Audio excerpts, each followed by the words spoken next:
Others are struggling to kill zombies in the dungeon. Just for a low-level magic book, they are fighting fiercely. But all I need to do is AFK and sleep to easily take down the boss. It turns out, I have crossed over into this presale world with the cheat from my previous life. The script automatically spawns a skeleton warrior every second. Yet this SSR level, game-breaking summoning ability, is mocked by the 8 billion students in Manhwa as a sewer-level ability. All because a skeleton without a rank is considered the lowest of the low. Even an ordinary person can easily crush a whole bunch of them. So no matter how many I summon, it won't stop Lan Ling Wang from sneaking in for a close attack. But only I know that an army of skeletons reaching 1 million can actually be combined to create higher-level skeleton mages and armored units. Even 6S level Death Knights can crush opponents. At this moment, I opened the system panel to check the exchange rates. One skeleton archer requires 1,000 skeleton warriors to summon. A skeleton mage requires the sacrifice of 3,000,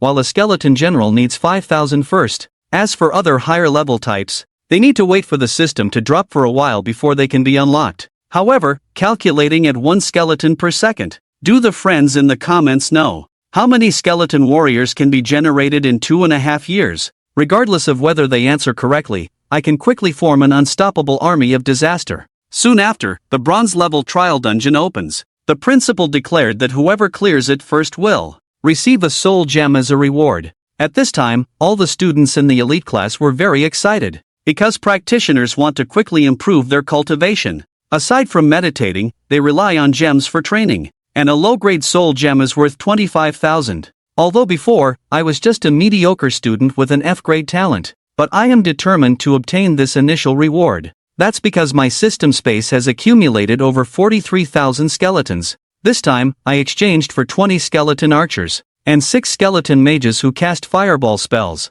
When I exited the system, I was still wearing cheap equipment, but this scene drew laughter from the crowd once again. Ah, everyone, look! GF level Zhongli also wants to challenge the bronze dungeon. You know, he almost failed against the black iron dungeon before. It's 1,000 times more exciting than watching 749. However, facing such doubts, I naturally couldn't care less. Shortly after the teacher opened the Orc Den dungeon, I directly entered a barren land holding a withered wooden staff. To avoid being taken out immediately, I raised my hand and summoned all the archers and mages. I even had 300 skeleton warriors surround me. However, this almost filled this desolate hell. Soon after, a large wave of evil spear orcs appeared in front of the cave. But when they saw the densely packed skeleton monsters in front of them, over 30 slanted-back orcs stood still, clearly forgotten. With a wave of my hand, hundreds of skeleton soldiers rushed forward. Although the individual combat power of the slanted-back orcs is several times stronger,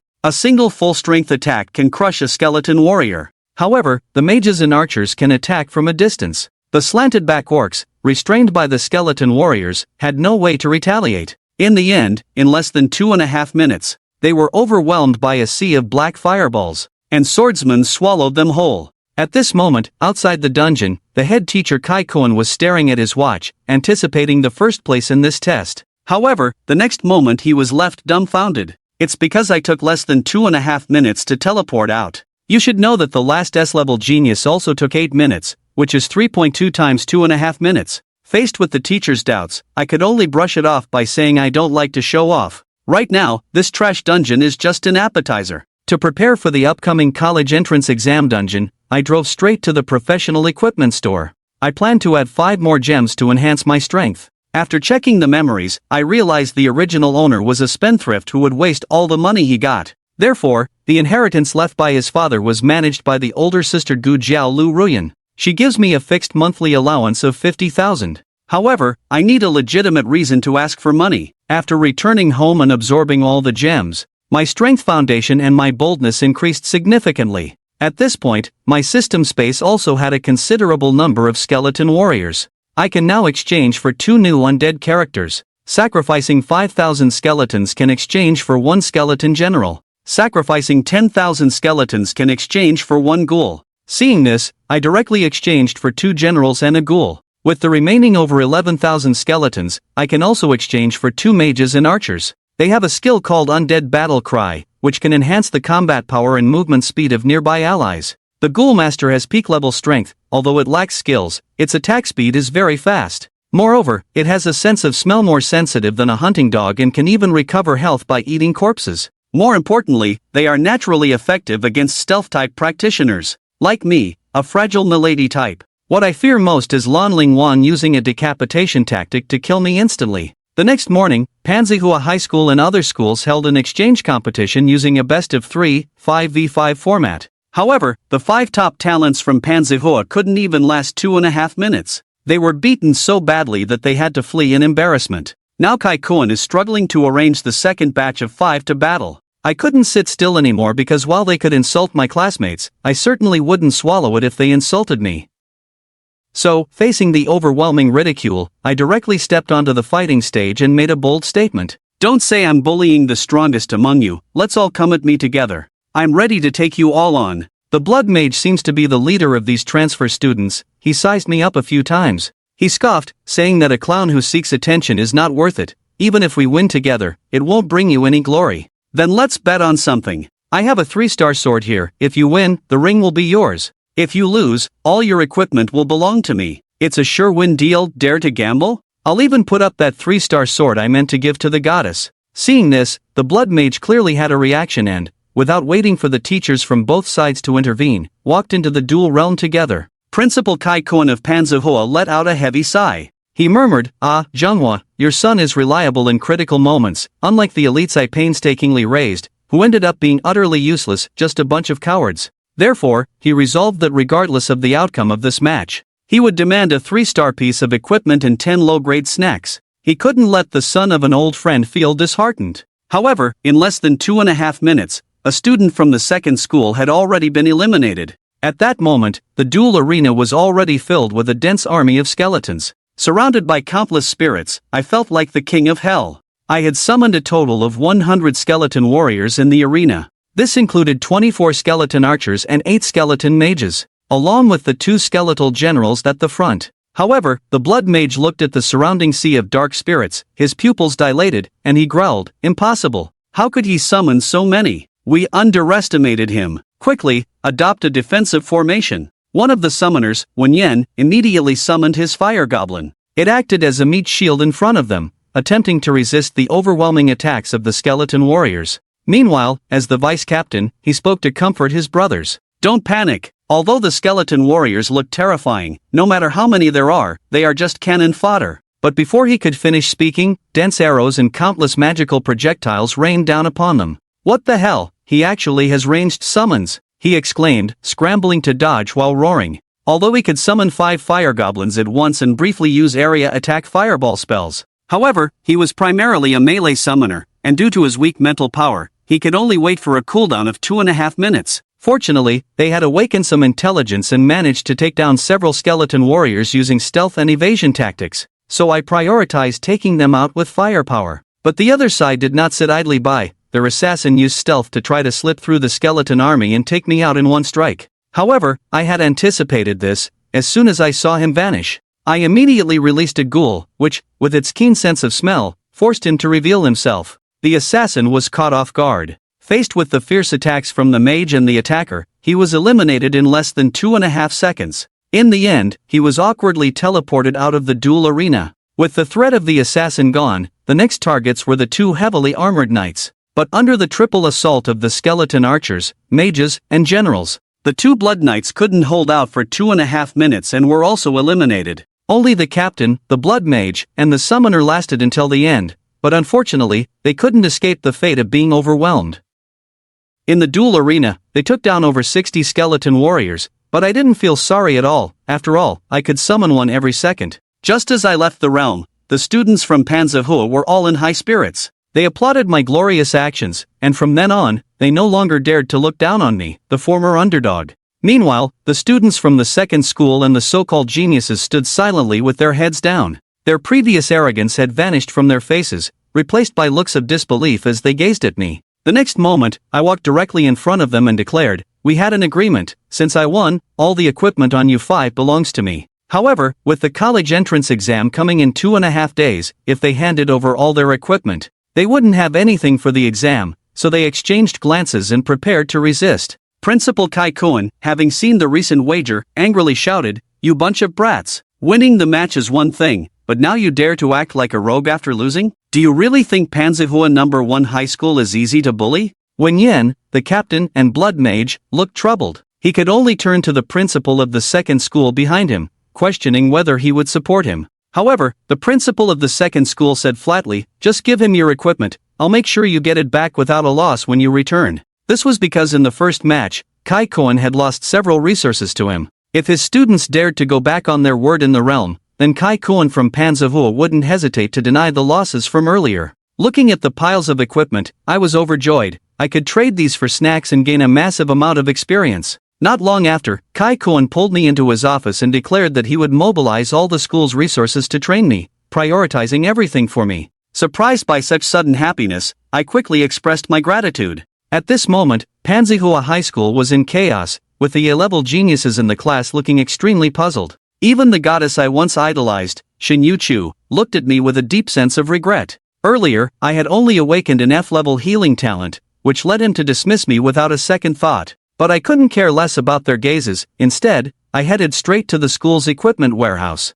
Principal Kai Koen was also quite attentive, buying back those valuable pieces of equipment at a high price. Looking at the 120 soul gems I ultimately obtained, the feeling in my heart was indescribable. This would surely allow me to break through to the peak of the first tier before the college entrance exam. At this time, Lu Ruyan also learned of my remarkable feat in the duel. Shortly after I finished my breakthrough, she pulled me to a mount shop. She intended to reward me with a high-tier summon, which needed to be fast and have flying capability. However, after browsing around, I felt that the options were quite average. But when I saw an ugly demon hound, my eyes suddenly lit up. It was a breed of abyssal demon, capable of evolving by devouring monsters. Seeing this, I immediately asked the vendor if it could devour the skeleton warriors summoned by necromancers. The fierce woman was momentarily taken aback, explaining that low-tier undead like skeleton warriors wouldn't cause the demon hound to evolve, unless it consumed a large number, or high-tier undead of 4 stars or more. But necromancers who can summon high-tier undead wouldn't be foolish enough to use their summons to feed a 1-star demon hound. Standing nearby, Lu Ruyan frowned slightly and said, "Isn't it better to choose a handsome and cute mount? Why pick this demon hound?" In response, I just smiled slightly, saying that while the demon hound wouldn't evolve from consuming a few skeletons, if it devoured thousands or even tens of thousands, I didn't believe it wouldn't evolve. After all, I had no shortage of skeleton warriors. Lu Ruyan had keen insight and instantly saw my plan. Then she pulled me along like an older sister to complete the payment. The demon hound had dark red fur and 4 blood-red eyes. It was emanating wisps of black smoke and had a massive body measuring 2.5 meters tall. I stood in the arena, sizing up the demon hound, its 4 blood-red eyes glaring back at me. A few days passed in the blink of an eye. Since the match against the second school, I had yet to open the system space. At the rate of 1 skeleton soldier per second, that meant 86,400 skeletons in a day. Now, I had accumulated over 700,000 skeleton warriors. The scene in the dark graveyard was astonishing, with skeletons packed closely together,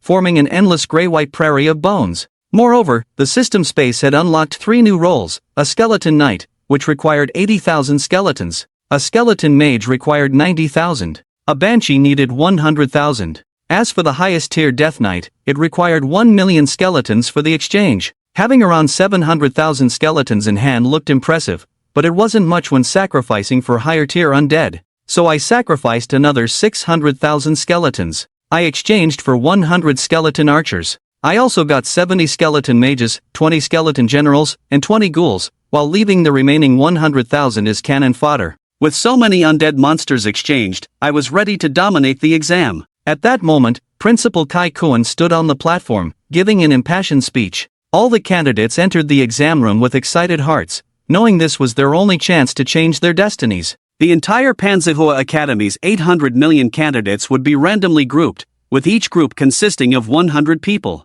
Within the realm, team members could cooperate to gain points, but they could also attack and plunder each other's loot. Additionally, killing a low-tier zombie would earn 1 point, while a mid-tier zombie would yield 5 points. High-tier zombies awarded 10 points, while a corpse king gave 20 points. The exam lasted for 2.5 hours, and the points earned afterward would be the final scores. Previously, the legendary graduate from Panzerhua No. 1 High School, Brother G, achieved a remarkable score of 689. The principal then turned to me, Chen Zhongli, and warned, "Once you enter the realm, be very careful. Another school has produced an S-tier genius, you must avoid being robbed by him." Hearing this, I pondered for a moment before quickly nodding in agreement. As the other examiners issued their commands, a blood-red light from the realm descended from above. Instantly, it enveloped all the candidates, and in the blink of an eye, they vanished from the spot. In just a blink, I found myself in a desolate and ruined city wasteland. The blood-red sky and cawing crows were unsettling, shadows in the ruins twisted, emitting chilling howls.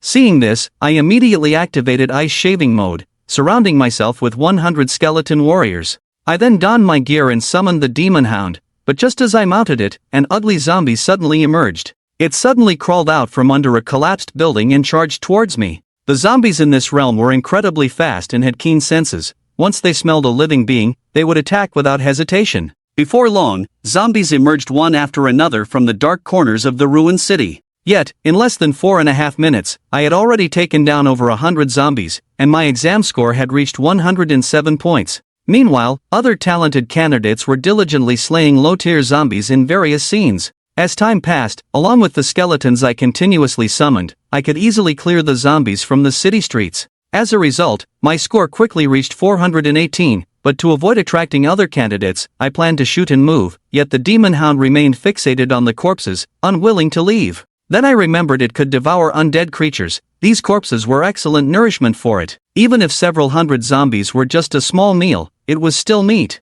So I had no choice but to let the demon hound feed while leading my skeleton army to sweep through the streets, and soon my score reached 531. Everyone says the entrance exam is difficult, but I found the challenge to be quite average. At that moment, a ghoul following closely behind me suddenly became extremely alert, its mouth gnashing wildly in a certain direction. It was clear that an assassin was targeting me. After all, I was the type that players like Lonling Wang adored. The peak-tier ghoul was no slouch in speed. It quickly caught up to the assassin and struck him hard. He was a male assassin wearing dark green scaled armor, wielding a poisoned dagger. A red mask covered his face, with a floating score of 374 above his head. Seeing this, I directly commanded the ghoul in front, along with the surrounding skeleton mages and archers, to continue the attack. But unexpectedly, at that moment, another dark swordsman suddenly shot in from behind, with a sharp wind slicing through the air, almost hitting me. Could there be more enemies? Without hesitation, I immediately donned the plate armor I had purchased earlier and activated my newly learned defensive skill, bone armor.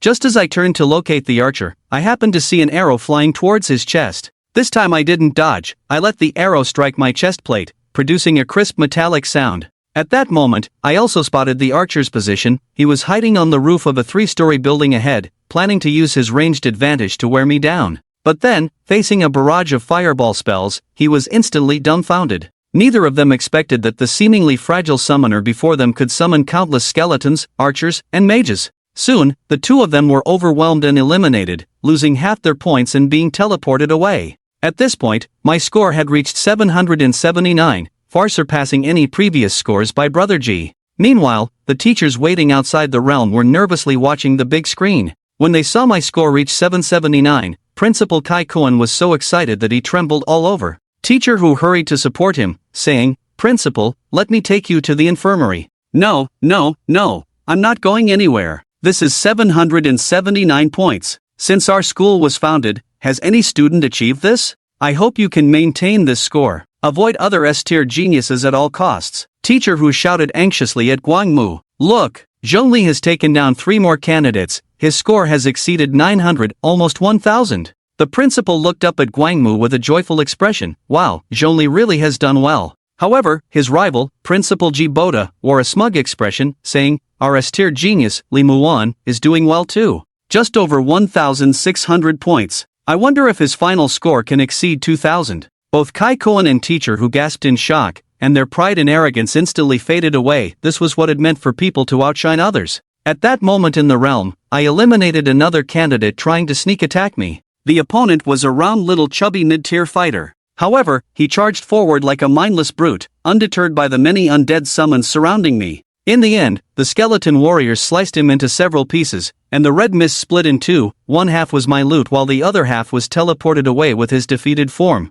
Immediately after, a translucent screen appeared in the blood-red sky of the realm, displaying the scores of each candidate. First place, Li Muan, 1,697 points. Second place, Zhongli, 987 points. Third place, Kaijia, 528 points. Fourth place, Jisukai, 439 points. with 11 people eliminated for accidentally contracting the zombie virus. Besides displaying the exam scores, the blood-red screen would actively show each candidate's coordinates every 2.5 minutes. This meant that high-scoring students would attract a swarm of attacks. However, I had an army of over 100,000 skeletons, so I was not worried at all. But right now, I was more interested in seeing who the first place holder was, someone who scored over 700 points more than me. So next, I began to deliberately move closer to his coordinates. In another part of the ruined wasteland, a young girl nestled beside a fierce beast. She wore a sheer, translucent blouse and a light blue mini skirt. Combined with her noble aura, she looked like a royal princess.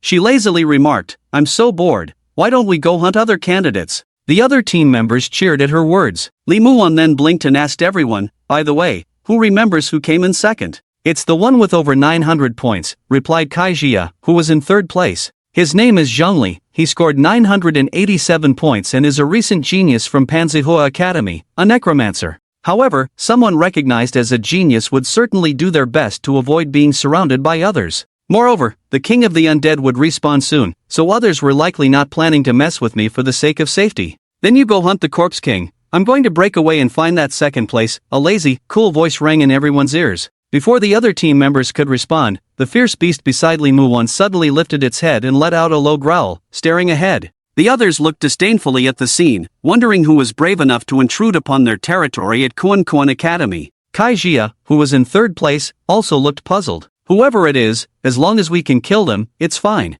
But as the unfamiliar boy approached, they gradually saw his handsome face and the bloody score of 987 above his head. Kai Jia's pupils widened in shock as she exclaimed, "It's Zhongli. We hadn't even gone to find him, yet he dares to come here and offer himself up." At that moment, a playful expression appeared on Li Muon's delicate and beautiful face. Interesting. The scene outside was equally thrilling. "Daya, your brother is in danger," Lu Ruyan's friend asked, puzzled. "This guy clearly has a huge advantage. Wouldn't it be better to find a place to hide until the exam ends? Why challenge an S-tier genius like Li Muon?" He didn't voice any other thoughts. After all, I might just be his future loyal little boyfriend, so he should keep his thoughts to himself for now. As for Lu Ruyan, she had no idea what I was planning. She could only bite her lip, looking anxious and uneasy. Meanwhile, when the principal saw me going solo to challenge Li Muon, he felt dizzy and almost fainted. "Teacher Hu, what did I do wrong? Why are we resorting to such drastic measures? This could ruin my own future."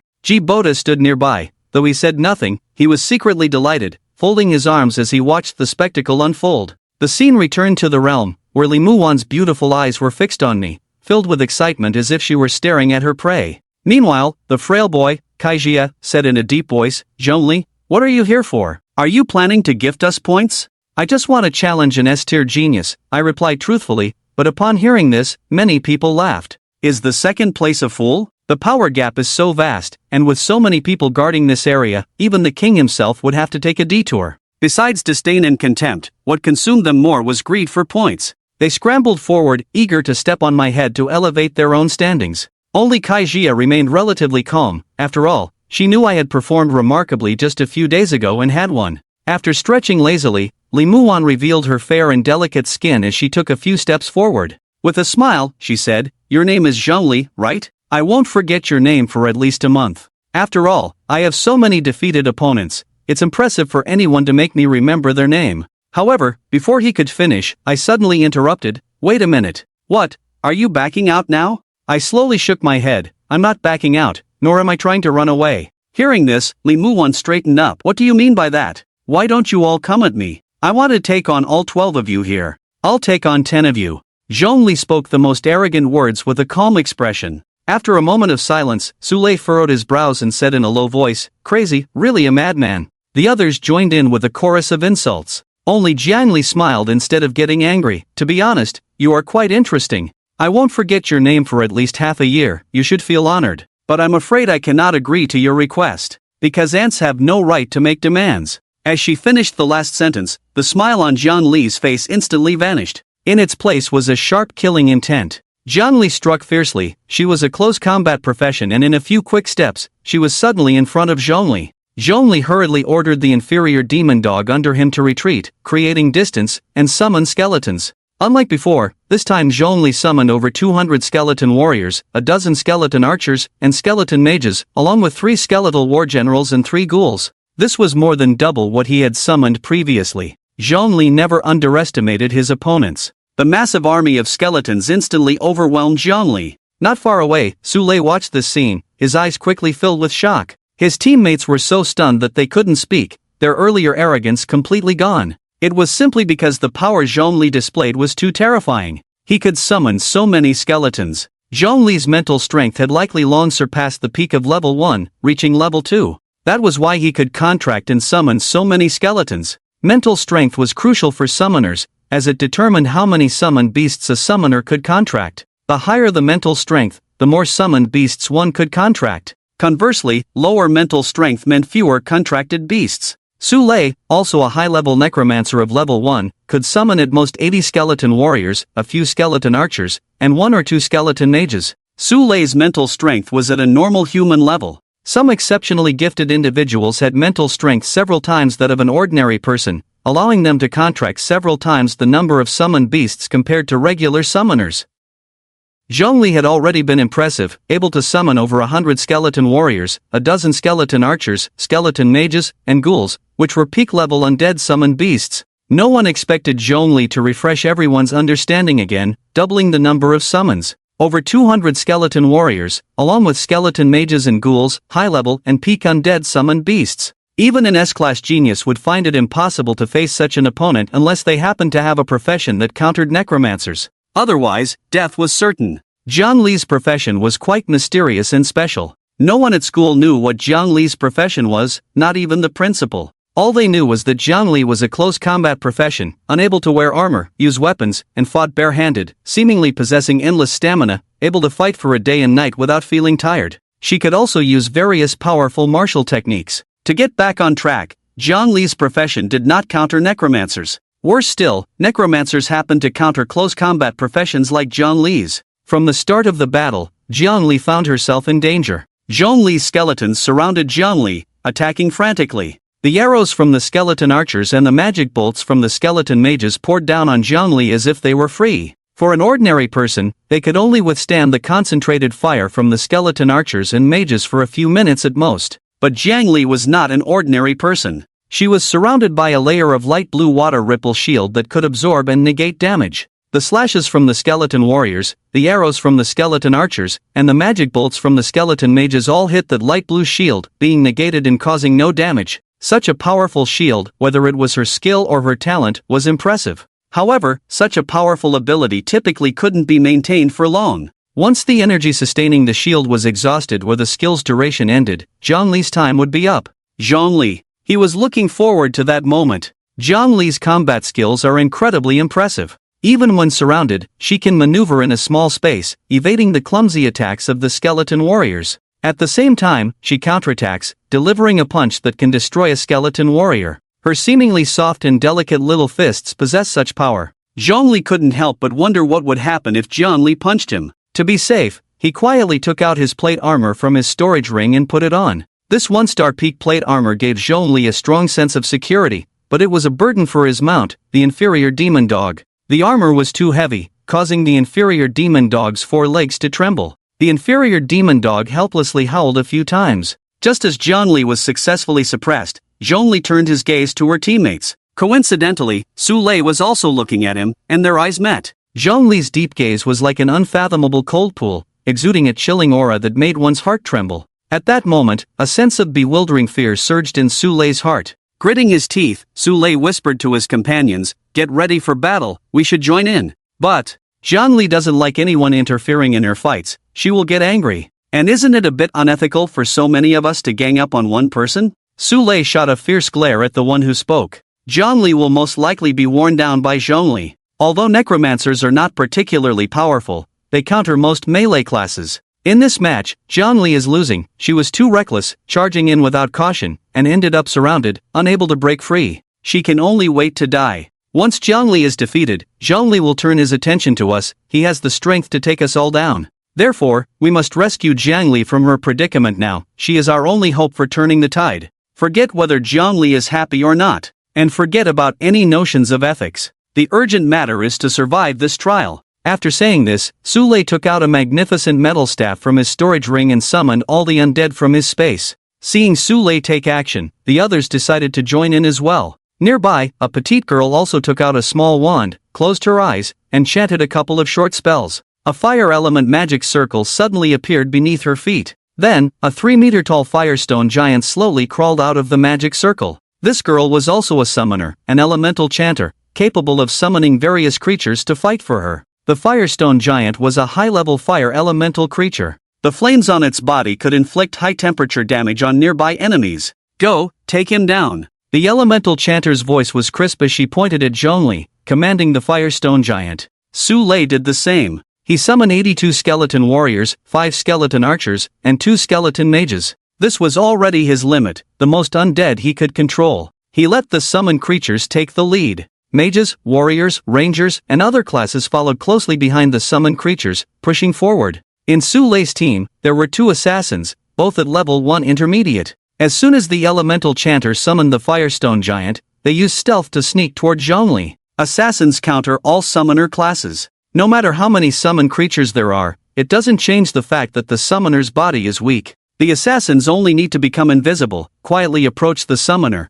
and stab their daggers into the summoner's chest. To catch the thief, first catch the king. Once the summoner is taken down, all the summoned creatures will disappear. The 2 assassins moved quickly. Unfortunately, before they could get within 10 steps of Zhongli, they were discovered by the keen-sensed ghouls. 3 level 1 peak ghouls easily took down the 2 assassins. 2 bursts of blood mist then merged into the large cloud of blood mist above Zhongli's head. In total, he added about 300 points to Zhongli. His current score had already surpassed the 1,000-point mark. The wails of his companions made Su Lei's heart race. Damn it, how could I forget that Zhongli has a ghoul? Just how terrifying must this guy's mental strength be? Due to a moment of negligence, Su Lei lost 2 assassin teammates. But it didn't matter. Zhongli had over 200 skeleton warriors, far more than his 80+. Zhongli also had more skeleton archers and skeleton mages than he did. But he had teammates. And an S-class genius, Zhongli. That was his advantage. As long as he could rescue Zhongli from the encirclement, they could turn the tide.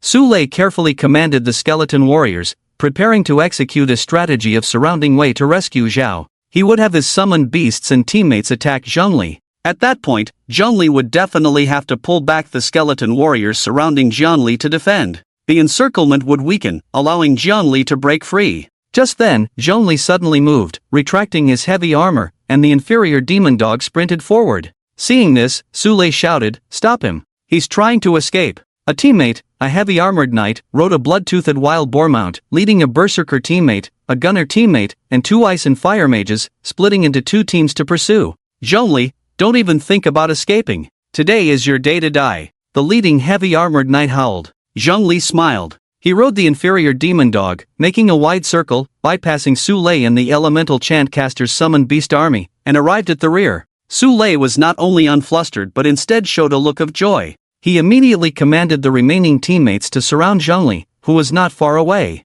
A summoner, leaving his army of summoned beasts, had come alone before numerous enemies. All that awaited him was a dead end. Did he panic and choose the wrong path? Zhongli suddenly made a foolish move, tipping the scales of victory entirely in Su Lei's favor. The necromancer was a class that combined spells and summoning. However, Su Lei, as a necromancer, knew very well that aside from a few decent support-type skills, the rest were all useless. Only the summoned beasts of the undead had some redeeming qualities. Without the summoned beasts, relying solely on necromantic spells in battle, a necromancer couldn't even defeat an elemental mage 1 level lower. At this moment, Zhongli abandoned his summoned beasts, bypassing Su Lei and the elemental chant caster's summoned beasts. He came alone before Su Lei and the others. In Su Lei's team, aside from him and the elemental chant caster, and the 2 assassins who had just fallen, the remaining 7 were all combat classes. A necromancer, powerless and without summoned beasts, found himself surrounded by 7 combat professionals. No matter how one looked at it, Zhongli seemed doomed. They were going to win. Su Lei nervously rubbed his hands together. His face flushed red, and his eyes sparkled with excitement, as if he were about to jump up and cheer. He could not let this opportunity slip away. Su Lei immediately shouted to his companions, "Quick, take him down. Don't let him escape." His teammates were no fools. Zhongli's head was worth over 500 points. This was no mere head, it was clearly a ticket to the 4 prestigious schools, the first step toward a bright future. They raised their blades and staffs, roaring and cheering, determined to tear Zhongli to shreds. Su-lei stood at a distance, his eyes fixed intently on Zhongli's handsome, pale face. Strange? Su-lei suddenly frowned, a hint of confusion flashing in his eyes. Zhongli seemed too calm. Faced with the approaching enemies, he neither fled nor resisted. His face was like a deep lake, undisturbed. There was not a trace of panic or unease. Su-lei even noticed that a faint smile lingered at the corner of Zhongli's mouth. Su-lei's mind exploded with realization.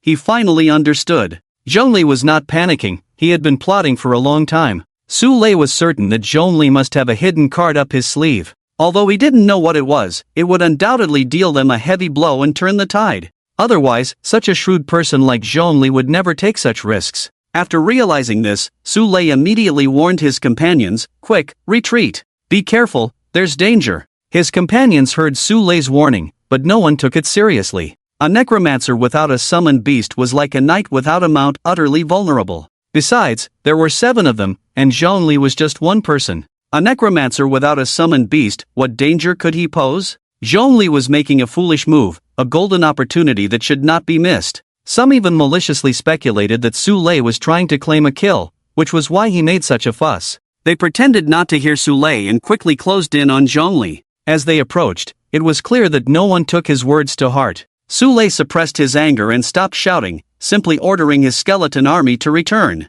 The heavily armored knight riding a bloodfawn boar, clad in heavy armor and wielding a black iron chain hammer, was the first to charge at Zhongli, taking advantage of his mount's speed. "Your head is mine," the heavily armored knight shouted triumphantly. Without a second thought, he activated his skill, Smash, enveloping his black iron chain hammer in a deep yellow blow, granting the weapon greater power. He swung the chain hammer with all his might, aiming for Zhongli's head. The heavily armored knight laughed maniacally. "Sisters from Magic City University, here I come." Su-lei, watching from a distance, felt his heart racing with anxiety. Could it be that I misjudged? Zhongli has no hidden card, he's just panicking and running the wrong way. Maybe I overthought it. Just as Su-lei thought Zhongli was doomed and he could finally breathe a sigh of relief, the next moment, despair filled his face. The knight's chain hammer did not strike Zhongli but instead hit a skeleton warrior. The knight was momentarily stunned, and by the time he regained his senses, he found himself surrounded by skeletons. Not just him, but his teammates were also trapped in the skeleton's encirclement.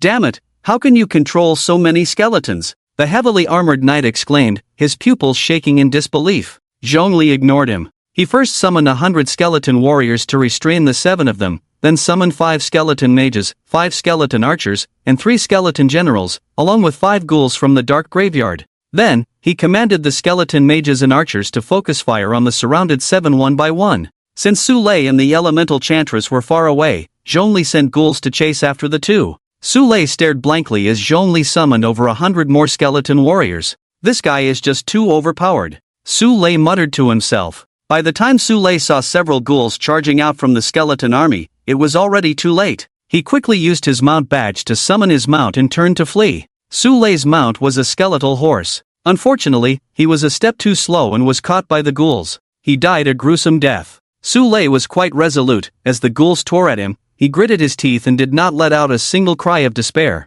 Su-lei died, and Zhongli gained 264 points. After the ghouls took down Su-lei, Zhongli commanded them to pursue the elemental chantress. The petite girl was relatively lucky. She rode a spirit deer mount and, disregarding her summoned beast, the flamestone giant, fled without looking back.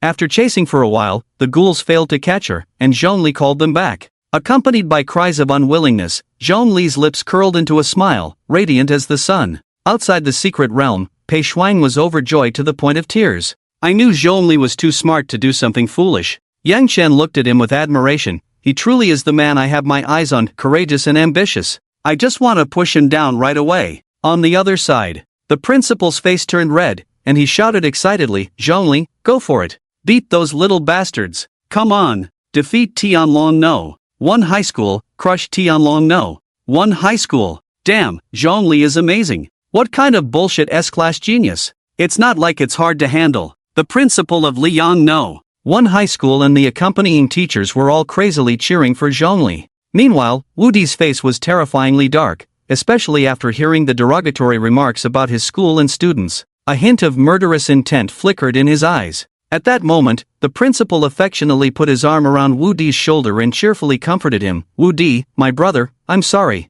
It's my fault for not managing them well. These teachers under me have no filter. After the college entrance examination tonight, don't leave. I'll treat you to a nice meal at the best restaurant in Tiannan City as an apology. Wu Di snorted coldly, you're the one who cursed the worst. It's a shame you're a principal. Look at your disgusting behavior, it's really nauseating. He. The principal didn't argue or get angry, continuing to himself, I wonder what rewards the Ministry of Education will give to this year's provincial champion. I'm so looking forward to it. Wu Di glanced at the principal and sneered, don't get too happy too soon. The principal smacked his lips and said, those 11 people from your school are no match. Zhongli can easily defeat them. As for that S-class genius, without any long-range attack means, she won't be able to attack on a large scale. Her talent shield is impressive, but if this drags on, even an S-class talent shield won't hold for long. Sooner or later, she'll lose. No matter how you look at it, Zhongli has already won. Hey, you can't deny it, this kid knows how to hide his strength. Back in school, he liked to play the fool, and I didn't expect him to do the same in the exam hall. Just now, I was so scared I almost fainted. I thought Zhongli had suddenly gone crazy, huh? Wu Di let out another cold laugh, you're underestimating Zhongli. She has quite a few trump cards. The smile on the principal's face gradually faded, and a serious look appeared in his eyes. What trump cards? You'll see soon, Wu Di said coldly. A sense of ominous premonition suddenly enveloped the principal's heart. He anxiously looked up at the light screen in the sky, silently praying for Zhongli. On the makeshift podium, there were quite a few people. The director of the Education Bureau of the Northern Border Province, the mayor of Tiannan City, the vice-governor of the Northern Border Province, the director of the admissions office of the Northern Border Military Academy, the deputy director of the admissions office of Kyoto University, teachers from the admissions office of Magic City University, the deputy director of the admissions office of Tianjin University. The 4 prestigious schools, along with many high-ranking leaders from the Northern Border Province, gathered on this small podium. The highest-ranking person among them was a thin old man dressed in a marshal's uniform. His withered fingers pointed to the light screen hanging in the sky, and his hoarse voice asked, what is that necromancer's name? Beside him, a gray-haired middle-aged major general immediately replied, his name is Zhongli, from Liang City, studying at Liangno 1 High School. The old marshal smiled widely, I know him. He is the only son of General Lin Xiao. 10 years ago, at General Lin Xiao's celebration banquet, I even held him. Time flies, he has grown so big. I remember he used to cry easily, making people worry. His temperament was nothing like his father's. Now, he has grown up and finally looks like someone. With such an outstanding son, old Xiao would surely feel comforted if he knew. After a pause, the old marshal said solemnly, this child belongs to our Northern Border Military Department now. Let him report to the Northern Border Military Academy tomorrow. Yes, the middle-aged major general immediately responded. On the podium, the deputy director of the admissions office of Kyoto University frowned and said, Old Nya, what you're doing is against the rules. Students should choose for themselves, you can't force them. The deputy director of the admissions office of Tianjin University also echoed, Old Nya, that's a bit unfair. I've heard that the S-class genius is already a designated candidate for your Northern Border Military Department. Isn't an S-class genius enough? Zhang Li's impending joining of the Northern Military Department was not a secret. At least not in the eyes of those in high positions of power, it hardly counted as a secret. Zhang Li loved passionate and intense battles. She was a true warrior at heart. Joining the military was partly her own choice and partly an arrangement by the Zhang family in Kyoto. Although she didn't know why the Kyoto Zhang family wanted her to go to the Northern Military Department, since they were willing and the Northern Military Department agreed, there was nothing more to say. They could only hand over this S-class genius to the Northern Military Academy. But Zhongli could not let that happen. The potential he had unleashed was even more dazzling than that of Zhongli, this S-class genius. The old marshal seemed to have a good temper. When someone publicly contradicted him, he was not angry and still smiled, saying, Zhongli is a descendant of martyrs, the son of a hero. His father is also from our Northern Military Department and an outstanding graduate of the Northern Military Academy. He is close to us, so it is only right and proper for him to join the Northern Military Academy. Zhongli would definitely be willing to join the Northern Military Academy. Not necessarily. I heard that Zhongli has applied multiple times for special admission to the Northern Military Academy but has been repeatedly rejected, and even had a conflict with the deputy director of the admissions office. The speaker was a teacher from the admissions office of Magic City University. The old marshal calmly asked, Who did you hear that from? The teacher from the admissions office of Magic City University slowly replied, "My sister is a graduate of the Northern Military Academy and currently works in the Tiannan City government. Not long ago, she was invited to Zhongli's birthday party, where she witnessed it firsthand." The old marshal smiled coldly. "Is that so? I guess it must be a misunderstanding." "I hope so." The teacher from Magic City University also smiled. On the podium, the atmosphere suddenly turned cold. Everyone couldn't help but turn their gaze toward the director of the admissions office of the Northern Military Academy. He remained silent, his face ashen. Seeing this, others confirmed in their hearts that what the teacher from Magic City University said was true. They secretly rejoiced. Their opportunity had come. Inside the secret realm, Zhongli had already eliminated everyone except Zhongli and the fleeing elemental bard. His score surged to 2,000 points. Now, only Zhongli remained. She was still struggling. After defeating Su Lei and the others, Zhongli commanded the remaining skeleton army that had fought with Su Lei to join the skeleton army surrounding Zhongli. They continued to besiege her. Zhongli's stamina seemed infinite. Almost half an hour had passed. The college entrance examination was about to end, and the secret realm was about to close. Yet she showed no signs of fatigue. It seemed she could keep up with Zhongli indefinitely. If Zhongli really wanted to drag this out with Zhongli, then Zhongli truly had no way to deal with her. Just as Zhongli was pondering how to deal with the annoying blue shield surrounding her, Zhongli laughed while fighting. "Hey, Zhongli, I think I will never forget your name in this lifetime." Zhongli ignored her. "Ha, I underestimated you before, I'm sorry. Next time, I will definitely not underestimate you again." Zhongli still did not respond. Zhongli was a bit angry. "Hey, are you looking down on me? I'm talking to you, why are you ignoring me?" Zhongli continued to ignore her. Zhongli added, "You are the first person to force me into such a predicament. Next, please watch closely, the secret technique has not been seen by anyone else besides you." "What is it?" Zhongli couldn't help but ask curiously. Suddenly, a brilliant blue light erupted from Zhongli. Like a nuclear explosion, the shockwave centered around Zhongli swept across the land beneath her feet. Over 300 of Zhongli's skeletons were reduced to ashes. Not only the skeleton warriors but also the skeleton mages, skeleton archers, ghouls, and skeleton generals were all obliterated by that strange blue light. Outside the secret realm, Zhongli's brave feat of single-handedly challenging 12 people attracted considerable attention. Outside the examination hall, the news reporters pointed their cameras at the mystical light curtain where Zhongli was located. At first, people thought Zhongli was crazy, a clown seeking attention. Where did he get the confidence to challenge an S-class genius? Moreover, he boldly claimed he would challenge 12 individuals, including the S-class genius. Occasionally, during the college entrance examination, there would be one or two individuals who liked to stand out, make a scene, and embarrass themselves in the examination hall. Reporters enjoyed covering such events, adding a bit of humor to the serious and brutal college entrance examination. Outside the mystical realm, insults were hurled at Zhongli. But when Zhongli displayed astonishing combat power and instantly suppressed the S-class genius Zhongli, the jeers vanished. In their place was a chorus of cheers. This was normal. People revered the strong and despised the weak. Especially after Zhongli easily took down Su Lei and others, the cheers outside the mystical realm reached a peak. "That necromancer is amazing. Is he really only level 1? I'm a level 2 intermediate necromancer, and I can't summon that many skeletons. Wow, that necromancer is so cool. I wonder if he has a girlfriend. How old is he? Why would he be interested in you, an old virgin in your 30s? You want to die, don't you?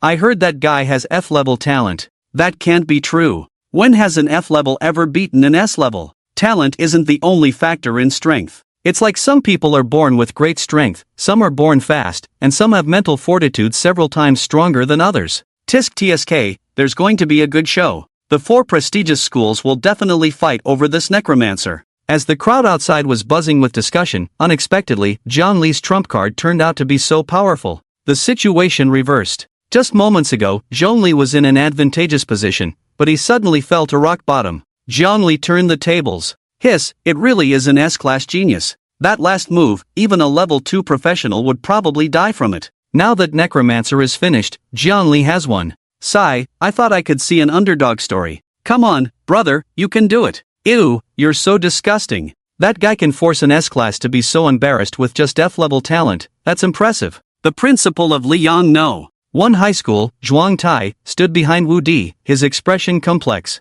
His voice was a bit hoarse. Is that Zhongli's trump card? That's right. Wu Di smiled, holding his head high. I told you not to be too proud. Did you really think a mere F-level could defeat a heavenly prodigy with S-level talent? The principal sighed. His face did not show too much disappointment. Zhongli's performance had already justified the resources he invested in him, even exceeding his expectations. Before the examination, the principal had set a requirement for Zhongli to score at least 600 points. After all, Zhongli only had F-level talent. Even if Zhongli were to lose to Zhongli, he currently had over 2,000 points. If he died once, he would lose half his score, leaving him with over 1,000 points. Over 1,000 points. What does scoring over 1,000 points in the college entrance examination mean? Back then, the legend of Liang No. One high school, Lu Yiming, scored just over 600 points in his examination. Zhongli scoring over 1,000 points would be enough to become a new legend of Liang No. One high school. Thinking of this, the principal felt less disheartened. He adjusted his emotions, a smile creeping onto his lips as he said to Wu Di, "Let's go out for drinks tonight." He and Wu Di had been friends for many years. Occasionally, they would have some disagreements and insult each other, which was normal. They wouldn't fall out over such trivial matters. Wu Di smiled back, "Sure, I'll pay for the drinks. After all, it's my school student who got the provincial top score, it's only right for me to treat. You bastard, tonight, I'm going to make you pay dearly," the principal said with a sneer. "No problem," Wu Di replied with a hearty laugh. On the other side, Pei Shuang sighed softly, worry gently settling between her brows. Yang Qian comforted her from the side, "Oh, Shuang, don't be too disappointed. Zhongli is already doing great. With his current results, he will definitely get into one of the 4 prestigious schools." Pei Shuang expressed her concern, "You're right, I'm just worried that after this defeat, Zhongli will be affected. He's quite sensitive, and I'm afraid he won't be happy." Yang Qian shifted restlessly, throwing a flirtatious glance, "Don't worry, when we get back, let me comfort him. I promise to make him feel amazing." Pei Shuang said softly, "If you dare to make a move on Zhongli, don't blame me for turning against you." Yang Qian pouted, "Whatever, by then I'll be Zhongli's girlfriend, and once the rice is cooked, you won't be able to do anything about it. You're so annoying," Pei Shuang mumbled. He. Inside the secret realm, everything settled. Zhongli's formidable army of skeletons, under Jiang Li's secret technique, turned to ashes. Zhongli was momentarily stunned, feeling as if his heart was bleeding. Over 300 skeleton warriors were nothing. At a rate of 1 skeleton per second, he could easily have 300 in just 5 minutes. No matter how many died, Zhongli didn't feel heartbroken. What truly pained him was the elite undead he had sacrificed a large number of skeletons to obtain. Fortunately, Zhongli had always regarded ghouls as his guards and rarely sent them into battle. He knew that the blue shield on Zhongli was difficult to deal with. Sending ghouls into battle wouldn't break through her shield. Therefore, he only sent out 12 skeleton mages, 20 skeleton archers, and 6 skeleton warriors, all of which were wiped out by Jiang Li's secret technique. This was the first time Zhongli had suffered such a significant loss since he crossed into this world. It was his carelessness. Zhongli's gaze turned cold as he looked at the girl before him. The power of that secret technique was astonishing. Even the user herself was affected. The clothes she wore were not equipment but were custom made by a tailor using special fabric, designed solely for her. Thus, no matter how intense the battle, her clothes wouldn't be damaged. Only her shoes and socks, which were ordinary, suffered and became tattered. "Damn it, this was my favorite pair of shoes, boo-hoo." Zhongli was on the verge of tears. She decided to take off the ruined shoes and socks. Barefoot, her delicate and exquisite feet touched the ground, her toes curling slightly like a shy little kitten, endearing to behold. Zhongli lightly stomped her foot, pouting, her angry expression also revealing a hint of cuteness and shyness. "This bad guy can't be let off easily. I need to play with him properly to relieve my resentment. I want to take revenge for my shoes." She moved gracefully, her tender soles resembling freshly bloomed petals, soft and charming. She walked slowly to Zhongli's front. "I thought you would run away," Zhongli said, her lips slightly parted, her voice sweet. "Why would I run away?" Zhongli asked, puzzled. He sat atop a lowly demon dog, standing still, looking down at the girl before him. Zhongli frowned. "You don't think that after using the secret technique, I've exhausted my power, do you? To tell you the truth, I just can't use the shield anymore. Killing you is still very easy. Then why haven't you made a move yet?" Zhongli inquired. "It's all your fault for ruining my favorite pair of shoes." Jiang Li lightly bit her lower lip, her angry words trembling slightly, making her even more charming. Upon hearing this, Zhongli looked down. He saw Jiang Li's slender ankles, like willow branches in spring. Her feet were small and exquisite, as if carved from white jade. Her toes were round and neatly arranged, exuding a unique feminine grace. Zhongli was speechless. "What does that have to do with me? You could have chosen not to use the secret technique. I don't care, it's still your fault. She tilted her head slightly, avoiding his gaze, a mix of anger and a hint of shy evasion on her face. So, are you going to kill me? Zhongli asked calmly. Yes, but you can also choose to atone to me, Zhongli said, a sly smile curling at the corners of her mouth, her eyes sparkling with mischief. What kind of atonement? Zhongli asked with interest. As long as you agree to be my sparring partner in the future, whenever I need you, you must be at my beck and call. Then I promise not to kill you and let you go, the girl said, her lips pressed together in a smile that concealed an inscrutable thought. Zhongli replied without hesitation, all right, I can agree to that, but I have a question. What was that blue shield around you earlier? Zhongli answered, it's my talent, it can absorb any damage and then release it through a secret method.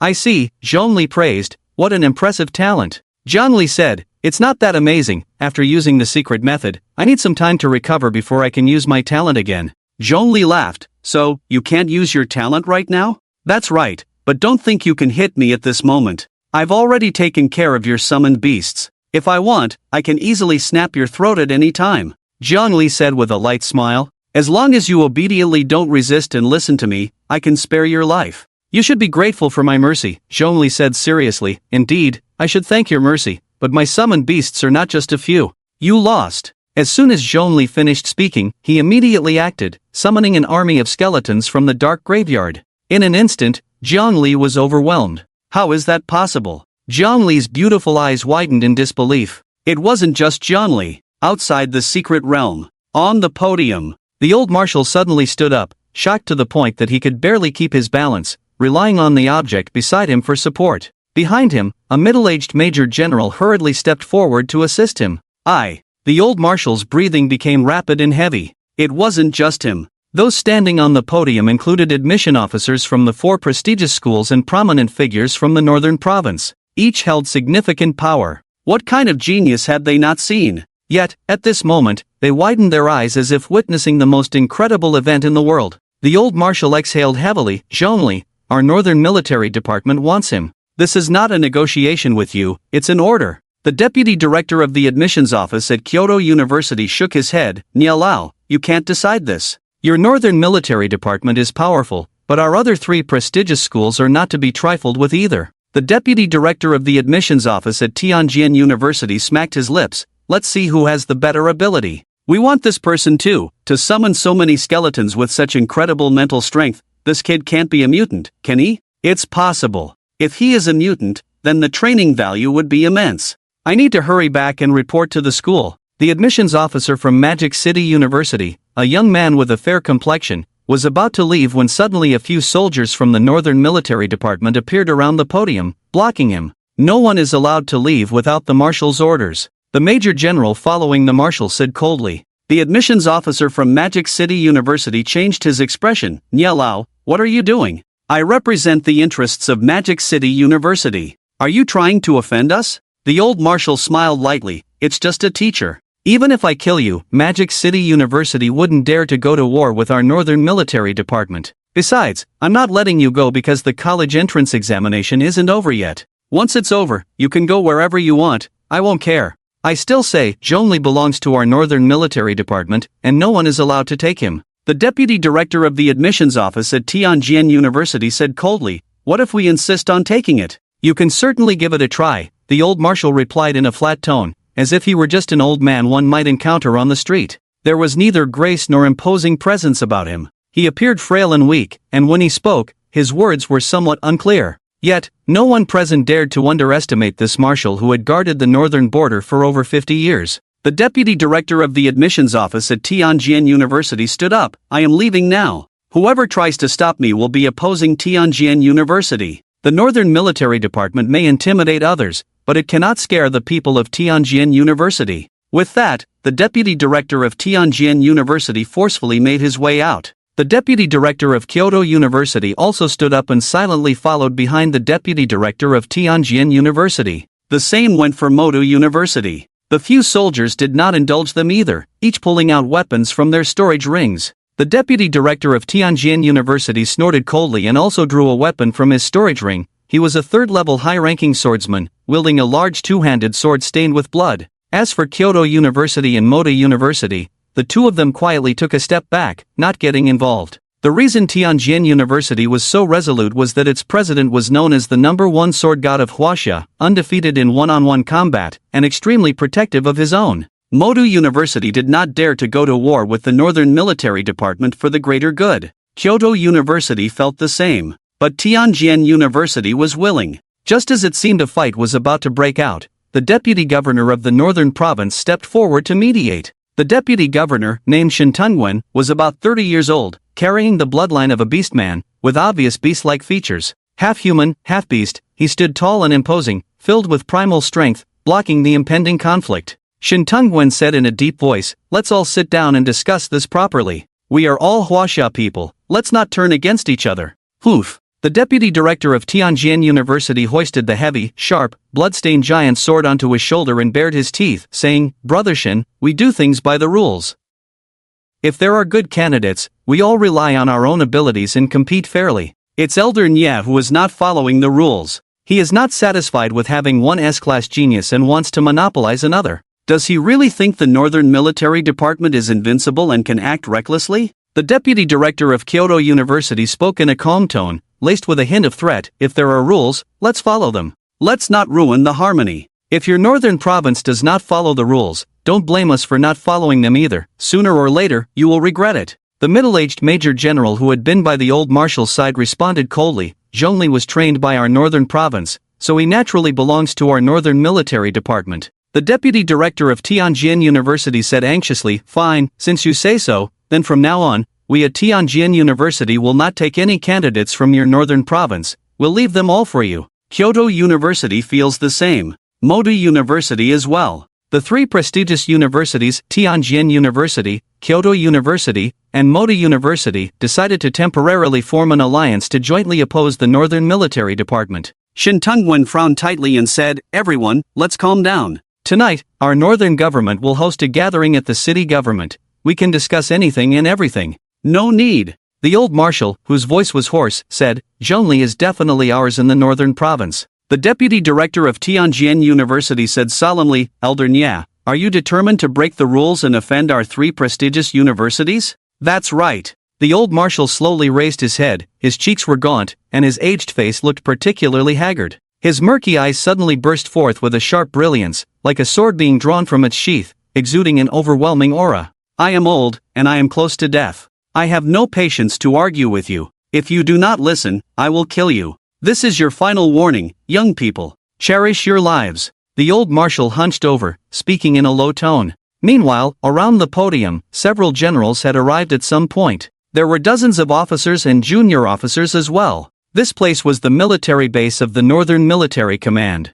Although desolate, it was surrounded by several military camps, housing over 10,000 professional soldiers. The deputy director of Tianjin University was unconvinced and wanted to say something more. Before he could open his mouth, the deputy director of Kyoto University placed a hand on his shoulder and shook his head gravely. He knew that the old marshal was truly intent on killing. The deputy director of Tianjin University was momentarily stunned, unwillingly swallowing his words and closing his mouth. The admissions officer from Moda University was adept at reading people's expressions and, sensing the atmosphere was off, obediently fell silent. Vice Governor Shintungwen was sweating profusely, anxious. He couldn't understand what was happening today. The usually approachable old marshal was speaking so harshly. The three prestigious universities were not to be easily offended. The three major schools had deep foundations, and their outstanding graduates were active in politics, business, and the military. Offending them would be very detrimental to the future development of the Northern Province and the Northern Military Command.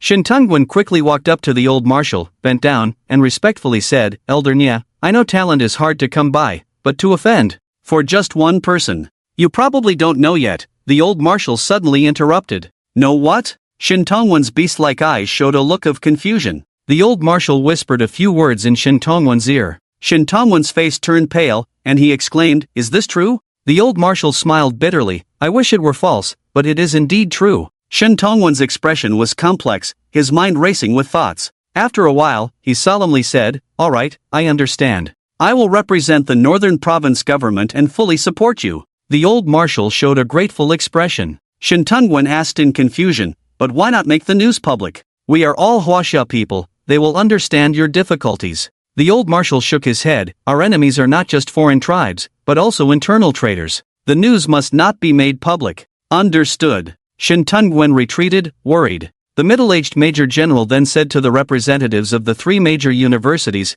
"Everyone, our department will not restrict your freedom, but please remember, Zhongli is ours. The land you are standing on is the territory of our Northern Military Command. Do not play tricks or cause trouble." "We understand," the deputy director of Kyoto University replied with a faint smile, but his eyes held a cold glint that was chilling. He glanced at the old marshals hunched, aged back and immediately left the podium. The deputy director of Tianjin University and the admissions officer from Modu University did the same. This was a serious matter. They needed to return immediately to report to their schools and have them send strong individuals to seize Zhongli. There was a great possibility that Zhongli was a mutant. If he truly was, it would be a treasure. They could not miss this opportunity. Once the representatives of the 3 major universities left the podium, only the people from the Northern Province government and the Northern Military Command remained. The old marshal stared at the secret realm light screen, remaining quiet for a moment. He suddenly asked casually, "Earlier, that kid from Moda University said that Zhongli had a conflict with a certain deputy director of our Northern Military Academy's admissions office. What happened?" On the podium, all eyes turned to the admissions office director standing in the corner. His face was pale, and his body trembled involuntarily, nearly collapsing to the ground. "Wu Zihao, you have doomed me." The admissions office director clenched his fists, his eyes filled with resentment. "It was just a small conflict. It's not a big deal, we can resolve it." The admissions office director forced a smile, trembling as he spoke. At that moment, on the podium. At this moment, the commander of the Gendarmerie of the Northern Military District spoke up. "This morning, I received a report that Wu Zihao from the Northern Military Academy's admissions office threatened Pei Shishhuang with special admission quotas for the military academy." The old marshal interrupted. "Who is Pei Shishhuang?" "She is a former subordinate of General Lin Xiao. After General Lin sacrificed himself, Pei Shishhuang adopted Zhongli and became his guardian," explained a middle-aged major general beside him. "Oh, continue," the old marshal said. The gendarmerie commander continued. "Pei Shishhuang submitted an application to the Northern Military Academy a month before the college entrance examination, applying for a special admission quota for Zhongli.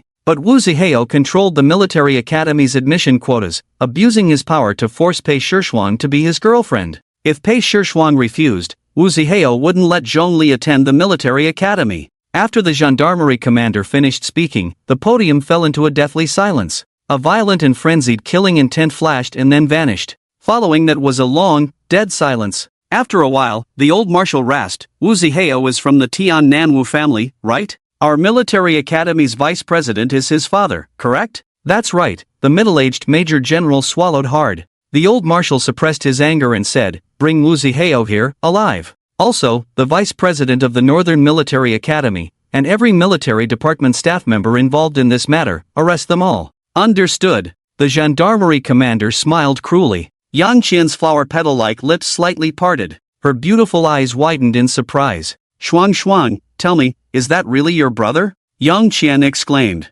Pei Shishhuang's fair cheeks flushed with a faint blush, her long eyelashes trembling slightly. "I don't know. I remember he wasn't that impressive." Yang Qian's charming face showed a hint of regret. "Damn it, if I had known your brother was this capable, I should have brought my best battle outfit." "What battle outfit?" Pei Shishhuang's cool eyes flashed with confusion. "It's a particularly great set of lingerie I bought before," Yang Qian said, twisting her waist, her alluring demeanor like a spring breeze. Pei Shishhuang's brows furrowed, her cheeks slightly red, trembling slightly as she said, "You are really annoying. You can't come to our house anymore. If you don't invite me, I'll go anyway." "Don't think I don't know, you guy, you've already secretly slept with Zhongli," Yang Qian said, her lips slightly parted, her allure like a blooming rose, bright and captivating. Pei Shishhuang calmly replied, "I did sleep with Zhongli, but he was still young then, and..." Yang Qian laughed, "Sleeping together is enough. Since you've slept with him, I want to sleep with him too. If you don't agree, tomorrow I'll spread this around, let everyone in the military know that our aloof goddess is shameless behind the scenes." Pei Shishhuang's cold and beautiful face was serious. "Go ahead and spread it, I'm not afraid." Seeing Pei Shishhuang getting angry, Yang Qian realized she had gone too far and quickly apologized. "My good sister, I was wrong. I won't sleep with Zhongli anymore. How about I sleep with you instead? You know my skills." Back in the military academy, that female dorm supervisor disliked us and made things difficult for us. I snuck into her dorm at night and made her obedient. "Alright, I beg you to shut up. Pei Shuang gently bit her lip, her shy appearance making hearts flutter. As long as you're not angry, that's good, Yang Qian said with a smile. Pei Shuang sighed, alas, my fate is unfortunate. There are so many good girls in the world, yet I ended up knowing you. Just as the two were playfully teasing each other, a disgusting voice suddenly rang out. You seem to be having a great time. Wu Zihao walked over with a cold smile. Yang Qian rolled her eyes at him, disgusted. I advise you to get lost, or we'll be forced to hit you. Hee hee, I'm here to congratulate you. Who would have thought that a worthless piece of trash like Zhongli could have such a glorious day? The heavens are truly unfair. That old dog Lin Xiao is dead, yet this little dog Zhongli is still alive, dreaming of turning over a new leaf? Wu Zihao's words dripped with sarcasm, his face filled with jealousy towards Zhongli, and his speech grew increasingly venomous. You bastard! Pei Shuang trembled with anger, her fair and beautiful face etched with fury. Wu Zihao, like a rogue, was arrogant and pleased with himself. What, do you want to hit me? Come on, go ahead. I'm not afraid to tell you that the director of the military law office is my uncle. If you dare to hit me, just wait for the military court. Yang Qian, while soothing the angry Pei Shuang, mocked, Wu Zihao, don't get too cocky. Zhongli's future will definitely surpass yours. Once Zhongli steps into the sacred realm, it will be your end. Wu Zihao sneered, heh, even if Zhongli can grow into a saint-level powerhouse in the future, how many years will that take? The old principal of the Northern Military Academy has officially announced his retirement. Tomorrow, my dad will take over as the new principal of the Northern Military Academy, and I voluntarily applied to leave the academy and transfer to the Liang Military Department. Hee hee, why don't you guess who will be your future boss? What? Yang Qian's pretty face turned pale. Pei Shuang's expression also changed suddenly. Wu Zihao wore a sinister smile, triumphantly saying, scared, huh? You two filthy bitches, just wait and see how I'll deal with you later. Zhongli is powerful, but what good is that? In the face of power, he's just a pile of dog shit. Once I get to the military department, I can easily handle you too. That little beast Zhongli won't be able to do anything to me. By then, I'll make sure to record the whole process of tormenting and humiliating you, and then send it to Zhongli on the computer. You think, will that waste Zhongli spit blood when he sees the video? Hee hee, don't blame me for being ruthless. I'll give you one last chance. If you don't want to be tormented by me in the future, you two better come to my room tonight. This is your final opportunity. Just as Wu Zihao was threatening Pei Shuang and Yang Qian with a gleeful expression, several military police quietly approached him from behind. Deputy Director Wu, our commander has something to discuss with you. Please come with us, one of the military police said with a smile. Wu Zihao stopped smiling, turning back with confusion. What does the military police commander want with me? Of course, it's something good, the military police replied cheerfully. Seeing this, Wu Zihao relaxed his guard and asked, what good thing? You'll know when you get there. I guarantee it's good, the military police said. It must be that the military police commander found out my dad became the principal and wants to curry favor with me, Wu Zihao said arrogantly. Alright, let's go then. Before leaving, Wu Zihao turned back to Pei Shuang and Yang Qian with a cold smile. Tonight is your last chance, serve me well, and I'll ensure your safety in the future. If you dare not come, you know the consequences. With that, Wu Zihao let out a strange laugh, his ugly face sending chills down their spines. He followed the military police away. Pei Shuang sighed, Zhen Qian, I'm sorry, I've dragged you into this. It's fine, just ignore Wu Zihao's bragging. Does he really think the military department is his family's? At worst, we just won't work in the military department anymore. This idiot must have watched too many movies, thinking we're fools who can be threatened by him? What a moron, Yang Qian comforted. Just then, another military police officer approached. You must be Pei Shuang? Pei Shuang nodded numbly, yes. The old marshal requests your presence, the military police said respectfully. What does the old marshal want with me? Pei Shuang asked in surprise. You'll know when you arrive, the military police replied mysteriously. She had no idea what was going on. The highest commander of the Northern Military Department, the old marshal, was a very busy person. Why would he take the time to summon her, a mere lieutenant? Yang Qian, with her keen mind, guessed that the old marshal's invitation for Pei Shuang was likely because of Zhongli. Shuang, this is a good opportunity. When you meet the old marshal, find a chance to bring up your situation with Wu Zihao. The old marshal has always been fair and just, detesting evil as if it were his enemy. He will definitely advocate for you and Zhongli. Pei Shuang lightly nodded her head. Inside the secret realm, Zhongli found herself in a very difficult situation. Due to using secret techniques, she was temporarily unable to use her talents. Moreover, she had underestimated her enemies again and was surrounded by the skeleton army. Damn it! Zhongli bit her pink lip, her eyes burning with indomitable pride. Her graceful and delicate body swayed like a flower in the wind, struggling to fend off the skeleton's attacks. Even though the low-level skeleton warriors were numerous, they were no match for Zhongli. Due to the nature of her profession, Zhongli could not use weapons or wear armor. However, this also granted her immense physical strength and nearly infinite stamina. The best way to deal with such melee professions was through ranged attacks. Fortunately, Zhongli's family was wealthy and had not completely depleted the skeleton mages and skeleton archers. On the bus to Tiannan City, Zhongli exchanged for 100 skeleton archers and 70 skeleton mages. Combined with what he had exchanged before, it was enough for him to command. With just over 15 minutes left until the college entrance examination ended, Zhongli summoned 10 skeleton archers and 10 skeleton mages from the dark cemetery, ordering them to stand at the periphery and attack Zhongli. With the addition of ranged attacks, Zhongli was clearly struggling to hold her ground. Seeing this, Zhongli raised his staff and used the curse skill damage amplification on Zhongli. This skill was purchased on his birthday from the Apocalypse Mall. He had bought 2 skill books in total, 1 defensive skill, bone armor, and 1 curse skill, damage amplification. The effect of damage amplification was to enhance the damage taken by the enemy, allowing him to kill enemies more quickly. It was one of the essential skills for necromancers. Under the influence of the curse, Zhongli's injuries worsened. She was finally on the verge of collapse. Her eyes were red, her originally pink lips had turned pale, and her aggrieved expression resembled that of a delicate porcelain doll. Zhongli, next time I will definitely defeat you.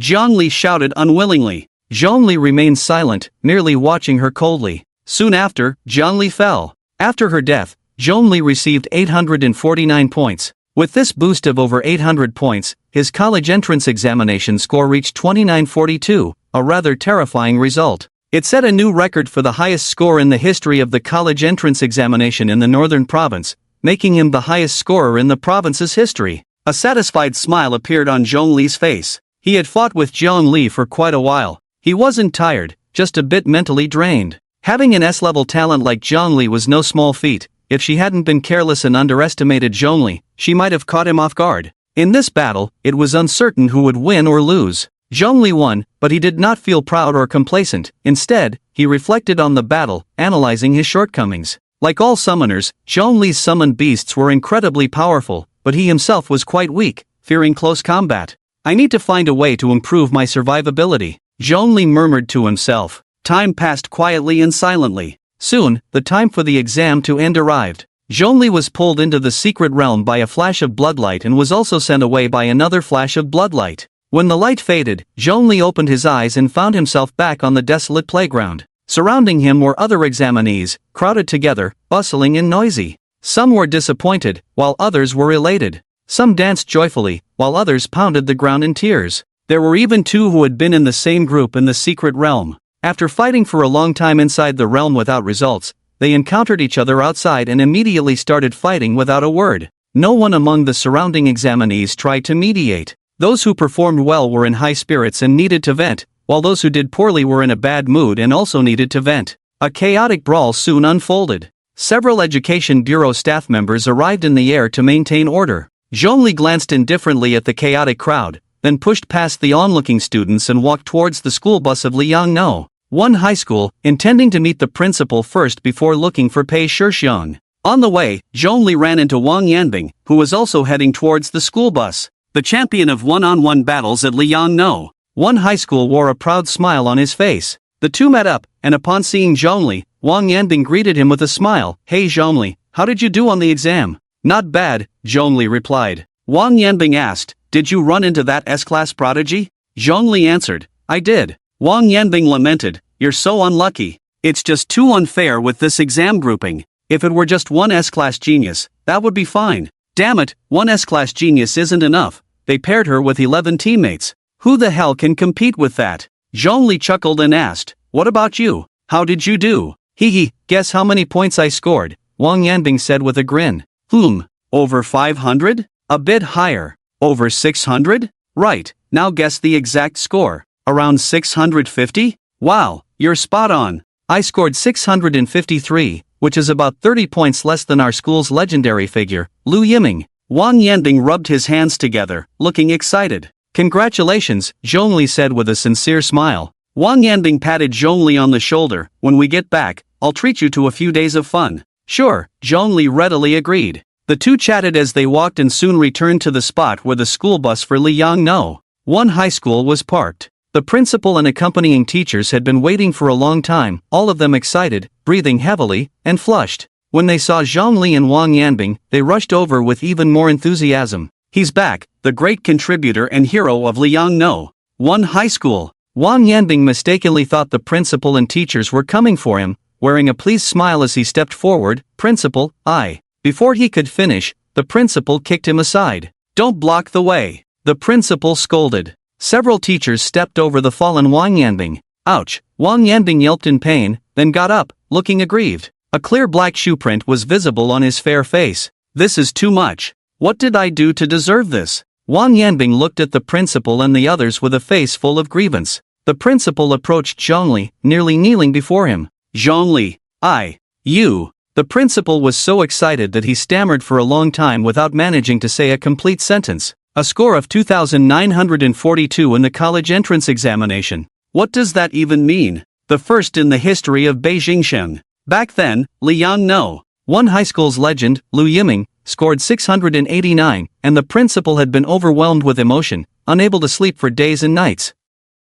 Now Zhongli scored 2942. He probably wouldn't sleep well for the next 6 months. Well done, the principal didn't misjudge you. The principal's voice rose with excitement, filled with strength and passion. Zhongli smiled faintly and said softly, I owe it all to your guidance, principal. The principal's eyes brimmed with tears, unable to express his feelings. The teachers lifted Zhongli high, cheering joyfully as they carried him back onto the bus, leaving Wang Yanbing standing there in a daze. On the bus, the principal took a slightly chilled bottle of iced tea from the onboard fridge and handed it to Zhongli with great care. Just now, the governor of Liyan City called, asking me to take you back tonight. He has arranged a grand welcome ceremony for you, with all the city leaders present, as well as news reporters from the television station. Okay, Zhongli said, taking a sip of the iced tea and nodding in agreement. He had just called Pei Shishang, but she didn't answer, seemingly busy. Zhongli planned to call her again later. Beside them, Teacher Hu curiously asked, Zhongli, you really hide it well.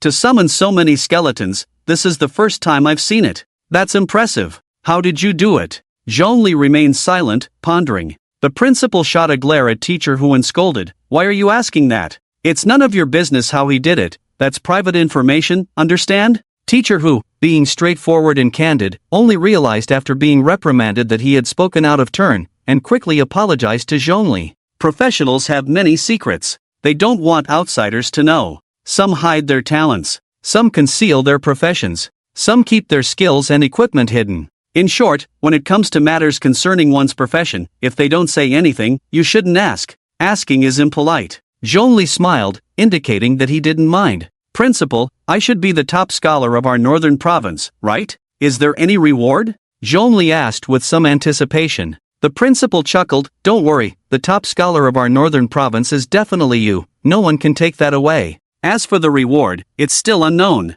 The rewards for the top scholar vary each year. Besides the provincial government, our Liyang city will also give you a reward, probably a soul gem, or money, or something like a villa. Also, our school will give you a reward. Zhongli was curious, can you tell me what the school's reward is now? 2,000 soul gems plus a set of formations personally crafted by me, the principal said solemnly. Zhongli raised an eyebrow and smiled, that's quite generous. After a pause, he asked, By the way, principal, what type of formation are you rewarding me with? The principal patted his chest and said, It depends on what type you want, attack formations, defense formations, or formations that can speed up cultivation. Just say what you want, and I guarantee I'll meet your request. Let me think. The two were chatting when suddenly several high-ranking officers barged in. The leader was a middle-aged major general with gray hair, who had always been by the side of the old marshal. Upon seeing the Northern Military Department personnel, the principal stood up and asked, Gentlemen, is there something you need? We're here to find Zhongli. Marshal Nie Yuan of the Northern Military Department has something to discuss with him, the major general spoke politely. The principal rubbed his nose, remained silent, and turned to look at Zhongli. Zhongli showed a puzzled expression and asked, What does he want with me? The major general smiled slightly. General Lin Xiao was once Marshal Nie Yuan's subordinate, and they have a good relationship. When you were a child, the marshal even held you. I wonder if you remember. I have a bit of an impression, Zhongli replied. The marshal is looking for you, firstly to reminisce, and secondly to commend you on your excellent results in this college entrance examination, the Major General said cheerfully. Please come with us, don't keep the marshal waiting. Okay. Zhongli immediately stood up. After all, he couldn't afford to offend a figure like the marshal, who commanded the military of an entire province. Zhongli arrived outside the bus and found that, he didn't know when, a crowd of reporters had gathered outside. As soon as Zhongli appeared, the reporters swarmed towards him. Student Zhongli, I'm a reporter from the Truth newspaper. Can we schedule a time for an exclusive interview? This is the Huaxia Daily. Student Zhongli, I heard you are a very rare mutant, is that true? Do you really have F-level talent? Microphones, cameras, and flashes were all thrust into Zhongli's face. This was Zhongli's first time being interviewed, and with so many people, it was chaotic. It was so noisy that he couldn't hear what the reporters were saying at all. The Major General following Zhongli frowned, snorted coldly, and the soldiers guarding the area immediately stepped forward to push the noisy reporters aside. The Major General escorted Zhongli into a Hummer military vehicle. The car emitted a low rumble, like a sleeping beast about to awaken. Like an arrow released from a bow, it vanished from the spot, leaving only 2 deep tire tracks and a cloud of dust. The Hummer pulled Zhongli to a secret military camp of the Northern Border Army. Everywhere, soldiers reeked of blood. After getting out of the car, the Major General led Zhongli into the base. The base was large, divided into different areas. The Major General brought Zhongli to a comfortable reception room. Marshal Nie Yuan of the Northern Border Army had been waiting there for a long time. Upon first seeing the old marshal, Zhongli thought he was just an ordinary old man, no different from those in the neighborhood playing chess or dancing in the square. The old marshal was not wearing his imposing uniform adorned with medals, but a loose gray robe. He sat in a rattan chair and waved his hand with a kind smile as Zhongli entered, saying, "Sit down, you must be tired after the exam." This was Zhongli's first impression of the old marshal, approachable. Yes, Zhongli replied without pretense, sitting in the empty rattan chair opposite the old marshal. "Here, have some." The old marshal pointed to the snacks on the rattan coffee table with fingers as dry as old tree roots. "Yes," Zhongli responded, picking up a piece of beef jerky and starting to chew. The old marshal spoke and acted like an ordinary elder, devoid of any military ferocity. With a kind expression, his wrinkled face looked like a crumpled flower. He chuckled, "Come, let me show you something good." The old marshal handed Zhongli a tablet he had been holding. Curious, Zhongli took it, thinking, what could be so good? When he received the tablet and saw the image on the screen, he was instantly stunned. A well-lit interrogation room. Wu Zihao was tied to a torture device, surrounded by several experienced interrogators who were tormenting him. It was a fate worse than death. Zhongli's expression turned serious as he slowly raised his head, staring at the seemingly kind old man before him, confused. What does this mean? Wu Zihao abused his power for personal gain. This is a grave taboo in the military. He deserves to die. The old marshal, with his white hair and face etched with the marks of time, still had a determined gaze. Zhongli calmly focused on the scene of Wu Zihao being tortured on the tablet, his handsome face showing no signs of disturbance. The old marshal poured Zhongli a cup of strong tea and said thoughtfully, "I am old and no longer useful. I don't have many good days left. I have been lax in managing my subordinates, allowing some lowly scum to tarnish the reputation of the Northern Border Army. Child, it is my fault that you have suffered." Zhongli respectfully replied, "Marshal, you are being too harsh." The old marshal waved his hand, calling me Marshal feels a bit distant. "I have known your father for many years, we are both comrades and close friends. You can just call me Old Nia." "Yes, Old Nia," Zhongli said softly. Faced with such a prominent figure, he dared not be careless. The old marshal smiled kindly. "In the past, I was negligent and did not take good care of you.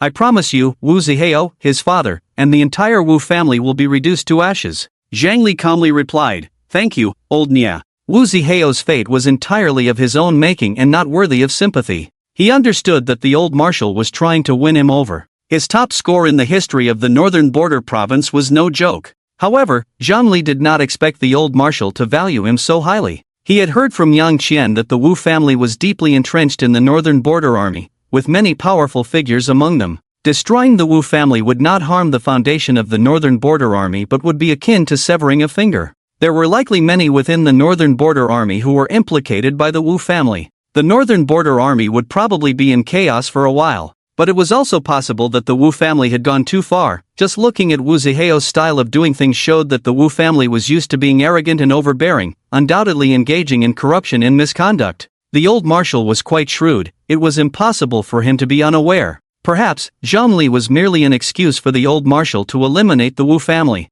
The old marshal took a sip of strong tea. The conversation shifted as he said, "You should stay here for the next few days, don't go home. If you need anything, just let me know. In a few days, you'll go directly to the Northern Military Academy for school. You don't have to worry about benefits and treatment. I will arrange everything for you at the highest standard." Ah, Zhongli looked surprised. Was he being detained? Why couldn't he even go home? The old marshal chuckled and asked, "Don't you want to attend the Northern Military Academy?" Zhongli hesitated for a moment but shook his head, saying, "There are too many rules in military schools, and I prefer a free and easy life. I'm afraid I won't be able to handle the military school life." The old marshal laughed, "It's fine, you'll get used to it. I can have the academy leaders give you special privileges, ensuring your campus life is comfortable." Zhongli showed a thoughtful expression. "Well," the old principal continued, "moreover, there are scholarships, daily allowances, cafeteria subsidies, equipment allowances, etc. I'll provide you with the best."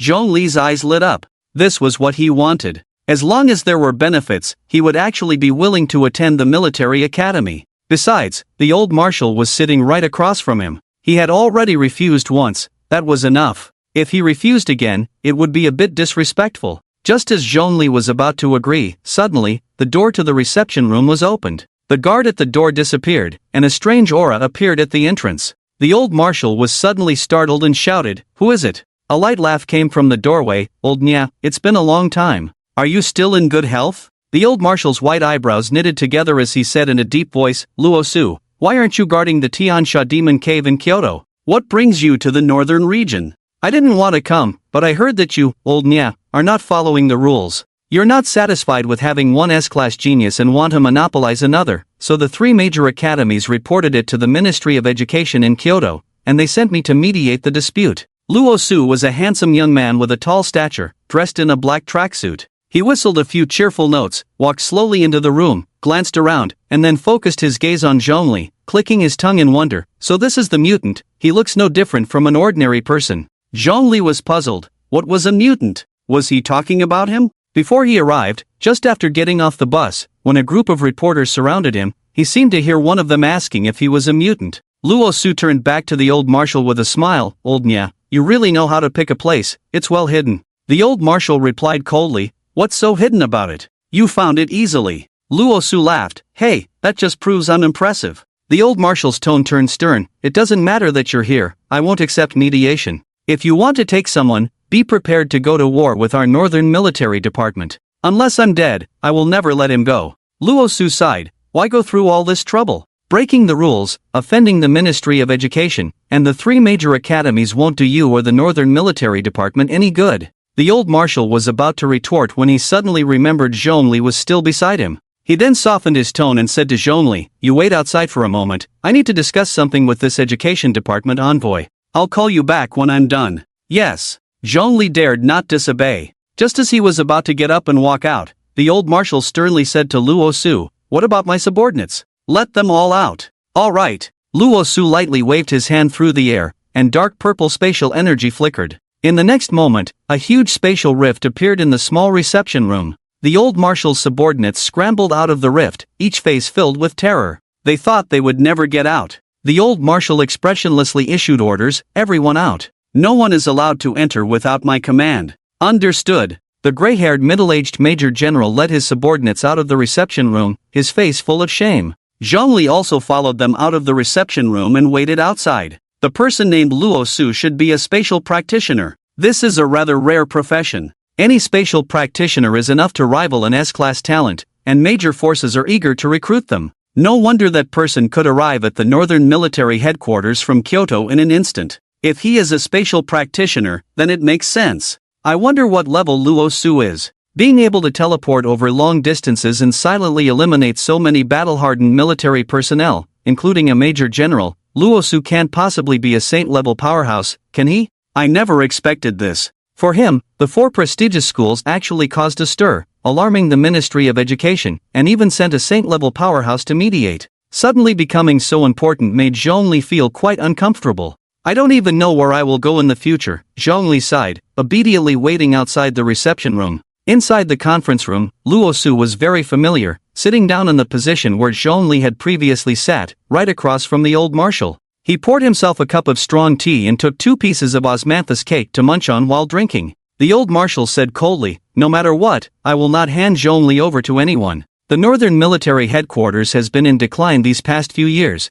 and there are hardly any decent young talents. Without suitable successors, we old folks dare not retire easily and can only hold on." Luo Su shook his head and said, "That's not my concern. You can only blame your military academy for not managing well and failing to cultivate talent." The old marshal sighed, "I admit this is my fault. I've grown old, and my heart has softened, being too lenient with my subordinates, which has led to a mess in military academy management. It's time to restore my previous management methods, ruling with blood and fear." Luo Su advised gently, "Alas, Elder Nya, I can understand your difficulties, but I also hope you can understand my challenges. No matter what, the rules cannot be broken. You have to give a fair chance for competition. The other 3 are not to be underestimated. Offending them will not benefit you." The old marshal said painfully, "You don't understand, we are out of time." Luo Su sighed deeply, "Actually, I already know." The old marshal's gaze sharpened, and he said in a deep voice, "Since you already know, you should better understand my concerns. I won't say more, we know each other, so don't push me." Luo Su pondered, "The big shots in Kyoto are already thinking of ways. If the northern region falls, the other provinces won't fare well either. We understand the principle of when the lips are gone, the teeth are cold." The old marshal angrily replied, "What do you know? How many people died in the northern region before, and none of you cared? In the end, we still have to rely on ourselves. Times have changed, it's not just the northern region, other places too." What? Is the news reliable? Reliable. In short, China will soon face great chaos, and all provinces must work together sincerely and unite to get through this crisis. At such a critical moment, if you in the northern region are the first to break the rules and do not abide by them, I fear you will be completely isolated. By then, the northern region will truly become a discarded piece," Luo Su said with a serious expression. After a long contemplation, the old marshal slowly asked, "Then what do you suggest for cooperation?" A week ago, Kyoto secretly summoned the heads of each province. Tonight, a conference will be held, and by tomorrow morning, a result will definitely be discussed. Good, then I will wait for the conference to end. Outside the reception room, the middle-aged Major General was summoned by the old marshal. After a while, he came out of the reception room, walked up to Zhongli, and said, "Elder Nya has something to attend to tonight and cannot accompany you. You can stay here tonight. By the way, your sister Pei Shuang is also here. Why is she here too?" Zhongli frowned and asked. The middle-aged Major General spoke gently, "She is a witness. When we interrogate Wu Ziheo, she needs to be present to testify. After the interrogation, she can leave, but she knows you are also at this base, so she specifically stayed to wait for you to leave together." Zhongli breathed a sigh of relief. "Alright, then I need to call our principal and tell him I won't be returning to Liang tonight. I've already sent someone to explain the situation to him. He asked me to tell you that whenever you return to Liang, let him know in advance. He wants to throw you a grand welcome party." "That's good." The middle-aged Major General led Zhongli to a rather luxurious room in the base. The Major General said, "You will stay here tonight. Your sister just went out and will be back soon. The food will be delivered shortly. What do you want to eat tonight?" "Something lavish," Zhongli replied with a smile. After the college entrance examination, it was worth celebrating. "Alright, do you want to drink?" the Major General asked. "Alcohol. Let's skip it." "Okay." After the Major General left, Zhongli went to the bedroom and lay down on the soft, large bed. The college entrance examination was over. His tense nerves could finally relax. After a while, footsteps sounded outside the door. Pei Shifang and Yang Qian pushed the door open and entered. Seeing Zhongli, Pei Shifang was pleasantly surprised. She walked gracefully, her figure enchanting, and hugged Zhongli. "You are amazing, I'm so proud of you." Pei Shifang's delicate body was soft and fragrant. Zhongli momentarily lost himself, not really hearing what Pei Shifang had said. When Pei Shifang let him go, Yang Qian, who had been waiting nearby, mimicked Pei Shifang and tried to pull Zhongli into her embrace. She had changed into a tight black dress that accentuated her curves, her long legs appearing straight and fair under the light, and she wore high heels that added to her beauty. Yang Qian, with a flirtatious expression, said, "Good brother, let me hug you." "Stop." Zhongli dodged Yang Qian and frowned. "We're not that close, isn't this too intimate?" Yang Qian rolled her big eyes and replied, "What's wrong with that? The more hugs, the closer we get. I don't have a boyfriend, why should you be afraid? Chen Chen. Pei Shifan's delicate face was filled with frost as she coldly said, didn't I tell you before coming here? Don't mess with my brother. Yang Qian pouted, you both have hugged him, why can't I? No means no, Pei Shifang insisted firmly. Fine. Zhongli stood to the side, puzzled. Why did it feel like his sister and Yang Qian were acting strangely? Especially Yang Qian, her gaze on him was as if she wanted to devour him. Xiao Lu, when did you become so impressive? You've hidden it too well, not even telling me, making me worry about you going to college for so long and suffer a lot of grievances, Pei Shifang complained, biting her red lips. Zhongli scratched his head, I was afraid you wouldn't believe me if I told you. Pei Shifan's beautiful eyes showed a doting expression, silly, how could I not believe you?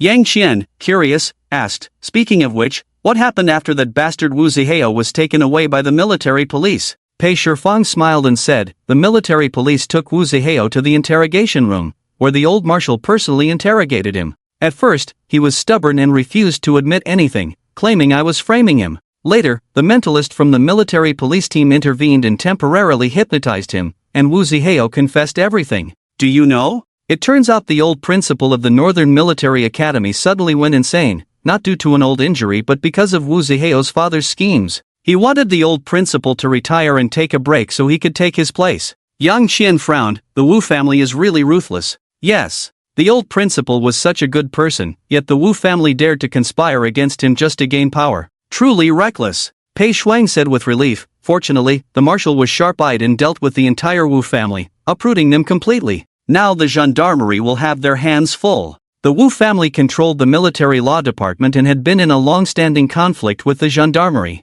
With the Wu family now fallen, the gendarmerie will definitely retaliate fiercely against them, Yang Qian said with a smile.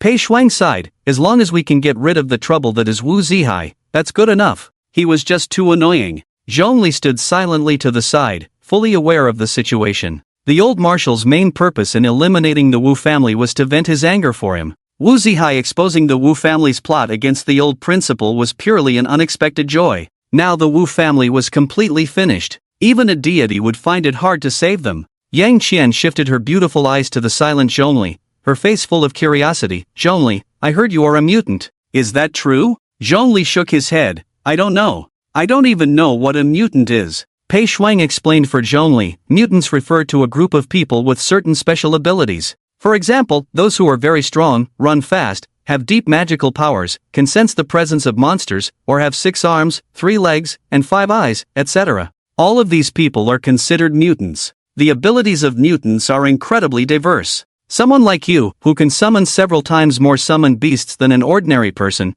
also falls under the category of mutants. Oh? Zhongli asked, is there any way to test it and confirm whether I am a mutant or not? Pei Shuang said softly, currently, there is no method to test for mutants. In short, as long as there is an ability that is different from ordinary people, it can be called a mutant. Zhongli nodded, feeling secretly pleased. He had been worried about this matter. In Zhongli's dark cemetery, there were tens of thousands of skeleton warriors, and combined with the skeleton mages and skeleton archers, there were nearly 200 more. As time passed, the undead in Zhongli's dark cemetery would gradually increase. However, he felt like a prisoner wearing shackles, restricted everywhere. Take today's college entrance examination, for example. Zhongli could easily summon an army of skeletons numbering in the tens of thousands to sweep through the secret realm examination site. But he couldn't do that. The reason was simple. The powerful beings guarding the secret realm were not fools. If Zhongli revealed strength far beyond their understanding, it would inevitably attract envy and trouble.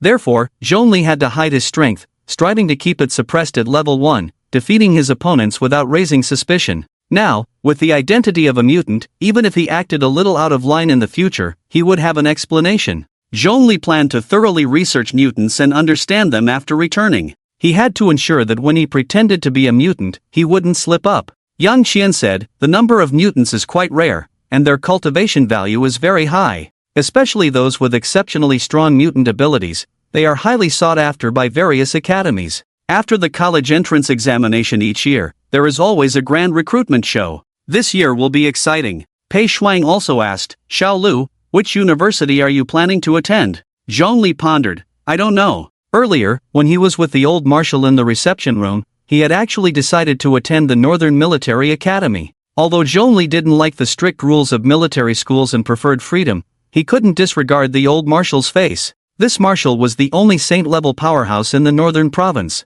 Zhongli wouldn't dare to refuse such a powerful figure. Moreover, the old marshal had indeed treated him well, offering scholarships and other benefits without fail. He even promised to grant him privileges, allowing him to enjoy a carefree campus life at the military academy. In that case, attending the Northern Military Academy didn't seem so bad after all. The key is to be able to cling to the old marshal's thigh, to establish a relationship with a saint-level powerhouse. This is something many people dream of. However, the sudden visit of the Education Bureau's Special Commissioner, Luo Su, threw everything into chaos. Zhongli learned from the snippets of conversation between Luo Su and the old marshal that the three prestigious schools also wanted him. Due to dissatisfaction with the North Border Military Department's arrogance, the three major schools united to report to the Ministry of Education, which sent Luo Su to negotiate with the old marshal. It was uncertain what the final outcome would be. Yang Qian reminded, if a prestigious school wants to recruit you, don't rush to agree. Wait and see what conditions the other schools can offer.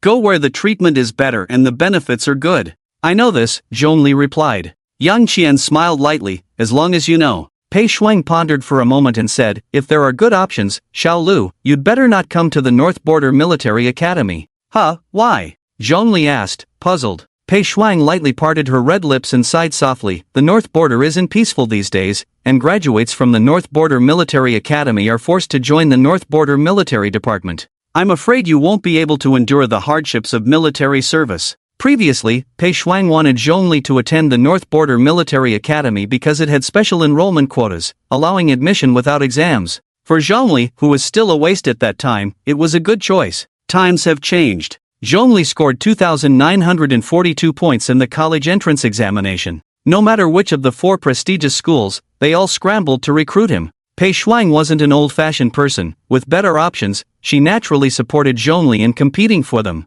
Zhongli smiled bitterly. His choice no longer mattered. What was important were the decisions of the old marshal and Luo Su. On the other side, in a luxurious hotel in Tiannan City, Zhongli lay sprawled on the soft bed without any image. A pair of flawless jade feet were raised high, swaying leisurely in the air, proving that her mood was quite good at the moment. Someone knocked on the door. Zhongli lazily said, "Come in, the door's not locked." Then, a woman dressed as a maid walked in. "Miss, I've investigated the matter you asked me to look into, and I've found out everything."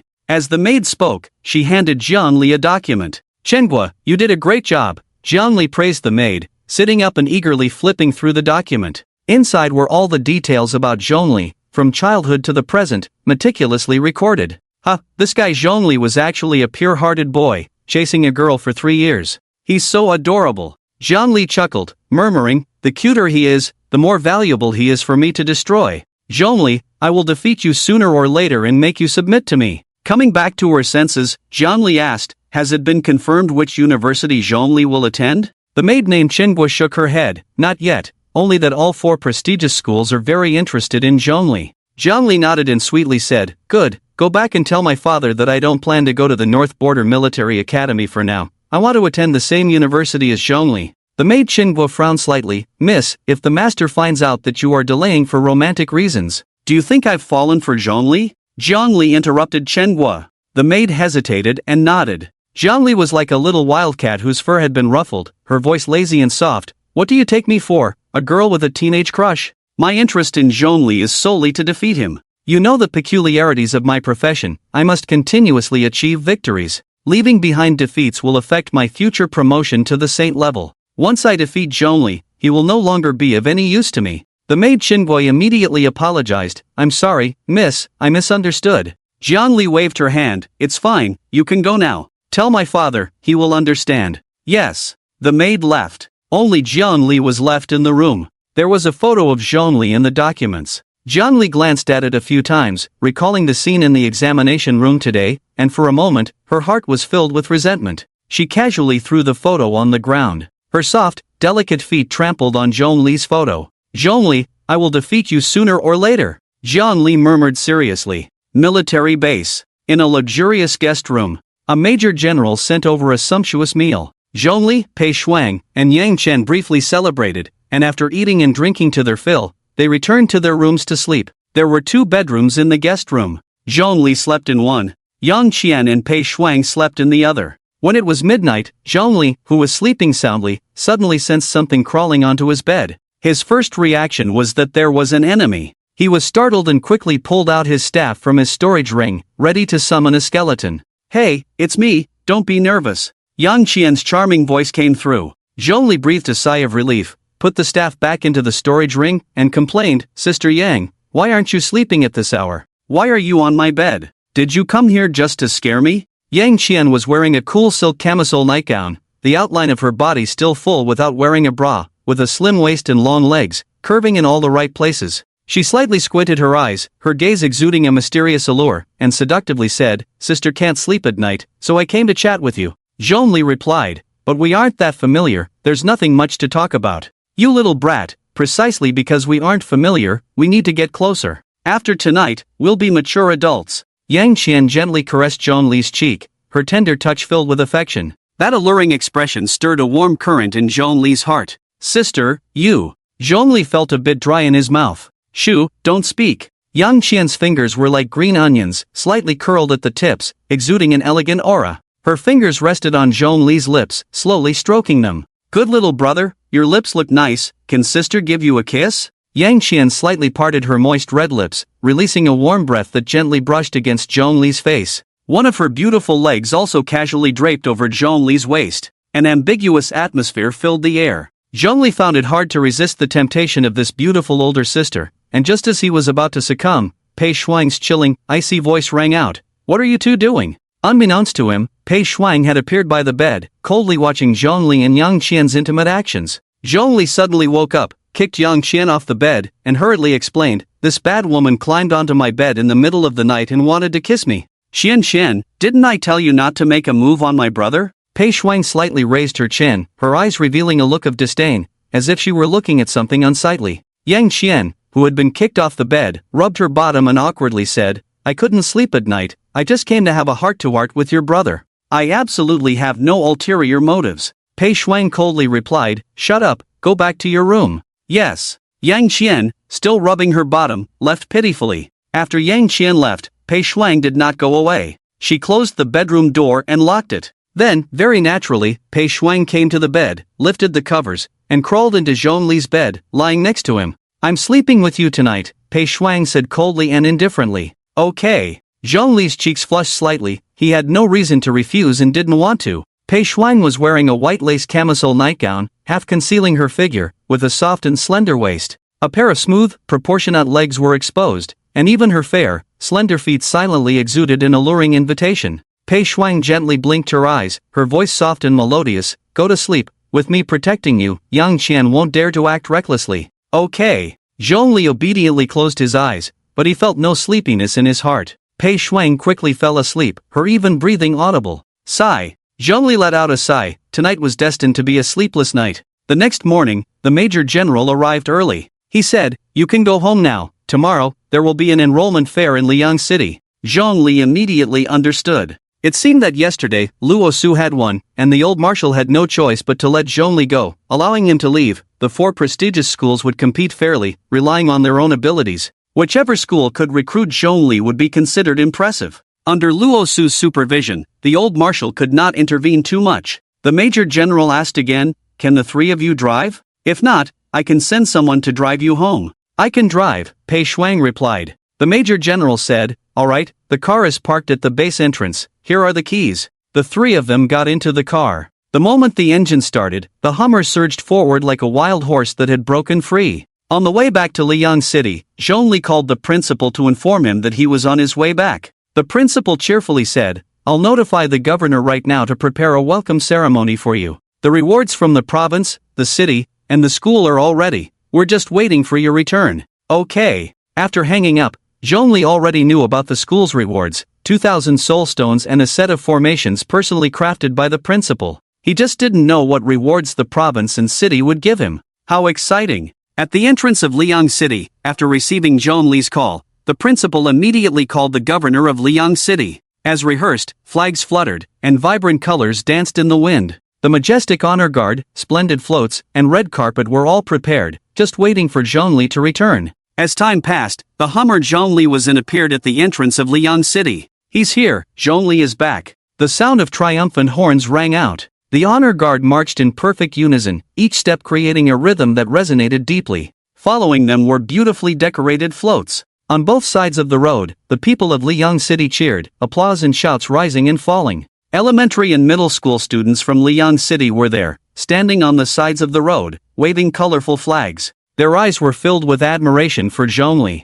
Sitting in the car, Zhongli looked out at the bustling scene outside the window and couldn't help but exclaim, "This is a bit too extravagant, isn't it?" Pei Shuang, who was driving, turned back and smiled. "You are the provincial champion, the highest scorer in the history of Northern Border Province. No matter how grand the entrance ceremony is, it's not too much." Yang Xian, sitting in the back seat, also smiled. "Enjoy it, this is your shining moment." After entering the city, at the Central Square's conference hall in Liang City, the lights were brightening, and the venue was dazzling. A grand award ceremony was about to begin. After Zhongli and the others got out of the car, the principal led several city leaders over. "Zhongli, let me introduce you, this is our governor of Liang City, Zhang Yansen." Zhongli politely said, "Hello, Governor Zhang." Zhang Yansen smiled warmly. "Congratulations, Zhongli. Not only have you become the provincial champion, but you are also the first champion in the history of Northern Border Province. You are the pride and honor of Liang City. Your glory will inspire everyone who has dreams." Upon meeting, Governor Zhang started with a wave of praise. His attitude was quite good, even somewhat respectful. Zhongli felt that being the provincial champion with a score of 2,942 was indeed impressive. A city governor, high in power and status, showed him such deference. Zhongli was not the type to become complacent. He belonged to the kind of person who respects others as much as he is respected. In the face of Governor Zhang's compliments, Zhongli showed no arrogance or pride. Instead, he appeared very humble and modest. It was this seemingly unimportant detail that greatly increased Governor Zhang's fondness for him. Believing that Zhongli is humble and courteous, a person of character, he will surely achieve great things in the future. Zhongli and the others walked into the banquet hall. The award ceremony officially began. The crowd below was large, chaotic, and noisy. Governor Zhang remained unfazed, casually casting a wide area silence spell. As a disciplined priest, silence was one of his most proficient spells. Under the effect of the spell, the audience fell silent. According to custom, Governor Zhang took the stage first and said a few formal words. Then, the principal of Liang No. 1 High School, Zhuang Tai, took the stage. Today, the principal was quite proud, exuding an air of authority. Below, the principals of Liang No. 2, No. 3, and No. 4 high schools looked on with envious, reddened eyes, gritting their teeth in jealousy. Especially the principal of No. 2 High School, who had once considered recruiting Zhongli after witnessing his strength. He had tried several times to contact Zhongli but was always blocked by the vigilant principal of No. 1 High School. He never even got to see Zhongli. Later, the principal of No. 2 High School found it too troublesome and simply gave up on the idea of recruiting Zhongli. Now, watching the principal of No. 1 High School basking in glory on stage, the principal of No. 2 High School regretted it deeply. Had he known Zhongli was so outstanding, he would have done everything possible to bring him to Liang No. 2 High School, even if it meant going bankrupt. Then, the one shining on stage would be him, and Liang No. 2 High School could have turned the tables, surpassing No. 1 High School to become the top key high school in Liang City. What a pity. Now, it was too late for regrets. The principal of No. 2 High School wore a face of remorse. The principal on stage didn't say much, just praised Zhongli profusely, calling him resolute, unflappable, low-key, diligent, and hardworking. So much so that Zhongli felt a bit embarrassed. After the principal finished speaking, it was finally Zhongli's turn to take the stage. He didn't need to say anything, he just had to stand there and accept the awards given to him by the province, city, and school. As soon as Zhongli stepped onto the stage, a wave of thunderous applause erupted from the audience. Waves of adoring gazes felt like scorching flames, nearly melting Zhongli. Below, there were staff from the Liang City government, teachers and students from several major universities, and local organizations like the Demon Hunter Guild, the Divine Retribution Church, and the Practitioners Association, all present for this award ceremony.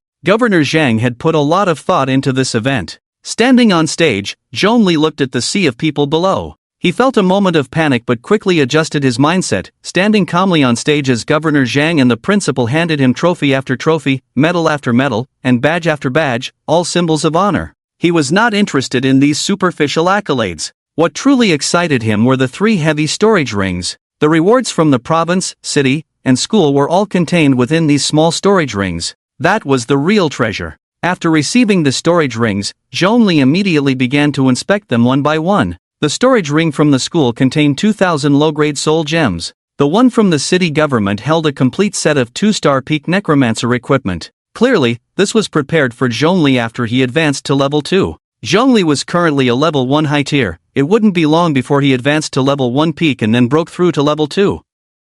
By then, the 2-star peak necromancer set from the city government would come in very handy. 1-star sets were cheap and would soon be outdated. The 2-star set was much better, inherently valuable. Even if he didn't want it, he could sell it directly for a significant profit. The city government had put in some thought. The storage ring from the provincial government contained 500 medium-grade soul gems, 10 bottles of 2-star potions, and 10 advanced skill books. There was no time to examine them in detail. As soon as the award ceremony ended, Zhongli was pulled by the principal and Governor Zhang to the banquet hall at the back of the venue. Here, drinks were plentiful, and the food was exquisite. Come, Zhongli, let me introduce you. This is my niece, with B-grade talent, a priest profession, and she is the same age as you. You two should get along well. The principal brought a beautiful young girl in front of Zhongli and introduced her to him with enthusiasm. Hello, Zhongli nodded slightly and greeted her. Then, Governor Zhang introduced the stunning woman beside him to Zhongli. This is my sister-in-law. She should be 3 years older than you, a college student at Southeast University, unmarried, no boyfriend.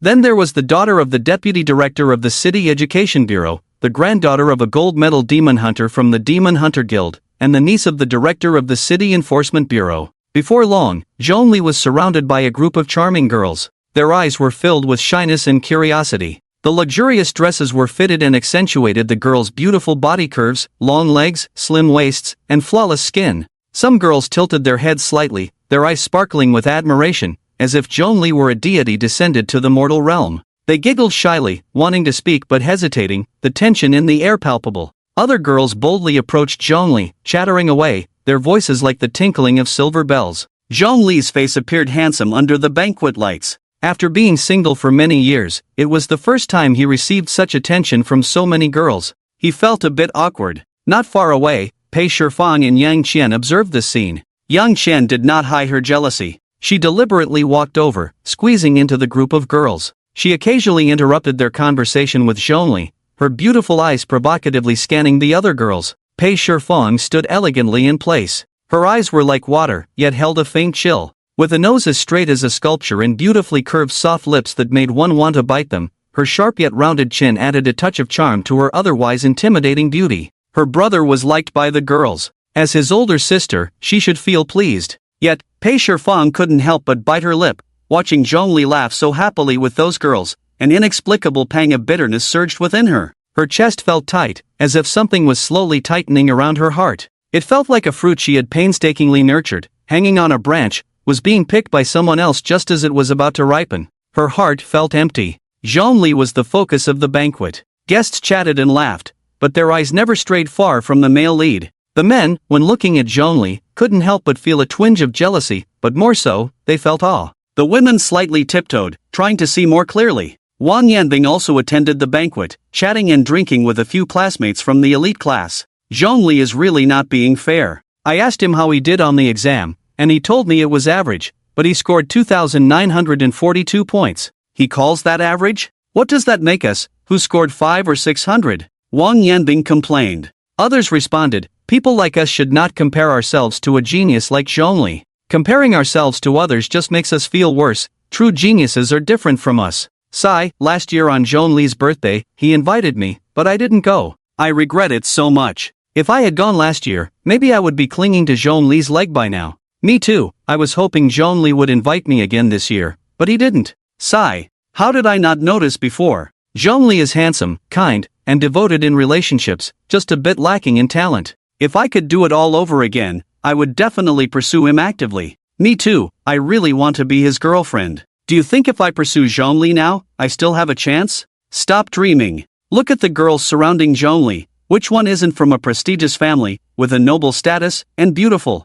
I'm so envious. Hee hee, the fortunate thing is that I've never offended Zhongli. Those who have humiliated Zhongli before are in for a rough time. I wonder if Zhongli will take revenge on them. The voices of the classmates reached the ears of Shenwan and Wang Xian nearby. both feeling quite uncomfortable. Wang Xian had bullied Zhongli before and was afraid of retaliation, living in fear these past few days, unable to sleep well at night, and growing increasingly haggard. Her complexion was poor, resembling a ghost. Xinwan, on the other hand, wore a look of desolation, gazing at the now flourishing Zhongli from a distance. The regret and remorse in her heart were nearly driving her mad. Xinwan's eyes appeared extremely weary, her regret keeping her awake at night. She blamed herself for not treating Zhongli better back then, for rejecting his affections. He had liked her so much. Tears silently slid down Xinwen's delicate face. Regret felt like a sharp knife, piercing her soul. How she wished time could turn back, allowing her to start over. Wang Xian was still chattering away, her voice tinged with a cry. Wan, I'm so scared. What if Zhongli seeks revenge on me in the future? Xinwen shot Wang Xian a fierce glare. Suddenly, she raised her hand and slapped Wang Xian across the face with lightning speed. The force was so great that Wang Xian stumbled, nearly falling to the ground. The air seemed to freeze at that moment, leaving only the crisp sound of the slap echoing in their ears. Wang Xian's face throbbed with pain, her eyes filled with shock and grievance, tears welling up. Wan, why did you hit me? Wang Xian asked, feeling wronged. Xinwen wore a dark expression, said nothing, and walked away. After a long wait, the banquet finally ended. Zhongli was pulled away by the big shots of Liang City to drink. They drank until the early hours of the morning. Pei Shixiong and Yang Qian brought the dazed Zhongli back home. Yang Qian exclaimed, Zhongli looks so refined, but his drinking capacity is truly impressive. He made Governor Zhang throw up. And Zhongli's principal, who would have thought? He has quite the talent for dancing, shaking his hips more provocatively than professional dancers. Pei Shixiong seemed to be in a bad mood, silently carrying Zhongli back to the bedroom. She filled a basin with clean water and wiped Zhongli's face and body. Tonight, I'm sleeping with Zhongli. Don't bother him, Pei Shixiong said coldly. Alright, Yang Qian noticed Pei Shixiong's unusual mood and didn't say much, obediently going to sleep in the guest room. After Yang Qian left, Pei Shixiong sat by the bed. The moonlight streamed through the window, casting a soft glow on her already flawless skin, adding an indescribable radiance.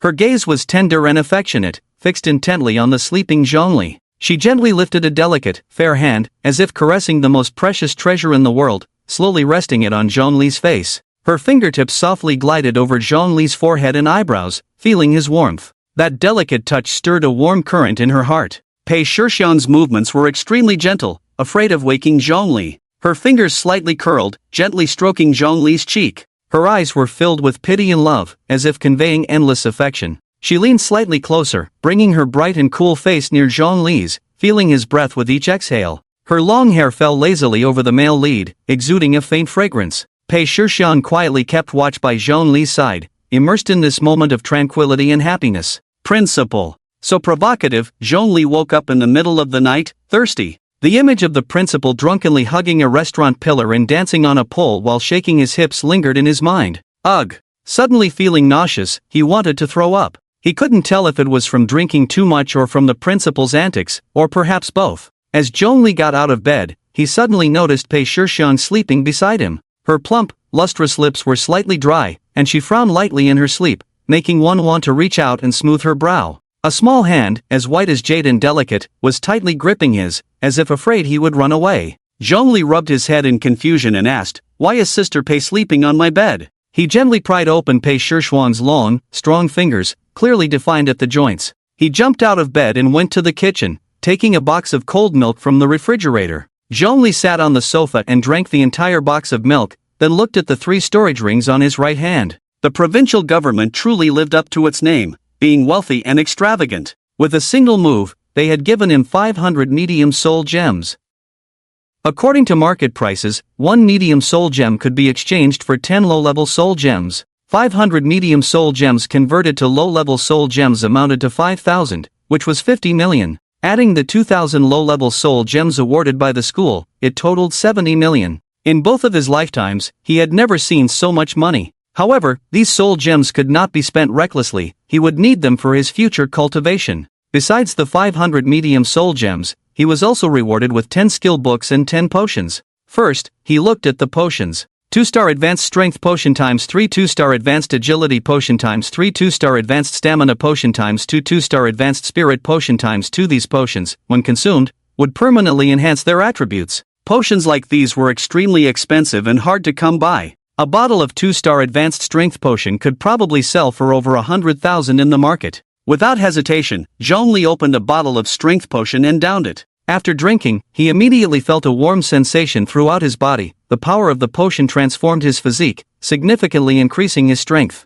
He continued to drink, finishing the remaining 9 bottles. Ha! Zhongli exhaled heavily, feeling terrifyingly strong, as if he could kill a tiger with a single punch. This desire grew stronger and stronger. Unable to contain himself, he punched the marble coffee table in the living room. The sturdy marble table shattered into pieces in an instant. His current physical strength should be comparable to that of a first-level advanced warrior. However, compared to Zhongli, he was still far behind. Zhongli's body was like diamond, while Zhongli's current physical strength was only as strong as rock. Suppressing the growing destructive urge within him, Zhongli took out the 10 advanced skill books awarded by the provincial government. The skill books were categorized into 6 levels: beginner, intermediate, advanced, master, grandmaster, and holy. Before the college entrance examination, Zhongli had purchased 2 intermediate skill books, Damage Amplification and Bone Armor, from the Apocalypse Mall, which were not worth much. The price of skill books was determined not by their level but by their effects.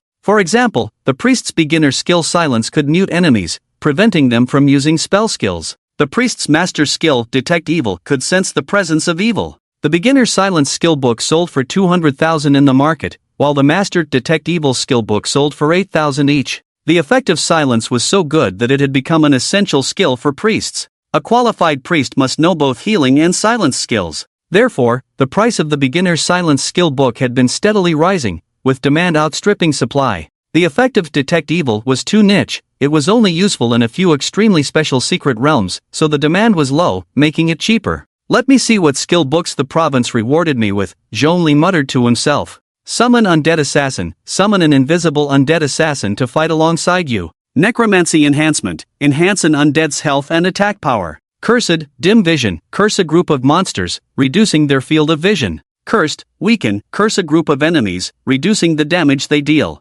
Summon Poison Spear Skeleton. Summon a skeleton that throws deadly poison spears to fight for you. Summon Ice Arrow Skeleton. Summon a skeleton that shoots ice arrows to fight for you. Bone Spear. Summon lethal bone spikes to pierce your enemies. Bone Wall. Create an impassable barrier made of bones and fragments. Passive, Skeleton Mastery. Increases the life and damage of skeleton-type summons. Passive, Poison Resistance. Increases resistance to poison. Glancing at the skill book rewarded by the provincial government, it was quite standard. Or rather, the Necromancer class has skills that are mostly unremarkable, with only a few that are somewhat interesting. Zhongli casually picked up a skill book titled Summon Undead Assassin and crumpled it. The skill book transformed into a gray light and drilled into Zhongli's body. Immediately, a prompt from the cheat device sounded in his ear. Exchange list unlocked. Undead Assassin. Zhongli's consciousness entered a dark cemetery and opened the exchange list. Sacrifice 40,000 skeleton warriors to exchange for 1 undead assassin. Zhongli immediately sacrificed 40,000 skeleton warriors and exchanged for 1 undead assassin.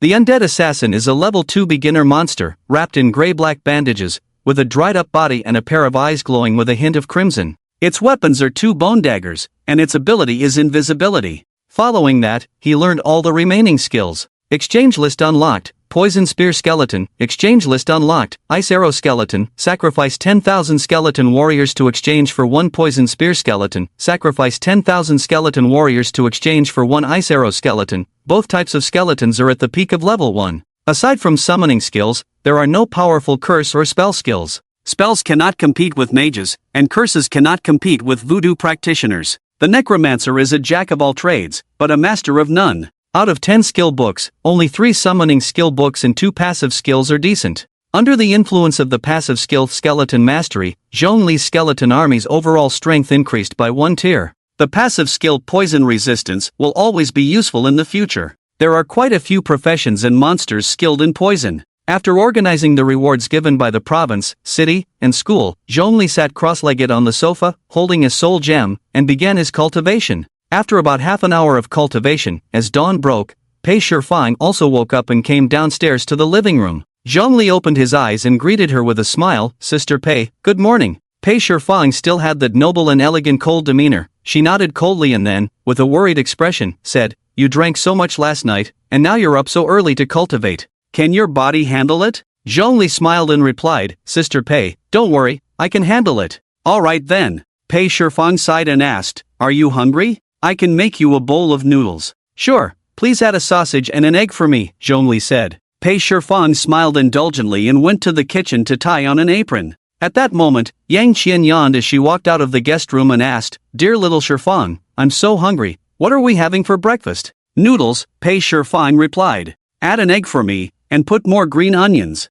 "Okay." The noodles were quickly cooked. After the three of them finished eating and washed up, Zhongli was set to attend the enrollment conference being held today, and Pei Shifang accompanied him. As for Yang Qian, she originally planned to accompany Zhongli to the enrollment conference with Pei Shifang. However, this morning, Yang Qian received a military order, her leave was over, and she had to return to the military to carry out her mission. Yang Qian reluctantly said goodbye to Pei Shifang and Zhongli. Soon after, Zhongli and Pei Shifang headed to the venue of the enrollment conference, the city government hall. At this moment, it was already surrounded by parents and students, with various luxury cars blocking the streets. Zhongli looked at the crowded crowd, feeling a bit overwhelmed. He turned to Pei Shuang and said, "There are too many people. How about we go home first and come back later when it's less crowded?" "Since we're already here, it doesn't matter if we squeeze a bit," Pei Shuang replied, naturally taking Zhongli's hand and pulling him forward. To be honest, Zhongli slightly underestimated his own popularity. At the entrance of the city government hall, a throng of parents of students had gathered.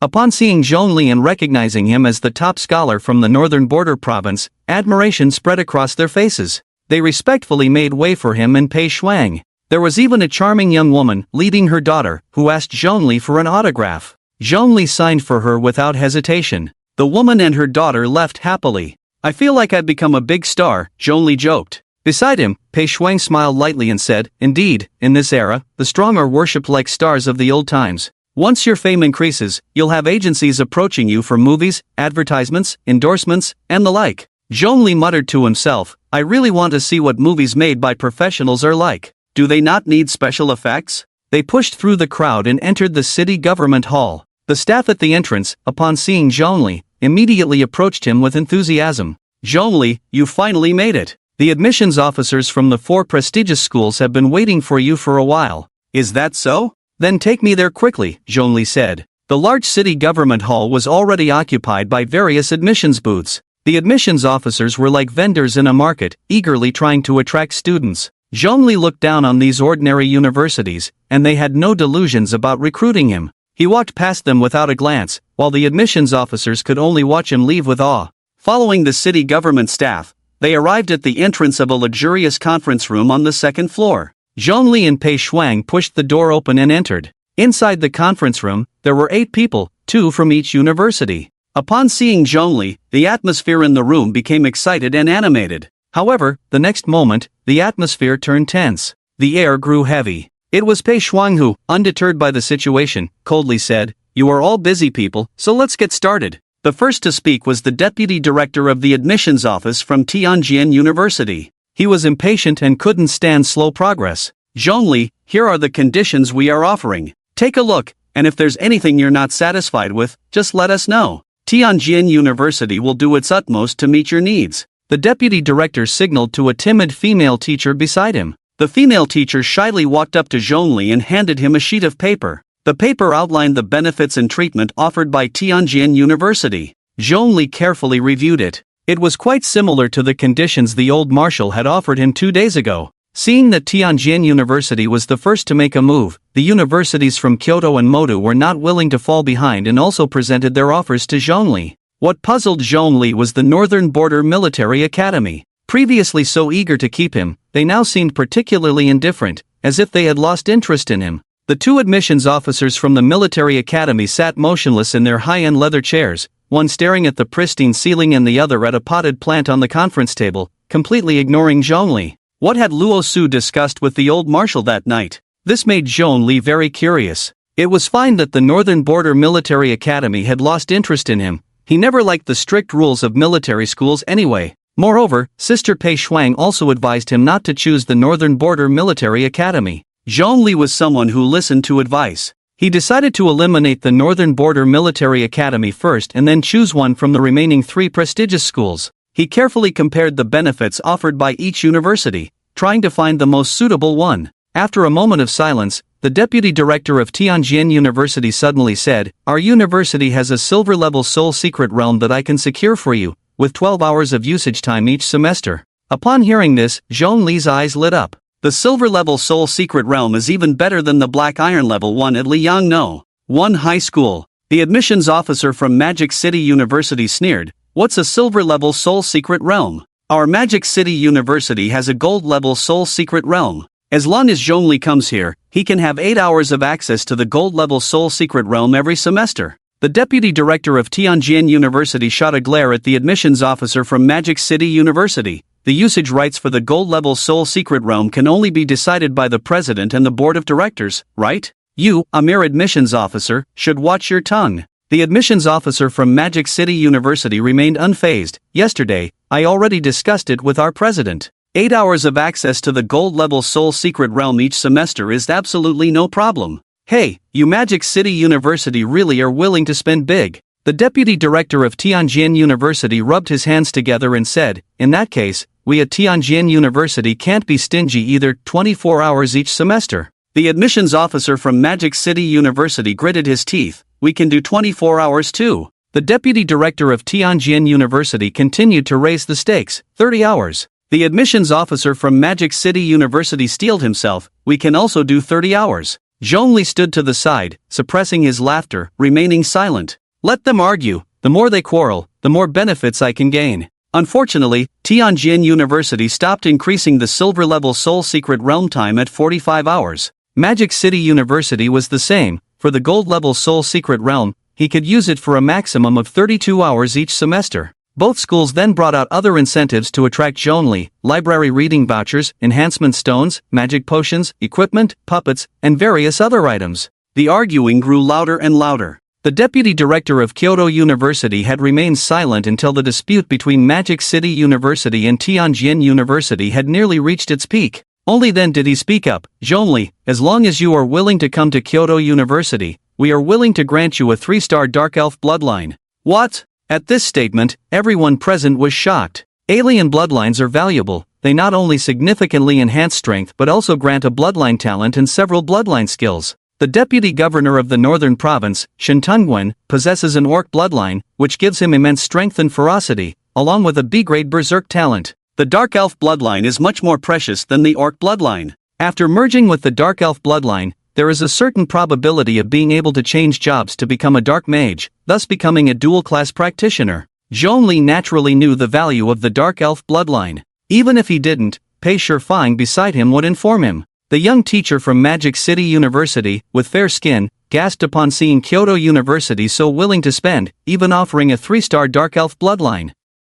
He realized that Magic City University had no hope left. He sighed and withdrew from the competition. The deputy director of Tianjin University, however, wore a look of struggle, repeatedly opening his mouth to speak but hesitating. It was unclear what he was being coy about. The deputy director of Kyoto University looked around and, seeing that no one dared to compete with him, smiled smugly and said to Zhongli, "So, have you made your decision?" Zhongli still hesitated a bit. Noticing his uncertainty, Pei Shifang leaned closer to Zhongli's ear and whispered, "Choose Kyoto University. The Dark Elf bloodline is very powerful. It not only enhances your strength but also increases your lifespan. The average lifespan of elves is over 500 years. High elves can live for thousands of years. With the elf bloodline, even if you are only half elf, your lifespan will increase by 200 to 300 years. If your elf bloodline is that of a high elf, your lifespan could increase by 1 to 2,000 years, or at least 500 to 600 years. The average lifespan of a dark elf is over 700 years. Using dark elf bloodlines can increase it by about 300 more. It not only makes one stronger but also extends life. The benefits of the dark elf bloodline do not stop there. In any case, if the dark elf bloodline were put up for auction, it would likely fetch an astronomical price. This shows how much Kyoto University values Zhongli, willing to pay a great price to obtain him. Sister Pei Shuang's suggestion is something Zhongli will definitely consider, especially since he is quite intrigued by the dark elf bloodline. He nodded, just about to agree to the vice director of Kyoto University when the hesitant vice director of Tianjin University suddenly said, "A master-level skill book lifelink, known as the life-saving technique of the summoning system. As long as you agree to come to our Tianjin University, I will gift you this skill book." What? Life link? Zhongli's eyes immediately lit up. He felt that the 3-star Dark Elf bloodline in the hands of the vice-director of Kyoto University suddenly lost its appeal. It's no wonder Zhongli reacted this way. The vice-director of Tianjin University was not wrong. Lifelink is indeed a life-saving technique for summoners, a universal skill. Anyone in the summoning profession can learn it. The effect of the lifelink skill is to connect life with multiple summoned beasts, sharing the damage taken. As long as the summoned beasts do not die, the summoner using lifelink will also not die. To eliminate a summoner using lifelink, one must take out both the summoned beasts and the summoner at once. This completely resolves the weakness of the necromancer's low health and fear of decapitation tactics. If Zhongli learns the skill lifelink, when he summons millions or tens of millions of undead, who could possibly defeat him? Globally, top summoning professionals almost all possess this skill. While reviewing the information, Zhongli noticed this skill. However, the drop rate for the lifelink skill book is too low, making it a rare item that cannot be bought even with money. From the vice-director of Tianjin University's hesitation earlier, one can see the considerable value of lifelink. Otherwise, he wouldn't have taken so long to make a decision, finally resolving to bring out his ultimate trump card, turning the tide and winning this smoke-free battle. Zhongli hesitated for a moment but ultimately chose Tianjin University. Great! The vice-director of Tianjin University cheered loudly, like a victorious general. The vice-director of Kyoto University, with a frown, said to Zhongli, "Are you sure you don't want to think about it a bit more?" Zhongli shook his head. "I have made up my mind." The vice-director of Tianjin University grinned. "Wise choice. Rest assured, Tianjin University will not treat you poorly. Everything we promised you will be honored." "When will I receive the Life Link skill book?" Zhongli asked. "After you sign the enrollment agreement," the vice-director of Tianjin University replied. After finishing his answer, he instructed the female teacher beside him to prepare the contract for printing. Upon seeing that Zhongli had decided to go to Tianjin University, the two enrollment teachers from the Northern Military Academy immediately stood up and walked out. The enrollment teacher from Magic City University also felt there was no need to stay any longer and left the conference room with his colleague. The last to leave were the people from Kyoto University, who departed with regret. It was clear they still wanted to recruit Zhongli, otherwise, they wouldn't have offered such a valuable item as the Dark Elf bloodline.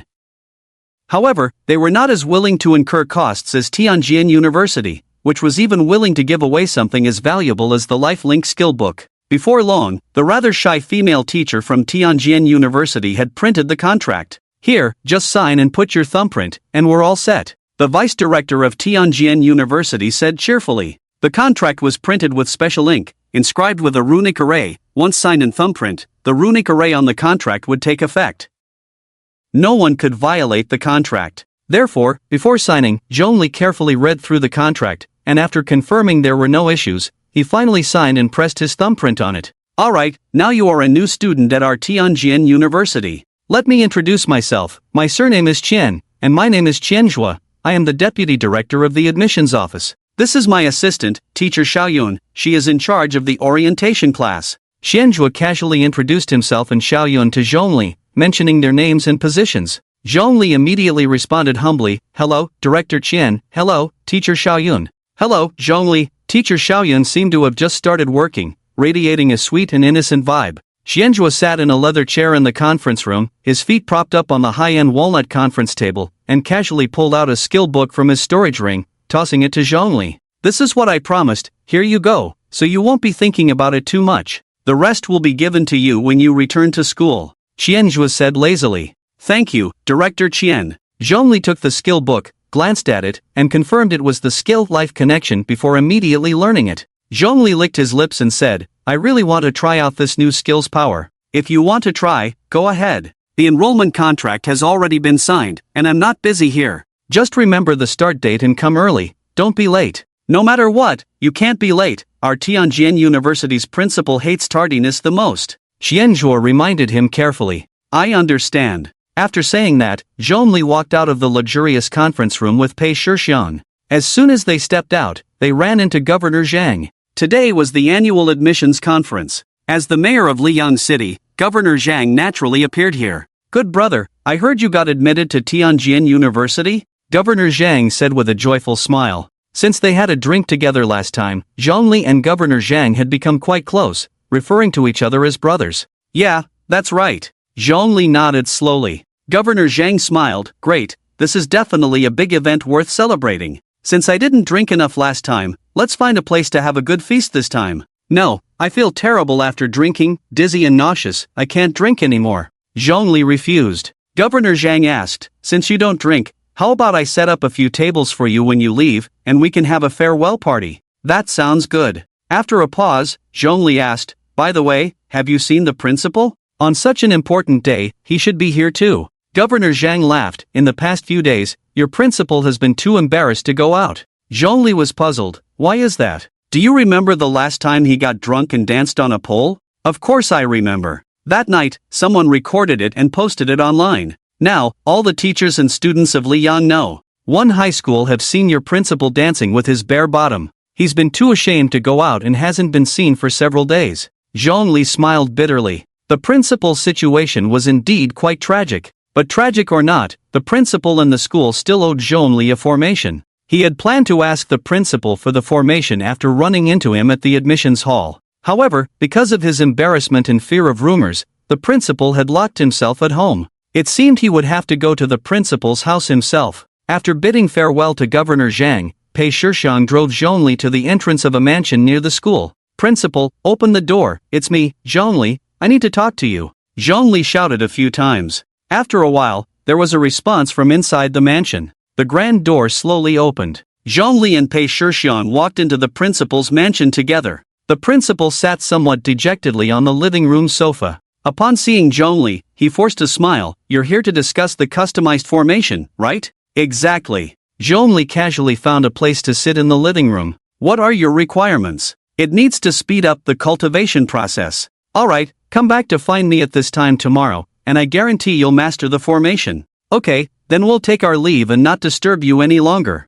Zhongli stood up to take his leave. Just as he was about to walk out of the mansion, he couldn't bear to see the principal troubled by such trivial matters, continuing to fall into despair. He returned to the living room and patiently advised the principal for a few moments. The principal remained unmoved, only persistently questioning Zhongli about who had filmed him dancing while drunk and uploaded it online. Zhongli stroked his chin, pondering for a moment, and boldly guessed, it should be the principal of the second high school. He drank the least at that banquet. The principal slapped his thigh, excitedly saying, I suspected it was the principal of the second high school too. He envies and resents me, so it's not surprising he would do something like this. That bastard, taking an embarrassing photo of me when I was careless and posting it online. Just wait, I will take my revenge. The principal's fighting spirit reignited. Zhongli, thank you for encouraging me. After leaving the principal's house, Zhongli said in the car, Sister Pei, I want to find a place to test the effect of my new skill. Pei Shixiang nodded slightly, then let's go home.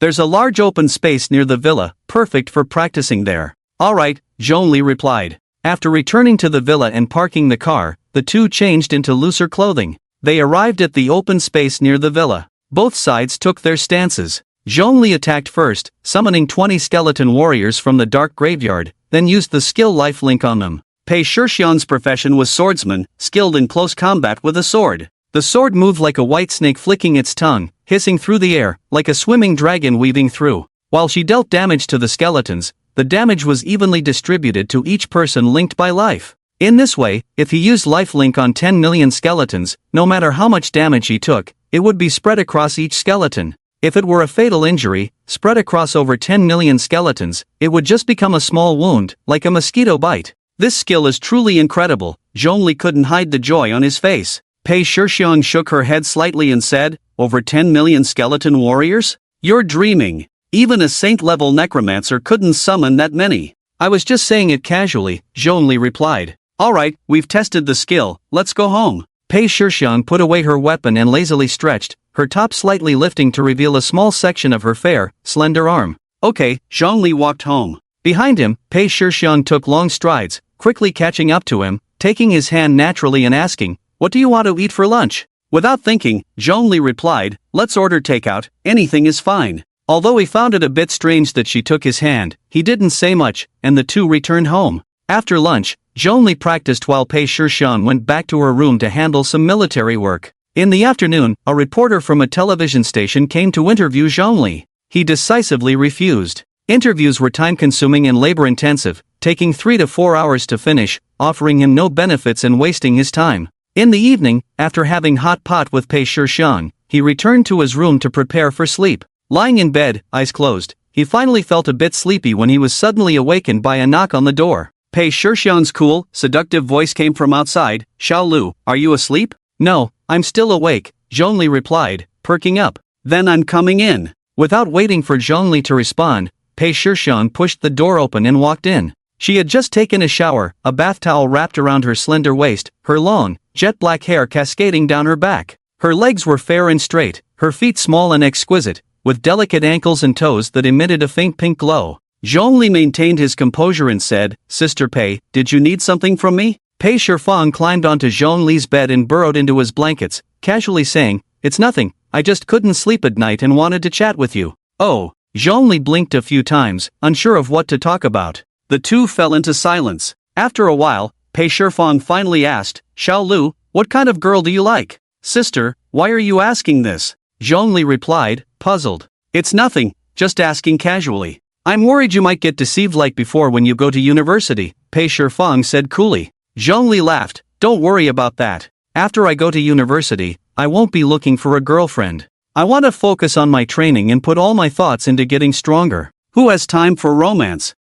You're still young. You should prioritize your studies in university," Pei Shifang said, her lips involuntarily curling up. "I'm already an adult, not a child anymore." "Stop treating me like one," Zhongli pouted. "It's my fault. You are already an adult," Pei Shifang admitted. In the blankets, one of Pei Shifang's bare feet rested on Zhongli's calf, her toes gently gliding, the soft touch causing Zhongli to shiver slightly. He looked at Pei Shifang in confusion, only to meet her gaze filled with cold desire. "Sister, you..." Zhongli seemed to sense something and was about to ask. Pei Shifang turned her head away and said coldly, "Go to sleep, I'm tired. I'll sleep in your bed tonight." After saying that, she closed her beautiful eyes as if falling asleep, but her toes continued to glide over Zhongli's leg, sometimes lightly brushing, sometimes pressing slightly.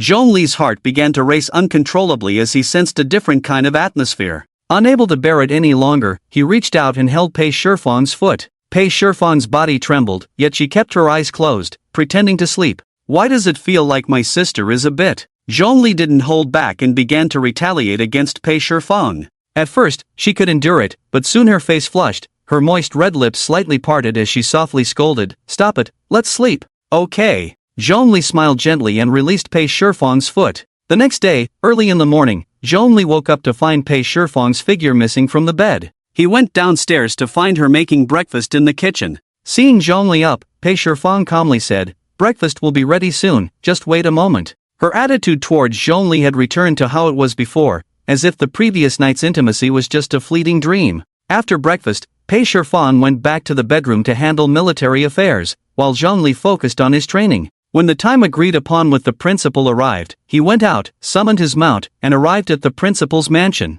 "Principal, is the formation I wanted done yet?" Zhongli shouted. "All right, it's been done for a while," the principal replied, sitting on the sofa in his pajamas, casually tossing an object from the coffee table to Zhongli. It was a square black metal box, about the size of a fist. This was the core for controlling the formation. Zhongli injected his mental energy into the core, and the formation was instantly activated. A formation with a 2-meter radius opened up in an instant. Zhongli sat on the ground, trying to meditate and train. With the formation's support, his training speed indeed increased a bit. The principal was a peak-level 2nd-tier formation master, and the formation he crafted was also peak-level 2-star. Zhongli was very satisfied with this. "I heard you finally decided to go to Tianjin University," the principal asked.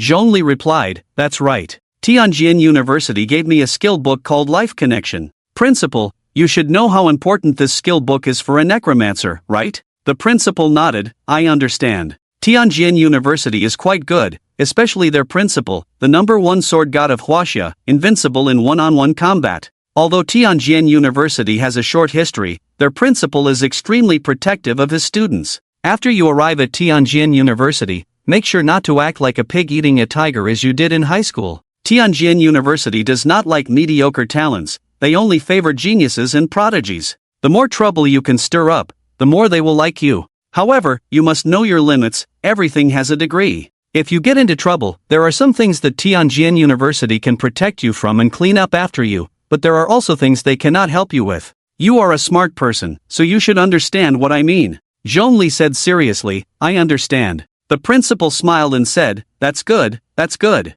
He was silent for a moment before continuing. "Last time at the banquet, I introduced my niece to you. How was it? Did you like her?" Zhongli smiled awkwardly. "Principal, please don't put me in a difficult position. After I go to university, I plan to focus on my cultivation and avoid romantic entanglements." "Hey, don't pretend in front of me. What do you mean avoiding women? If you didn't like my niece, just admit it. It's fine, I'm not a narrow-minded person and won't hold it against you," the principal chuckled. Zhongli defended himself. "I really plan to avoid romantic entanglements and focus on my cultivation." "Wait until you meet a girl you like, and you won't think that way anymore," the principal said with the demeanor of someone who has been through it all. After leaving the principal's house and returning home, Zhongli opened the magical energy refining formation he had just obtained and continued his cultivation. In the middle of it, he kept receiving phone calls. There were also visitors, including government officials he met at the last dinner, powerful members of the professional guild, and former classmates.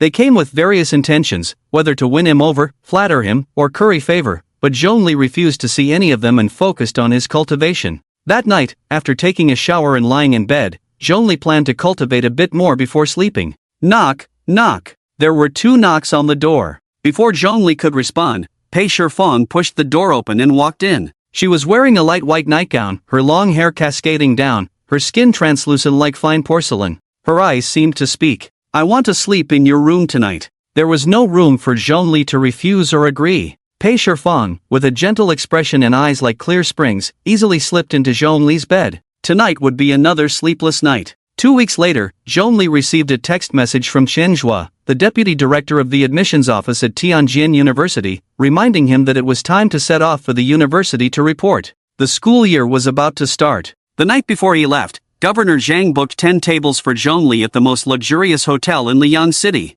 They feasted and drank all night. Governor Zhang ended up vomiting again, while the principal, who had not touched a drop of alcohol, poured a lot of drinks for the principal of the second high school. Seeing his sinister smile, it seemed he was planning something against the drunken principal of the second high school. After all, it was the principal of the second high school who had recorded the principal's drunken antics and posted them online not long ago. The principal's desire for revenge was quite strong. The next morning, the only ones who came to see Zhongli off at the bus station were Pei Shifang and Yang Qian. "Stinky little brother, after you leave, if you miss your sister, remember to call me," Yang Qian said with a sad expression. Zhongli helplessly replied, "Sister, we're not that close, there's no need for that." "You scoundrel, I'm so good to you, and you dare say we're not close." Yang Qian leaned against Zhongli, wrapping her arm around his waist, her beautiful eyes glinting with cold light.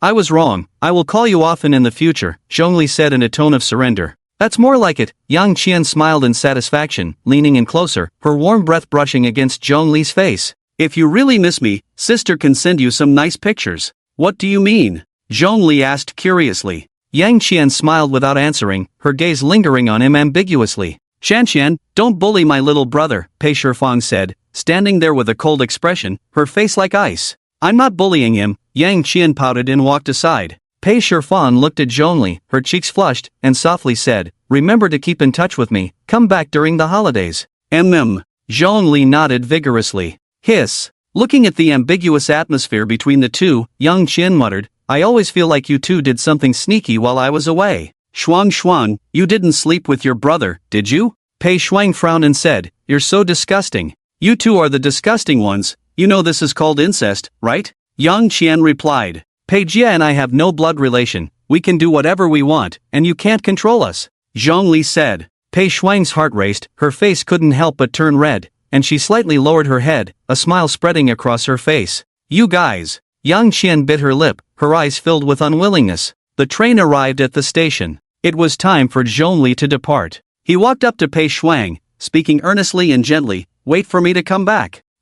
I will. If you miss me, just call me." Pei Shuang's face was still flushed, and there was an indescribable shyness in her words. Yang Qian watched from the side, her eyes full of grievance and unwillingness, her hands constantly tugging at the hem of her clothes, as if wanting to vent all the anger inside her. After bidding farewell to Pei Shuang and Yang Qian, the train roared to life. Zhongli sat by the window, leaving behind the familiar place and embarking on a new journey. The train was filled with people. Sitting next to Zhongli was a pure and lovely female student, wearing a pink sweater, a short skirt, and white knee-high socks. Across from him sat 2 students, a boy and a girl, who looked quite alike, probably siblings. One was strong and robust, likely suited for close combat professions. The other wore thick glasses, holding a book and reading intently, resembling a scholar. The three of them were probably like Zhongli, heading to university for registration. After the train had been moving for a while, the male student sitting across from Zhongli frequently stole glances at the cute girl beside him. After the train passed through a tunnel, the male student finally spoke up, "Classmate, my name is Su Shu.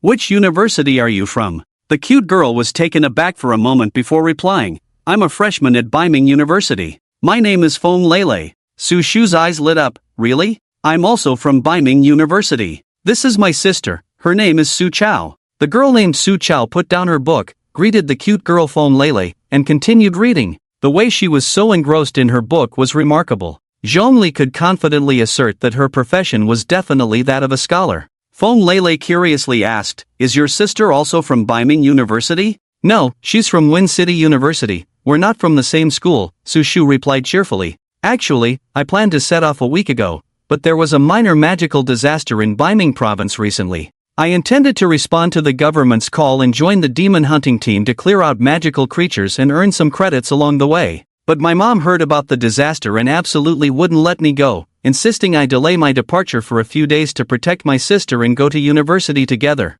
Sigh, I missed a great opportunity to earn credits." Su Shu's face showed regret. Feng Lele covered her mouth in surprise. "Wow, you're really impressive, daring to join the demon hunting team to exterminate magical creatures. My hometown has experienced a few magical disasters before, and those creatures are really powerful. Ordinary university students can't handle them at all." Praised by such a cute girl like Feng Lele, Su Shu's face showed a hint of pride. "Magical creatures? They're just like that. After killing a few, as long as you grasp their weaknesses, killing them is as easy as killing a chicken. I eliminated hundreds of magical creatures in the college entrance examination's secret realm and scored over 400 points. Those creatures are really cunning. They know they can't beat me, so they hide everywhere. If it weren't for the short time during the exam, with my true strength, I could definitely get into Tianjin University." Feng Lele was once again shocked. "You scored over 400 in the college entrance exam.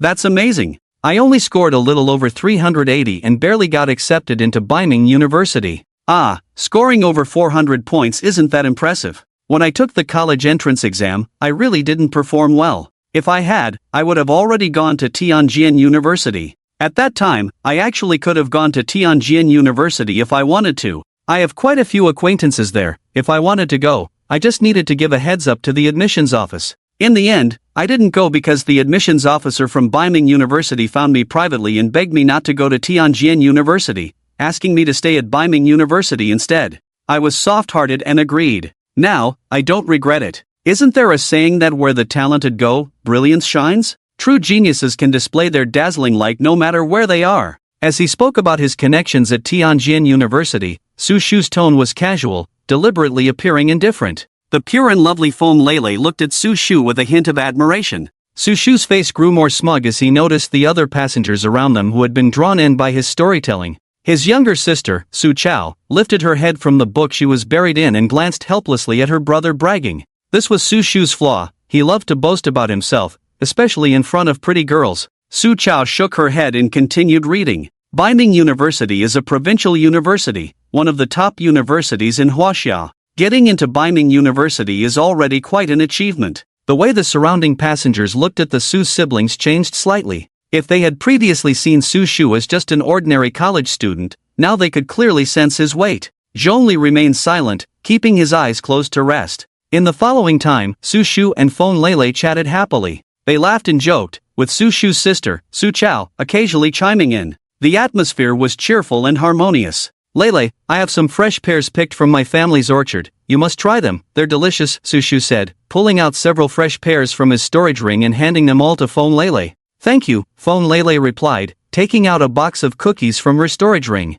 "These are cookies I baked myself, you should try them too." Su Shu took a bite of a cookie and praised, "They taste really good. Lele, if you opened a bakery, you'd definitely make a fortune." Feng Lele smiled shyly and handed the cookie box to Su Chao. Su Chao shook her head, saying, "I don't eat sweets." "Alright." Feng Lele turned to Zhongli and softly asked, "Do you want to try a cookie?" Zhongli opened his eyes, glanced at Feng Lele, and then at her cookies. "I'll give it a try," he said, taking a cookie and putting it in his mouth. "How does it taste?" Feng Lele asked. It's okay, Zhongli replied with a neutral assessment before closing his eyes again. Feng Lele continued, I still don't know your name. I'm Zhongli. Are you a college freshman too? That's right. Are you also from Beiming University? No. Upon learning that Zhongli wasn't from Beiming University, Sushu smiled and said, besides Beiming University, there's also Baiting University in Beiming province, so you must be from that third-rate university, am I right?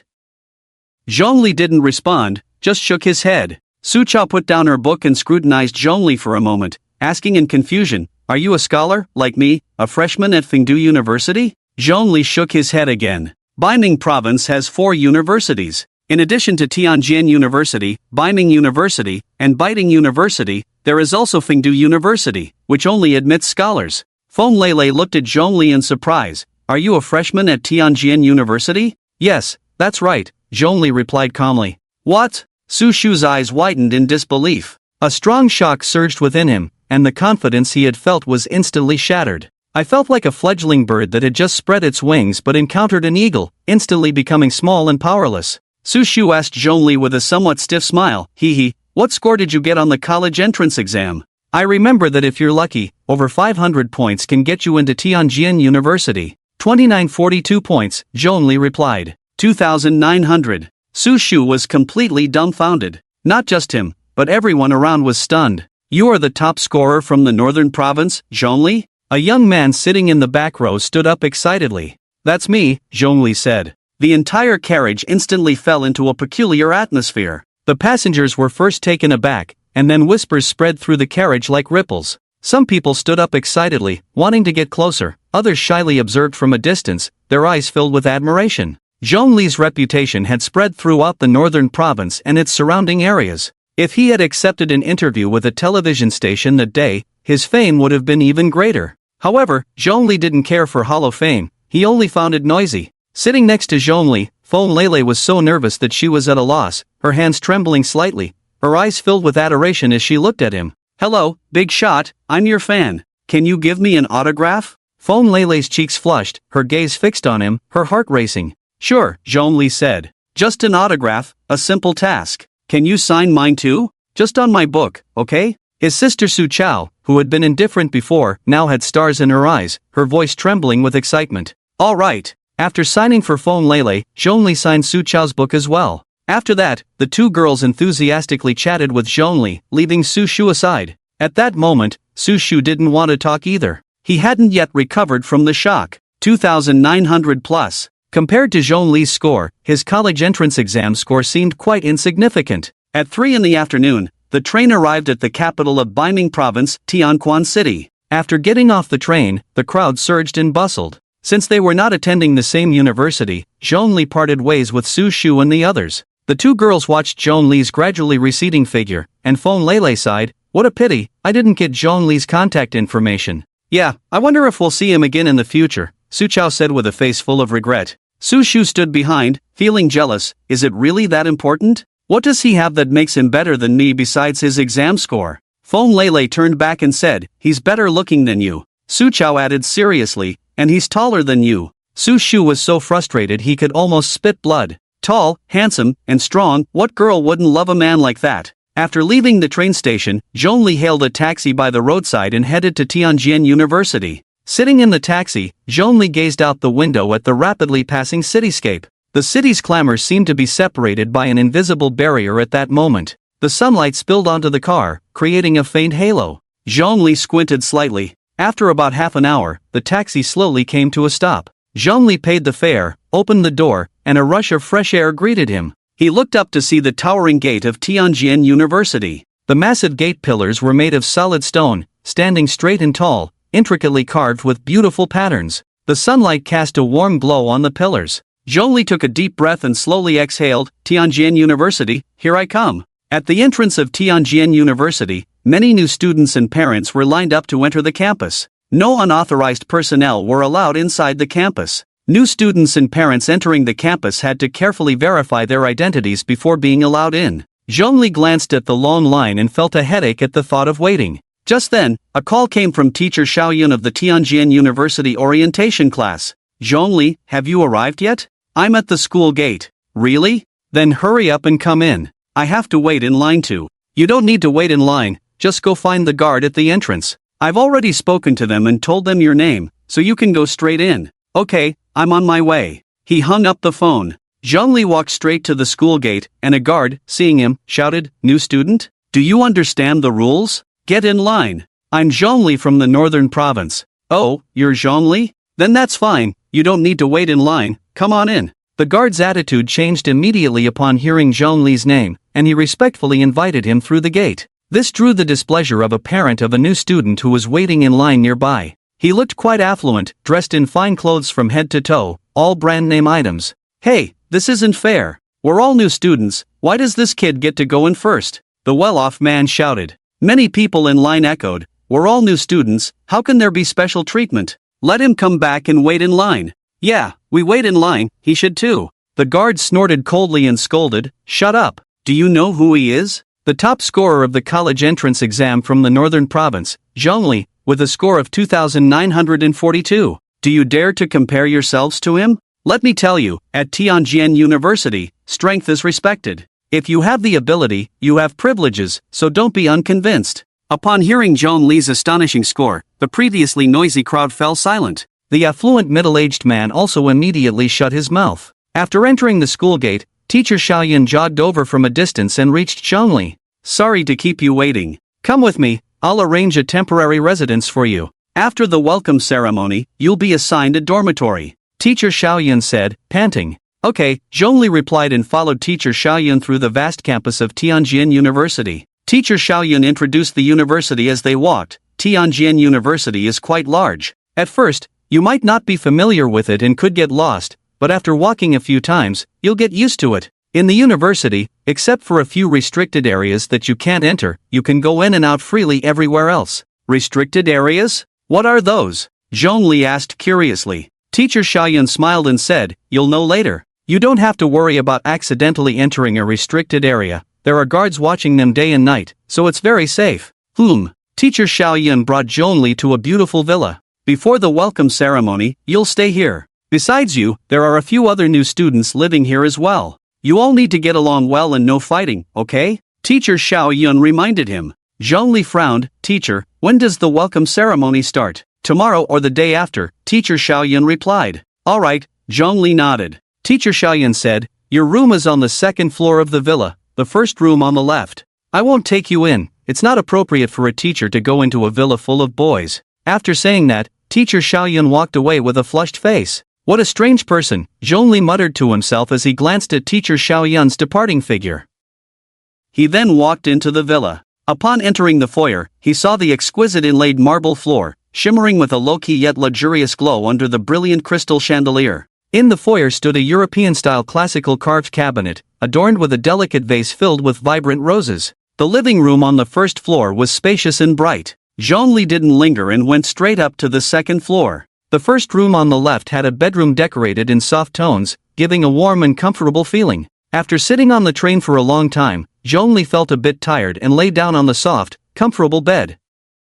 He closed his eyes, ready to take a short nap. Suddenly, he sensed someone approaching him. He immediately opened his eyes and looked towards the door. A man resembling a cobra stood at the door, smiling as he stared at Zhongli, who lay on the bed. His smile sent a chill down one's spine, as if he were a venomous snake lurking in the shadows, fixated on a weak prey, exuding a dangerous and lethal aura. An ordinary person would likely be paralyzed with fear at the sight of such a man. However, Zhongli was unafraid, lounging comfortably on the bed with one hand propping up his head, and asked casually, "Who are you?" "Wu Mingjin, level 1 peak, a highly toxic sorcerer with serpent bloodline, from the southern border." "And you? What's your name?" So he was of serpent bloodline. No wonder he looked so eerie. After sizing up Wu Mingjin for a moment, Zhongli replied softly, "Zhongli, level 1 high tier, necromancer, from the northern region." Wu Mingjin expressed surprise, "You're only level 1 high tier, yet you can stay in the Sword Seed Pavilion? That's impressive." "Sword Seed Pavilion?" Zhongli asked, puzzled. "Yes, the villa we are currently in is called the Sword Seed Pavilion, and only the most outstanding freshmen are qualified to stay here," Wu Mingjin explained. Zhongli frowned. What an unpleasant name. Wu Mingjin laughed in agreement. "Aha, I think so too." Zhongli inquired, "How many people live in this villa, Wu?" "Including you, there are a total of 5. "So few?" Hee, this place is only for a very small number of true geniuses. Ordinary folks can't come here, Wu Mingjin sneered. What about the others? They went out for a stroll. Just as Wu Mingjin finished speaking, the sounds of two people laughing and playing came from the first floor of the villa. Wu Mingjin smiled oddly. They're back. Perhaps due to his serpent bloodline, Wu Mingjin seemed incapable of a normal smile. It always appeared strange. Hey, Wu Mingjin, what are you doing standing there? A cheerful voice rang out. Another newcomer has arrived, Wu Mingjin said. Really? Let me see if I'm more handsome. Footsteps hurriedly approached, and a blonde youth appeared at Zhong Li's bedroom door. The blonde youth scrutinized Zhong Li for a while and then smirked. Hiss, not bad looking, but not as handsome as me. Wu Mingjin grinned ominously. Wang Daopu, I think Zhong Li is more handsome than you. Nonsense, obviously I'm the handsome one. The blonde youth muttered in dissatisfaction. TCH, being handsome is useless, a man should rely on strength, another voice chimed in from downstairs. It was the person who had been playing around with Wang Daopu earlier. Zhong Li thought to himself, the one saying this must not be good looking. Sure enough, the person came up to the second floor and appeared at Zhong Li's bedroom door. He was dark, fat, and ugly. But his strength was not to be underestimated, he was also at level 1 peak. Wu Mingjin sneered, Zhong Li, these two are Wang Daopu and Yenya. One is a paladin, and the other is an earth mage. Hello, I'm Zhong Li, a level 1 high-tier necromancer, Zhong Li said as he jumped off the bed, greeting the two with a humble attitude. Upon learning that Zhong Li was only level 1 high-tier, the two couldn't help but look down on him a bit. Yenya bluntly asked, you're only level 1 high-tier, how do you qualify to come to the Sword Seed Pavilion?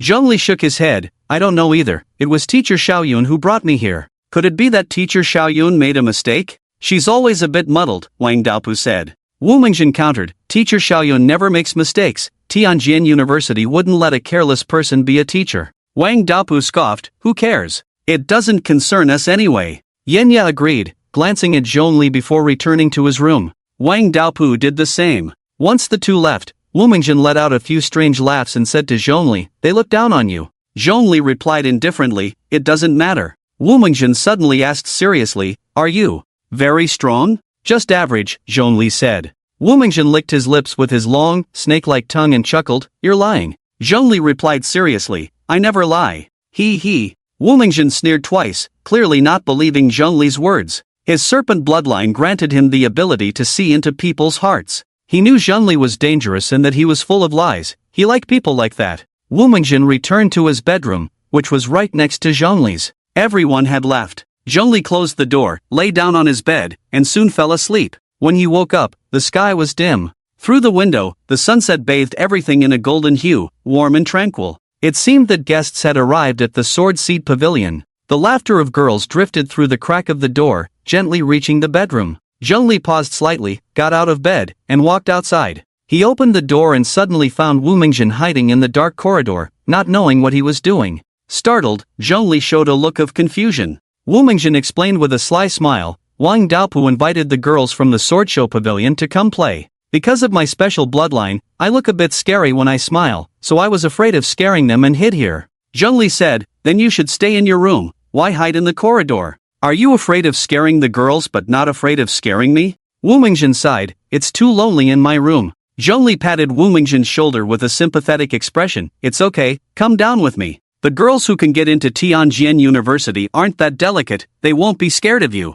Wu Mingjin smiled bitterly, said nothing, and retreated back to his bedroom. Ever since he inherited the serpent bloodline, his once handsome appearance had gradually been eroded by the features of a serpent, becoming ugly and hideous, his laughter increasingly cold and eerie, sending chills down people's spines, and his gaze was as cold and fierce as a venomous snake. The way people looked at him was as if they were staring at a monster, piercing his heart like knives. This made Wu Mingjin increasingly sensitive and insecure. Zhong Li felt deeply moved. A bloodline like that of a serpent, which could make a person become deformed and ugly, was not something everyone could accept. Huaxia does not reject bloodline inheritance, but it is indeed hard to like a foreign bloodline that does not conform to aesthetic standards. Zhong Li turned and walked downstairs. In the living room on the first floor, 3 boys and 2 girls were chatting enthusiastically. The table was filled with various drinks. Among them were Wang Daopu and Yenya, whom Zhong Li knew, while the remaining boy and 2 girls were unfamiliar to him. The boy should be the last person from the Sword Seed Pavilion. The 2 girls were from the Sword Show Pavilion, as mentioned by Wu Mingjin. The Sword Seed Pavilion and the Sword Show Pavilion were temporary dormitories reserved for the most outstanding freshmen of Tianjin University. The Sword Seed Pavilion housed boys, while the Sword Show Pavilion housed girls, clearly distinguished from one another. The only thing Zhongli was dissatisfied with was the name Sword Seed Pavilion. He wondered who had come up with such a disgusting name. Sword Seed? If one didn't know better, they might think it was an insult. Upon seeing Zhongli, Wang Daopu nodded slightly at him, like an emperor acknowledging an unimportant subject. Yenya sat quietly in the corner, drinking without even glancing at Zhongli. The two lively and beautiful girls brightened up upon seeing Zhongli, immediately becoming more reserved. Compared to the frivolous Wang Daopu and the dark, ugly Yenya, Zhongli, with his handsome looks, deep-set eyes, and tall, slender figure, was more to the girls' taste. They straightened their backs slightly, their eyes revealing a hint of shyness and anticipation. One girl gently tucked a strand of hair behind her ear, her movements elegant and careful. The other girl unconsciously bit her lip, her cheeks flushed with a faint blush. "Hello, everyone." Zhongli casually greeted them and found a place to sit in the living room. "You must be Zhongli, right? Nice to meet you. I'm Situ Yang, the son of the chairman of Zijing Bank, a level 1 peak gold merchant." The boy named Situ Yang introduced himself to Zhongli enthusiastically. He had an unremarkable appearance, was not very tall, and dressed simply, like an inconspicuous little person. But his identity and profession were anything but simple. Zijing Bank, one of the top 10 banks in Huaxia, and a gold coin merchant was an extremely formidable profession. He could convert money into combat power. The more money he had, the stronger his fighting ability. If an ordinary person became a gold coin merchant, that profession would at most be T1 level in strength. However, Situ Yang was the chairman of Zijing Bank, and his family was probably not lacking in money. It was easy to imagine how terrifying the profession of gold coin merchant would be in Situ Yang's hands. "I heard you slept all afternoon, you must be hungry. Go ahead and eat something," Situ Yang said, pointing to the food on the table, warmly inviting him. "I bought all of this, you can eat as much as you want." "Thank you," Zhongli said, and without hesitation, reached for a piece of fried chicken coated in sauce. Situ Yang smiled and said, "Let me introduce you to these two beauties. This is Lin Muyao from the Sword Show Pavilion and Gu Shiran." Lin Muyao was a cute girl with a lowly figure, a level 1 peak priest. Gu Shiran was the type of tall, elegant woman, a level 1 peak night sorceress. Each had their own merits. "Hello," Zhongli greeted the two with a smile. The two girls quickly returned the smile to Zhongli. Wang Daopu, unwilling to let Zhongli steal the spotlight, hurriedly said, "I have reliable news. The welcome ceremony will be held tomorrow, and the rules are the same as before. It's a free-for-all." "A free-for-all?" Zhongli showed a puzzled expression. Situ Yang, surprised, said, "How do you not know? The welcome ceremony at Tianjin University is equivalent to an entrance exam, and based on your exam results, you will be assigned dormitories and mentors." Zhongli nodded and asked, "So what's the deal with the free-for-all?" Situ Yang explained, "They'll throw all of us new students into a small secret realm to fight each other.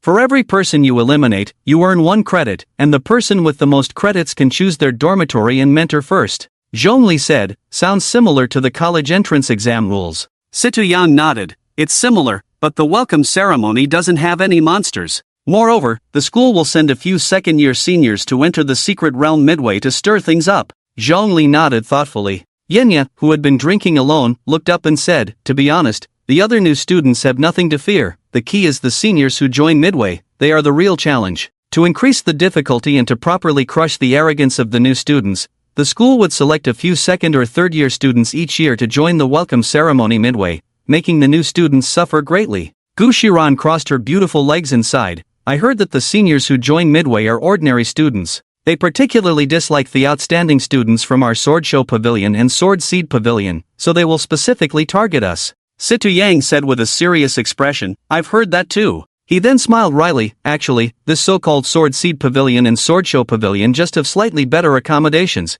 Otherwise, there are no real benefits, and it's easy to be targeted." "That's right. If I had known earlier, I wouldn't have gone to the Sword Show Pavilion," Gu Shiran sighed. Wang Daopu looked around and suddenly stood up, saying loudly, "Actually, I think our two dormitories should join forces." The cute and petite Lin Muyao said in a childish voice, "What kind of alliance? Every welcome ceremony will crown a new king. If we cooperate, who will be the new king? Let's team up first to eliminate the ordinary new students and the seniors who join midway. Once it's just the two dormitories left, we can fight it out." Wang Daopu said excitedly, "What do you all think of my plan?" "It's worth a try," Yenya pondered for a moment. "This plan is good," Situ Yang shook his head and said, "but we don't have everyone here. How can we talk about cooperation? We should wait until everyone is present before discussing it. This is easy. Gu Shiran's eyes lit up. Wang Daopu turned to Zhongli and ordered, "You go upstairs and call Wu Mingjin down." Okay. Zhongli, not annoyed at being ordered around, got up and went upstairs.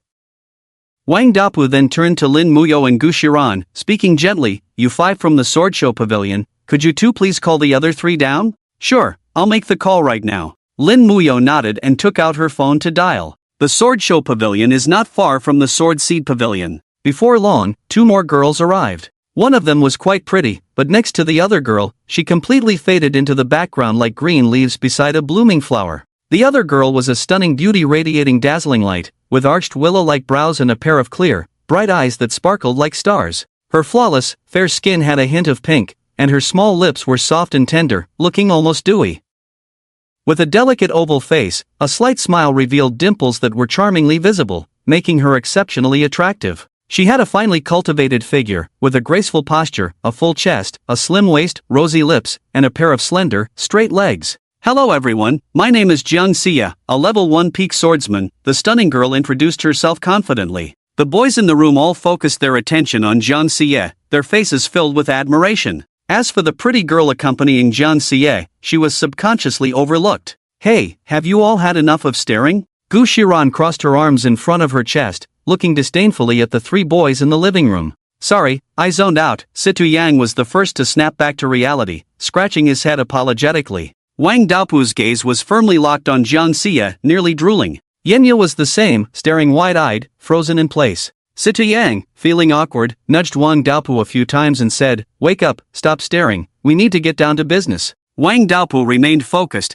completely lost in Jiang Xia's stunning beauty. Jiang Xia seemed to be used to this kind of attention. "Sigh, men are just unreliable," Lin Muyo shrugged her hands, helplessly. Just then, Zhongli led Wu Mingjin downstairs. "There are only 4 from the sword show pavilion, we still need one more." "Where is she?" After coming down, Zhongli quickly scanned the girls and got straight to the point. The stunning girl named Jiang Xia stepped forward to explain, "One person doesn't want to come and doesn't want to cooperate." "Oh, what's your name?" Zhongli asked Jiang Xia. Jiang Xia introduced herself again. Zhongli then turned his gaze to the girl next to Jiang Xia and asked, "What about you?" The pretty girl seemed taken aback that Zhongli would ask for her name, hesitating before saying, "My name is Fang Yuan." Zhongli glanced at Wang Daopu, who was lost in beauty, and shook his head inwardly. Unreliable guy. In the end, it still depended on him. Zhongli's expression hardened. He said loudly, "All right, then we have 9 people. If you agree to cooperate, raise your hand.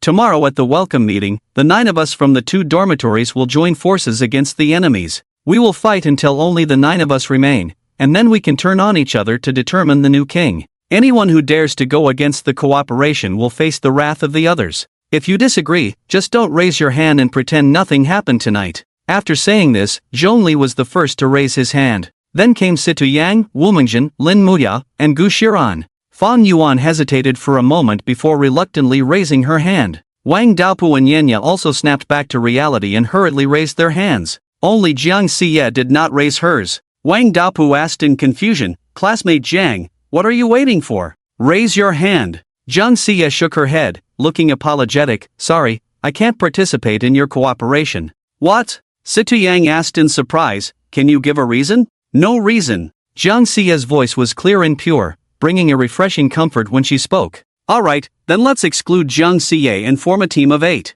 Zhongli said. "I also want to withdraw, no more cooperation." Situ Yang, for reasons unknown, also wanted to withdraw. Seeing that both Jiang Xia and Situ Yang had withdrawn, there was a moment of silence. Wang Daopu and Yenya exchanged glances, their expressions changing as they also decided to withdraw from the collaboration. In the end, Lin Muya and Gu Shiran exchanged a look, pondered for a moment, and similarly withdrew. Zhongli felt a wave of confusion. They had all actively proposed forming a team, and now they were all backing out? He himself had no strong need to team up, just thought it unnecessary to create a particularly awkward atmosphere since he had just arrived. Moreover, he was not familiar with the strength of the senior students, so it would be safer if they could team up. But now he was left all alone? His gaze swept over their faces, finally landing on Wu Mingjin's ugly and sinister visage. Wu Mingjin smiled slyly. "I actually look forward to collaborating with you." "So do I." Zhongli was already somewhat indifferent. 2 people were just 2 people. Zhongli noticed that Jiang Xie's bright and beautiful eyes had been quietly observing him since earlier. He couldn't help but ask, Jiang Xie, since you don't agree to cooperate, why are you here? Before Jiang Xie could respond, Wang Daopu raised an eyebrow and said, Zhongli, you're being a bit too nosy. Does Jiang Xie need to tell you if she wants to come to our Sword Seed Pavilion? She can come and go as she pleases, it's none of your business. From the moment they met, he had been deeply attracted to Jiang Xie, but he hadn't expected her to be fixated on Zhongli. This time, Zhongli didn't indulge Wang Daopu, retorting, I'm talking to Jiang Xie, what are you butting in for? Wang Daopu got angry, saying, I will butt in. You, a mere level 1 high-tier necromancer, dare to be arrogant in front of me? You must be tired of living. Zhongli sneered, I'm tired of living, huh? If you want to kill me, go ahead, but I'm afraid you don't have the ability. Alright, you said it. Let's go to the arena's secret realm and see how I deal with you. Wang Daopu's eyes blazed with fury as he gritted his teeth. Enough! We're all good brothers living in the same dormitory, what's with this ruckus? Situ Yang stepped in to block Wang Daopu, speaking earnestly. Who told you that just because we live in the same dormitory, we're good brothers? Not everyone can be my good brother, Wang Daopu. Wang Daopu scoffed coldly, Situ Yang, I really consider you a good brother. If you think of me as one too, then step aside. I must teach this bastard a lesson today. What does a level 1 high tier even have to show off about? Anyone here is at a higher level than him, what does he have to be proud of? It's just a verbal spat, it's not a big deal. There's no need to fight, everyone calm down. Situ Yang continued to block Wang Daopu and shouted to Yenya, don't just stand there, come over and talk some sense into Wang Daopu. Yenya crossed his arms, looking indifferent, and said coldly, this has nothing to do with me, I don't care. What's wrong with you? Situ Yang was completely speechless. Wang Daopu, a paladin with considerable physical strength, pushed the thin and short Situ Yang aside with a little force, causing him to stumble. Kid, if I don't beat you to your knees begging for mercy today, I won't share the same surname as you. A powerful holy force erupted from Wang Daopu, his size instantly doubling, and his fist, as big as a sand bowl, was about to smash into Zhongli's handsome face. At that critical moment, Jiang Xie intervened. She moved gracefully, appearing in front of Zhongli in an instant, raising her delicate hand to effortlessly block Wang Daopu's heavy punch. Jiang Xie, why are you protecting him? Wang Daopu retracted his fist, dissatisfied. Jiang Xie smiled sweetly and said, Tianjin University has rules against private duels. Those who violate them will face very severe punishments. Punishments? Upon learning that students would be punished for private duels, Wang Daopu immediately dismissed the thought of fighting Zhongli at that moment. He spat angrily, this time you got lucky. Next time, I'll definitely drag you to the arena's secret realm, you rookie. I really don't know how you managed to get into the Sword Seed Pavilion, which only outstanding freshmen can enter. Just wait. I'll go find teacher Xiaoyun later and have this fraud kicked out.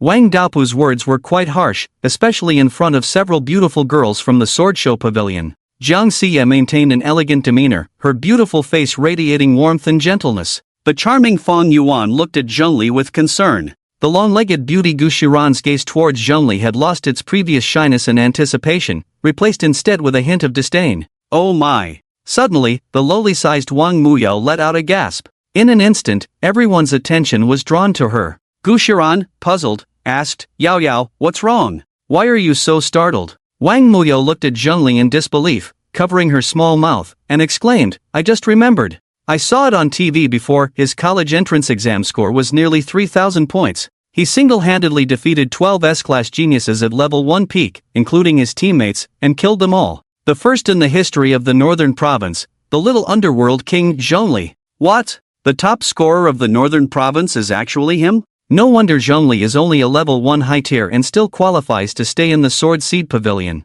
He can take down an S-class genius at level 1 peak, TCH. Zhongli's strength is not to be underestimated. I knew Zhongli was extraordinary. How is that possible? Nearly 3,000 points on the college entrance exam. Wang Daopu felt dizzy, he had only scored over 800. Compared to Zhongli's score, he was completely crushed. What shocked and despaired him even more was Zhongli's record. An S-class genius at level 1 peak was no match for him. How could he, an A-class genius at level 1 peak, possibly be Zhongli's opponent? Moreover, the most important thing was Zhongli's terrifying record of 1 against 12. One person challenging 12 professionals, including an S-class genius. Even more absurdly, Zhongli won. 1 against 12, and he actually won. Where did this monster come from? This is just too outrageous. Wang Daopu's forehead immediately broke out in a cold sweat. Fortunately, he felt incredibly relieved that Jiang Xie had intervened at that moment, preventing a real fight. Otherwise, the chances of him losing were too great.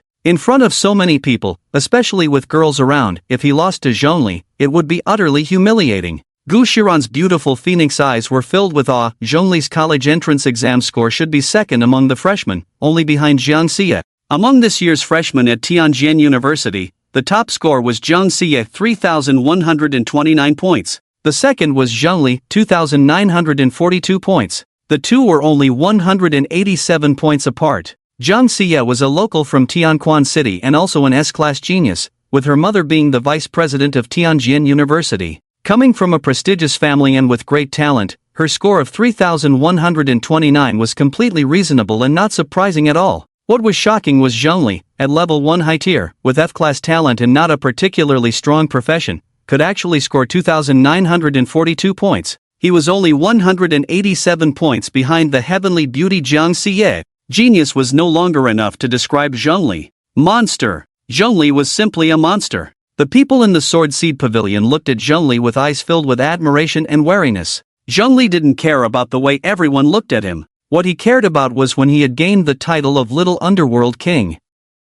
He didn't even know who had given it to him. However, this title was indeed quite imposing. Just adding the word little made this majestic title seem a bit childish. Damn it, can't you just call me the king of the underworld? Why do you have to call me the little king of the underworld? Zhongli grumbled. Zhongli, you really kept it deep. Why didn't you tell us about your college entrance exam results earlier? Situ Yang said, half surprised and half complaining. Zhongli replied confidently, you didn't ask. Situ Yang looked embarrassed. They really hadn't asked. In fact, there was no need to ask. Any outstanding student who could enter the Sword Species Pavilion was usually the top scholar in their hometown or province. At the very least, they were the second place, the runner-up. This didn't need to be questioned. The northern border province is located on the edge of Huaxia, far from other provinces. Moreover, Zhongli had not received any interviews from news reporters, so his reputation didn't spread. Most people only knew that this year's top scholar from the northern border province was quite impressive.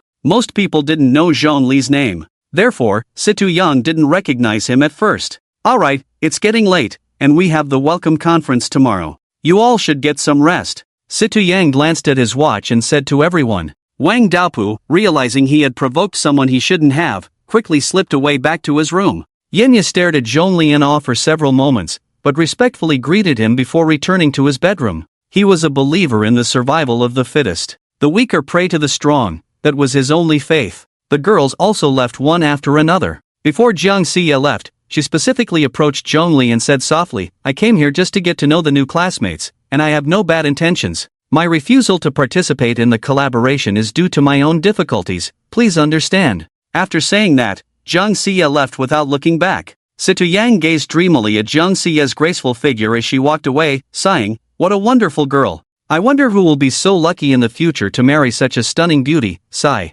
You two should also get some rest. I'm heading up first, Situ Yang said before going upstairs to his bedroom, closing the door behind him. In the villa's living room, only Zhongli and Wu Mingjin remained. Zhongli, you need to be careful of Jiang Xie. She seems to have a lot of hostility towards you, Wu Mingjin said, flicking her tongue like a snake. Yeah, I know that, Zhongli replied nonchalantly. Wu Mingjin asked curiously, oh, how do you know that? Do you have a talent or skill for sensing malice? Zhongli answered, I can tell from the way Jiang Xie looks at me. Wu Mingjin was surprised. You can tell just from her gaze? Zhongli said, that's right. Ever since Jiang Xie arrived, her gaze has been lingering on me, almost imperceptibly. Just based on that, you dare to assert that Jiang Xie has malice towards you? Wu Mingjin was completely shocked. Yes, if there's no malice, then it must be affection. Anyway, she wouldn't keep secretly watching me for no reason. I'm not that narcissistic, the possibility of affection is low. This is our first meeting, how could there be affection?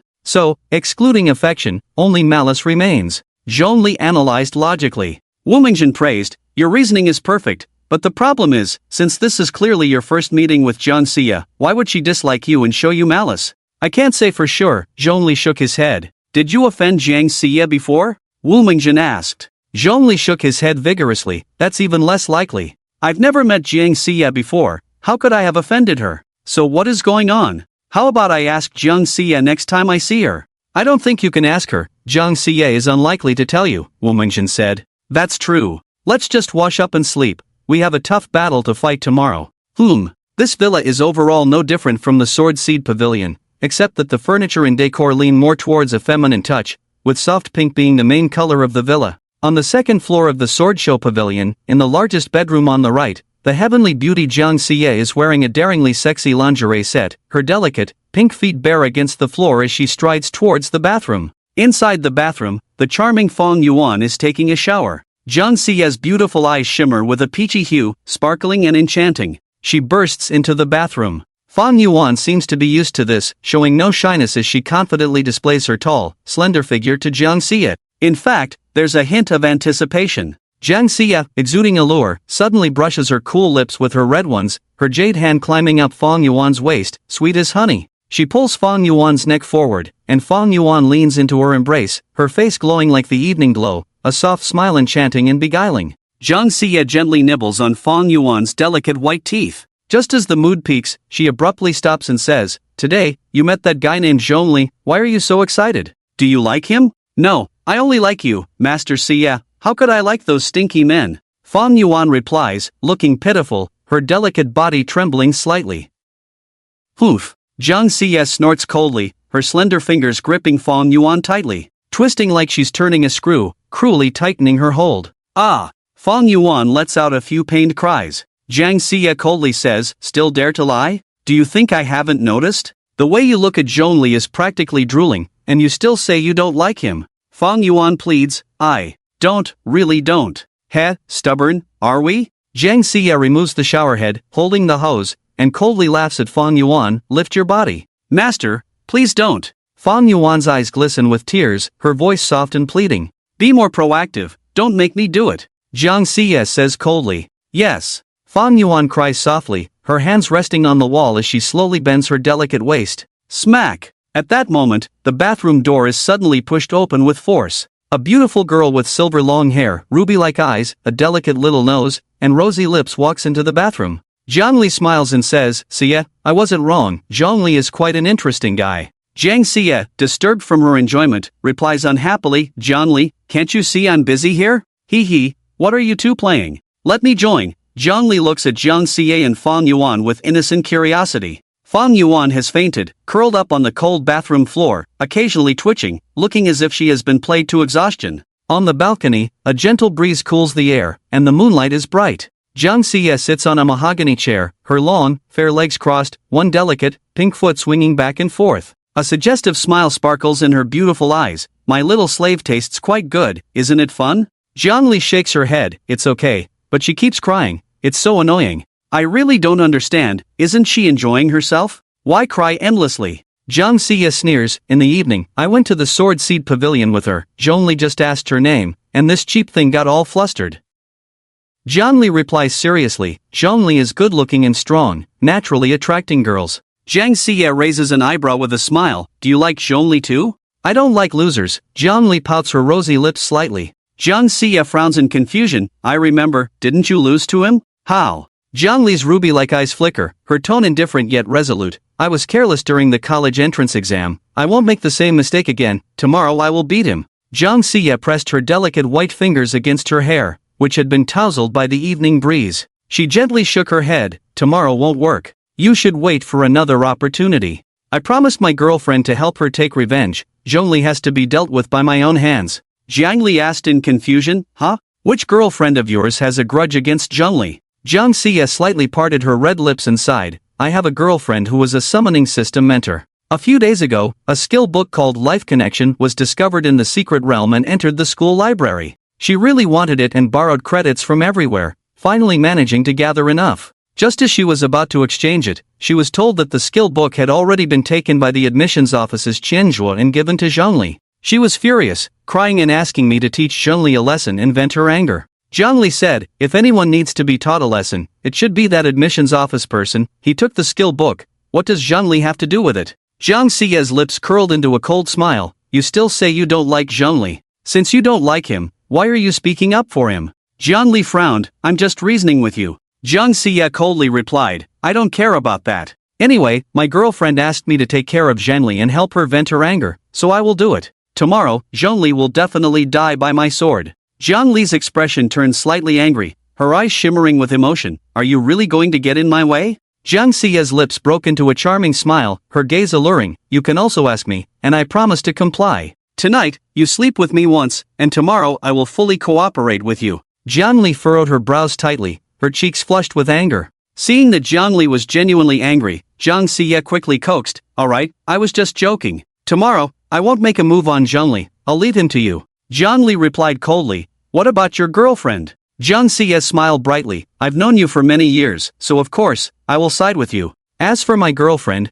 she is just one of my many lovers and certainly not as important as you. Only then did Zhongli completely calm down. The next day, the weather was pleasant. At 8 in the morning, Teacher Xiaoyun arrived at the Sword Seed Pavilion on time and said to everyone, Today is the welcome conference for Tianjin University. After you have breakfast and freshened up, gather at Lingxi Pavilion before 10. You should understand the rules of the welcome conference and be mentally prepared. After finishing, Teacher Xiaoyun hurried off to the Sword Show Pavilion. Students staying at the Sword Seed Pavilion did not have to struggle to eat breakfast in the cafeteria. Their breakfast was prepared by a dedicated chef and served at the Sword Seed Pavilion. Moreover, the breakfast was very lavish, better than what one would find in a 5-star hotel. After Zhongli had eaten his fill and freshened up, he headed to Lingxi Pavilion with a few roommates. On the way, Wang Dapu shyly approached Zhongli and apologized, Zhongli, I was wrong last night. Please forgive me. Zhongli was not the type to hold grudges. He replied calmly, If there's a next time, you're dead.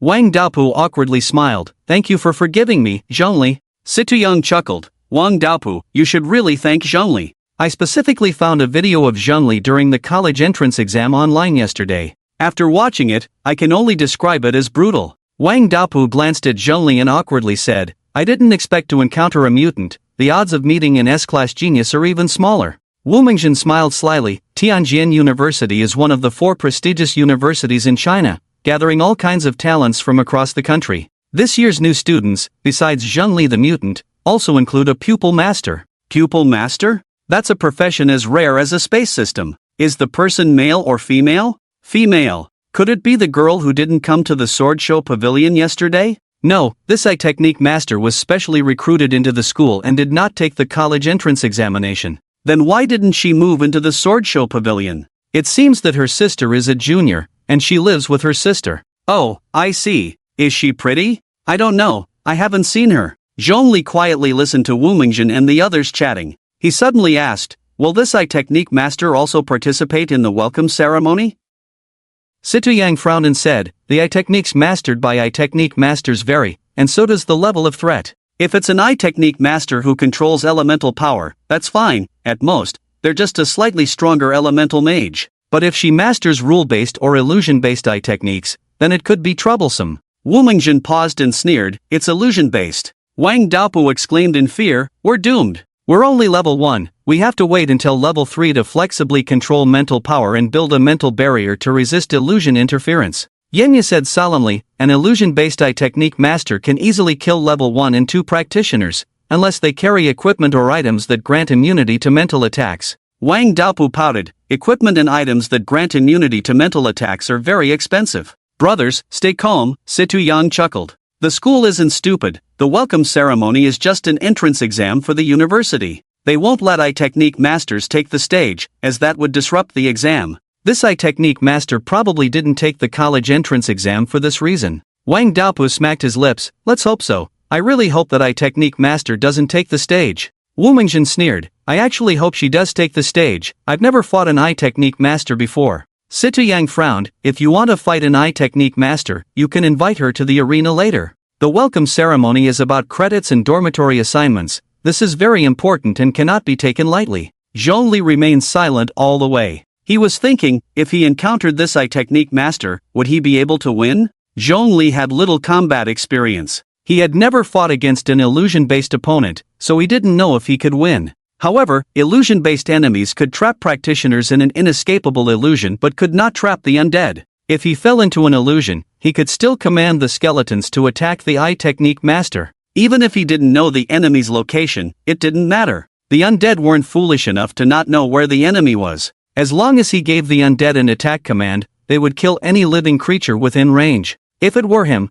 Perhaps he could defeat that illusion-based eye technique master. Zhongli was eager to try. He thought that if this time the eye technique master didn't take the stage at the welcome ceremony, he would definitely invite her to the arena later, to fight once, to verify whether his thoughts were correct. The Lingxi Pavilion was a super-large indoor closed venue. This year's freshmen at Tianjin University numbered only about 1,000. It's not that there are too few this year, but Tianjin University only recruits this many students each year. The 4 prestigious schools only want geniuses. Geniuses are all proud. The boys and girls who were regarded as geniuses back home became ordinary students at Tianjin University. They had no respect for the excellent students of the Sword Seed Pavilion and Sword Show Pavilion, only disdain and hostility. The boys didn't think they were inferior to the 5 from the Sword Seed Pavilion. The girls felt the same. They only felt they had been treated unfairly. And this welcome ceremony was a good opportunity to vent their anger. When Zhongli and the others walked into the Lingxi Pavilion,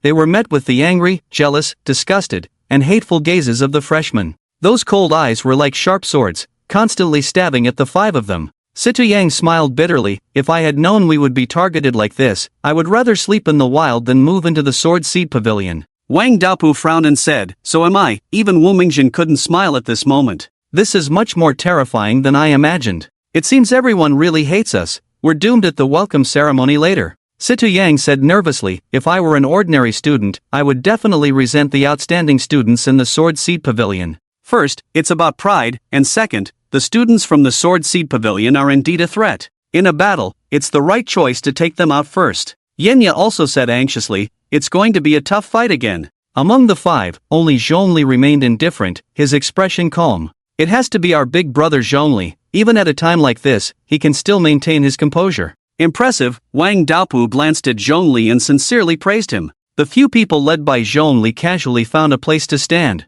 Inside the venue, there were no teachers, only new students. The teachers and school leaders were in a hidden room above the venue, quietly observing the many new students below. The quality of students this time is quite good, especially that one from the Sword Seed Pavilion. What was his name? Oh, Zhongli, fearless and unflappable. With his character, he will definitely grow into a strong person in the future. Xianzhua did well. That Life Connections skill book wasn't wasted. It's just that teacher Zhang Wei has suffered. She worked hard for that skill book. What suffering? Didn't the school promise her that when the next secret realm reveals the Life Connections skill book, they would reserve it for her? What else could she be unhappy about? Sigh, who knows when the next time will be? It's normal for teacher Zhang Wei to complain a bit. I heard there's also a pupil master in this batch. Is she going to participate in this welcome ceremony? The principal said no, she can't participate. So has her mentor been decided? Yes, it's Lin Pianyue. Why her again? Last time, a new student with the pupil master profession was accepted by her, and now it's her again?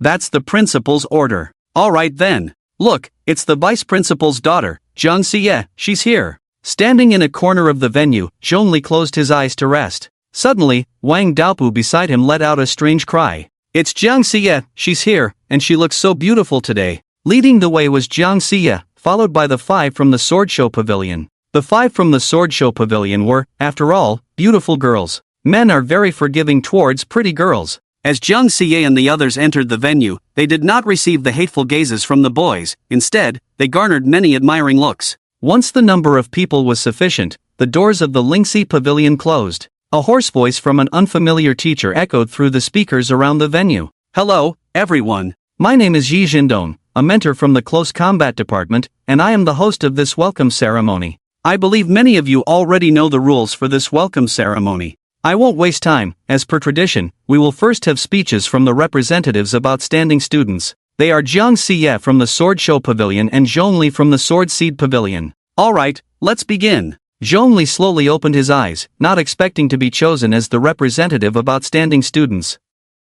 He had to go on stage to speak. This was a bit difficult for him. He had never had such an experience in his life. In the center of the Lingxi Pavilion, a high platform rose, with a microphone standing on it. Jiang Xie swayed her slender waist and walked gracefully to Zhongli, softly asking, Zhongli, who should go first? You go ahead, ladies first, Zhongli replied. All right. Jiang Xie did not refuse. She stepped onto the high platform, and the eyes of everyone in the venue were instantly drawn to the stunning Jiang Xie, glued to her figure. However, Zhang Li's gaze was attracted by another person. Zhang Li, how did she also come to Tianjin University? Zhang Li's perception was extremely sharp, and she immediately sensed Zhang Li's gaze. She turned her head and smiled sweetly at Zhang Li, but her eyes revealed a hint of murderous intent, provoking him. Zhang Li coldly smiled and whispered, "A defeated opponent." Zhang Li understood Zhang Li's lip movements. She placed her hands on her hips, her delicate figure trembling slightly with anger, which only accentuated her alluring curves. Her silken silver hair swayed gently with her movements, as if expressing her dissatisfaction while adding a touch of charm. "That bad guy." Zhang Li gritted her teeth in frustration, stomping her petite foot in her beautiful high heels, looking utterly adorable. Zhang Li ignored the angry Zhang Li and instead turned his attention to Zhang Xie, who was speaking on the high platform. Zhang Xie still possessed an ethereal beauty. She wore a fitted dress that outlined her long legs and enchanting figure. A pair of black high-heeled sandals adorned her small, delicate feet, with slender ankles and exquisitely polished toes that emitted a faint pink sheen. Zhang Xie's voice was clear, like the melting snow from the peaks of the Tibetan mountains, clean yet slightly cold. Even the simplest and most straightforward words spoken from her moist red lips became captivating and heart-stirring. The audience below was entranced. The male students in the venue were completely conquered by Zhang Xie's beauty and elegance, willingly becoming her admirers. Even the female students who envied Zhang Xie's looks were charmed by her outstanding aura, turning into her little fans. "Wow, I think I've already fallen deeply in love with classmate Zhang Xie, and I can't pull myself away." Wang Dapu gazed at Zhang Xie's figure with infatuation, murmuring to himself. It wasn't just him. Situ Yang, Yenya, and even Wu Mingjin all wore expressions of adoration. After Zhang Xie finished her speech, a thunderous applause and enthusiastic cheers erupted in Lingxi Hall. The fervor of the new students seemed ready to lift the roof off the venue. Zhang Xie's lips curled up slightly, her fingertips lightly touching her cheek, a few strands of hair artfully pinned up, and a casual glance from her was enough to make hearts race. "Next up is Zhang Li, hurry up, don't dawdle, everyone's time is precious," came the impatient voice of the combat department mentor, Yi Zhendong, from the speakers around the venue. Zhang Li took a deep breath and walked toward the central platform, while behind him, Situ Yang quietly cheered him on. Wu Mingjin also shot Zhang Li a look filled with hostility. Zhang Li effortlessly ascended the platform. A beam of cold spotlight hit his face, and he looked down at the sea of students below. This was his first time giving a speech in front of so many people. Zhang Li felt a rush of confusion, unsure of what to say, and could only stand silently on the stage. He had no idea he would be chosen as an outstanding student representative and have to speak. There was no preparation beforehand. He wasn't good at public speaking. Just as Zhang Li was momentarily distracted, boos erupted from the new students below, expressing their anger and dissatisfaction. "You can't even handle such a simple speech, just get down already. Outstanding student representative? How is this outstanding? Get down! Hurry up and get down! Get down! Get down! Get down!" The angry shouts of the new students formed a torrent, sweeping through the entire Lingxi Hall. Above the venue, in a secret room, a mentor frowned and said, "This Zhang Li is really foolish. He could have just said a few words to get by. Why is he just standing there like an idiot?" Zhang Li, coming from a small place, really can't compare to the well-bred Zhang Xie. The difference in emotional intelligence and adaptability is too great. Zhang Li might be nervous since it's his first time. If he gets nervous over such a small occasion, how will he handle the battlefield in the future? He'll probably wet his pants. Zhang Li's combat talent is not weak. He's not the kind of coward who can't step onto the battlefield. I've seen his college entrance exam video, and he was probably just a bit nervous since it was his first time speaking on stage, so he didn't perform well, but that's not a big issue. So what do we do now? We can't just ignore it and stand by. Exactly, if we finish the welcome conference early, we can go home sooner.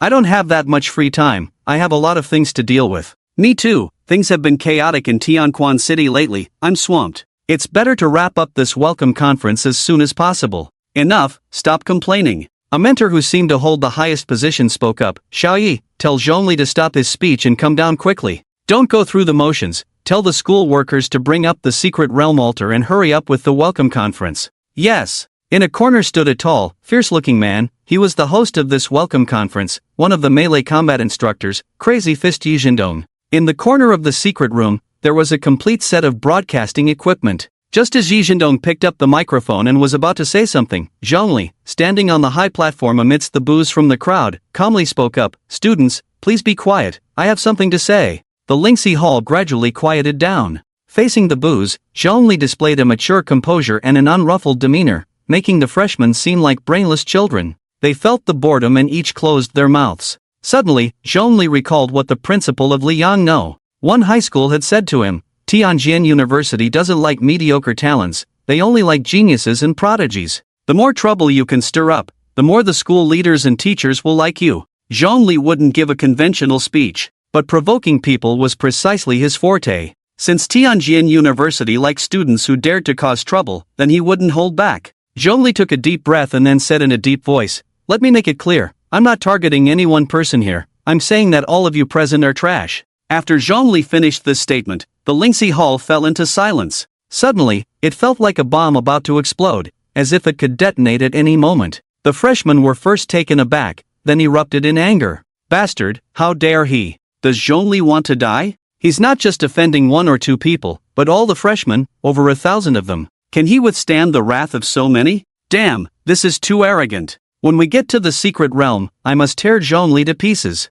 Count me in. Me too. If I don't kill Zhongli, my anger won't be quelled. Daring to call me trash, I want to see Zhongli executed. Below the stage, Zhang Xie's eyes curved into crescents as she whispered, "Interesting." Zhongli sighed, this guy still loves to provoke people as always. She suddenly recalled the time during the college entrance exam when Zhongli wanted to take on all 12 of them. Back then, she thought Zhongli was just a fool, an arrogant idiot. Although he won that time, this time, Zhongli was provoking not just 12 people, but over 1,000, all of whom were elites among elites. No matter how you looked at it, Zhongli was doomed. In a corner of the Lingxi Hall, Wang Daopu clicked his tongue. Zhongli is too arrogant, he's really going to suffer for this. Sigh, poor Zhongli. Yenya glanced at Wang Daopu, puzzled. Zhongli is pitiful, so why are you smiling so happily? Wang Daopu grinned brightly, am I? I didn't even notice. Situ Yang helplessly shot a glance at Wang Daopu, stop gloating, be careful Zhongli sees you and takes revenge later. Wang Daopu immediately wiped the smile off his face and cautiously glanced in Zhongli's direction. Nervously, she said, Situ Yang, stop scaring me. I just suddenly thought of something funny, and I couldn't help but laugh out loud. It's not that I'm gloating, you can't go and tell Zhongli about this. Situ Yang shot Wang Daopu a glare, don't worry, I'm not the type to report on others. Yenya scoffed, Wang Daopu, are you really a paladin? You don't seem to embody any of the noble qualities of a paladin at all. Wang Daopu replied, Heh, who told you that paladins have to be honest, loyal, and kind? Being a paladin is just a job, nothing special. There are plenty of despicable paladins, you just haven't seen them. A profession indeed cannot be used to judge a person's character. Situ Yang tightened his grip and asked, what do you think Zhongli is thinking? Why did he say that? I don't know, Wu Mengjin said stiffly. All I know is that both Zhongli and I are doomed. If I had known he would provoke all the new students, I wouldn't have teamed up with him. Wang Daopu raised his wrist to check the time and said, anyway, you didn't sign a contract with Zhongli, it was just a verbal agreement.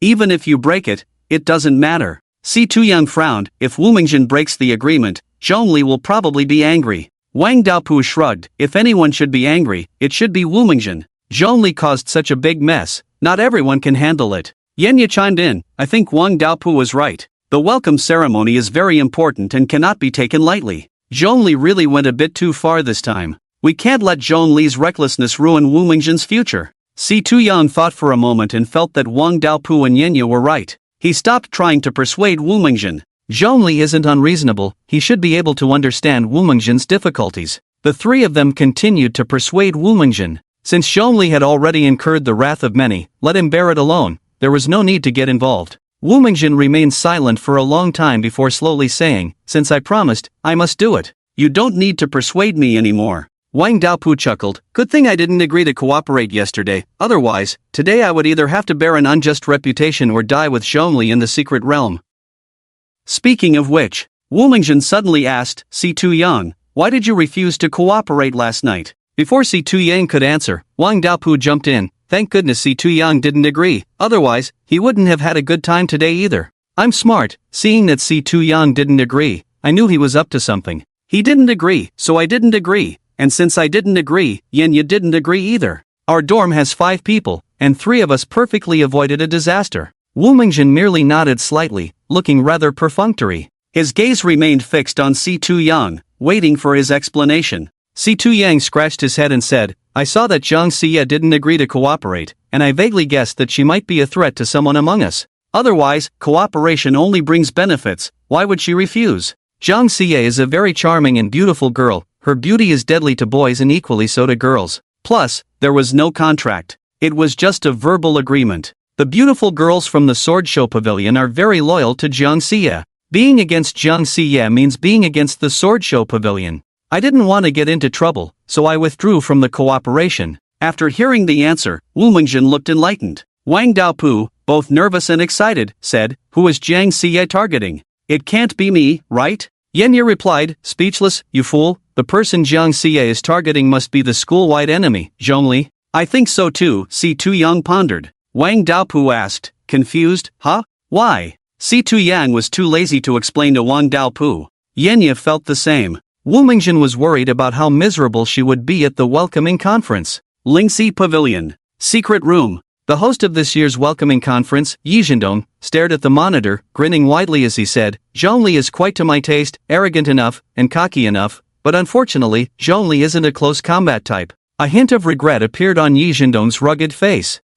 This little guy is indeed impressive. Is he just going to throw caution to the wind? Knowing that the excellent students from the sword-type pavilion will be targeted at the welcoming conference, he simply provokes them, stirring up a grand battle. That's quite brave, but the next round will be brutal. Does this little guy have anyone wanting him? If not, I'll take him. The alchemy department's Sima Ying has taken a liking to Zhong Li's mutated physique, and the necromancy department's Chu Xian also wants to take Zhong Li as a disciple. They've been fighting fiercely these past few days. What, do you want to get involved too? Forget it. I can't afford to offend that crazy woman Sima Ying. Since when did Chu Xian have the guts to offend Sima Ying? The necromancy department has been in decline for the past 2 years. Necromancers are already a T2 profession, and those who can get into Tianjin University are few and far between. The necromancy department has been getting worse with each passing year. The vice president even wants to merge it with the summoning department. I wonder how long this little guy can hold out. I bet 3 minutes. 2 minutes? 5 minutes. I don't think it'll even take a minute. After Zhongli finished his speech, several staff members moved a secret realm altar into the venue, right in the center of Lingxi Pavilion, beneath the high platform where Zhongli stood. Yi Zhendong's voice came again. "In 5 minutes, I will activate the secret realm. I will kill one person in the secret realm, and reward some credits. Once you die in the secret realm, you will be forcibly exited, but of course, your credits won't be reset, they will be preserved for you." The amount of credits is crucial for the freshmen, determining whether they live in a villa alone or squeeze into a small dormitory with 4 people. Moreover, and more importantly, the welcoming conference is also a significant moment for mentors from various departments to select disciples. There are many students at Tianjin University, but few mentors, and even fewer good mentors. Not all students can have a mentor. Only a select few with exceptional talent or those who perform outstandingly at the welcoming conference will be chosen by mentors to be taken as disciples and carefully nurtured. Activating the secret realm, several staff members quickly evacuated Lingxi Pavilion. The next moment, without any unnecessary words, Yi Zhendong in the secret room controlled the secret realm. A flash of braided light flickered. Inside Lingxi Pavilion, 1,000 freshmen suddenly disappeared from their spots. The Lingxi Secret Realm is a secret realm specifically used by Tianjin University to hold the welcoming conference. The scene inside the secret realm is a vast plain. The weather is fine, and the birds are singing, the grass is growing. In the past, as soon as the freshmen entered the secret realm, they would immediately start fighting each other. In just a moment, blood would flow like rivers. However, this time, the first thing the freshmen did upon entering the secret realm was not to fight, but to look for someone. Where the hell did that bastard Zhongli go? That arrogant guy definitely needs to be taught a lesson. Found him, he's hiding over here. Brothers, let's go, kill him. As soon as he entered the secret realm, Zhongli heard several angry shouts in his ears. He turned his head and sneered, "You think you can kill me with just the few of you?" Zhongli waved his hand as if swatting away a few annoying flies. More than 300 terrifying skeletal warriors immediately appeared, surrounding Zhongli. What the hell? What's going on? Can a level 1 necromancer summon so many skeletal warriors? I've heard of him, the top scholar from the northern province, the little underworld king Zhongli. Everyone be careful, this guy is a mutant and not to be trifled with. What are you afraid of? I can easily wipe out a bunch of level 1 low-tier skeletal warriors. Before the words fell, the electric mage who spoke was blasted into fragments by dozens of magic bullets. Surrounding Zhongli, in addition to the skeleton warriors, there were also many imposing skeleton mages. Last night, before going to bed, Zhongli specifically exchanged for 100 skeleton mages, 100 skeleton archers, 10 ghouls, 20 skeleton generals, 10 poison spear skeletons, and 10 ice arrow skeletons. A total of 800,000 skeleton warriors were sacrificed to prepare for this welcoming conference. In the azure sky, a massive light screen was suspended. After Zhongli commanded the skeleton mages to kill the electric mage, his name suddenly appeared on the light screen.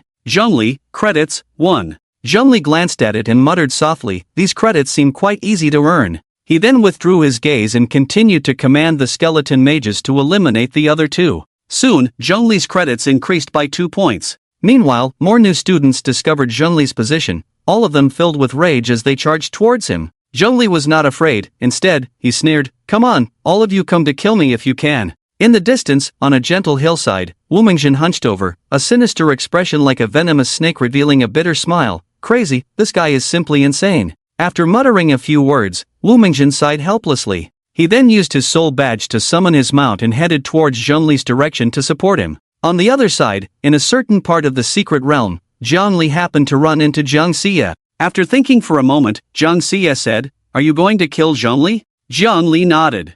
Jiang Xie's gaze turned cold as she squinted and smiled, "I'm going too." Jiang Li sighed lightly, "Come on, this batch of new students all wants to kill Zhongli. One more or one less doesn't matter, I'll find another opportunity later." Jiang Xie asked curiously, "Aren't you coming?" Jiang Li shook her head, "I'm not going. So many people want to kill Zhongli. Even if I went and killed him, it wouldn't mean anything with so many people bullying the fewer. It's better to find a way to earn more credits." Jiang Xie nodded, "Alright, then I'll go." She walked away with light steps, her skirt gently swaying in the breeze, not looking back. After Jiang Xie left, Jiang Li bit her pink lips and complained, "Zhongli, why are you so annoying?" She hesitated for a moment and walked in another direction. Zhongli's remarks in the venue had indeed offended all the new students. Only a portion of them were determined to take him down. Another portion remained calm. What if they killed Zhongli? If Zhongli died in this secret realm, he would only be worth a few credits. Moreover, they would have to compete with so many others. Was it really worth it just to vent their anger? It was better to find a way to earn more credits. Outside the secret realm, in a secret room, several light screens were suspended. Upon seeing Zhongli summon such a large number of undead, gasps of astonishment filled the room. So strong, no wonder Sima Ying wants to recruit this mutant. He's only level 1 and can suppress dozens of equally ranked professionals. If he advances to a holy rank in the future, who knows how terrifying he will be. Incredible potential. Such a good student, it's a bit of a pity to give him to Sima Ying. No, I have to compete with her. No wonder he dares to speak so arrogantly. Looking at the current situation, he indeed has the confidence to say those words. Inside the Lingxi secret realm, the new students participating in the siege against Zhongli had already exceeded 20. More new students were rushing towards Zhongli's position. They formed a rough battle formation to counter Zhongli's skeleton army. In an instant, Zhongli's credits had already exceeded 20, which meant he had taken down more than 20 new students. And this number was continuously increasing. Melee classes, hold the line. Don't let those damn skeleton warriors through. Ranged mages and archers, focus fire and take down Zhongli. What are you waiting for? It's too far, the spells and arrows can't reach. We need to get a bit closer. First, let's take out those annoying skeleton warriors. No way, once we get close, their skeleton mages and archers will attack our melee fighters. What about healing? We're too few, we can't win. We need to wait for more people. Facing the assault of over 20 enemies, Zhongli was handling it with ease, even managing to suppress one of them steadily. But as the enemy numbers grew, Zhongli gradually felt the strain. His skeleton warriors were being consumed at an astonishing rate. No matter how many skeleton warriors were lost, Zhongli always managed to replenish them in time, keeping their numbers around 300. The enemy's numbers were also increasing, quickly rising from 20 to over 100. These 100 or so were the elite of the elite. Level 1 low-tier skeleton warriors were like weeds by the roadside to them, easily exterminated.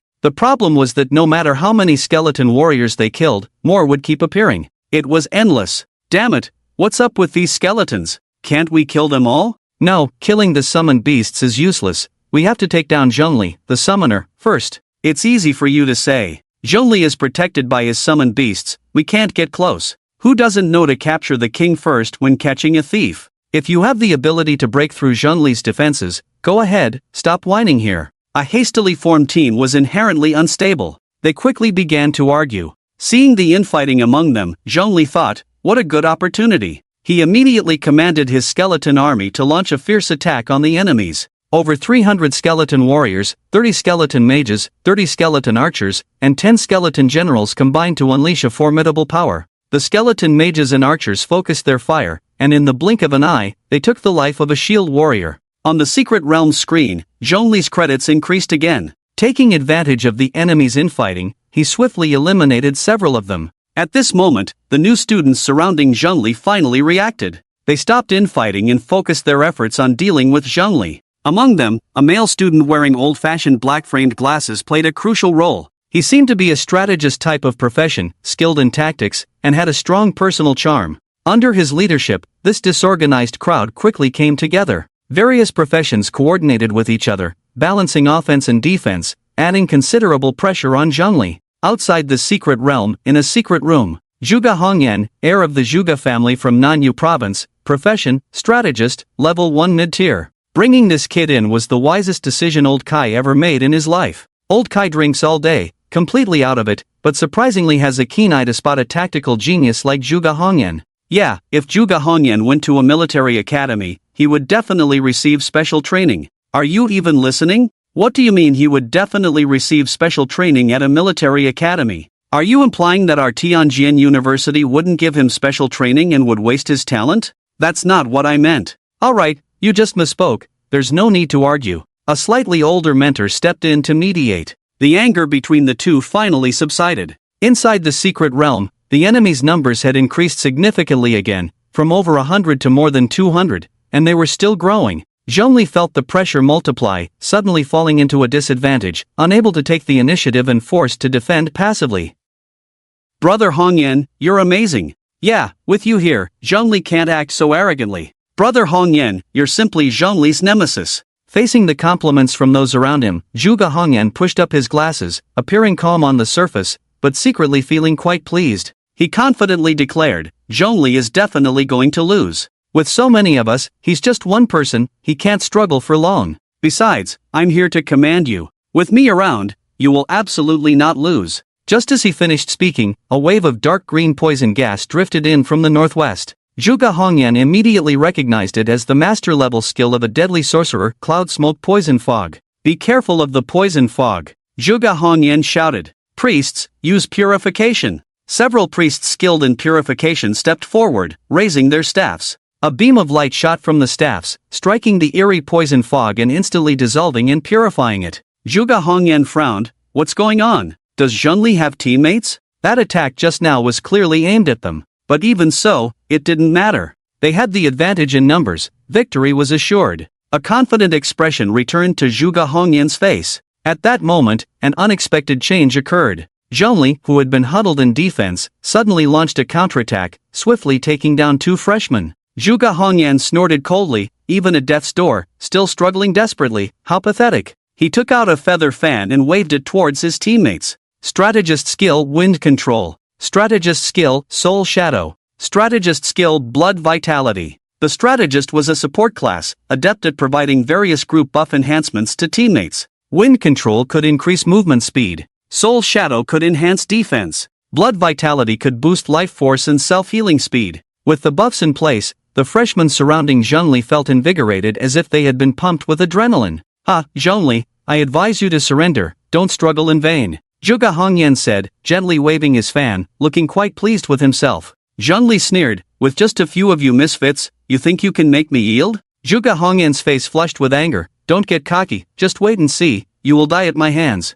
I'm waiting. Zhongli smiled lightly, then summoned over 400 skeleton warriors, 30 skeleton mages, 30 skeleton archers, 10 poison spear skeletons, 10 ice arrow skeletons, 20 ghouls, and 10 skeleton champions from the dark graveyard. These joined forces with the previously summoned skeleton army, creating a massive and ruthless undead army that charged at the enemies. The freshmen were instantly thrown into disarray. How is this possible? Is this really a level 1 necromancer? The number of undead he commands is almost comparable to a level 2 necromancer. Retreat! Zhongli is too powerful, continuing this fight is meaningless. So strong. At the moment Zhongli launched his counterattack, Wumingjian, who had been hiding nearby, seized the opportunity to attack. He wasn't as powerful as Zhongli, able to take on 200 at once and send them fleeing. Wu Mingjin was clever, he had actually arrived long ago and had been hiding nearby. His serpent bloodline granted him several unique skills, one of which was stealth. After Zhongli's counterattack, Zhuge Hongyan was quite surprised and immediately organized the freshmen to launch a renewed offensive to resist Zhongli's counterattack. But at that moment, the freshmen, having witnessed Zhongli's ferocity, lost their resolve to fight back. Continuing like this,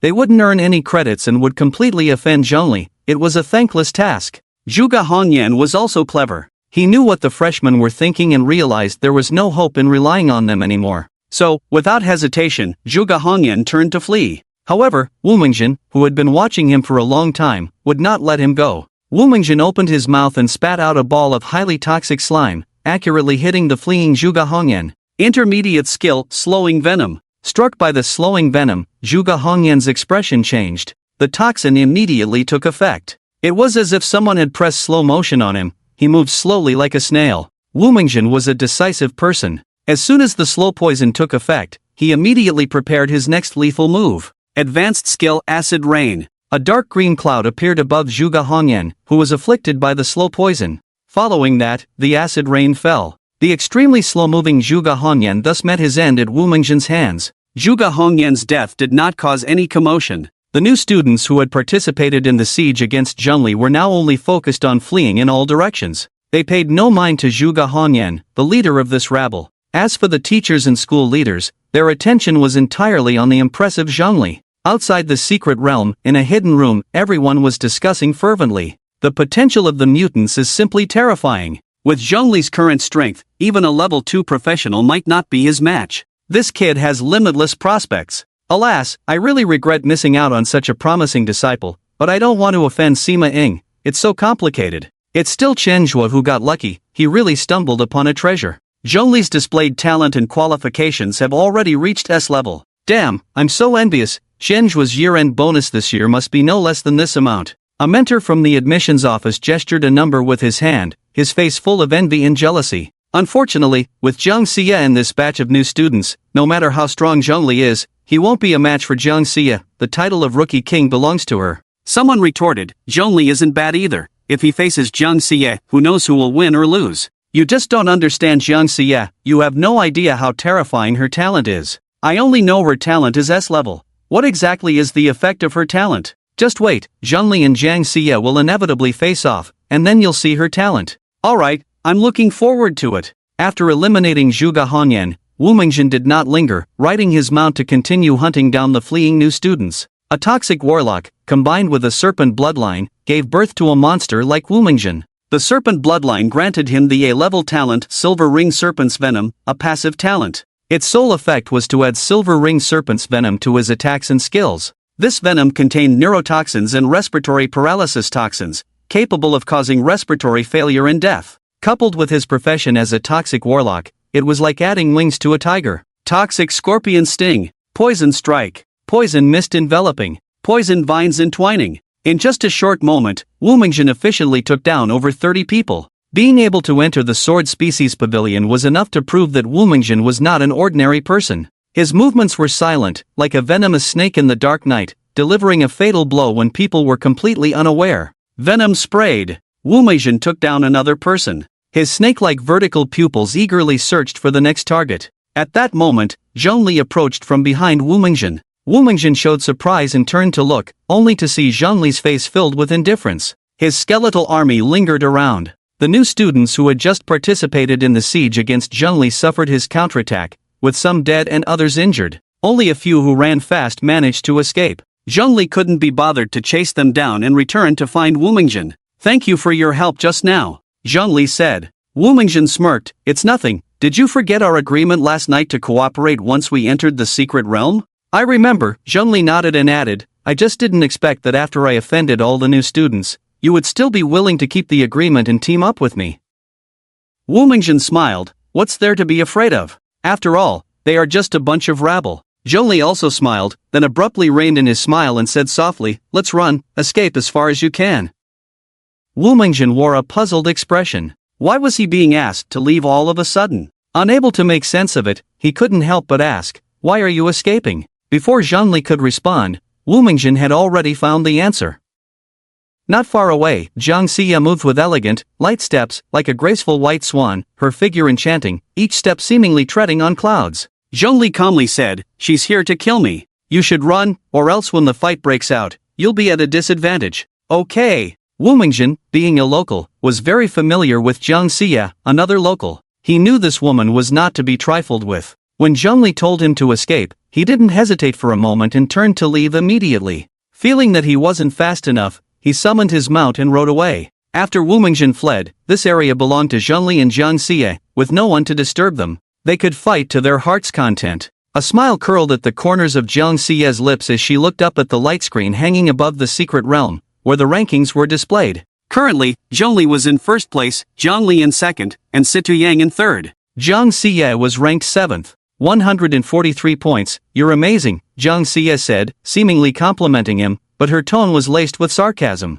Zhongli coldly stared at Jiang Xia, remaining silent. Jiang Xia slowly continued, "Do you know? Just now, I had many opportunities to take you down, but I didn't act. Do you know why?" It seemed Jiang Xia had been watching from the sidelines, just like Wu Mingjin. Zhongli shook his head, "I don't know, and I don't want to know." Jiang Xia glanced at Zhongli and said, "What a boring man you are. When you were being besieged, I didn't act because I don't like it when many bully the few." Zhongli interrupted, "Stop the nonsense. Don't you want to kill me? Come on." Jiang Xia's brows arched, her smile vanishing. "Fine, if you want to die, I'll help you." Jiang Xia drew her sword, without a word, and lunged straight at Zhongli. Her strike was lethal. The thrust was incredibly fast, and Zhongli had no time to dodge, yet he showed no signs of panic. If he had been caught off guard before, he would have certainly lost his life, but now, with a flick of his hand, he summoned a wave of skeleton warriors from the dark graveyard and quickly used the life connection skill. The sword pierced Zhongli's chest.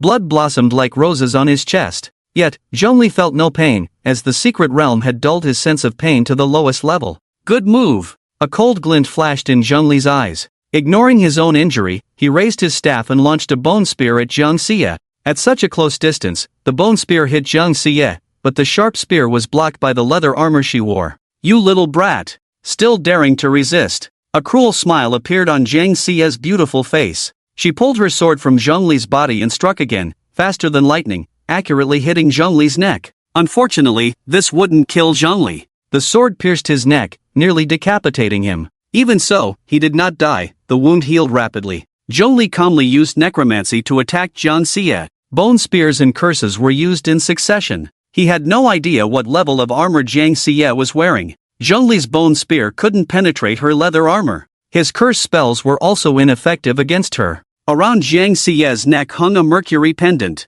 Each time Zhongli used a curse on her, the mercury pendant would suddenly glow, automatically dispelling the curse on Jiang Xia. Meanwhile, Zhongli multitasked, commanding the skeleton warriors, ghouls, skeletal generals, skeletal mages, and skeletal archers to focus their attacks on Jiang Xia. Ever since he acquired the life connection skill, Zhongli would use it on the undead of the dark graveyard in every battle. In this way, their lives were bound together. To kill Zhongli, one must first eliminate the summoned beasts before dealing with the summoner. Jiang Xia was a clever person, well-read and experienced. After stabbing Zhongli twice with her sword and discovering that he did not die, and his wounds healed rapidly, she guessed it was due to the skill lifelink. Thus, she decisively abandoned the idea of continuing to kill Zhongli and instead focused on dealing with his summoned beasts. As long as she eliminated all his summoned beasts, Zhongli would suffer the backlash of the skill. Jiang Xia was a doer. Once she decided to act, she did. With a black-sheathed sword in hand, she boldly charged in front of Zhongli's army of undead.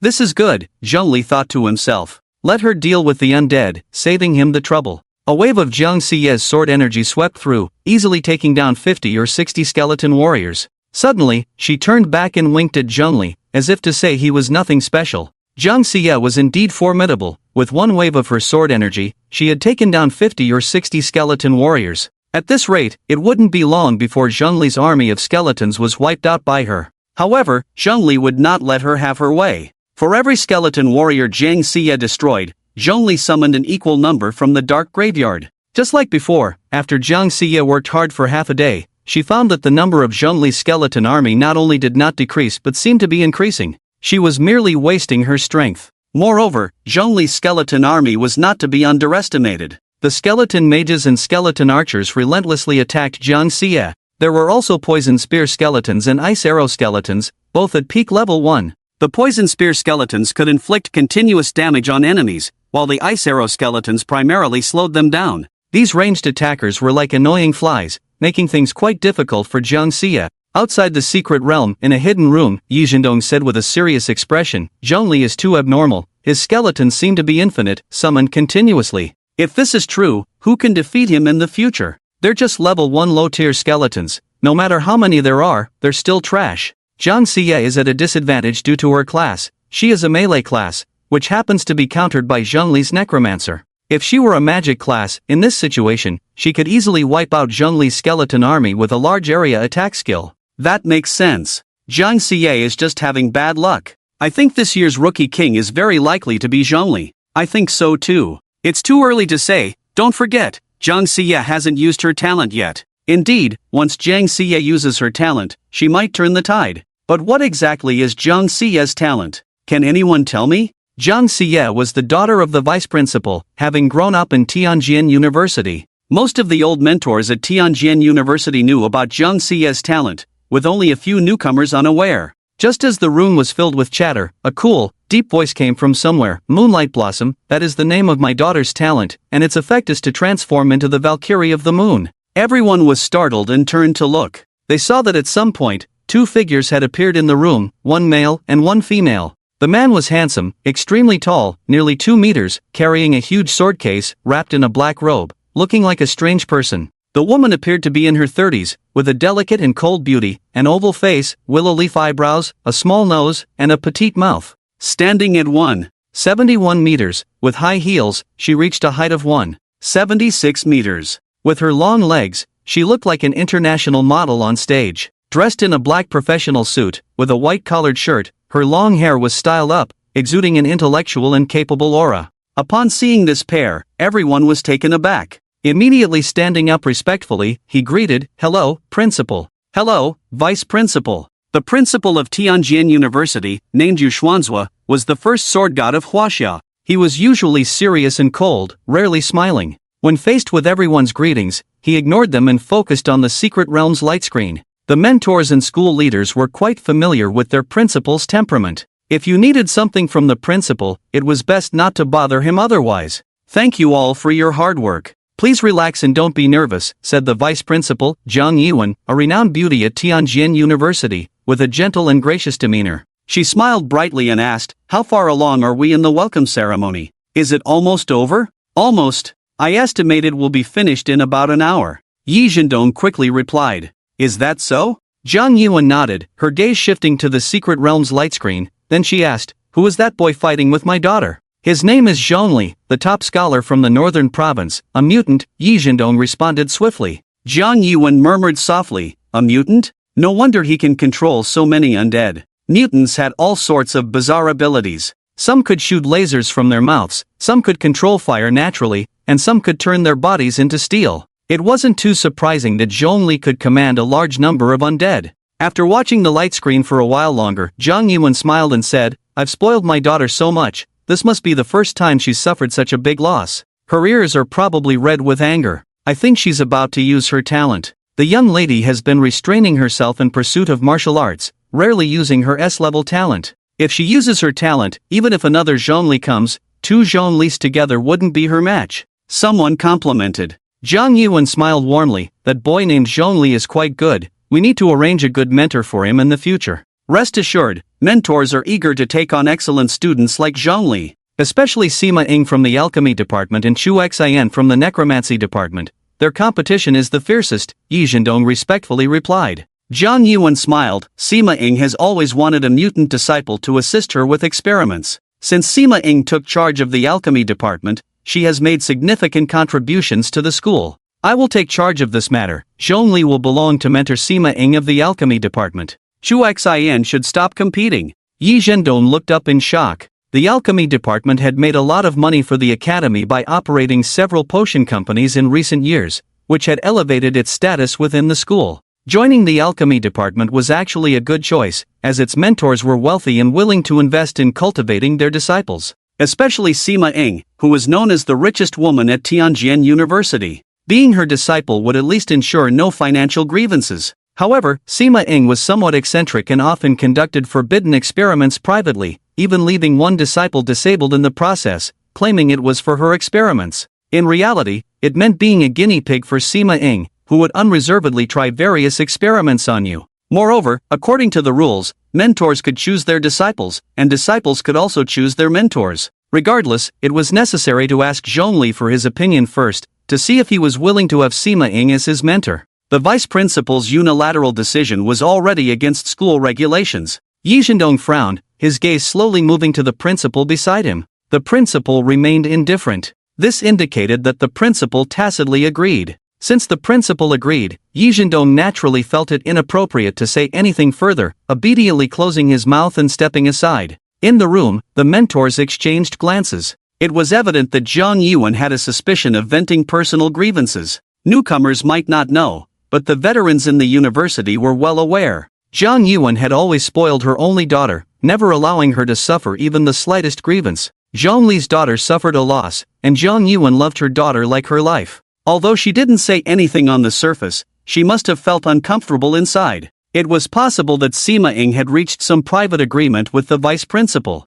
It could also be that the vice principal was simply retaliating against Zhongli, wanting to make him suffer a bit. In any case, the real reason was known only to the vice principal. Perhaps the principal knew as well, but no one else could find out. At this moment, the principal of Tianjin University, Yu Xuanzhua, suddenly said in a deep voice, "Where are the seniors? Why haven't they been sent into the secret realm yet?" According to the tradition of the annual welcome ceremony, a team of seniors from the second and third years would also enter the secret realm. This was done to suppress the freshmen a bit, to prevent them from being too arrogant. After all, the freshmen of Tianjin University were all elites from various places, each proud and arrogant. If they weren't suppressed, they couldn't be controlled at all. Secondly, it was to increase the difficulty for the freshmen. The welcome ceremony was also a recruitment event for the mentors of each department. If these freshmen weren't pushed to their limits, their potential couldn't be revealed. This task was also the responsibility of Yi Zhendong. Because the battle between Zhongli and Jiang Xie was too spectacular, he had momentarily forgotten about it. Faced with the principal's questioning, he hurriedly responded, "Yes, I'll send the seniors into the secret realm right away." Yi Zhendong took out his phone, dialed a number, spoke a few words to the person on the other end, and then hung up. "They'll be here soon," Yi Zhendong said. Yu Xuanzhua nodded, "Good." At this moment, inside the secret realm, Zhongli relied on the effect of the life connection skill and the endless army of skeletons to successfully suppress Jiang Xie. Her stamina and mana had been exhausted, and she was heavily surrounded by Zhongli's skeleton army. Jiang Xie, who was already beautiful and ethereal, now stood there with her sword, exhausted, like a shattered piece of jade, desolate and fragile. Zhongli stood at a distance, his gaze alert as he watched her. He did not underestimate her just because Jiang Xie was currently at a disadvantage. An S-class genius could not be so weak. The last battle with Jiang Li had given Zhongli a profound lesson. The S-class talent was much stronger than he had imagined. During the battle with Jiang Xie, Zhongli did not notice any signs of her using her talent.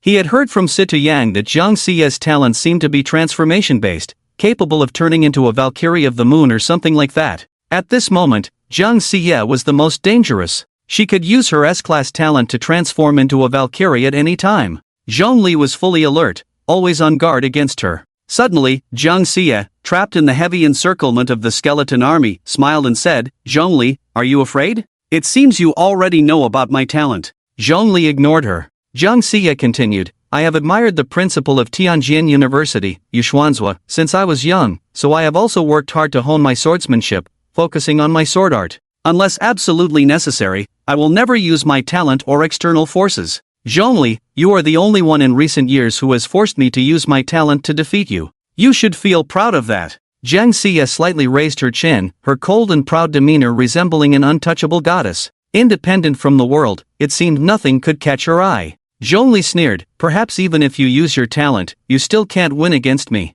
As he spoke, he commanded the skeleton army to launch a tentative attack on Jiang Xie. Jiang Xie frowned and said, "You really are an annoying guy, you will regret this." After saying that, Jiang Xie suddenly closed her eyes, and an astonishing aura erupted from her. In an instant, a light as pure as moonlight surrounded her. When she opened her eyes again, it was as if the goddess of the moon had descended, and the divine power of the moon coalesced into Valkyrie armor that enveloped Jiang Xie's delicate body. Glowing runes imbued with the power of the moon were engraved on her weapon, and her entire demeanor became cold and mysterious. Damn it, I knew it. None of these S-class geniuses are easy to deal with. Feeling the powerful aura emanating from Jiang Xie, Zhongli's expression changed, and he immediately withdrew the skeleton army surrounding her. Unfortunately, it was too late. Mirror of the Moon, third form, Dark Moon Starfall.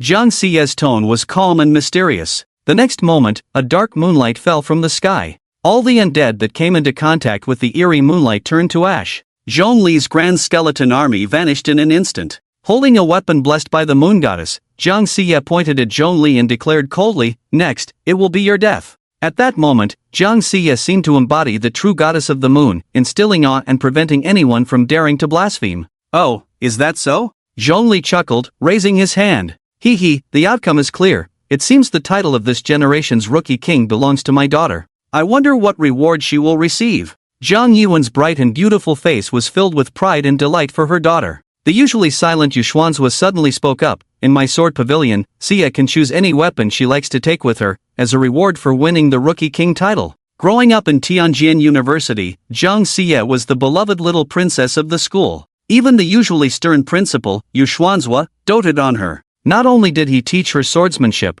but he also allowed her access to the sword pavilion. It should be noted that the sword pavilion was a forbidden area of Tianjin University, accessible only to the principal. Jiang Xie was the first student permitted by the principal to enter the sword pavilion. Jiang Yuan smiled and said, "Principal Xuanzhua, I thank you on behalf of Xie." Yu Xuanzhua merely nodded without speaking. Seeing that the principal had expressed his support, others felt compelled to do the same. Moreover, the elders in the school genuinely cared for Jiang Xie. Everyone promised that once Jiang Xie emerged from the secret realm, they would present her with a precious gift. While the mentors in the room were praising Jiang Yuan, Yu Xuanzhua, who had been focused on the secret realm's light screen, suddenly spoke in astonishment. "Jiang Xie lost?" This man, known as the #1 sword god in Huaxia, showed a change in expression for the first time since entering the room. He looked surprised, as if it were completely unexpected. "What? Jiang Xie lost? How is that possible? In my impression, among her peers, there is hardly anyone who can defeat Jiang Xie when she uses her talent. It's true, Jiang Xie lost. Look, she has been eliminated from the secret realm and has come out." Everyone looked down. Inside the Lingxi pavilion, there were many eliminated losers, each one dejected and listless. Jiang Xie stood out among them, her eyes vacant, like a beautiful statue that had lost its former vitality, evoking pity. Jiang Yuan's delicate and bright face was filled with concern for her daughter. She hurriedly left the room to comfort and care for her. The remaining people in the room were left puzzled. What exactly happened? Just a moment ago, Jiang Xie had transformed into the goddess of the moon, displaying her might and effortlessly annihilating Zhongli's skeleton army. How could it be that in the next moment, she was eliminated? Did an outsider intervene in the battle between Zhongli and Jiang Xie? They had been too busy flattering Vice Principal Jiang Yuan to pay attention to the light screen. At this moment, everyone looked up at the light screen floating above the room. They could only see Zhongli's solitary and proud figure, with no sign of a third party. Since there was no third party intervening, how did Zhongli defeat Jiang Xie? Yi Zhendong tilted his head to look at the principal and quietly asked, "Principal, what exactly is going on?" Yu Xuanzhua's sword-like brows furrowed slightly, his face filled with confusion as he said, "I don't know if I misread it, but it seems Zhongli summoned a necromancer assassin." "Impossible." A summoning system mentor immediately objected, "This is absolutely impossible. Zhongli is only a level 1 advanced, while the undead assassin is a level 2 undead. A level 1 necromancer cannot summon a level 2 undead, this is a rule of the summoning codex. No summoner can violate it. Moreover, in the thousands of years of human history, there has never been an example of summoning beyond one's level." In the room, everyone was discussing fervently, unable to believe that Zhongli, at level 1, could summon a level 2 beginner undead assassin. It was simply unfathomable. The mentors unanimously suspected that the principal had made a mistake. Yet, no one had the courage to question Principal Yu Xuanzhua. Yi Zhendong hesitated. "Principal, should we pause the orientation ceremony for now and wait until we investigate this matter further before resuming?" "No need." Yu Xuanzhua shook his head expressionlessly and said softly, "Perhaps I was mistaken, let's continue." "All right." Yi Zhendong stepped back a few paces. Yu Xuanzhua raised his head, staring at Zhong Li's figure through the light screen, and after a moment of silence, said, "Call the senior students to enter." "Yes," Yi Zhendong replied and immediately called the few second-year students who had been arranged beforehand, notifying them that it was their turn to take the stage. After a pause, Yu Xuanzhua added, "The vice principal just said that Zhong Li's mentor was designated as the alchemist Sima. I hereby declare this order null and void." Everyone was taken aback, then delighted. What Yu Xuanzhua meant was that Zhong Li was now a free agent, and mentors from all departments of the university had the opportunity to take him as a disciple. Although it was uncertain how Zhong Li had defeated Jiang Xie, the Lingxi secret realm was specifically designed to assess students, with numerous formations to prevent cheating. It was impossible for anyone to cheat. This meant that Zhong Li had defeated Jiang Xie based on his own strength, easily overcoming an S-level genius, who was also recognized as the strongest freshman of this cohort, the successor to the sword god Jiang Xie. Zhong Li's potential was terrifying. Such a high-quality potential stock could not be overlooked by the many mentors. They were like starving wolves, their eyes glowing green, fixated on Zhong Li, greedy and eager, wishing they could devour him alive immediately. While cautiously observing the other mentors around them, they were calculating how to win Zhong Li over. A struggle for Zhong Li was about to unfold. Inside the secret realm, after defeating Jiang Xie, Zhong Li remained calm. "You are all S-level geniuses, what does that make me?" Previously, seeing Jiang Xie use her S-level talent to transform into a goddess-like Valkyrie of the moon was indeed terrifying. However, he was not panicked. After becoming the top scholar in the province, the northern government had rewarded him with a skill book for summoning undead assassins. By sacrificing 40,000 skeleton soldiers, he could exchange for one level 2 beginner undead assassin. Before coming to Tianjin University, Zhong Li had exchanged for 3 undead assassins. Jiang Xie was a peak level 1 swordsman, while the undead assassins were 1 level higher than her. To show respect for the S-level genius, Zhong Li waved his hand and directly sent out all the undead assassins he had. The 3 undead assassins worked together and almost effortlessly took down Jiang Xie. She didn't even notice that the invisible undead assassins had stealthily approached her, and just like that, she was taken down without realizing it. Zhong Li knew that the school would monitor using light screens. Every move of anyone in the secret realm could not escape the school's eyes. Zhong Li had no need to hide, nor did he want to. A level 1 necromancer could not summon a level 2 undead. This was an ironclad rule of the summoning codex. But Zhong Li was different. He was not an ordinary necromancer, he was a mutant. The abilities of mutants were bizarre and varied. Being able to summon beyond one's level seemed quite reasonable. If the school inquired further, Zhong Li planned to push all questions onto the mutants. After all, human scholars had not researched mutants much, the data was too scarce, and the concept of mutants was very vague. He would definitely be able to bluff his way through. Zhong Li gathered the 3 invisible undead assassins into the dark cemetery, then took out the soul badge, summoned his mount, and continued hunting other freshmen to earn credits. Meanwhile, outside the secret realm, 3 boys and 2 girls, a total of 5 sophomore students, arrived at Lingxi Pavilion.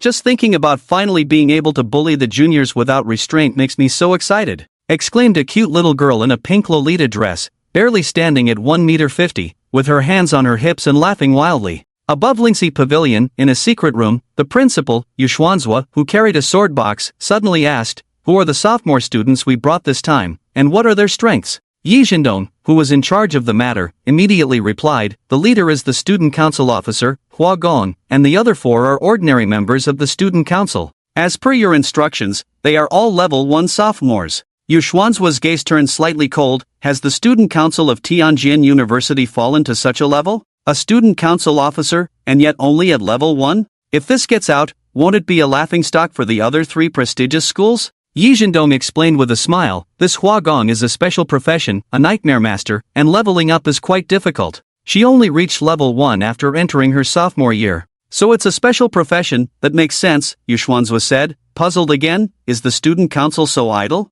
For such a small matter, it would suffice to assign a few ordinary members. Why send an officer? Yi Zhendong awkwardly smiled. Hua Gong volunteered to come. She was bullied badly by seniors during the freshman welcome event, and this time she came specifically to bully the freshmen and take revenge. Yu Xuanzhua dismissed it. If she wants revenge, she should find those who bullied her before. This year's freshmen haven't provoked her. This is bullying the weak, not revenge. Yi Zhendong showed an awkward expression and said softly, "Then I'll send Hua Gong back and bring someone else." "No need," Yu Xuanzhua said indifferently. "Nightmare masters are a very rare profession. Most of this year's freshmen probably haven't encountered one, so let Hua Gong come. It will give the freshmen a taste of the Nightmare Master's power. This way, when they encounter such a special profession in the future, they won't be caught off guard due to lack of combat experience. Understood, Yi Zhendong replied. The Nightmare Master is a very peculiar mental profession. They can use skills like hypnosis and sleep spells to hypnotize targets, infiltrate their dreams, and alter those dreams.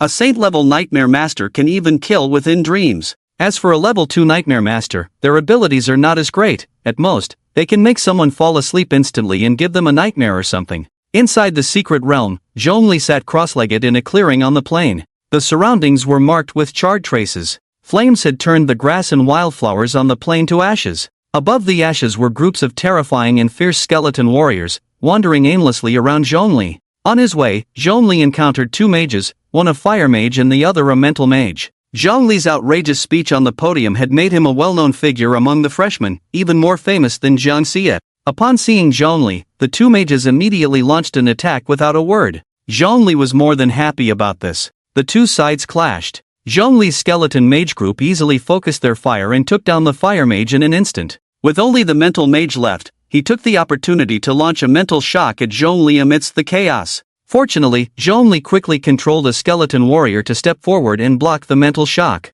He hurriedly commanded the skeleton mage group to bombard the mental mage, taking him down as well. However, even so, Zhongli was still affected by the aftershock of the mental attack. A wave of headache and nausea hit him. It took 5 or 6 minutes for him to gradually feel better. Zhongli raised his head, gazing at the enormous light screen hanging in the azure sky. His name still held the top position. However, many names were missing from the list. According to the rules of the secret realm, once eliminated, names would disappear from the rankings. Currently, there were 75 names left on the list. This meant that out of over 1,000 new students, after such a fierce battle, only 75 remained. Zhongli took a closer look at the list. His roommates from the sword-type pavilion, Wu Mengjin, Situ Yan, Wang Daopu, and Yinya, had not been eliminated. In the sword show pavilion, apart from Jiangli he had taken down, the other 4 girls had also not been eliminated. Moreover, each of them ranked among the top. Suddenly, the light screen displaying the rankings trembled a few times before returning to normal.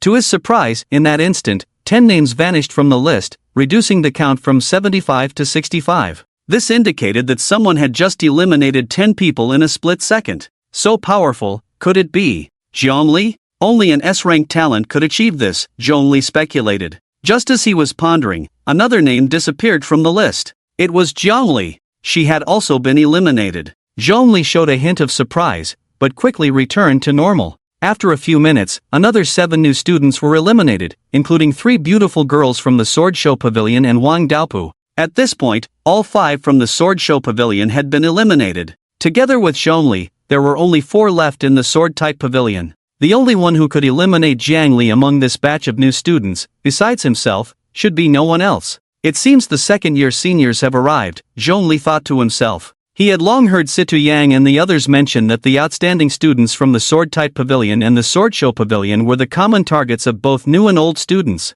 Because of the speech this morning, Zhongli had offended all the new students, attracting their hatred, which indirectly helped the Sword-type Pavilion and the Sword Show Pavilion. The new students' animosity was directed at Zhongli, reducing their hostility towards the outstanding students of the Sword-type and Sword Show Pavilions. After entering the secret realm, they all came to hunt Zhongli. No one targeted these excellent students, but the old students were different. Those selected to participate in the welcome conference were all ordinary second-year students, at only level 2 beginner, not doing particularly well. Having finally gotten a chance, they would definitely bully the younger students and vent their frustrations, especially those from the Sword-type and Sword Show Pavilions. The feeling of humiliating such good students was even more exhilarating. Zhongli, residing in the Sword-type Pavilion, was also a target of bullying by the old students. He would not passively wait for death. Tianjin University liked reckless individuals? Fine, then he would show them what recklessness looked like. He didn't care if they were seniors, if they encountered him, they would all die. Zhongli's mind immediately sank into the dark cemetery, sacrificing 200,000 skeleton soldiers and exchanging for 5 undead assassins. The skeleton soldiers he had accumulated before the start of Tianjin University were nearly exhausted. There were still about 20 to 30,000 skeleton warriors left in the dark cemetery, enough for his use. He did not wander around but instead stayed in place, summoning 5 or 6 skeleton warriors to spread out and keep watch. There were also skeleton mages, ghouls, skeleton archers, and poison spear skeletons. These elite undead remained by Zhongli's side to protect him. The enemy's location was unknown. Rather than flailing around like a headless fly in the secret realm, it was better to hold a position and wait for the enemy to tire. After a few more minutes, another 11 or 12 were eliminated, including Wu Mingjin, Situ Yang, and Yenya. Soon, only Zhongli's name remained on the list. Over 1,000 new students had been eliminated, leaving just him. The Lingxi Pavilion was in an uproar. Wang Daopu's face turned red as he shouted, "This is too much. These second-year punks are bullying us too much." It was unclear what those old students had done to Wang Daopu to make him so furious. Yenya was similarly pale with anger. Exactly. How can they humiliate us like this? Once I become stronger, I will definitely take revenge. I'm so furious, I can't stand those bastards from the second year. Even the usually good-tempered Situ Yang was gritting his teeth in anger. Inside the Lingxi Pavilion, a crowd was cursing loudly. Some were cursing the second-year seniors, others were cursing the school, and still others were cursing Zhongli. In short, the Lingxi Pavilion was as noisy as a market. Above, in the secret room, Principal Yu Xuanzhua calmly looked down at the new students below and said in a deep voice, "This year's freshmen seem pretty good." After pondering for a moment, he added, "But they're a bit too noisy, I don't like it." Yi Shindong shivered in fear and immediately replied, "I'll make them quiet." "Go ahead," Yu Xuanzhua said, placing the sword box at his feet, leaning on it, and staring intently at the light screen. Yi Shindong hurried to the broadcasting equipment, picked up the microphone, and shouted, "Everyone shut up! Quiet! Quiet! Quiet!" Inside the closed Lingxi Pavilion, Yi Shindong's furious roar echoed. 1,000 freshmen were so frightened they dared not speak, and the hall fell silent. Seeing this scene, Yi Shindong nodded in satisfaction. These little brats are somewhat obedient. At this moment, the freshmen finally noticed that why was the welcome ceremony not over yet? They then realized that Zhongli was still in the secret realm. And even more astonishing was that Jiang Xie had actually been eliminated by Zhongli. It should be known that Jiang Xie came from a prestigious family, was an S-class genius, a peak level 1 swordsman, and had the sword god inheritance, ranking first in the college entrance examination scores for this year's freshman at Tianjin University. She was one of the most beautiful girls in the university. How could she lose to Zhongli? Everyone who learned of this was astonished. Wang Daopu muttered quietly, "Fortunately, I didn't really clash with Zhongli back then, otherwise, TSK. He didn't know how many times he had been grateful that he hadn't had a conflict with Zhongli that night.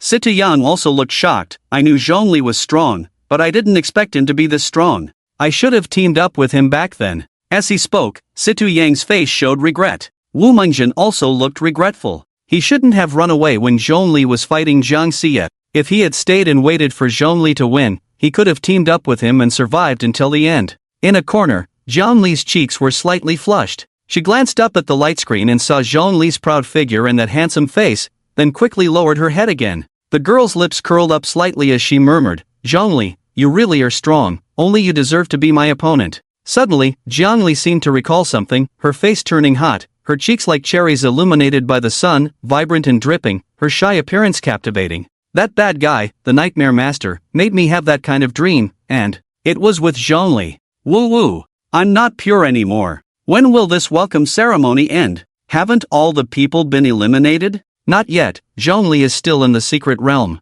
Besides Zhongli, there are 5 second-year students. These bastards, when I get stronger, I will definitely settle the score with them." "What, does Zhongli have to defeat these 5 second-year seniors to finish? You think too highly of Zhongli. How could he defeat the second-year students? Those bastards are all level 2 professionals, and there's one particularly troublesome profession in there. What was it called? The Dream Master? It's the Nightmare Master. Yes, that's the disgusting profession, sneaking up on you and making you fall asleep. Then they start manipulating your dreams, making you have nightmares, spring dreams, all sorts of bizarre dreams that can torment you to death. That profession is indeed disgusting. Why doesn't Zhongli surrender? Those seniors are all psychologically twisted. They came to the welcome ceremony just to torment the freshmen. It's better to surrender sooner. Who knows, maybe after defeating Jiang Xie, he got a bit cocky and wants to challenge the upperclassmen. Actually, that's not bad. Let Zhongli experience what it's like to fight a Nightmare Master. Hopefully, he won't wet his pants from a few nightmares. If that really happens, it would be perfect for us to take revenge. After all, who told Zhongli to call us trash? Brothers, get your phones ready. Make sure to capture Zhongli's embarrassing moments when he freaks out. Right, let's see how proud he is then. Most of the boys still harbored malice and hatred towards Zhongli. Meanwhile, a significant number of girls were captivated by Zhongli's handsome looks and formidable strength. When the sophomore upperclassman appeared before Zhongli, the girls cheered for him in unison. Go, Zhongli! Don't lose! You're the best! Unfortunately, Zhongli couldn't hear the voices outside the secret realm and didn't know that someone was cheering for him. He focused all his attention on the sophomore upperclassman in front of him. After entering the secret realm, the 5 sophomore students decided to split up. The gap between level 1 and level 2 is not something to be taken lightly. An ordinary level 2 beginner can easily overpower most freshmen in the Linksy secret realm. After all, they wouldn't get hurt or die. They could just have fun. Ha, looks like I'm lucky. I found the last freshman in the secret realm. The speaker was an ordinary-looking, not very tall man. His profession was Earth Dragon Knight, wielding a 2-meter-long, baby-arm-thick double-handed bronze staff. Dressed in 2-star heavy armor, his mount was a 1-star peak fire tongue Earth Dragon. The Earth Dragon Knight was quite proud, looking down at Zhongli and arrogantly said, I heard you're the so-called top scorer from the northern region, Zhongli? How about this, do you have any soul stones on you? Give me 100 low-grade soul stones, and I'll let you go. Otherwise, I'll eliminate you, and it won't look good for you. Zhongli smiled and mocked, a mere level 2 beginner dares to extort me? Others break through to level 2 in their first year, and by the second year, they at least reach level 2 peak. And you? In your second year, still just a level 2 beginner, a waste who can only show off in front of us freshmen. You! The Earth Dragon Knight's face turned pale with anger, his lips trembling, looking utterly furious. You little brat, you're going to die a terrible death. The Earth Dragon Knight's face was ashen, and he roared, his robust body bursting with a powerful fighting spirit. The fire-tongue Earth Dragon beneath him also let out a roar, unleashing a similar fighting spirit. Accompanied by ancient, desolate runes, they appeared beneath the Earth Dragon Knight. Man and Mount United. A Knight-exclusive skill. It allows the Knight and Mount to merge their thoughts, making the Mount beneath the Knight feel as if the Knight's legs have been extended, moving with agility. Like a heavily armored war chariot, it charged towards Zhongli with an overwhelming momentum, filled with terrifying rage. Zhongli remained unfazed, just like in his usual battles, commanding a large number of skeleton warriors to form a wall of bones in front of him. This tactic was very effective against level 1 professionals. Almost no level 1 professional could break through the hundreds of skeleton warriors blocking Zhongli. However, this tactic was ineffective against level 2 professionals, even if the opponent was just an ordinary level 2 beginner. In front of the Earth Dragon Knight, the skeleton warriors were as fragile as toy models from a store. With just a light touch, the skeleton warriors would fall apart. The sea of skeletons that had helped Zhongli defeat many enemies lost its effectiveness against the Earth Dragon Knight. No matter how many skeleton warriors there were, they could not stop the Earth Dragon Knight's advance. In front of the Earth Dragon Knight, the skeleton warriors had completely become cannon fodder. The fire-tongued Earth Dragon beneath him crushed several skeleton warriors that stood in its way with each advance. Moreover, the Earth Dragon Knight's defense was astonishing.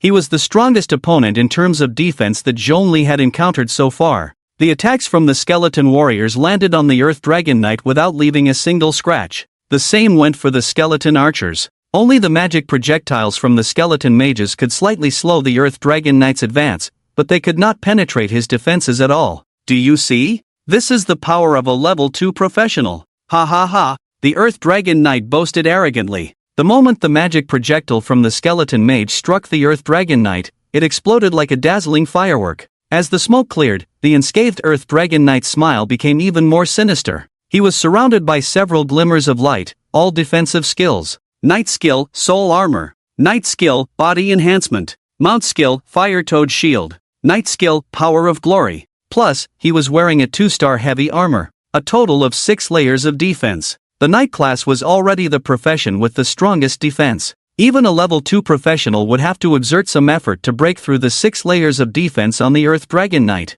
For a level 1 professional to breach his defenses was simply a pipe dream. The Earth Dragon Knight was getting closer and closer to Zhongli. Zhongli had learned a skill called Bone Wall, which, as the name suggests, could create a wall made of bones and fragments to block enemies. This was the perfect opportunity to use Bone Wall. However, Zhongli did not use it. He intentionally allowed the Earth Dragon Knight to come closer, the nearer the better. You little brat, why aren't you shouting anymore? Weren't you quite talkative just now? Look at you now, scared silly, daring to look down on me. Today, I'm going to teach you a good lesson. I intended to let you off, but you insisted on seeking death. Who can you blame for that? The Earth Dragon Knight easily carved a bloody path to stand before Zhongli. Zhongli stood still, not moving at all, not even continuing to command the undead to attack. He seemed stunned, as if resigned to his fate. The Earth Dragon Knight, filled with killing intent, glared down at Zhongli. He cursed Zhongli with the glee of a small man who had achieved success. Zhongli's expression was indifferent, and in his deep eyes, there was only calmness, not a trace of fear. This only infuriated the Earth Dragon Knight further. He closed his mouth, gritted his teeth, and raised his weapon, striking down hard towards Zhongli's face. He wanted to smash Zhongli's handsome face into a pulp to quell the anger in his heart. Outside the secret realm, everyone in the Lingxi Pavilion looked up, their eyes glued to the light screen. When they saw the Earth Dragon Knight easily take down over 100 skeleton warriors and arrive before Zhongli, a thought arose in everyone's mind. Zhongli is finished. The new students all wore serious expressions, no longer the spirited demeanor they had when they first arrived at the Lingxi Pavilion that morning. The blow they faced today was indeed significant. Many of them were the best among their peers back home, having never tasted defeat from childhood to adulthood. Today, in the Lingxi Pavilion of Tianjin University, they experienced the bitterness of failure for the first time. They tasted humiliation for the first time. It was also today that they shed their arrogance, becoming more resilient and increasingly eager to grow stronger. This was also what the school hoped to see. Wang Daopu sighed. Fortunately, Boss Zhongli didn't encounter that nightmare master. Otherwise, in front of so many people, if he really wet his pants, that would be a huge embarrassment. Yenya nodded. Dying at the hands of the Earth Dragon Knight isn't shameful. After all, he's level 2. Boss Zhongli has already done very well to hold on for this long. Sita Yang said solemnly. Dying at the hands of the Earth Dragon Knight is also a kind of luck, although it feels a bit suffocating. But it's better than being treated as a plaything by that nightmare master. With so many people watching, if he wet his pants, he probably wouldn't be able to hold his head up for the rest of his life.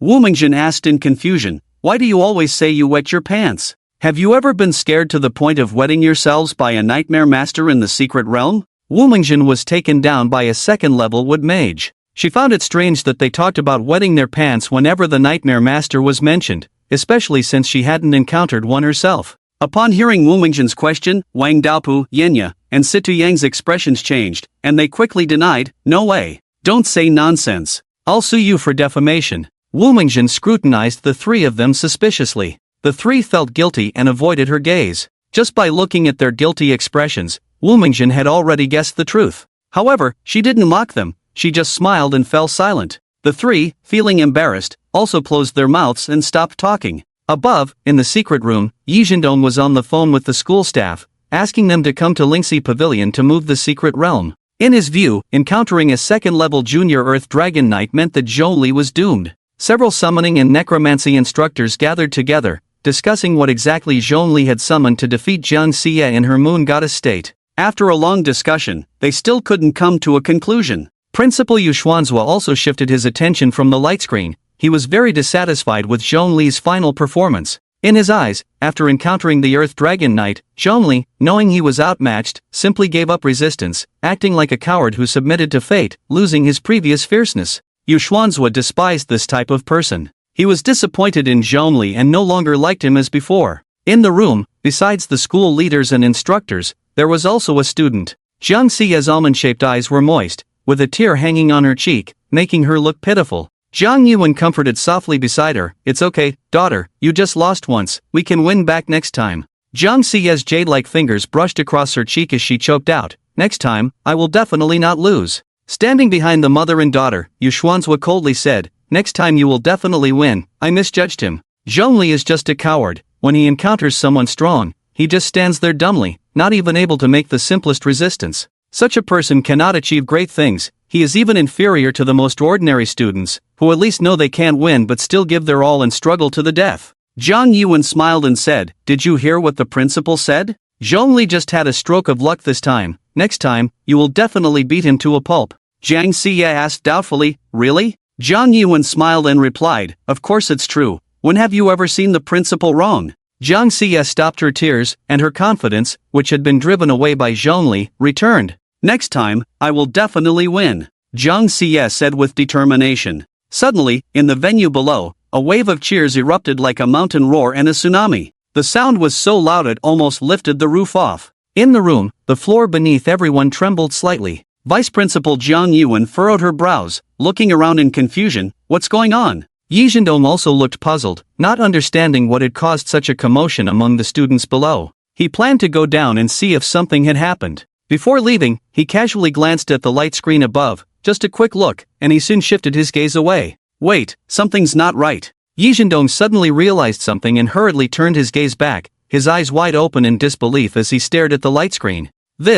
How is this possible? Yi Zhendong stammered in shock. The many instructors in the room also noticed the light screen, their eyes widening in surprise, speechless. What exactly is going on? Why aren't you speaking? Zhang Yiwen's confusion deepened. She turned to look at the principal, only to see the usually stern and solemn principal now with shining eyes, trembling with excitement. Her daughter sitting beside her also suddenly began to tremble. But she was not excited. Instead, she was filled with fear. Mom! Zhang Xie's delicate finger pointed to the light screen above the room. Zhang Yiwen followed her daughter's finger and looked up. In the light screen was Zhong Li's proud figure, surrounded by nothing but the dead silence of lost souls, with no companions in sight. How was he still alive? Why hadn't that Earth Dragon Knight killed him yet? A hint of confusion appeared in Zhang Yiwen's beautiful eyes. However, she soon found the answer. Zhong Li was alive because the Earth Dragon Knight was dead. His death was tragic. His head had been brutally severed and rolled off his shoulder, landing on the ground, rolling a few times until it came to rest at Zhong Li's feet, which he then stepped on. Zhong Li, neither happy nor sad, said, "Trash." Then he kicked the Earth Dragon Knight's head away. The fire-tongued lizard, now without a master, let out a furious roar, and in the next moment, it, along with the Earth Dragon Knight's body, vanished into the secret realm. Outside the secret realm, Zhang Yiwen's red lips parted as she trembled. Who killed that sophomore? Principal Yu Xuanzhua, his voice hoarse with excitement, said, "It was Zhong Li? How did he do it?" Zhang Yiwen said in disbelief. "It was a death spirit assassin. A level 2 death spirit assassin. Zhong Li really can summon beyond his level." The one who spoke was a frail old man, looking like an ordinary, grumpy elder. Yet, no one in the room dared to show him disrespect. Even Yu Xuanzhua, known as the #1 sword god of Huaxia, had to respectfully address him as Old Zhua. The old man was the chief mentor of the summoning department at Tianjin University, the oldest and most authoritative summoner in Huaxia, and one of the 8 elders of the Summoners Guild. The legendary summoner of Huaxia, Zhuo Manhwa. Unable to comprehend how Zhong Li had defeated Zhang Xie, they had called upon this legend.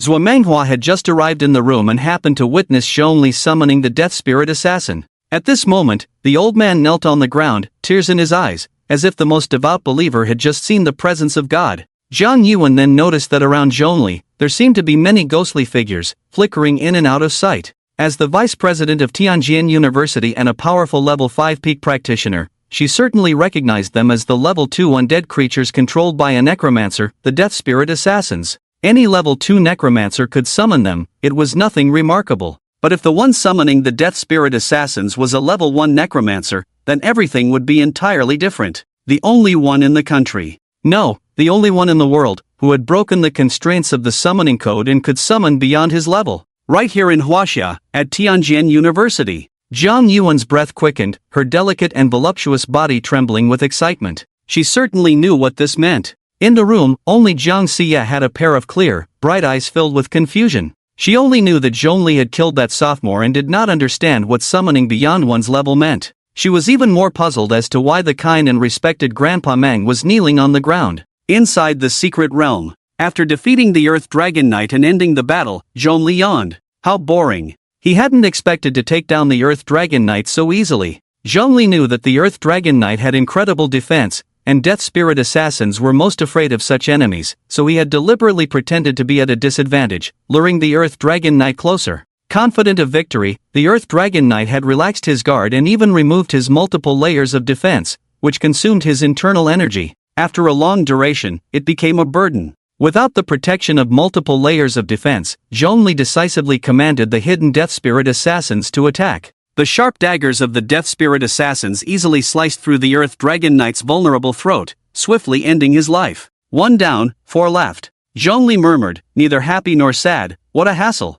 Should he continue to stay here? Or should he actively search in the secret realm? Just as Zhong Li pondered this question, in the distance, several agile figures quickly moved towards him. Zhong Li's spirits lifted, and he smiled, just in time. He glanced into the distance, a mage with a staff, an assassin wielding dual daggers, and a heavy crossbowman. Zhong Li's expression grew serious. He knew a tough battle was about to begin. If he didn't take it seriously, he wouldn't win. No longer hiding his strength, Zhongli waved his hand, summoning all the elite undead from the dark graveyard. Everyone be careful, Shen Xingyun was just taken down by that last new student, the second-year senior with the staff said gravely in a low voice. Shen Xingyun was the name of that Earth Dragon Knight. No way, could that new student also be level 2? The assassin senior questioned. The welcome conference had been held for so many years, and there had never been a case of a new student taking down an upperclassman. The gap between level 1 and level 2 was like the difference between a bicycle and a motorcycle. The disparity was not trivial.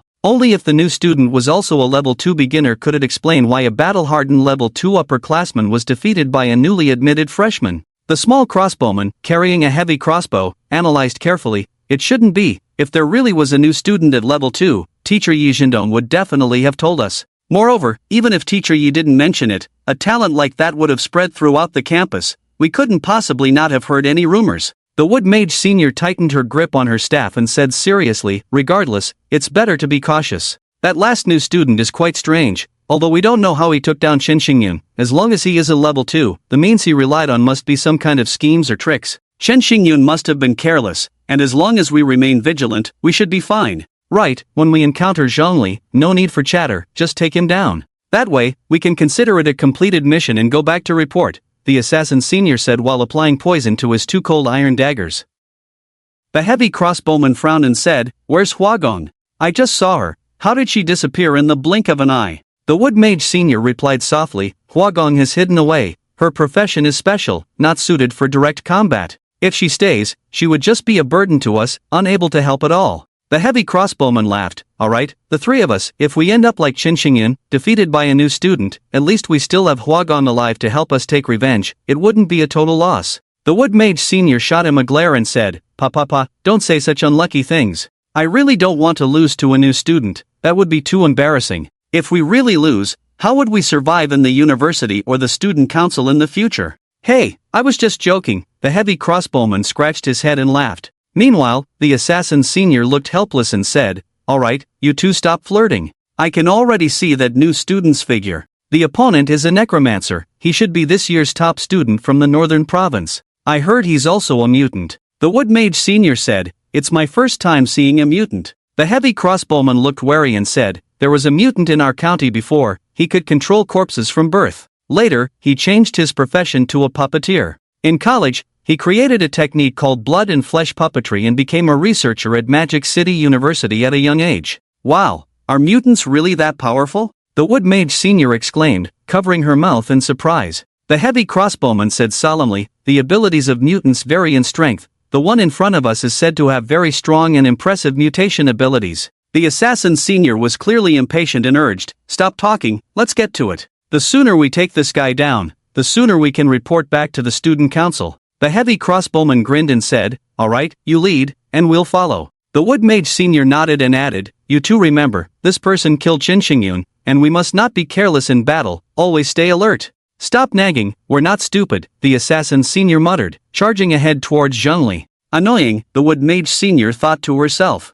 Immediately, the 3 of them charged towards Zhongli with killing intent. Upon seeing the 3 seniors, Zhongli did not dare to underestimate them and directly summoned more than half of the elite troops from the dark graveyard. He summoned over 1,000 skeleton warriors without hesitation. Zhongli didn't want to hold back, after all, he had the identity of a mutant as cover. A little cheat should be fine. When the 3 seniors saw Zhongli instantly summon an army of undead, they were taken aback and stopped in their tracks, not daring to advance. "Damn, they said this kid isn't level 2. If he's not level 2, how can he summon so many undead?" The assassin senior's eyes were filled with a hint of fear as he looked at Zhongli. Not to mention the level 1 elite undead he summoned, just the skeleton warriors alone were enough to raise eyebrows. Summoning over 1,000 skeleton warriors at once was clearly something only a level 2 necromancer could do. A peak level 1 necromancer could barely summon 1 or 2 skeleton warriors at most. Only a level 2 necromancer could summon such a number of undead. The heavy crossbowman said seriously, "Don't panic,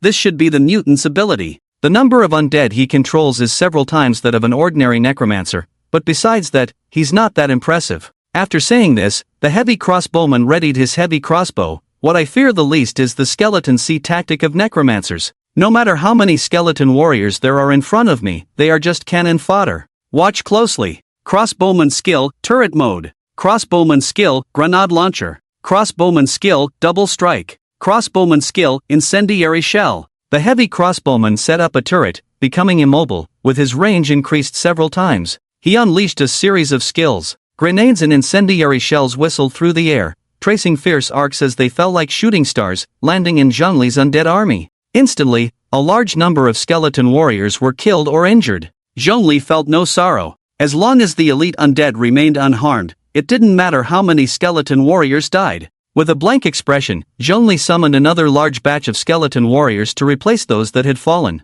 Seeing this, the heavy crossbowman's expression turned serious, and he gritted his teeth, as expected of a mutant. That's quite abnormal. I want to see who kills faster, me or you. The heavy crossbowman held his breath and continued firing at Zhongli. The assassin senior and the wood mage senior coordinated seamlessly. One went to assassinate Zhongli while the other stayed back to protect the heavy crossbowman. The wood mage senior raised her green staff and struck it forcefully against the ground, causing several sturdy 2-meter-tall trees to sprout up, each with faint human faces visible on them. Wood magic, stone-throwing Treyant. Once an enemy approached, the Treyant would gather the power of stone elements and hurl solid stones the size of watermelons at the enemy, with power comparable to a catapult. The assassin senior took a few steps back, suddenly vanishing from sight. Zhongli commanded the undead army to advance amidst the cannon fire. Once they reached a certain distance, Zhongli directed the skeleton warriors to spread out and charge towards the heavy crossbowman. Zhongli's skeleton mage group and skeleton archer group also dispersed, unleashing their might as they exchanged fire with the heavy crossbowman. Bone arrows, magic projectiles, and various shells filled the sky. It was clearly a battlefield of just 4 people, yet it was fiercely intense. This is great. The heavy crossbowman was clearly bloodthirsty, firing cannonballs that accurately struck the skeleton warriors charging at him. The wood mage senior couldn't help but say, "Stop wasting your mana, focus on the new student," and the skeleton mage and skeleton archers he summoned. "Just leave the cannon fodder like the skeleton warriors to me." The heavy crossbowman chuckled, "It's just too satisfying to shoot skeletons, and that new student is quite clever, staying just out of my range. He's controlling the skeleton mage and skeleton archers to dodge my cannonballs, making my attacks miss every time. It's much more fun to shoot the skeleton warriors, one shot and a whole bunch go down." The wood mage senior rolled her eyes. "Hey, you might be having fun, but can you consider me for a moment? The attacks from the skeleton mage and skeleton archers are all being blocked by me." The heavy crossbowman grinned. "What does it matter? Anyway, Xiaofeng has already gone to assassinate the new student." The wood mage senior frowned. "I'm worried Xiaofeng will fail." The heavy crossbowman continued firing. "You're overthinking it. I figured out what the new student's mutation ability is. It's just that he can summon a few more undead, nothing impressive. Against a level 1 practitioner, he's indeed invincible, but he's not our opponent at all. Any one of us could easily crush Zhongli." The wood mage senior shook her head. "Don't forget how Chen Xingyun died." The heavy crossbowman replied. "Who knows how Chen Xingyun got eliminated? It's possible he did something wrong, violated the rules, and was expelled from the secret realm by teacher Yi Zhendong." The wood mage senior didn't argue. They were all part of the student council, and they knew Chen Xingyun's character and the dirty deeds he had done. Moreover, they only knew that Chen Xingyun was eliminated, possibly by Zhongli, or maybe Yi Zhendong actively expelled him. Anything was possible. The wood mage senior was swayed by the heavy crossbowman. After thinking for a moment, she felt it was a bit boring to stay by the heavy crossbowman's side, especially since the assassin Xiaofeng hadn't made a move yet. Continuing to drag this out wasn't a solution. Their mentors were watching from outside. The wood mage senior said solemnly, "You hold on by yourself for a while. I'll go help Xiaofeng and take down the new student quickly." "All right, go ahead," the heavy crossbowman replied readily. The wood mage senior tossed a few defensive Treyant seeds beside the heavy crossbowman. It wouldn't be long before the seeds sprouted and grew into sturdy Treyants. The heavy crossbowman had long range and powerful firepower, but his weaknesses were obvious. His defense was too poor. The heavy crossbowman class had no defensive skills at all and could only rely on teammates for protection. The wood mage senior left with peace of mind, but just as she had not gone far, she suddenly heard the continuous sound of cannon fire stop. Zhongli's skeleton mage and skeleton archers also ceased their attacks, their hollow eye sockets flickering with dark soul flames, staring directly at her. The wood mage senior felt her heart race. She quickly turned her head. She saw that the heavy crossbowman's throat had been slit, blood gushing out, and he collapsed to the ground, weak and powerless. He was on the verge of bleeding to death. The wood mage senior hurriedly ran back. As a wood mage, she knew a bit of healing magic. Although it wasn't as good as a priest's healing spells, stopping the bleeding to save the heavy crossbowman was still possible. Just as she was about to reach the heavy crossbowman, several strange shadows surrounded her. Is this a necromancer assassin? Mages were generally well informed. The Wood Mage Senior immediately recognized the strange shadows surrounding her as undead that could only be summoned by a level 2 necromancer. How could this happen? A sense of doubt floated through the Wood Mage Senior's mind. With her rich combat experience, she knew that if a mage was approached by an assassin-type enemy, the first thing to do is to find a way to create distance. The second is to immediately put up a shield. Wood mages can summon trance, use wood spells, and even have a bit of healing magic. The only thing they can't do is create distance from their enemies. The senior wood mage had no choice but to put up a shield. Fortunately, she had some understanding of defensive spells. Wood spirit protection. She chanted loudly. The undead assassin would not give her the chance to put up a shield. She was already chanting quickly. The undead assassin's dagger was even faster.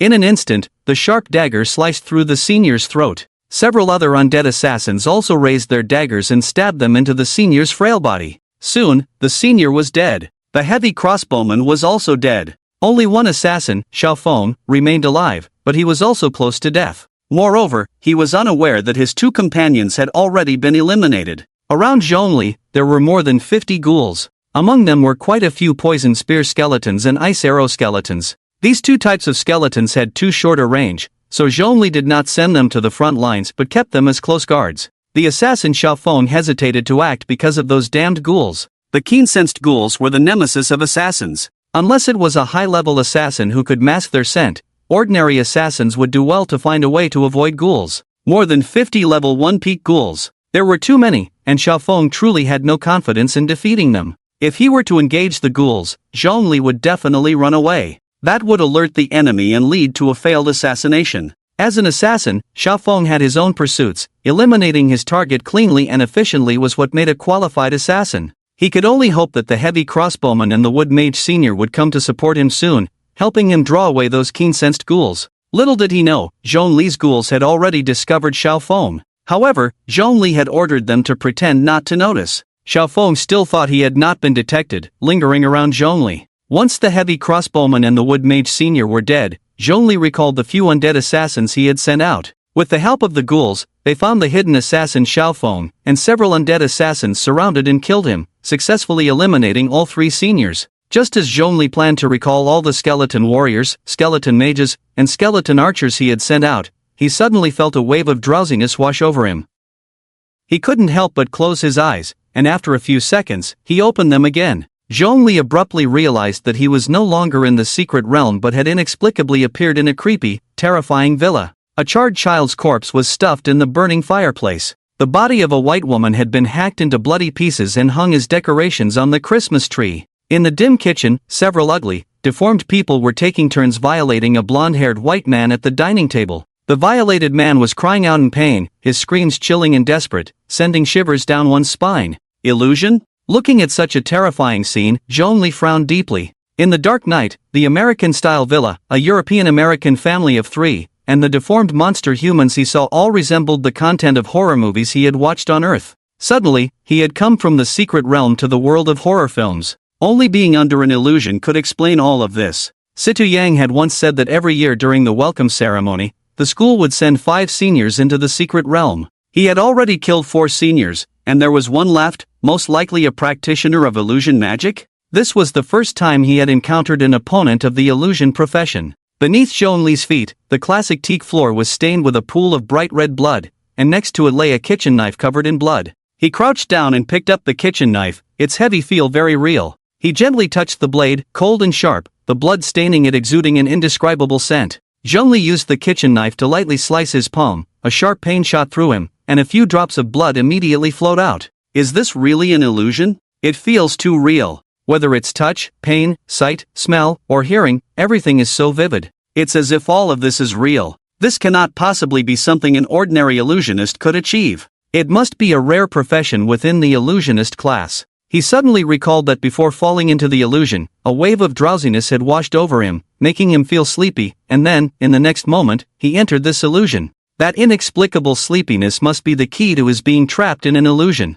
In other words, he is not in an illusion right now, but in a dream. This explains why he finds himself in an American-style villa, with the victims being several Caucasian men, a bloody and violent perverse killer, just like a low-budget American horror film. It's all so bizarre, isn't it? But if this is his dream, then everything makes sense. The other party's profession must be one that can manipulate dreams. Just as Zhengli was pondering this, several ugly deformities in the kitchen, who were assaulting and abusing a Caucasian man, seemed to notice him in the living room. They used a baseball bat to jab into the man's mouth, torturing him to death. The grotesque deformities grinned maliciously and approached Zhengli directly. Instinctively, Zhengli raised his hand, wanting to use the bone spear skill, but he couldn't activate any skills. None at all, not even the dark cemetery or the pale cheat could be opened. At that moment, Zhengli became an ordinary person without any extraordinary powers. Faced with the terrifying, ugly, perverse deformities, it seemed his only option was to run. The front door was guarded by one of the deformities. The windows were tightly shut, and opening them seemed to take some time. The deformities were closing in. Zhengli's only choice was the staircase behind him, to run to the second floor and then find a way to escape from there. But Zhengli noticed that the pool of blood beneath his feet had spread all the way to the second floor. If he listened closely, he could hear faint sounds of a girl crying and suppressed gasps coming from upstairs, along with the chilling sound of a knife being sharpened. The nightmare Zhengli was experiencing was like a low-budget American horror film. He could even guess that when he reached the second floor, he would be greeted by an even more desperate and dangerous scene. Once he finally escaped from that more desperate and dangerous scene, he would encounter new dangers. It was like a vicious cycle. As long as the caster refused to relent, the nightmare would never end. What's the best way to deal with a nightmare? Running away? No, it's to ignore it. Facing the grotesque, terrifying, perverse killer, Zhengli smiled calmly and casually sat down on the nearby sofa. The sofa was inexplicably covered in blood. Zhengli didn't mind, sitting on the sofa and closing his eyes to rest. He could feel the deformities approaching him with heavy footsteps, their ugly faces swaying in front of him, their foul, bloody breath hitting his face and neck. The deformities let out sharp, piercing shrieks. Zhengli was taking a gamble. He was betting that the monsters in the nightmare couldn't harm him. Killing in a dream, could a mere level 2 professional achieve that? If it were a holy tier powerhouse, it might be possible. But a level 2 professional could never kill or injure anyone in a dream. Unless, of course, he was also cheating. After a while, those deformities still hadn't attacked Zhengli, they just surrounded him, making various movements to scare him. Zhengli knew he had made the right bet. Although the nightmare was vivid, it could not harm him. He lowered his head and glanced at the cut on his palm made by a kitchen knife. He didn't know when it had happened. The wound on his palm had already healed. Zhengli smiled faintly. He suddenly issued a few commands to the spirits outside the dream, instructing them to protect him, and that anyone who dared to approach would be killed without mercy. Zhengli wasn't sure if this would be effective. He wondered if his orders could reach the spirits outside the dream. In any case, he continued to close his eyes and rest with an indifferent expression. Outside the nightmare, Zhengli fell into a deep sleep, lying on the plains with a calm and unguarded demeanor. The silent and loyal spirits guarded him closely. His commands in the dream were conveyed to the spirits in the form of sleep-talking. Any creature that dared to enter their attack range would become their enemy, just as Zhengli's orders dictated, to be killed without mercy. Not far away, outside the spirit's attack range, the Nightmare Master Huagong looked at this scene with a troubled expression. What should I do now? Huagong wore a pink Lolita dress, her slender legs wrapped in a thin layer of gradient pink and white stockings, and her delicate little jade feet adorned with pink Mary Jane princess shoes, looking like a sweet little cake. The Nightmare Master's abilities were both powerful and weak. Powerful, because she could make any unguarded person quickly sink into a dream. Weak, because aside from putting people to sleep and creating dreams, she had no offensive skills. Her combat power was even less than that of a goblin. Moreover, her ability to induce sleep required the target to be unguarded and in a relaxed state to be effective. She had taken advantage of Zhengli's moment of carelessness after defeating 3 senior students to successfully cast her spell and put him to sleep. This was the first time Huagong encountered an enemy as terrifyingly calm as Zhengli. If it had been any other newcomer, they would have likely been screaming in fear upon entering the nightmare she created. Many would have even wet their pants in fright. But Zhengli showed no reaction. He was not afraid of the terrifying nightmare, as if there was nothing in this world that could instill fear in him. More seriously, it seemed this guy had seen through her methods and realized he was in a nightmare. So, he directly used sleep-talking to have his spirits protect him. Huagong felt somewhat helpless. Although she lacked offensive skills, she possessed a cursed dagger called Kiss of the Night. She had exchanged many credits to obtain it from the school's equipment library. The dagger bore the curse seal left by ancient nightmare mages. Anyone stabbed by this dagger would die instantly. However, there was a prerequisite for using this dagger.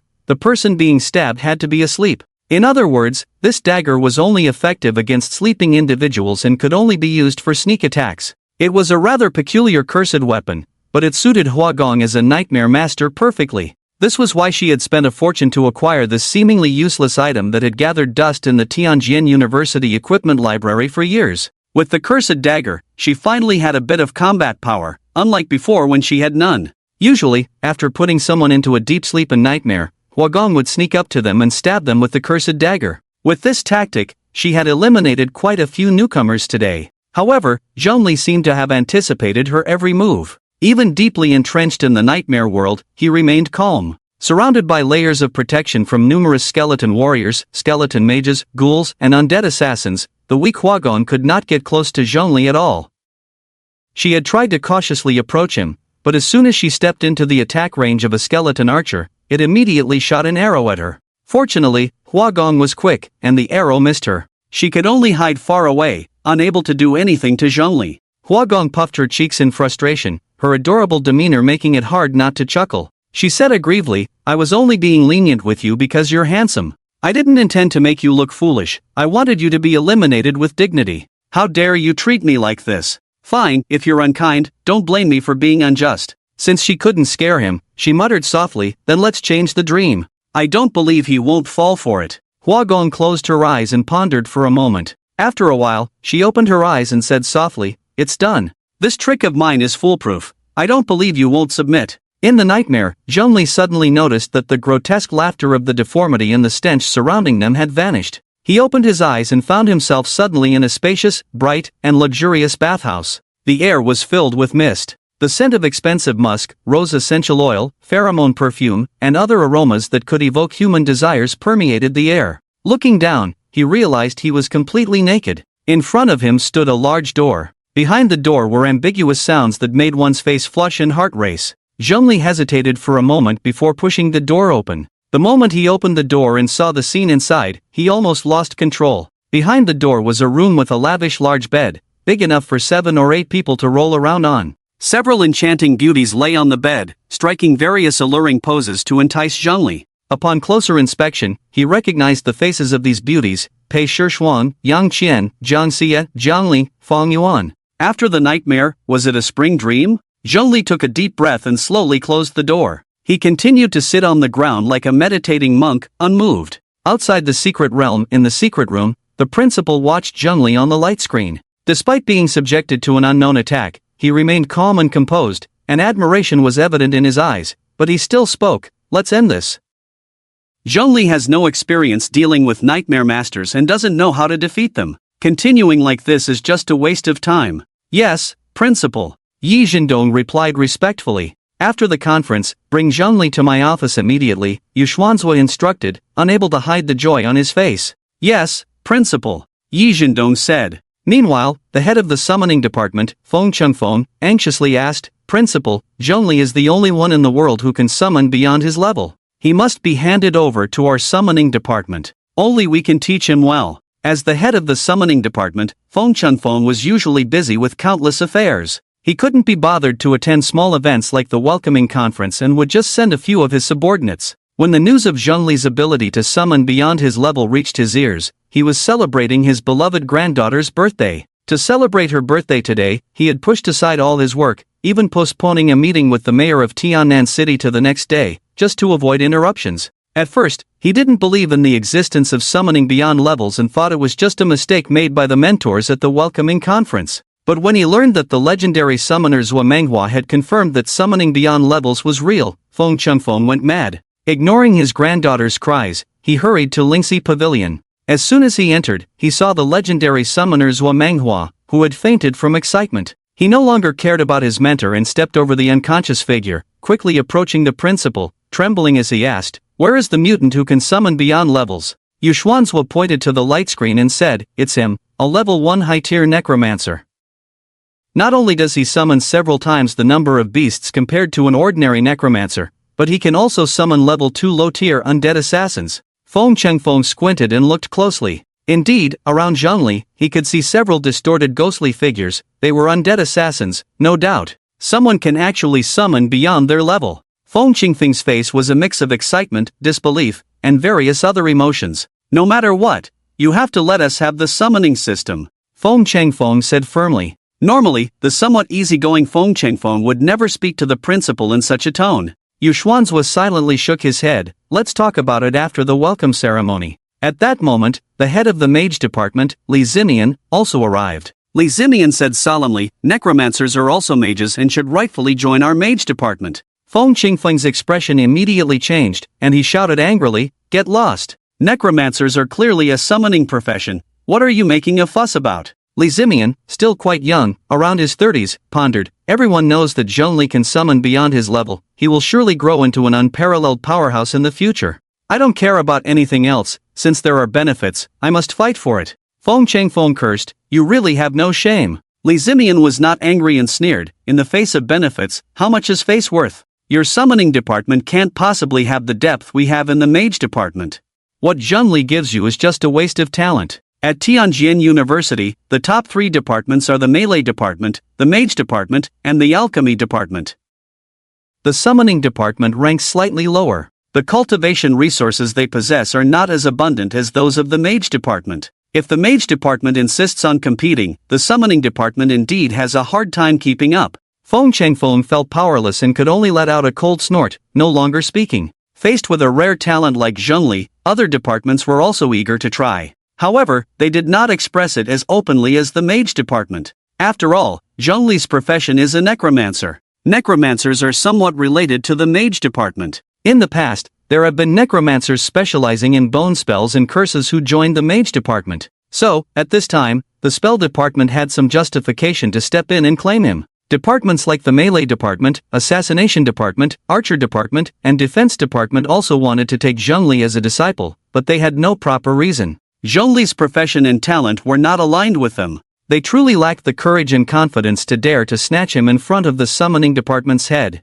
Inside the secret realm, Zhongli was struggling to resist the damned temptation in his dream. Outside the secret realm, Yi Zhendong, following the principal's orders, used the secret realm token to manipulate the secret realm. First, the first thing to do is to wake Zhongli, who has fallen into a deep sleep, and then get him and that little girl from Huagong out of the secret realm. This welcome ceremony can be considered a complete success, Yi Zhendong said as he took out an ancient and mysterious gray token from his storage ring, sighing. Suddenly, a mysterious power surged within the secret realm. It awakened the sleeping Zhongli. He suddenly woke up, blinking in confusion. Looking at the azure sky of the secret realm, the lush grassy plains, and the loyal undead army surrounding him, it was clear that he had left the dream world and returned to reality. A hint of confusion flickered in Zhongli's deep eyes. Why did I wake up so abruptly? Could it be that the old student lacked the mana to maintain the dream? Zhongli murmured with a hint of surprise. In the distance, the second-year senior, Huagong, who had been observing Zhongli, was also surprised to see him escape from the dream world she had woven and wake up, her mouth agape in astonishment. How did he wake up? A look of confusion appeared on Huagong's cute face. Since she had transitioned to a nightmare master, it was the first time she encountered such a situation. Once someone fell under her sleep spell, there were only 2 ways to break it: either the caster, her, actively it, or the subject could be awakened by external force. Huagong was only at level 2, and her sleep spell was not very powerful. It was very easy to wake someone who had fallen under her spell. As long as you shake or pat the subject a few times, you can wake them up. Moreover, the Nightmare Master can only use the Nightmare technique on one person at a time. She can only choose a solitary opponent. Those with teammates are not eligible. Therefore, in some ways, the profession of Nightmare Master is indeed quite formidable. However, there are also many restrictions. It is suitable for ambushes but not for direct confrontations. There was no time to think further. The confusion on Huagong's small face instantly turned into terror. This was because Zhongli had discovered her. After leaving the dream world, Zhongli concluded that the last senior must be hiding nearby. He directly dispatched the most keen-sensed ghouls to scatter and search for the enemy. Huagong lacked combat experience. Moreover, seeing Zhongli suddenly wake up and escape her dream world left her momentarily stunned, rooted in place, unable to flee. This was how she was discovered by the ghouls sent by Zhongli as scouts. Found you, Zhongli said with a dangerous smile on his face, his killing intent evident. I'm done for. Huagong's heart raced like a drum, her hands tightly gripping the hem of her clothes, terrified and at a loss. She even forgot to run away. Zhongli directly sent out the highest level, fastest moving undead assassin. Several ghostly figures vanished beside Zhongli. When they reappeared, they were right next to Huagong. Healing potion. I was wrong. Zhongli showed no mercy. The twisted and eerie undead assassin, wielding a cold and tattered dagger, was about to sever Huagong's delicate and graceful neck. In the secret realm, two beams of light suddenly descended.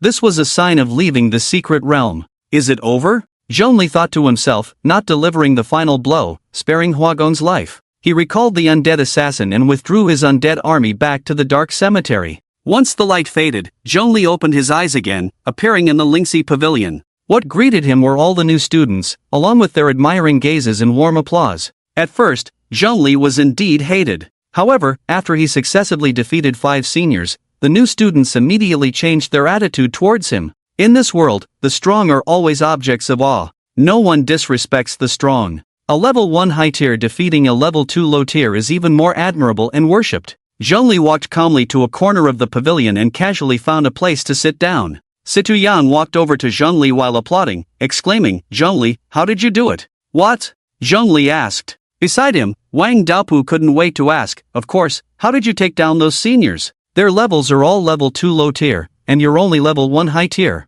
How did you manage to kill them across levels?" Yenya stroked his chin and said, "I'm more curious about how you survived that Nightmare Master's bizarre nightmare." Nightmare Master? Zhongli's gaze flicked to the small, cute pink figure by the altar of the secret realm. Huagong's companions had long since left. As a level 2 low-tier senior, losing to a level 1 high-tier newcomer was indeed too embarrassing for them to stay any longer. Once eliminated and expelled from the secret realm, they hurriedly left without looking back. Huagong did not leave because she had almost been slashed by Zhongli's undead assassin in the secret realm, leaving her with a psychological shadow. Her combat experience was minimal. For a moment, she was unable to recover, sitting pale-faced by the altar of the secret realm. Situ Yang scratched his head and said, "The Nightmare Master is a profession leaning towards illusion, capable of manipulating nightmares." "Pretty impressive," Zhongli commented indifferently. Situ Yang shook his head and said, "To say it's impressive, the Nightmare Master does have a bit of strength, but if there's a next time, I have at least 3 ways to break the nightmares created by the Nightmare Master." "Yeah, me too. If I encounter it next time, I definitely won't lose," Wang Daopu echoed. From his serious expression, it was clear he was not joking but had genuinely found a way to counter it. Yenya also said, "This is my first time encountering a Nightmare Master. I didn't understand this profession, so I lost. Next time, I definitely won't lose." Wu Mingzhen smiled strangely, "It's a pity I didn't meet that Nightmare Master. I've lost a valuable opportunity for practical experience." Situ Yan laughed, "There's nothing to regret. I've already investigated thoroughly. That Nightmare Master is the only one at our Tianjin University, a sophomore student council officer named Huagong. If you want to battle a Nightmare Master, just go find her in the student council after the welcome ceremony. As long as you're willing to spend some credits, I'm sure she won't refuse." Wu Mingzhen nodded, "I'll go find her in the student council tomorrow, but I wonder how many credits I need to offer for her to agree to practice with me." Situ Yang pondered for a moment. "It should be around 20 to 30 credits. Just for one practice session, that should be enough. If it's more than that, it might not be worth it." Wang Daopu chuckled, "Hee, after a while, I want to go too. 1, for the experiment, to see if the method I thought of to break the Nightmare Master's abilities works, and 2, to see if I can invite the senior sister to dinner." Yenya teased, "What? Didn't you say that Jian Xie is your true love?" Wang Daopu pouted, "True love is true love, that doesn't interfere with me inviting the senior sister to dinner." Yenya thought for a moment, "Since you two are going, I might as well go too." Seeing this, Situ Yang said, "Then I'll go as well. To avoid losing out next time I encounter a Nightmare Master, I should practice a few more times to feel at ease." Wang Daopu hurriedly said, "You 3 can go together. I want to go alone to meet the senior sister." "Whatever, who cares?" Situ Yang replied dismissively. These outstanding freshmen had suffered greatly at the hands of the Nightmare Master. After being eliminated, they didn't choose to waste time but instead used various means and channels to gather information about the Nightmare Master. They even devised methods to counter the Nightmare Master's abilities. At Tianjin University, one of the 4 prestigious universities in China, the number of mediocre talents is very few. Especially in the sword-type pavilion, almost everyone is a rare genius, just overshadowed by Zhongli's brilliance, making them seem less remarkable for the time being. Zhongli said nothing, only pondering in his mind how he would deal with the Nightmare Master if he encountered one again. After waking from the dream world, Zhongli found that his army of undead was guarding him, following the commands he had issued in the dream. This indicates that the orders he gave in the dream were indeed conveyed to the ears of the undead outside the dream in the form of dream talk. Next time he encounters a Nightmare Master, he can command the undead to wake him from his slumber. This is one method. But what if he encounters a Nightmare Master and there are no undead nearby? Just as Zhongli was contemplating this, a tall figure suddenly appeared before him. Zhongli looked up, furrowing his brow in confusion. Who are you? Yi Zhendong smiled kindly. I'm a melee instructor and the host of this welcome ceremony. My name is Yi Zhendong. No wonder this voice sounded somewhat familiar. Zhongli immediately bowed. Hello, Teacher Yi. The others beside Zhongli also hurriedly bowed and greeted. Hello, Teacher Yi. Yi Zhendong smiled and nodded, but his gaze never left Zhongli. Teacher Yi, do you need something from me? Zhongli asked curiously. It's not me looking for you, it's the principal who has summoned you. Yi Zhendong smiled and said, come with me. You are now quite the celebrity at our Tianjin University. What about the welcome ceremony? Zhongli asked. After the chaotic battle in the secret realm, there was still a process for the welcome ceremony, which was to select the top 10 and have the school commend them. After that, there would be calculations of credits, allocation of dormitories, and other matters. Yi Zhendong smiled faintly and said, you don't need to worry about this, someone will help you take care of it. Just follow me, and don't keep the principal waiting. Okay, Zhongli replied. Under the envious gazes of other new students, he left Lingxi Pavilion with Yi Zhendong. It's just the beginning of the school year, and Zhongli has already been called to the principal's office. You know, that's the #1 sword god of Huaxia. Even the governor of Baiming province has to queue up for an appointment just to meet the sword god. Ordinary students, on the other hand, will never have the chance to visit the principal's office in their lifetime. Situyang watched Zhongli's departing figure, his eyes filled with envy. Wang Daopu sighed, saying nothing. Yanya's face was full of admiration for Zhongli. Wu Mingjin held Zhongli in high regard. Not far away, Zhang Xie stood alone in a corner, her eyes slightly red, cold as ice, exuding an aura that kept others at bay. Her mother had abandoned her. At this moment, the higher-ups of Tianjin University were in chaos because of Zhongli. The internal strife among the various departments had reached its peak in such a short time. How are you doing? Feeling any better? Zhang Li approached and asked Zhang Xie, standing beside her. Zhang Xie nodded coldly. Zhang Li sarcastically remarked, Ha, who are you trying to fool? Look at you, you've been brought to tears by Zhongli. It's quite a sight. Zhang Xie did not deny it, but with a serious expression, she said, I will win it back. Sigh. Zhang Li sighed, her beautiful face filled with worry.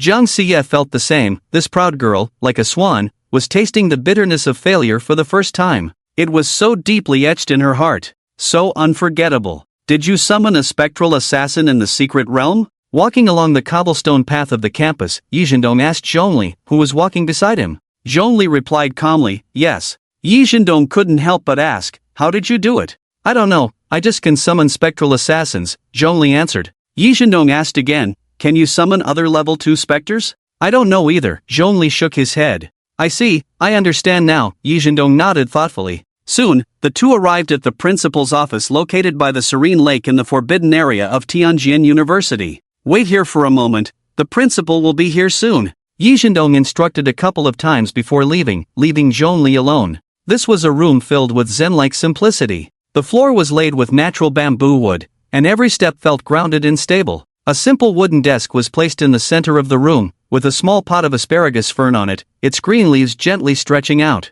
The entire office was infused with a faint sandalwood fragrance, the serene scent instantly calming one's mood. Zhongli sat cross-legged on the cushion opposite the desk, patiently waiting. On the other side, in Lingxi Pavilion, in a secret room, Yu Xuanzhua sat silently on the sofa, his stern face devoid of any expression, calmly watching the arguing crowd before him. Vice Principal Jiang Yiwen was trying her best to soothe the department heads and mentors. The legendary summoner of Tianjin University, Zhuo Manhwa, had just fainted from excitement but had now awakened safely under the care of the head of the medical department. The first thing Zhuo Manhwa said upon waking was, that child must join the summoning department, no matter what. As one of the oldest summoners in Huaxia, the first summoner below the holy rank, Zhuo Manhwa, though not at the holy rank, had disciples spread throughout Huaxia, and even among many foreign powers, there were traces of his disciples. When Yu Xuanzhua founded the school, Zhuo Manghua was one of the few supporters. It was with Zhuo Menghua's strong support that Yu Xuanzhua was able to establish Tianjin University. Yu Xuanzhua is a person who values loyalty and righteousness. Although Zhuo Menghua is not the type to hold grudges for favors, as long as he is willing to speak up, Yu Xuanzhua will certainly do his utmost to meet his requests. Therefore, Zhuo Menghua's status at Tianjin University is even higher than that of the saint level. Offending Zhuo Menghua is equivalent to offending the principal, Yu Xuanzhua. Under normal circumstances, the head of the mage department, Li Zimian, would definitely give Zhuo Menghua some face. However, this time is different. The ability to summon at a higher level belongs to Zhongli, and there is only one in the world. Its preciousness goes without saying. At this point, who still cares about Zhuo Menghua's face? Zhuo Menghua's reputation is quite loud, both inside and outside the school. But Zhuo Menghua is not a saint level. The summoning department does not have a saint level. However, the mage department does, and not just one. This is also one of the reasons why Li Zimian dares to compete with the summoning department. Li Zimian's tone is gentle, but his attitude is firm. If we keep arguing like this, we won't reach a conclusion. Let's organize a competition, best of 3, whichever department wins, Zhongli belongs to them. That's a good idea, said a mentor from the close combat department. Since we're organizing a competition, I think all departments in the school should participate. That would be fair. Li Zimian nodded. Okay, then all departments will participate. Whoever wins, Zhongli will belong to them. Hee, that's right, that's fair. The mentor from the close combat department immediately beamed with joy. Fair my ass, Feng Chengfeng retorted angrily. It's one thing for the mage department to snatch people, but what are you close combat department doing here? If Zhongli goes to you, can you even teach him? The close combat mentor laughed. Don't worry about that, we guarantee we can teach him well. Our close combat department is not lacking in training resources or saint-level experts. How could we not teach Zhongli well? Besides, Zhongli is a necromancer. Logically, he should join the necromancy department. How can you summoning department shamelessly snatch him away? A few necromancy mentors standing in the corner dared not speak up. The close combat mentor was right. Zhongli is a necromancer, and logically, he should belong to their necromancy department.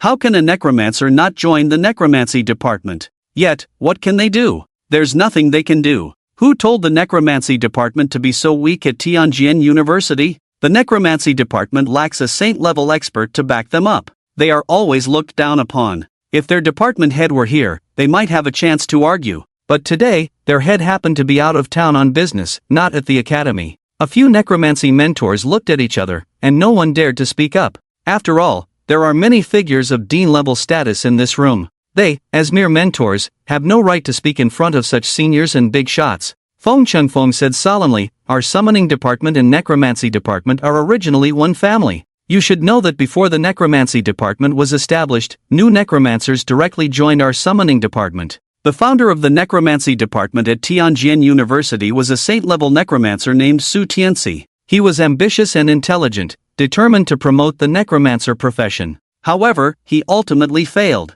No matter how hard Su Tianxi tried, he could not change the grim reality that necromancers are a T2 underclass profession. Not everyone possesses the powerful talent of Su Tianxi. In the end, disheartened, Su Tianxi withdrew from Tianjin University, left the education sector, and joined another force. The close combat mentor scoffed, I don't care about that, I support Dean Li's suggestion. Let's have a competition. Whichever department wins, Zhongli belongs to them. Thank you for your support. Li Zimian smiled and then said loudly, what about the other departments? Do you support this? Our medical department agrees. The assassination department agrees. The ranged department agrees. As it turns out, most departments agreed. Feng Qingfeng's expression was grim as he couldn't help but cast his gaze towards Zhuo Menghua, who was sitting in a chair with his eyes closed, resting. It seemed that Zhuo Menghua sensed Feng Qingfeng's gaze, as he slowly opened his eyes and stood up, saying, well, since everyone wants to compete, how could our summoning department shy away from a fight? Li Zimian humbly complimented, Elder Zhuo, you are a veteran of our Tianjin University.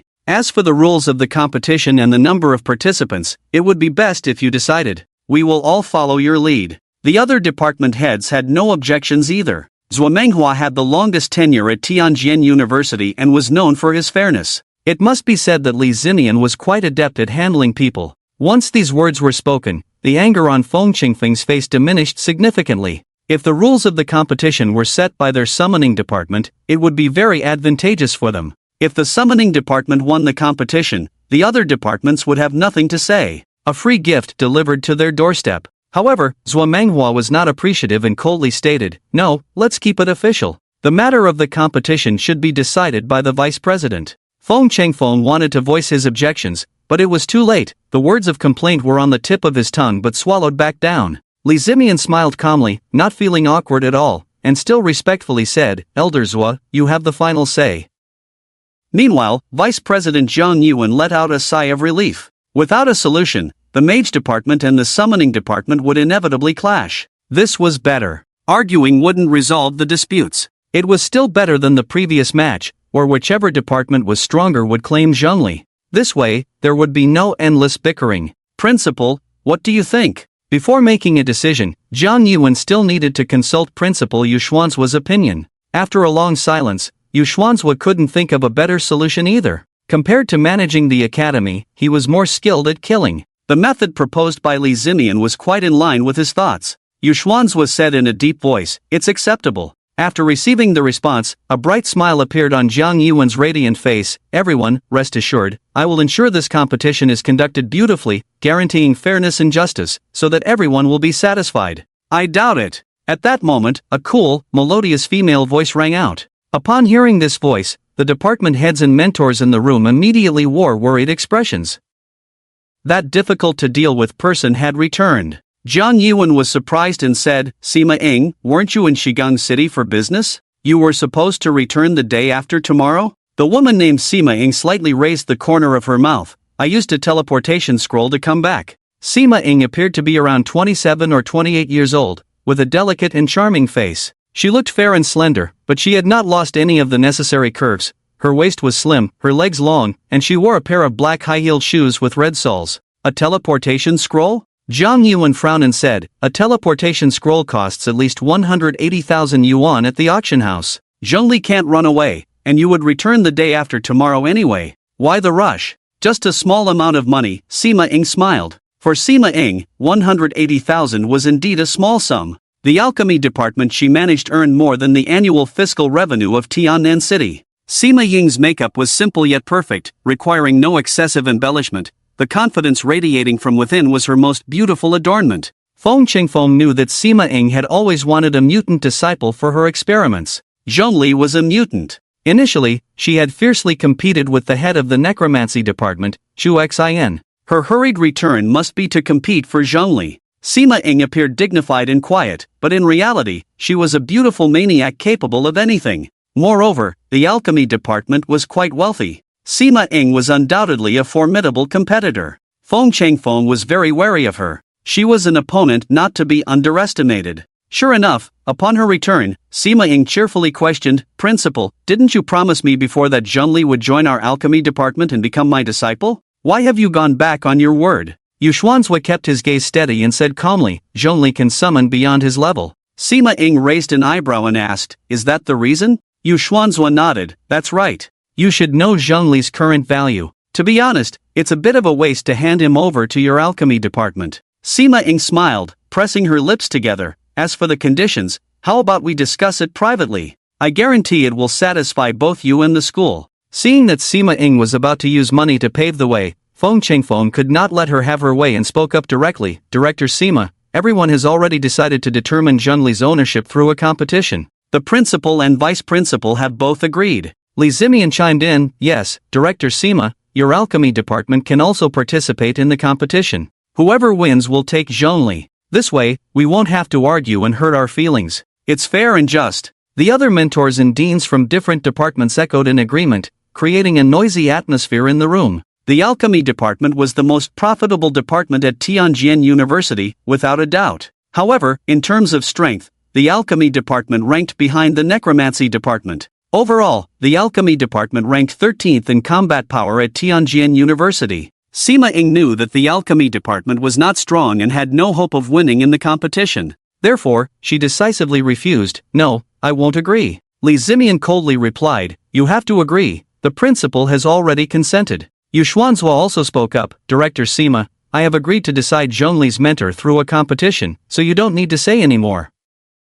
Sima Ying smiled openly, "Principal, I would like to talk to you privately." Feng Chengfeng stepped forward, frowning, "Director Sima, is there anything you can't say in front of everyone?" Why be so secretive? Sima Ying smiled sweetly. It's related to the Sword Servant Project. Related to the Sword Servant Project? Feng Chengfeng immediately fell silent. The others in the room exchanged glances, their expressions mysterious. Fortunately, there were no outsiders in the room. This could not be overheard. A rare look of anger appeared on Yuxuan's face. Sima Ying, watch your mouth. If you leak anything, you know the consequences. Sima Ying smiled lightly. Don't worry, I know my limits and won't leak anything. Principal, can we talk privately? What I want to say is really related to the Sword Servant Project. All right. Yuxuanzhua raised his head and said to everyone in the room, everyone go outside. No one is allowed to enter without my command. Yes. Everyone complied and quickly left the room to wait outside. Zhuo Manhwa, supported by Feng Chengfeng, trembled as he walked toward the door.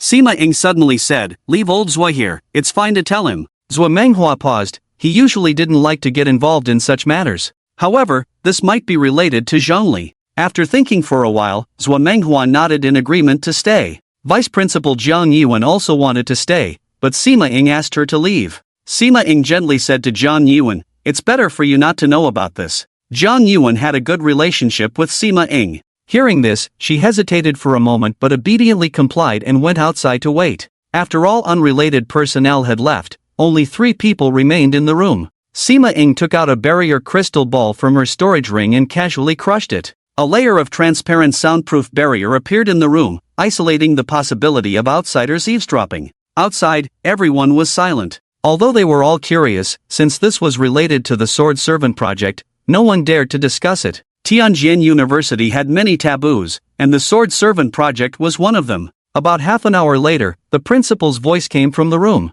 Only then did everyone return to the room. Sima Ying, Yuxuanzhua, and Zhuo Manghua appeared calm, as if nothing had happened. In front of everyone, Yuxuanzhua said with an indifferent expression, the competition is cancelled. Li Zimian's expression changed, and he hurriedly asked, Principal, what do you mean by that? It means the decision to cancel Mentor Zhongli's competition, Yuxuanzhua said in a gentle yet firm tone. Everyone was taken aback, especially Li Zimian, whose face looked extremely grim, as if he was suppressing his anger. Xiaofeng, take me back. Zhuo Manghua seemed to be in a good mood as he waved to Feng Chengfeng. Feng Chengfeng, anxious, said, Teacher, what about Zhongli? It's fine, we won't suffer any losses. Zhuo Manghua replied with a smile. Feng Chengfeng asked in confusion, Teacher, what do you mean? Did the principal agree to let you be Zhongli's mentor? Well, sort of. What do you mean by sort of? I am just one of Zhongli's mentors. Besides me, Dean Sima is also Zhongli's mentor, and so is Chu Xian from the necromancy department. Zhongli has a total of 3 mentors, Zhuo Manghua said with a smile, seemingly very satisfied with this decision. What? A student having 3 top mentors is unprecedented in the history of education in Huaxia. Whether it is the most powerful Magic City University or the oldest Kyoto University, a student can only have 1 mentor. A mentor can have several disciples, but a student can only have 1 mentor. This has been the unchanging rule of various academies for many years. When Principal Yuxuanzhua announced that Zhongli would have 3 mentors, everyone in the room was shocked. Feng Chengfeng, the summoning department head, murmured, How? How can this be? Beside him, Zhuo Manghua huffed and said, How can it not be? Zhongli is currently the only one in the world capable of summoning beyond his level. He deserves to have 3 mentors. Sima Ying casually tucked a strand of hair behind her ear, revealing her exquisite long earrings, and chuckled. It's only natural for a rare genius like Zhongli, who appears once in 1,000 years, to have a few privileges. Feng Chengfeng thought carefully and felt that Sima Ying and the teacher were right. A genius must have privileges, especially someone as unique as Zhongli. 1 mentor simply wouldn't be enough. Anyway, with Zhuo Manghua becoming one of Zhongli's mentors, that was already sufficient. With this mentor-student relationship established, Zhongli could be considered part of their summoning department from now on. Having this connection was enough. After coming to this realization, Feng Chengfeng said no more, obediently stepping back behind Zhuo Manghua, closing his mouth and standing still. Others, while a few felt this decision was somewhat inappropriate, most believed it was a good approach. Everyone had seen Zhongli's performance in the secret realm. No one at the same level could match him. His ability to summon beyond his level made Zhongli virtually invincible among his peers. If Zhongli were to step into the saint level in the future, he would eventually become the strongest saint in Huaxia, and possibly even the strongest in the world. For such an extraordinary genius, clearly 1 mentor would not suffice, several mentors were needed to teach him. This would highlight Tianjin University's importance placed on Zhongli.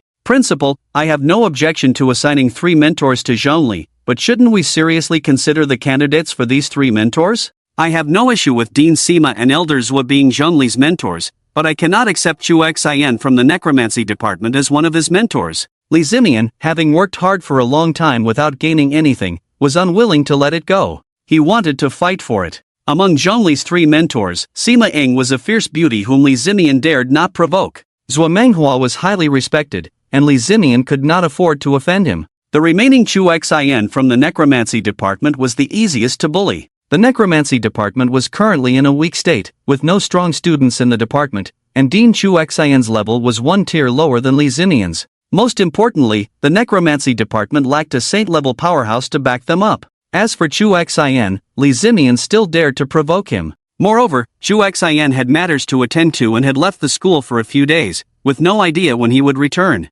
This was a golden opportunity. Li Zimian would not miss such a chance. He spoke frankly. Over the years, Chu Xian has served as the head of the necromancy department, and under his leadership, the department has declined year by year. Aside from continuously wasting the school's resources, the necromancy department has achieved nothing. Last year, our school participated in the Necromancer Youth League organized by the Church of Truth, with a total of 20 participating institutions, and we, at Tianjin University, only ranked 15th. Even a third-rate university like Tianbao Academy ranked higher than us. This is enough to prove that Chu Xian is not suitable to be a mentor or to teach others. It would be better to replace Chu Xian. I am willing to personally take on the role of mentor for Zhongli. After hearing this, President Li Zimian would agree to his request. After all, as one of the 3 strongest departments at Tianjin University, his position as the head of the mage department was not something Chu Xian, the head of the necromancy department, could compare to. However, the president decisively refused.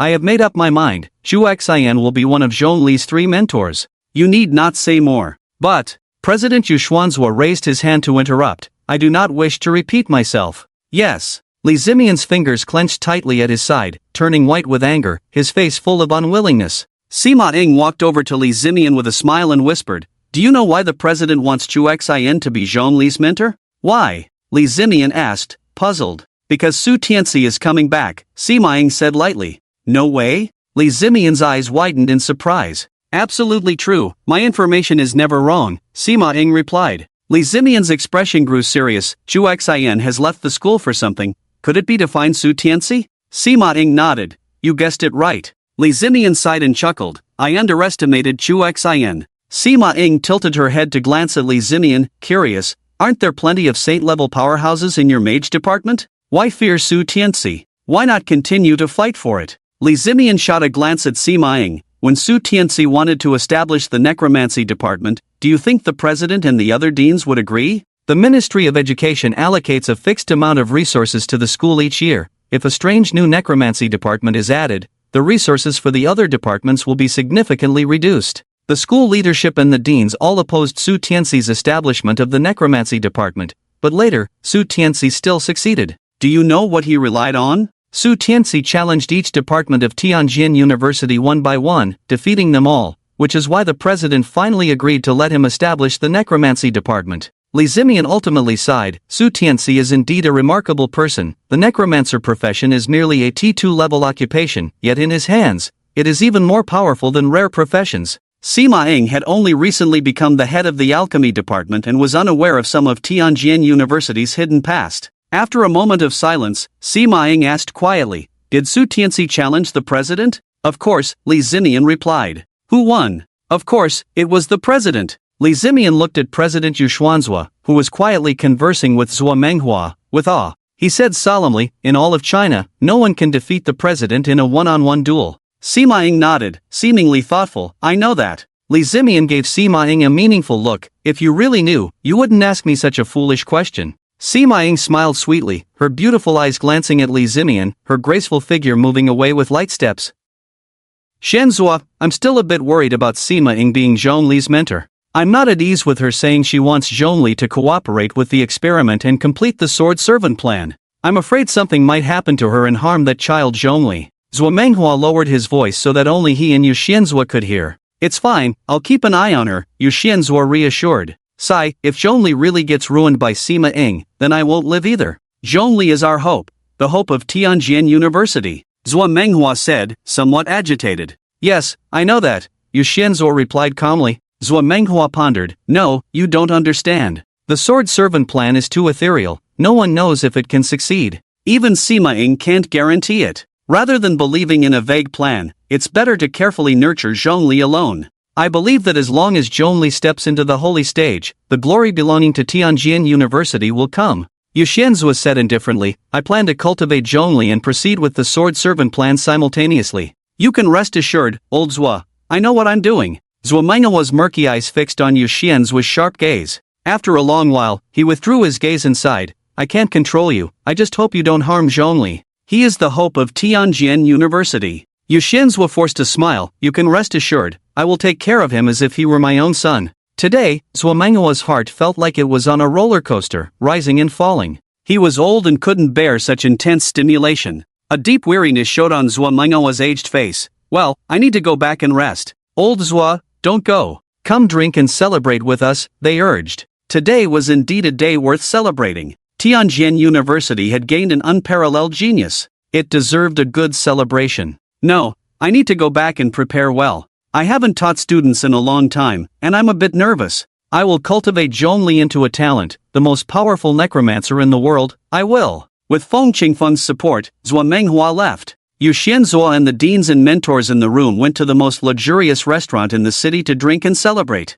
Until nightfall, Yu Xianzuo suddenly remembered that Zhongli was still waiting for him in his office. This was bad. He had been too happy today and forgot about Zhongli. Meanwhile, in the president's office of Tianjin University, Zhongli sat cross-legged on a mat, holding a soul gem in his hand. After a moment, he absorbed another soul gem completely. Zhongli opened his eyes and glanced out the window. It was already dark. He looked dejected. The president still hadn't come. He had been waiting for almost 7 or 8 hours, and he even suspected that the president had forgotten about him after calling him over. That shouldn't be possible. The president was the #1 sword god in Huaxia, a holy stage powerhouse. How could he do something so thoughtless? Could it be that the president was testing him, intentionally leaving him hanging, while observing from the side to see if he would get angry or upset? The more Zhongli thought about it, the more likely it seemed. He took out another soul gem from his storage ring, held it in his hand, and continued to cultivate. The president's office was a great place for cultivation.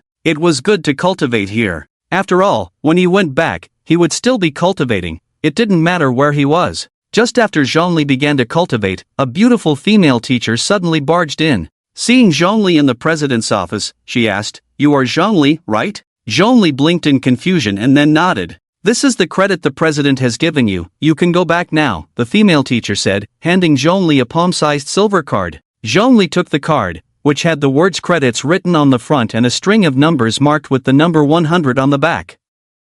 "Excuse me, where is the president?" Zhongli put away his credit card and looked up to ask. The female teacher shook her head and said, "I don't know either. The principal's whereabouts have always been mysterious. It's late, you should go back and rest." Alright, Zhongli had no choice but to leave. After exiting the office, he retraced his steps back to Lingxi Hall, and from Lingxi Hall, he returned to the Sword Variety Hall. It was already late. However, the Sword Variety Hall was still brightly lit. Faint sounds of laughter and noise drifted in. Zhongli, puzzled, quickened his pace and returned to the hall. He saw Wang Daopu and Situ Yang, along with a few unfamiliar girls, joking and playing around. Zhongli is back. Wang Daopu, with his arm around a girl's waist, staggered over to Zhongli. "Zhongli, you finally returned. We've been waiting for you for a long time." Wang Daopu approached Zhongli, and the strong smell of alcohol nearly knocked Zhongli over. "Have you been drinking?" Zhongli covered his mouth and nose, frowning. "Just a little." "Boss, you should drink too." Wang Daopu grinned and handed the bottle to Zhongli. Zhongli refused. "I don't drink." "What a pity," Wang Daopu said with a look of regret. Zhongli's gaze swept across the hall. Situ Yang, Yenya, and the unfamiliar girls were all drunk. Zhongli shouted, "Wu Mingjin, are you there?" "I'm here." Wu Mingjin came down from the second floor. "You've been gone for a long time. What did the principal say to you?" Wu Mingjin asked curiously. "I didn't see the principal. He left me in the office for 7 or 8 hours, then sent a female teacher to give me 100 credits and told me to go back," Zhongli replied honestly. "Oh, why did the principal do that? Was it to test your composure?" Wu Mingjin pondered, stroking her chin. "I don't know." Zhongli shook his head and pointed at the drunken Wang Daopu and the others. What's wrong with them? Oh, it's nothing. The welcome party just ended, and they're celebrating, Wu Mingjin said calmly. Zhongli pointed at the drunken girls. What about them? Wu Mingjin explained, they're freshmen like us. After the welcome party in the afternoon, Wang Daopu went to flirt with them. The alcohol was provided by Situ Yang. His family has several vineyards in the West Frontier specifically for winemaking. You should try it. It's quite good. Zhongli shook his head. I don't like drinking. Is there anything to eat? Yes, in the kitchen. I'll get you some. Wu Mingjin went to the kitchen and brought back some food for Zhongli. After he finished eating, Zhongli went upstairs to his room to sleep. The next morning, teacher Xiaoyan arrived and saw the drunken boys and girls in the living room. She was very angry. Whether it was excessive drinking or the girls staying out all night, both were serious violations of school rules.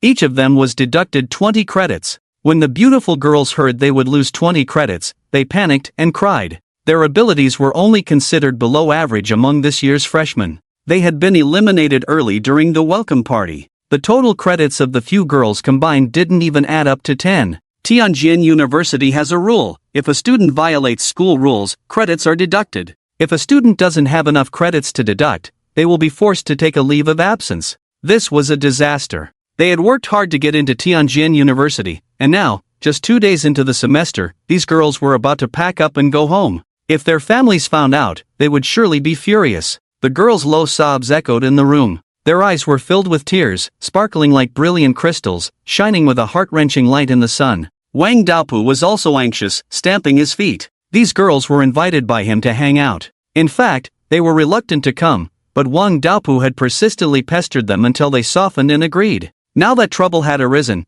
how could he, who prided himself on cherishing beautiful things, just stand by? But with his muddled brain, Wang Daopu couldn't think of a good solution. He could only seek help from Situ Yang. Wang Daopu anxiously asked, Situ Yang, what should we do? Situ Yang sat on the sofa, completely unfazed. He picked up a partially drunk bottle of wine, poured himself a glass, took a sip, and said casually, you can just use your credits to cover for them. The credits at Tianjin University were essentially a form of currency circulating within the school, freely tradable. Wang Daopu forced a smile. I wish I could, but I only earned a little over 60 credits at the welcome ceremony yesterday. With these 5 girls, that's a total of 6 people, needing 120 credits. My credits are nowhere near enough. How about you lend me some? Situ Yang shook his head. Don't look at me. I didn't earn many credits yesterday either, so I can't lend you any. Wang Daopu then turned his hopeful gaze towards Yenya. Yenya had a low tolerance for alcohol. Even after a night of sleep, he still hadn't recovered, and his dark,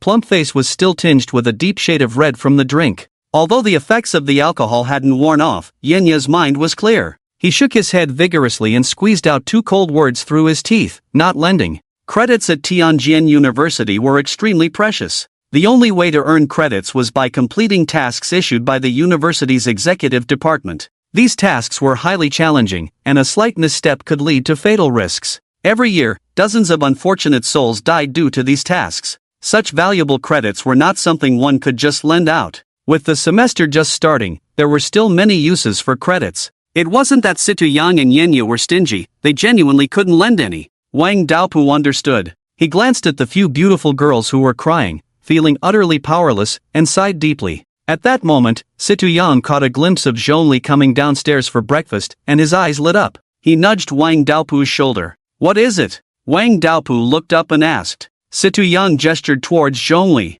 Wang Daopu immediately understood, his spirits lifted, and he hurried over to Zhongli. With a smile, he explained the predicament he was in. Zhongli, I beg you, lend me some credits. Don't worry, I won't borrow for free, I'll write you an IOU. Whatever amount you lend me today, I'll pay you back double later. Wang Daopu pleaded. Zhongli was not a stingy person. He valued relationships and loyalty. He would help his classmates whenever he could. Although Wang Daopu had offended him in the past, he had since shown good behavior and treated Zhongli with respect. Zhongli wasn't one to hold grudges, so he forgave Wang Daopu. Here, 100 credits should be enough, Zhongli said, pulling out a silver card containing 100 credits from his storage ring and handing it to Wang Daopu. Wang Daopu expressed his gratitude. Zhongli, thank you so much. Don't worry, I'll definitely pay you back double for the 100 credits you lend me today. I keep my word. He turned to Situ Yang, who was sitting on the sofa, and called out, Xiaoyan, quickly prepare a contract for me. I need to write an IOU for Zhongli. Sure thing. Situ Yang rummaged through his storage ring and took out a brand new contract. The contract had magical effects. If violated, the violator would be cursed immediately. Wang Dapu smiled at Zhongli. Let's sign the contract first, so we both feel secure. Alright, I have no objections, Zhongli replied. After signing the contract, Situ Yang handed it to Zhongli and reminded him, you're the creditor, this contract belongs to you, so keep it safe and don't lose it. Okay. After carefully checking the contract again to ensure there were no issues, Zhongli stored it back in his storage ring. The credit issue was resolved. The few beautiful girls, no longer daring to stay in the Sword Seed Pavilion, hurriedly left. As they were about to exit, they turned back to glance at the room with affectionate looks. Wang Dapu thought they were looking at him, and his face broke into a wide smile, inevitably feeling a bit smug. In fact, those beautiful girls, when they left, were looking at Zhongli, who was having breakfast at the kitchen table. After the welcome meeting ended, many girls among the new students secretly admired Zhongli. The reason these beautiful girls agreed to go to the Sword Cultivation Pavilion with Wang Dapu was also to see Zhongli. If they could talk to him a bit more, that would be even better. Unfortunately, Zhongli didn't return until it was dark. They accidentally drank too much and ended up showing Zhongli an embarrassing scene. A few beautiful girls left the Sword Cultivation Pavilion with mixed feelings. Zhongli was completely unaware of all this. He took a bite of his bun, chewed it, swallowed, and asked Wu Mingjun, who was sitting across from him, when are we moving to the dormitory? Probably in the afternoon. The school staff will come to notify us personally after they finish tidying up the dormitory, Wu Mingjun replied while savoring a piece of rare steak that was still oozing blood. With his serpent bloodline, his taste in food had gradually become like that of a serpent, preferring raw meat, especially fresh meat with a strong bloody flavor. Breakfast at the Sword Cultivation Pavilion could be ordered. You just needed to inform the cafeteria in advance about what you wanted to eat. Oh, Zhongli responded, paused for a moment, and then asked, do we have any plans for today? Wu Mingjun said, of course we do. After breakfast, we need to go to the Lingxi Pavilion again this morning to select our mentors. What do you mean by selecting mentors? It's clearly the mentors who choose us. You can only choose one of the two mentors if both select you, but the probability of being chosen by two mentors at the same time is too low. Situ Yang walked over with a bottle of wine and sat down at the table, saying to Zhongli, want to drink something? I don't drink alcohol, Zhongli replied. That's really too bad, Situ Yang pouted and then looked up at Wu Mingjun. Wu Mingjun shook his head. He didn't like drinking in the morning. Situ Yang had no choice but to pour himself a glass. This morning is definitely going to be lively, Wu Mingjun suddenly said, staring at Zhongli. What do you mean? Situ Yang asked curiously. Wu Mingjun chuckled, with a genius like Zhongli, all the major departments will definitely want him. I've heard that there are often frictions between the various departments at Tianjin University. This time, I don't know how many mentors will choose Zhongli at the same time. Situ Yang laughed, hee, then there will definitely be a good show to watch. By the way, Zhongli, have you thought about which department you want to join? Zhongli pondered for a moment and said, I think the necromancy department is good. Necromancy department? Situ Yang put down his wine glass and shook his head. The necromancy department was okay before, but now it's not. The necromancy department has fallen hard. There's hardly any place in the school with sufficient cultivation resources. You'd be better off joining the summoning department. It's better than the necromancy department. I want to go to the necromancy department mainly because I've heard that they have secret methods to train the undead into an army, and they also have many rare skill books for necromancers, Zhongli said. The summoning department also has plenty of secret methods. Do you know the Beast King Li De and the Demon Governor Xin Xiao? Both of them are saint-level powerhouses. They, like you, are skilled in summoning and controlling large groups of summoned beasts, each capable of forming an army. The Beast King's army of magical beasts is unstoppable. He once controlled tens of thousands of magical beasts to reclaim a city that had been occupied by foreign races. The Demon Governor is similar. Although his army of demons is not as numerous as the Beast King's, the demons he summons are all elite. There are rumors that the Demon Governor Xin Xiao has demon blood and is a half-human, half-demon being. He wreaks havoc on the battlefield beyond the domain. Xin Xiao's Demon Legion has quite a reputation on the battlefield beyond the domain. Both of these saint-level powerhouses were once students of the summoning department at Tianjin University. The necromancy department has secret methods for training the undead into an army. There are summoning systems as well, and they are definitely not fewer than the necromancy systems. As for the skill books of necromancers, a T2 profession like the necromancer is not a rare profession's skill book. You can casually commission an auction house, and within a few months, they can help you collect the skill books you want. You really don't need to go for necromancy. The summoning system is quite good. After listening to Sita Yang's words, Zhongli was somewhat surprised and said, "You seem to know a lot about the summoning system at Tianjin University." Sita Yang smiled proudly, "Not just the summoning system, I know quite a bit about other departments as well. Back when I was accepted into Tianjin University, I spent a lot of money to buy a lot of information about the university from an intelligence agency." "Wait a minute, what is an intelligence agency?" Zhongli asked in confusion. Sita Yang explained, "It's a secret organization that sells information. From national secrets to the number of brothels in a county, as long as it's information, they sell it. And if you have any valuable information, you can sell it to the agency for money." "I see." Zhongli nodded in realization and asked, "So which department do you want to join?" "Me? The best would be the mage department," Sita Yang replied. Zhongli then looked at Wu Mingjun and asked, "What about you?" "The alchemy department." "If the alchemy department's mentor doesn't want me, I can go to the mage department," Wu Mingjun said with a sly smile. Sita Yang asked in confusion, "Why do you want to go to the alchemy department?" Wu Mingjun replied, "My profession can refine toxins, and the alchemy department's laboratory has all kinds of synthesized poisons. These poisons will help my cultivation." "I see." Sita Yang suddenly laughed. "Guess what? Yenya and Wang Daopu are planning to join which departments?" Wang Daopu had no appetite, skipped breakfast, and went out for a walk.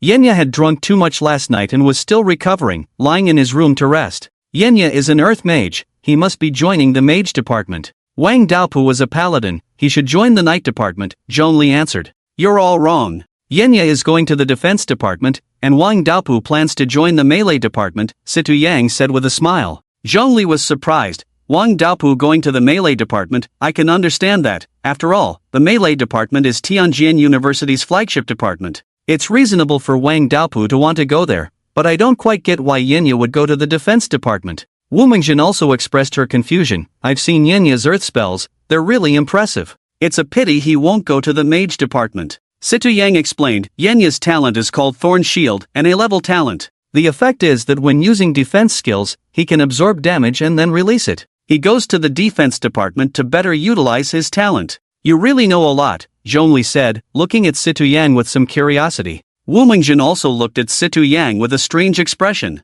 Talents are very important for professionals. It's rare for someone to share the specific effects of their talent with others. This isn't something I actively sought out, it was Yenya who got drunk last night and insisted on telling me.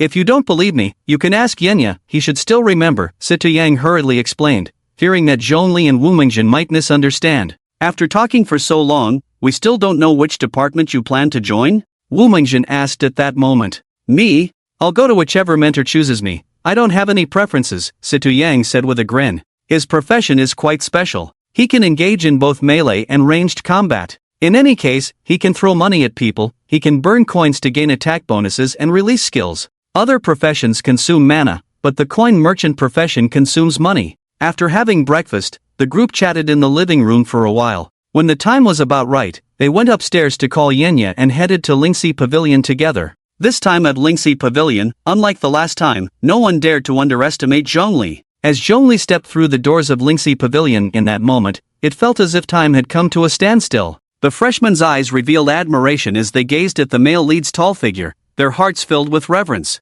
At the same time, there was a hint of wariness, and a sense of awe spread in their gazes. The girls, on the other hand, wore expressions of infatuation. Their eyes were glued to the male lead, unable to look away. Some had flushed cheeks, their hearts racing uncontrollably. Others sparkled with longing. A few bit their lips, trying hard to suppress their inner excitement, yet unable to hide their admiration. Sita Yang, with a complex expression, patted Zhongli's shoulder from behind and whispered, "Did you see that? The way those girls look at you, you definitely won't lack for girlfriends in the next 4 years of college. Damn, I really envy you." Zhongli smiled nonchalantly and replied, "What do you have to envy? Your dad is the chairman of Zijing Bank. A rich kid like you who doesn't lack money will surely have no shortage of girlfriends either." Sita Yang scoffed, "That's different. Girls attracted by money can only be gold diggers. I want to find someone who can truly love me, not for my money." "Good luck with that," Zhongli said as he chatted with Sita Yang. Meanwhile, Yenya and Wu Mingjun remained silent. Both of them were not good looking, one was born that way, and the other had his appearance altered due to his serpent bloodline. They were self-aware and had long given up on the idea of finding girlfriends in college, planning instead to focus on cultivation and improving their levels. In this world where power is paramount, as long as you possess great strength, you will naturally attract the attention of the opposite sex. Zhongli and a few of his roommates walked calmly to a corner of the venue. The mentors had not yet arrived. Inside Lingxi Hall, some freshmen were excitedly whispering to each other, while others wore worried expressions. Those who were excited believed they had performed well at the welcome ceremony yesterday, while those who were worried felt they had not. The welcome ceremony was crucial for the freshmen, as it determined whether their next 4 years of college life would be enjoyable. Having a good mentor could make the path of cultivation much easier. If no mentor chose you, you would have to attend large classes organized by the department, crammed into a classroom with dozens of others, taught by a teacher assigned by the department. It was akin to the difference between a direct disciple and an ordinary disciple in a cultivation novel. Wang Dapu had arrived at Lingxi Hall earlier than Zhongli and the others,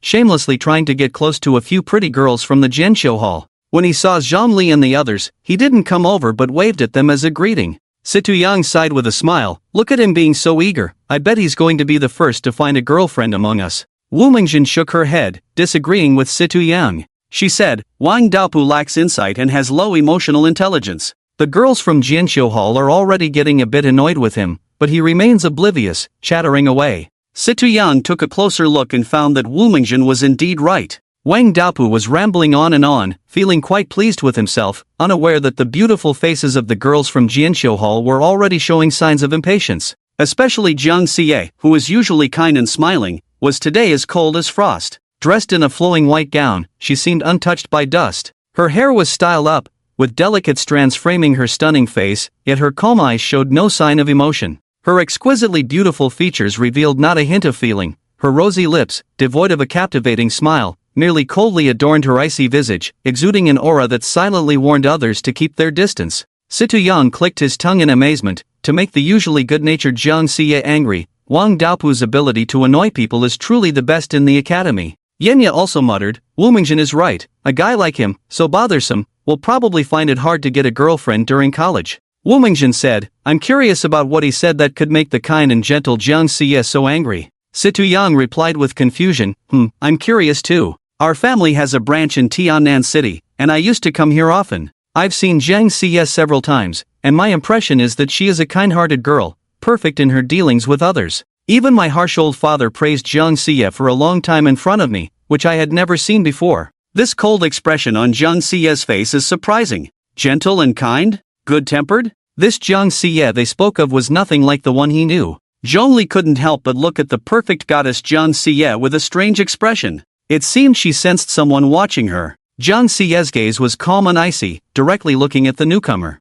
Hiss, Jiang Xie just looked at me. Situ Yang's face flushed with excitement. Yenya, with a face as dark as charcoal, rarely showed a hint of excitement as he said, Nonsense, she was clearly looking at me. Even the usually composed Wu Mingjin seemed flustered, stammering, Why do I feel like she was looking at me? The three of them began to argue over this trivial matter. Nonsense, she was clearly looking at me. You're the one talking nonsense. Zhongli, who do you think Jiang Xie was looking at? Yeah, Zhongli, tell us, who was Jiang Xie looking at just now? Zhongli had already withdrawn his gaze and said lightly, Don't ask me, I don't know. All right. The three had no choice but to continue their argument. Zhongli hadn't expected Jiang Xie's charm to be so powerful. Just a single glance had sparked a dispute, and three people who usually got along well were arguing over such a trivial matter for her sake. Jiang Xie was truly a femme fatale. However, what Zhongli cared about was that he felt Jiang Xie's glance seemed to be directed at him. He couldn't be sure, but he was certain of one thing.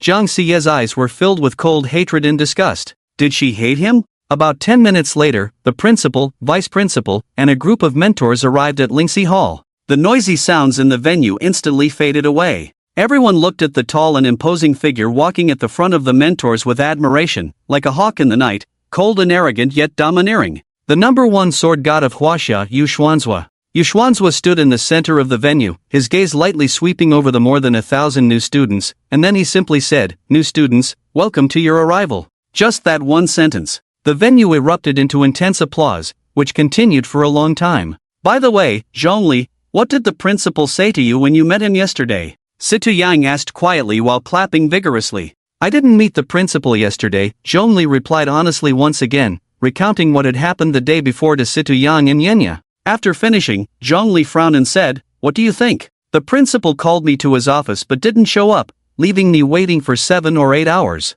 Why is that? Situ Yang said excitedly, isn't it obvious? It's definitely to test you. At first glance, it seems like no one is in the principal's office. In reality, the principal must be observing you from the shadows, wanting to see what you're like in private. This is a test of your character, to see if you'll complain or get angry after waiting so long. A high-level professional I hired once told me that the first step to becoming strong is to control your emotions. Be the master of your emotions, don't let them control you. Those who can't stay calm and are easily angered will never achieve greatness. Yenya said in a deep voice, I read in an ancient book that there is an idiom called a gentleman is cautious when alone. The principal was definitely testing you yesterday. Situ Yang nervously asked, by the way, you didn't do anything strange in the principal's office yesterday, did you? No, I saw that the principal wasn't coming, so I was bored and just practiced in the office, Zhongli replied.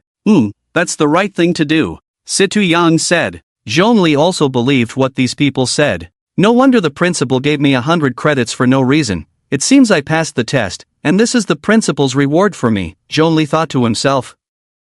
After the applause subsided, it was the vice principal's turn to speak, focusing on some of the school's rules and regulations, what new students should pay attention to. After the vice principal finished speaking, it was finally time for the formal proceedings. The first to take the stage was the head of the medical department. He took out a prepared list from his storage ring and read it aloud. Zhou Jichuan, Level 1 High Priest, Medical Department, under the guidance of Mentor Yao Liangji. Xin Gongzun, Level 1 High-Level Light Priest, Medical Department, under the guidance of Mentor Yao Liangji. Zhang Yuqin, Level 1 High-Level Life Mage, Medical Department, under the guidance of Mentor Yao Liangji. Morong Haiyan, Level 1 Peak Priest, Medical Department, under the guidance of Mentor Zhang Hao. Cui Xinli, Level 1 High-Level Witch Doctor, Medical Department, under the guidance of Mentor Zhang Hao. Director, Cui Xinli suddenly raised his hand to interrupt. My talent is in the attack system. The medical department is not suitable for me. I want to join the mage department. The head of the medical department was a plump middle-aged man. He adjusted his glasses,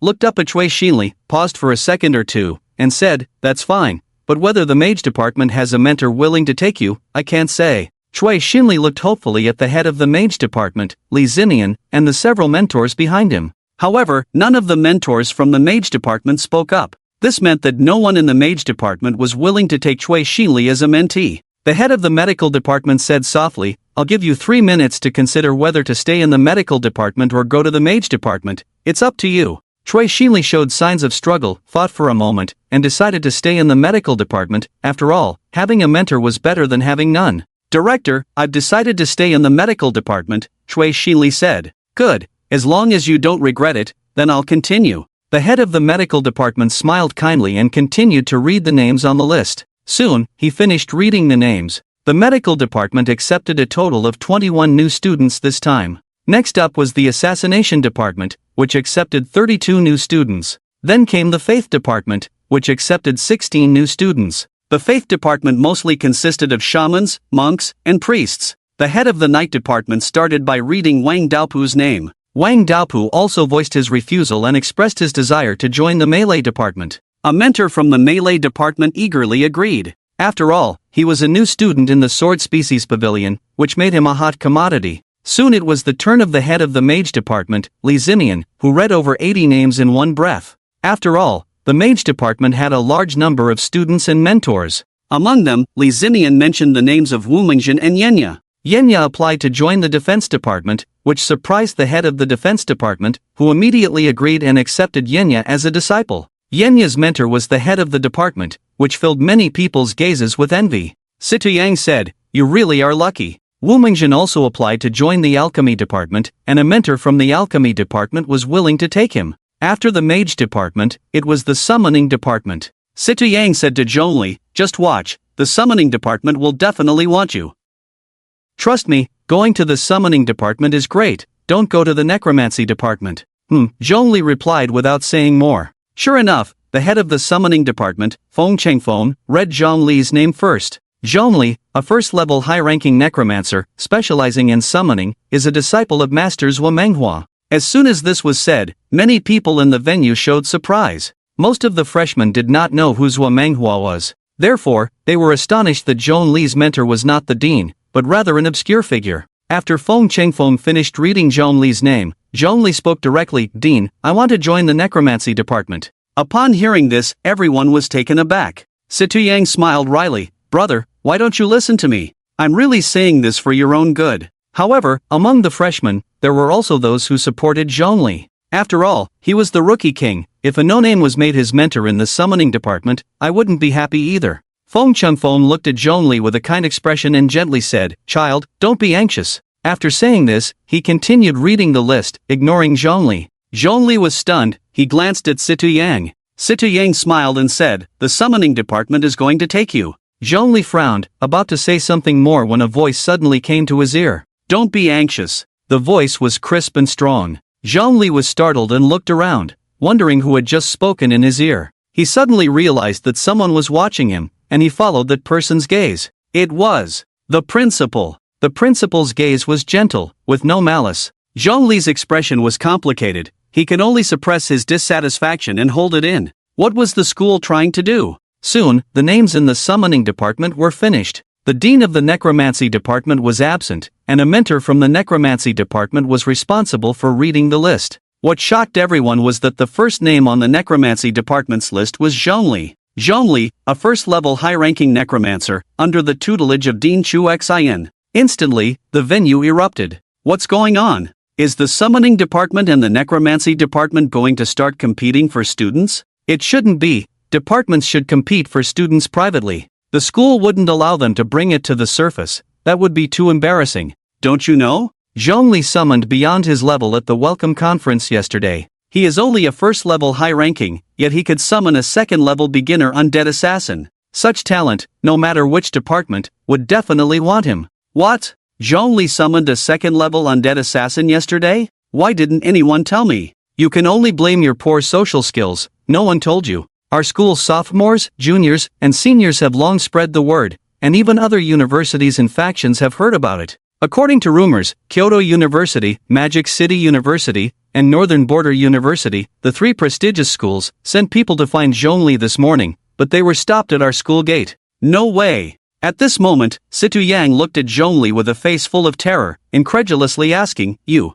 actually summoned an undead assassin yesterday? Yes, Zhongli nodded. Right at the welcome conference? That's right, otherwise, how do you think I defeated those second-level seniors? Zhongli said calmly. The people around Zhongli gasped in shock. Situyang, Wumingjian, and Yenya looked at Zhongli as if he were a monster. Situyang swallowed hard and smiled bitterly. I thought you relied on some secret technique to defeat the seniors, but I didn't expect you to exaggerate to this extent. Exaggerate? A hint of doubt flickered in Zhongli's eyes. Yenya was so shocked he almost jumped up, his eyes filled with disbelief. Isn't this enough exaggeration? I've lived this long and it's the first time I've heard of a first-level necromancer being able to summon a second-level undead monster. You're simply a monster. Wumingjian wore a bitter smile and said, Zhongli, who exactly are you? Zhongli smiled lightly. I'm just an ordinary person. Upon hearing Zhongli's words, Wumingjian and the others felt anything but comforted. They were almost driven to the point of spitting blood. Ordinary person.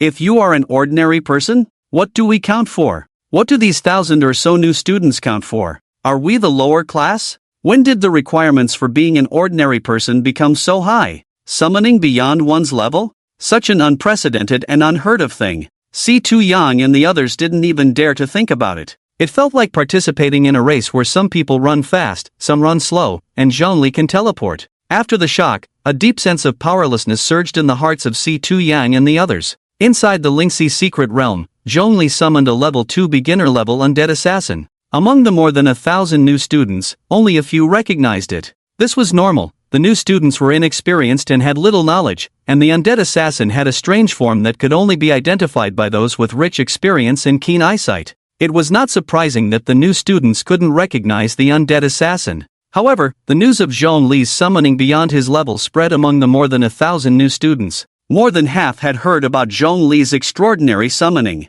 but most held a skeptical attitude, not believing that Zhongli could truly summon beyond his level. Until today, witnessing Zhongli being chosen by 2 major departments, a terrifying thought rose in everyone's minds. Could it be? The university arranged 2 mentors for Zhongli. Someone said, their voice trembling. My goodness! Zhuge Hongyan exclaimed, eyes wide in disbelief, muttering, impossible, absolutely impossible. A student can only have one mentor. This has been the rule in universities for many years. How can it be desecrated? 1 student, 2 mentors. Such an unprecedented event, if it happened to an ordinary student, no one would believe it, considering it a fantasy. But if it were Zhongli, then it wasn't impossible. The act of poaching students had always been conducted privately at Tianjin University, as long as it wasn't brought to the surface to embarrass anyone. It was fine to go to great lengths to poach students behind the scenes. Since, in front of the principal, the two major departments, the summoning department and the necromancy department, seemed to have agreed and announced their intention to take Zhongli as a disciple.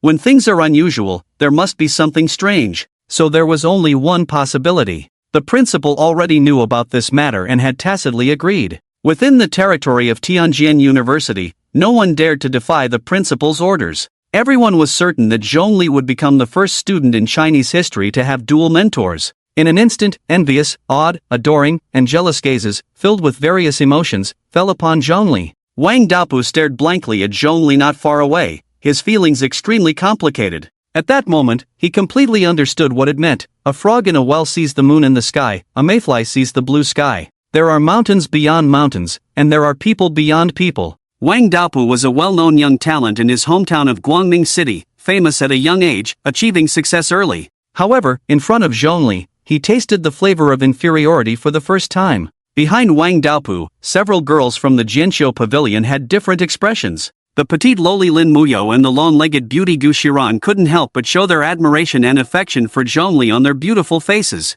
Fang Yuan's cheeks flushed, her gaze shy yet fiery, stealing glances at the person in her heart, looking like a flower about to bloom in spring, full of shyness and anticipation. Zhongli slightly furrowed her brows, her eyes sparkling with complex emotions. A faint blush adorned her cheeks, like blooming peach blossoms, adding a touch of beauty to her. Jiang Xie slightly raised her chin, exuding a stubborn pride. Even amidst jealousy, her unique aura was hard to conceal. Her beautiful posture resembled a thorny rose, full of aggression yet impossible to ignore. Jiang Xie suddenly smiled self-deprecatingly, turning to Zhongli and saying, "I see you will never win against Zhongli." "I can't win. Do you think you can win against him?" Zhongli cast a cold glance at Jiang Xie with her beautiful eyes. Jiang Xie chuckled, "I'm different from you. I know what your profession is. Losing to Zhongli will become your inner demon, haunting you for a lifetime. What a pity, in this life, you probably have no hope of reaching the saint level." Zhongli replied indifferently, "Humph, if I can't reach the saint level, does that mean you can?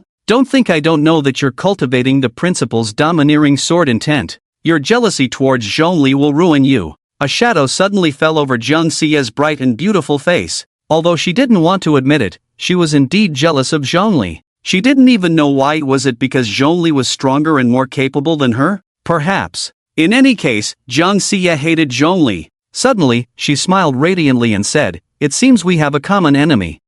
I know," Zhongli nodded. "That's good to know." Jiang Xie smiled charmingly, her delicate white hand naturally wrapping around Zhongli's waist. Her soft pink lips brushed against Zhongli's exquisite earlobe as she whispered, "How about we cooperate? Neither of us can take Zhongli on our own. Only by working together can we have a glimmer of hope." Zhongli's pretty face wrinkled in hesitation as she said, "I need to think about it." "Take your time, after all, 4 years of university is a long stretch. You can think as long as you want," Jiang Xie said lazily. "So how do you plan to deal with Zhongli?" Zhongli frowned. "You don't need to worry about that. I have my ways to incapacitate Zhongli," Jiang Xie said in a calm voice. In her gaze towards Zhongli, there was not only jealousy and disgust but also a hint of contempt, as if she were looking at a lion trapped in a cage. As long as she wanted, there were countless ways to end his life. "We just need to defeat him, there's no need to incapacitate him," Zhongli said softly, a trace of reluctance flashing in her beautiful eyes. "Feeling sorry for him?" Jiang Xie teased, a smirk appearing on her bright face. "You're not falling for Zhongli like that shameless Fang Yuan, are you?" "Pa!" Zhongli's pretty face flushed with anger as she turned her head away, ignoring Jiang Xie. Jiang Xie slightly raised the corners of her mouth, 2 shallow dimples appearing on her cheeks, like cups filled with fine wine, intoxicating to behold. Yet her gaze remained icy and piercing. As the necromancy instructor finished reading the list, the venue regained a semblance of calm. This time, the necromancy department accepted 8 students. Next was the alchemy department. When the dean of the alchemy department, Sima Ying, made her entrance, all the boys in Lingxi Hall couldn't help but swallow hard, their eyes glued to her alluring and sexy figure. Sima Ying walked gracefully, as if she had stepped out of an ancient painting. Dressed in an exquisite inkwash qipao, her figure was accentuated perfectly. Her slender waist was barely graspable, and her posture was enchanting. Her long, fair legs peeked out from the slit of the qipao, and she stood tall and elegant, wearing a pair of silver high heels. A beauty like Sima Ying could only be rivaled by the vice principal, Zhang Yuan, at Tianjin University. Sima Ying took out the list from her storage ring, a smile on her lips, her sexy, rosy lips slightly parted as she slowly read, Zhongli, Level 1 High-Level Necromancer, Alchemy Department, under Dean Sima Ying. At that moment, the entire venue fell into a dead silence. Then, like a stone thrown into a lake, it stirred up waves of commotion. The new students widened their eyes, their faces filled with shock, as if they couldn't believe their ears. Some students gaped, unable to close their mouths for a long time. Others rubbed their eyes vigorously, doubting whether they were dreaming. Still, others whispered to each other, their tones filled with disbelief. One student, 3 mentors. What does that even mean? Even an SS-level genius coming to Tianjin University wouldn't receive such treatment. This really follows the rules, doesn't it? With so many universities in Huaxia, I've never heard of a student being assigned 3 mentors at one university. Rules are dead, but people are alive. At our Tianjin University, the principal's word is the rule. As long as the principal agrees, that's all that matters. If Zhongli can really summon beyond his level, then he truly deserves this treatment. He is the only one in the world who can summon beyond his level. In the venue, over 1,000 new students involuntarily turned their gazes toward a corner of the hall. That solitary, proud figure. At this moment, the emotions reflected in everyone's eyes were surprisingly uniform, leaving only bare admiration. Zhongli was a bit dazed. He hadn't expected Tianjin University to value him so highly, assigning him 3 mentors, 2 of whom were deans. To be honest, Zhongli felt a bit overwhelmed. No wonder the dean of the summoning department, Feng Qingfeng, had just told him not to rush, and the principal had also communicated with him from afar, urging him not to be anxious.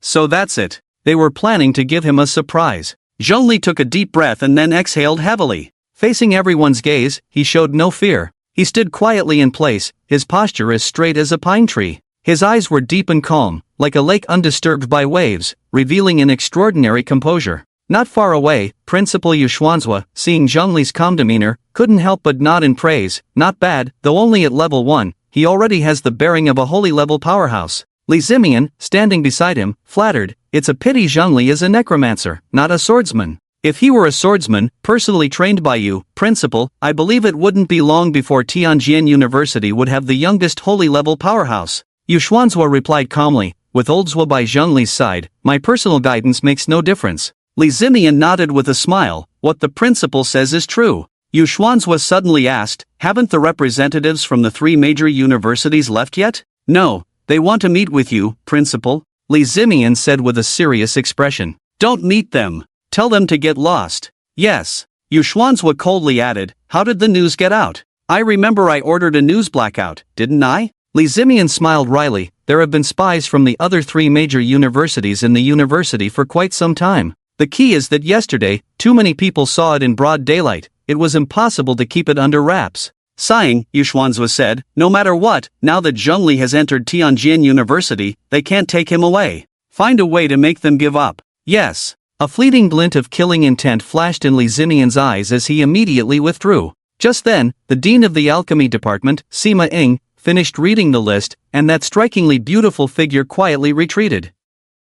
Next was the appearance of the dean of the melee department. The melee department was undoubtedly the top department at Tianjin University, with the largest number of students, over 200. Zhang Xie and Jiang Li naturally wanted to join the melee department. As the only 2 S-level geniuses among this year's new students, and the 2 prettiest girls in the cohort, they should have been the center of attention. However, at this moment, hardly anyone was looking at them. Most of the gazes in the venue were focused on Zhongli. It was the first time they had felt so neglected. Zhongli looked at Zhongli with a complex expression. Zhang Xie's face grew even colder. Once all the departments had selected their students, more than half of the new students in the venue were left without mentors. The fate of these individuals would be to attend large classes in their departments. Without mentors to rely on, they would have to depend on themselves for the next 4 years of university. However, the advantage was that those without mentors were relatively free and could join any department they wished. A mage could attend classes in the melee department without any issue.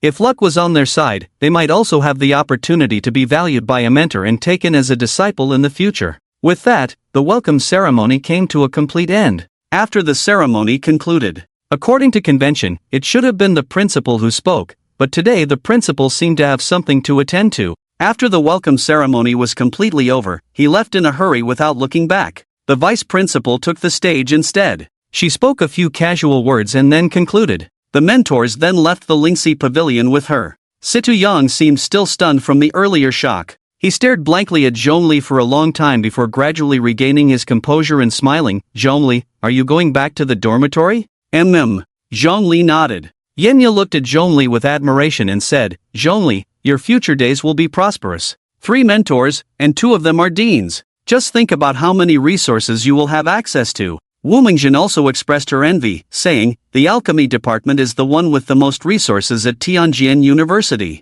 Being accepted as a disciple by Dean Sima Ying means you won't have to worry about cultivation resources in the future. Really? Zhongli asked with a smile. Wu Mingjin replied, of course it's true. Situ Yang chuckled, the alchemy department is indeed impressive. From now on, the 3 of us in the same department should look out for each other. Wu Mingjin took the initiative to join the alchemy department. Situ Yang was also chosen by a mentor from the alchemy department. His profession was that of a gold coin merchant, who exchanged burning money for attacks, which was quite unique. He could go to the mage department or the melee department. The alchemy department also controlled many businesses at Tianjin University. It was famously wealthy, with mentors and their students all rolling in riches. Situ Yang's profession as a gold coin merchant allowed him to sacrifice money for power. His father was a major banker, and as a rich second generation, Situ Yang had no shortage of money, but he wouldn't mind having more. The alchemy department suited him well. On the way back, Zhongli looked at Situ Yang curiously and asked, how does a gold coin merchant fight? Situ Yang was the first gold coin merchant Zhongli had encountered.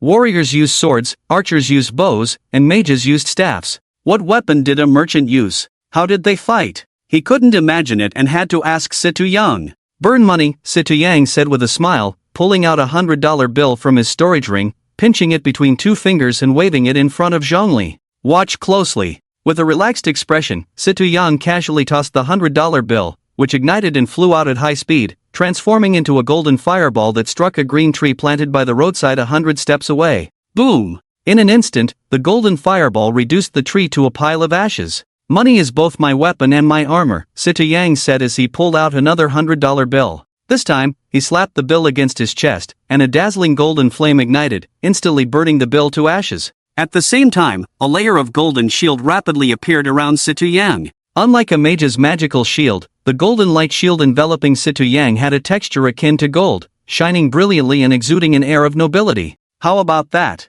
My profession is powerful, right? Releasing skills incurs no cost at all. I just need to burn money, and the more money I sacrifice, the stronger I become. It's a very formidable profession, Situ Yang asked with a smug expression. Zhongli, Yenya, and Wu Mingjin exchanged glances, their expressions strange, and no one spoke. This drew Situ Yang's dissatisfaction. He frowned and said, what's wrong? Is my profession not good? Yenya pondered for a moment and replied, I acknowledge the attack and defense power of your profession, but the consumption is too high. Just a casual move can cost $200. Even though I'm from a prominent family, I wouldn't dare waste money like that. Wu Mingjin commented, after this battle, you must have burned at least hundreds of thousands, right? It's simply a profession exclusive to the wealthy. If a poor person were to switch to your profession, there's a high chance they wouldn't even pass the college entrance exam. Zhongli succinctly replied, it's too wasteful. TCH, you guys are too greedy for money. What is money for? It's meant to be spent. Money is just an external thing. You can't take it with you when you die, nor can you bring it with you when you're born. What's there to waste? Situ Yang shook his head and sighed, looking as if he believed the youth could not be taught. Just as they were about to leave, a young man in a black uniform stopped them. He looked quite young, seemingly a student. Holding a very conspicuous black leather notebook, he said seriously, who destroyed that tree? The man in the black uniform pointed to the small green tree that Situ Yang had burned to ashes. It was me, Situ Yang admitted generously. The man in the black uniform opened his notebook and coldly said, name, student ID. Situ Yang replied in a deep voice, Situ Yang, student ID 198734. Destroying school greenery will result in a deduction of 20 credits. Remember this next time, the man noted in his black notebook before leaving with a stern expression. 20 credits? Situ Yang's expression changed drastically, as if struck by lightning. Just for destroying an ordinary plant, he was going to lose 20 credits? Zhongli frowned, who is he? He should be from the Discipline Committee of Tianjin University, responsible for managing campus discipline and maintaining campus security, Womingjin said, watching the man's departing figure. I've seen that uniform on the day of the school report. Discipline Committee? Zhongli murmured, sounds quite impressive. Womingjin laughed. Tianjin University has many clubs. The Discipline Committee is the student organization second only to the Student Council, so of course, it's impressive. It's just a small tree, and they want to deduct 20 credits? That's too much. They could just fine a little money. How much could that small tree be worth? Yan Yai said indignantly. Situ Yang looked pained and said, Sai, there's nothing I can do. Since it's the school's rule, I can only consider myself unlucky. Situ, it's my fault. I'll compensate you for those credits, Zhongli said apologetically. If it weren't for his curiosity, Situ Yang wouldn't have demonstrated in public. Moreover, it's just 20 credits. There's no need to let this affect their friendship. No, please don't. Situ Yang's expression changed, and he said seriously, how can this be your fault? You just asked me how the gold coin merchant fights. I used that tree as a target. This has nothing to do with you, and besides, it's just 20 credits. Our brotherhood is worth much more than that. After saying this, Situ Yang winked at Zhongli, Boss Zhongli, since we all live in the same dormitory, that's a kind of fate. I just hope you can take care of us a bit in the future. Zhongli smiled and said earnestly, next time you have something, just come find me. Ha, rest assured, definitely, Situ Yang chuckled, Boss Zhongli, if you have anything in the future that we can help with, we won't refuse. The group returned to the villa. Approaching noon, Situ Yang suggested going out for a meal. He knew of a great restaurant in Tiannan City that was very delicious. They could also have a good time in Tiannan City for a day. He would treat them. After today, they would have to report to their respective departments tomorrow and start following their mentors for training and study. Taking advantage of the last day, they should have a good time before settling down to train. Having someone treat was naturally excellent, and everyone was willing to go. What about Wang Daopu? Let's call him too. Sure, that guy, who knows where he has gone to play. Does anyone have his number? Call him. I have it. I'll call him. Situ Yang took out his phone and dialed Wang Daopu. Situ Yang, hey, where are you? Want to go play in Tiannan City? I'm treating. Wang Daopu, I'm at the school library. Going out to play? Don't you know? This morning, the school suddenly implemented a lockdown, only allowing entry but not exit. If you want to leave the campus, you need a directive from the principal, Situ Yang said, puzzled. Why the lockdown for no reason? Wang Daopu replied, I don't know. Are you guys coming to the library? There are so many beautiful girls here, and also some sexy seniors from the second and third years. Situ Yang said, not going. He hung up the phone. Situ Yang scratched his head and said helplessly, you heard that too, right? It seems we can only wait until the school ends the lockdown. I'll take you to Tiannan City to play later. It's fine, there will be plenty of opportunities in the future. Zhongli patted Situ Yang's shoulder, comforting him. At noon, the school cafeteria sent over lunch. After eating, Zhongli returned to his room to practice. In the afternoon, teacher Xiaoyun came to inform Zhongli and the others of some good news. Their new dormitory was ready for them to move in. The group followed teacher Xiaoyun to the dormitory area. The dormitories at Tianjin University are divided into 4 grades, A, B, C, and D. Grade A is the best, while Grade D is the worst. The 5 of them from the Sword Species Pavilion were assigned to the best Grade A dormitory. The Grade A dormitory area is located beside the picturesque Mojian Lake at Tianjin University. The lake is like a mirror, reflecting the clear sky. A gentle breeze stirs the surface, creating ripples. The tranquil water mirrors the surrounding luxurious villas, each magnificent building standing out. The white walls and red tiles appear particularly elegant against the backdrop of the lake. Green trees surround the lake, their branches swaying gently in the wind, complementing the exquisite villas.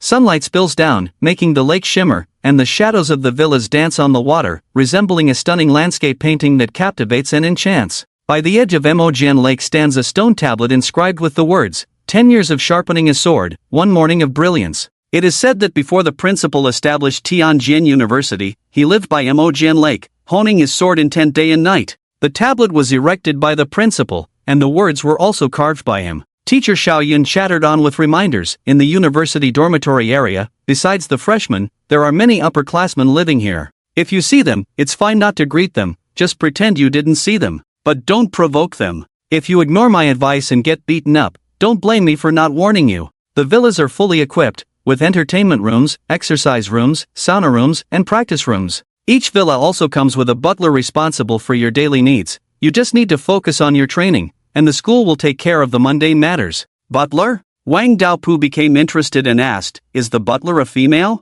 Are there any female butlers? Can I have a female butler? There are female butlers, but only in the girls' dormitories. The boys' dormitories all have male butlers, Teacher Xiaoyun replied. Oh, I see. Wang Daopu immediately lost interest. Teacher Xiaoyun took out a few cards from her storage ring and distributed them to the group. These are the electronic key cards for the dormitory locks, marked with the room numbers. If you have any issues, you can find the butler or come to me. Zhongli received 2 cards, one white key card and another silver credit card. Yesterday, after the secret realm ended, the freshmen all received a credit card. At that time, Zhongli was called to the principal's office by Yi Zhendong and didn't get his credit card. Today, Teacher Xiaoyun finally gave it to him. Zhongli glanced at his credits, which totaled 437 points. Huh, why are there so many? Zhongli wondered. Didn't they only earn a little credit for taking down a freshman in the secret realm? He remembered he had only taken down a little over 100 freshmen. Logically, his credits should only be a little over 100. How could it be over 400? How much? Si Tu-yang asked curiously. For 37, Zhongli replied. What? Si Tu-yang exclaimed in shock. For 37, Zhongli repeated. This time, it wasn't just Si Tu-yang, Wang Daopu and a few others felt unbalanced as well. They had gone through many hard battles in the secret realm and had only managed to earn a few dozen credits with great difficulty. Yet, as soon as Zhongli made his move, he earned over 400 credits. It was simply infuriating to see someone else gain so much so easily. Wang Daopu said sourly, Wow, Zhongli, tell the truth, you can't be the principal's illegitimate child, right? I remember you killed over 100 people, how could you get 437 credits? This is just too unfair. I don't know, Zhongli shook his head. Is it a reward for being the rookie king? Wu Mengjin speculated. I don't know, Zhongli continued to shake his head. He must be the principal's illegitimate child. Wang Daopu exclaimed excitedly, Zhongli must be the principal's illegitimate child, otherwise, why would he be given so many credits for free? Nearby, Teacher Xiaoyun covered her mouth and chuckled, stop guessing. Zhongli killed 187 freshmen in the Lingxi secret realm, earning 187 credits, and then he took out 5 second-year students and 1 senior, earning an additional 50 credits from the school. In total, that's 250 credits, plus the previous ones, making it 437 credits. Killing a senior earns a reward of 50 credits. This rule was added by the school just yesterday, it had never existed before. Since the establishment of Tianjin University, only Zhongli, as a freshman, had ever killed 5 second-level seniors. Given this situation, it would be unreasonable not to give some reward. After consulting with the principal, they decided to establish a new rule. Freshmen who kill seniors in the Lingxi secret realm would receive 50 credits. After giving out the key card, Teacher Xiaoyun reminded Zhongli and the others a few more times before quickly leaving. She was the teacher for the freshman class and had the heaviest workload during the start of the semester, busy from day to night without a break. Once Teacher Xiaoyun left, Zhongli and the others followed the room numbers marked on their key cards to find their respective dormitories. Zhongli's dormitory was right next to Mojian Lake, in a very good location, which drew a round of envy from Wang Daopu and the others. He arrived at the dormitory door, used the key card to unlock the electronic lock, pushed the door open, and walked in. The interior of the villa was quite nice, comfortable and bright. In the living room, there was a particularly large floor-to-ceiling window. Through the window, one could see the pleasant scenery of Mojian Lake. Zhongli was admiring it when he suddenly heard footsteps coming from inside the room. He turned around alertly. A middle-aged man walked out of the kitchen, dressed in a sharp black tailcoat, tall and well-proportioned, with broad shoulders. You must be Zhongli, right? I am the steward of dormitory No. 1, my name is Tan Bing. The steward, named Tan Bing, had his hair neatly combed back, black and shiny, not a strand out of place. This was the steward assigned to me, and he looked quite impressive. Hello, Zhongli greeted calmly. Tan Bing smiled warmly, from now on, I will be responsible for your daily life. I hope you will be satisfied with my service. All right, don't worry, I'm not hard to please, Zhongli replied with a bright smile. Tan Bing's smile widened, and in a gentle tone, he said, Mr. Zhongli, let me introduce you to the facilities of this dormitory.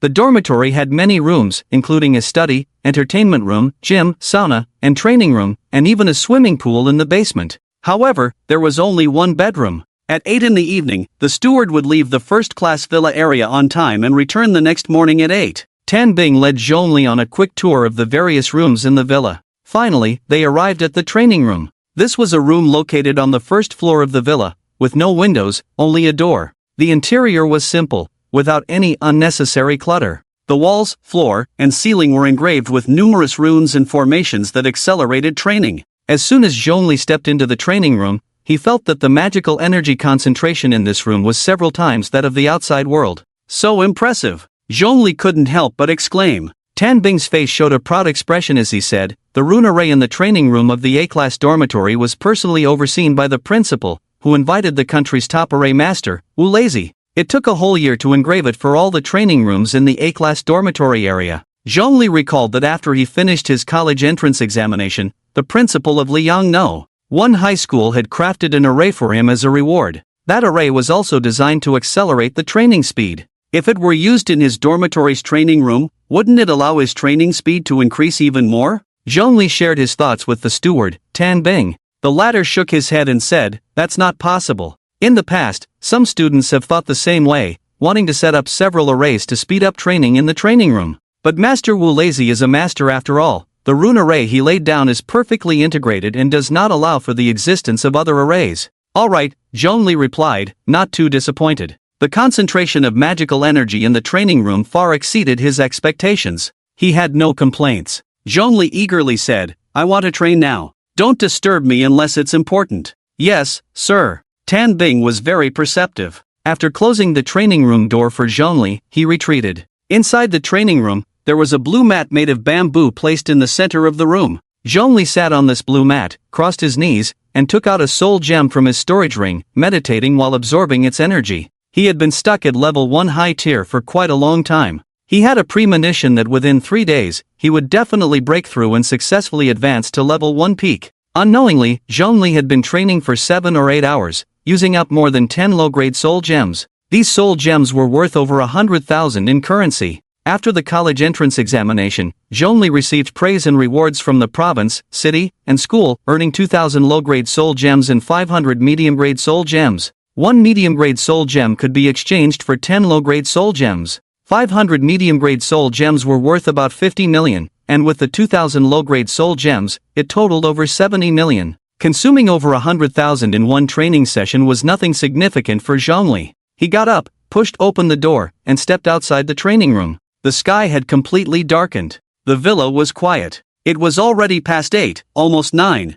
The school had a rule that the steward was not allowed to stay overnight. By 8 o'clock in the evening, the steward had to leave the A-class dormitory area. At 8 o'clock, Tan Bing left, leaving Zhongli a table full of delicious food. The stewards of the A-class dormitory could all cook. It was their basic skill. In addition, Tan Bing left Zhongli a visitor log, noting who had come to find him while he was immersed in training.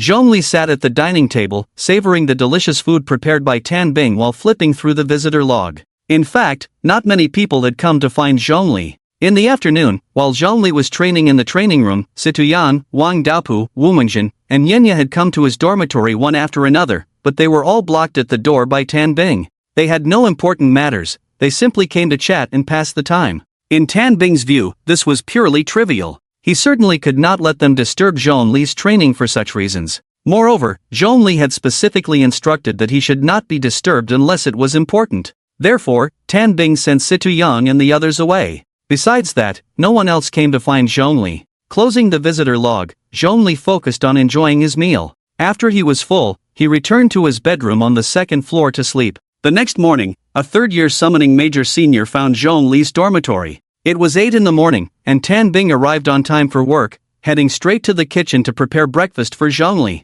At this time, Zhongli had already gotten up and was sitting at the dining table, waiting to eat the breakfast made by Tan Bing. The junior sister didn't knock. She barged in boldly and handed Zhongli a class schedule. "This is what old Zhua asked me to give you," she said. "Old Zhua? Is it Zhua Manhwa?" Zhongli knew very little about this mentor he had just met yesterday. He only knew that Zhua Manhwa seemed to be a retired mentor from the summoning department. Seeing that he had someone deliver the class schedule. "Thank you," Zhongli said as he accepted the document and casually asked, "Are you also a student of old Zhua?" "Of course not," the junior sister replied indifferently. After a pause, she looked at Zhongli with a hint of envy and said, "I don't have such good fortune to be chosen by old Zhua." Zhongli, who was unaware of his own blessings, looked confused and asked, What do you mean? Is Oldzwa really that impressive? It's nothing, just a bit of sentiment. The junior sister shook her head. Zhongli said, anyway, thank you for bringing me the class schedule. You're welcome. After saying that, the junior sister left his dorm.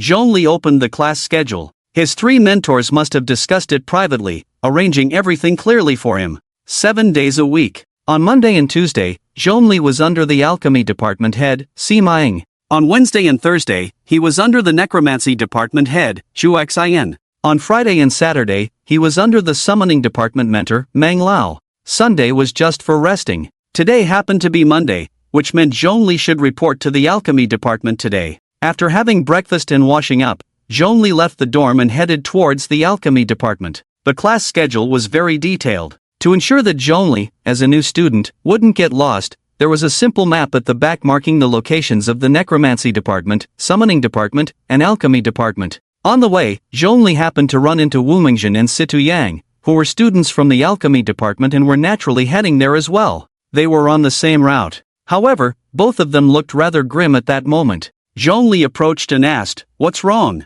Seeing Zhongli, Situ Yang was taken aback for a moment and forced to smile. "Do you remember yesterday when I was penalized 20 credits by a discipline committee member?" "Of course I remember. What's up?"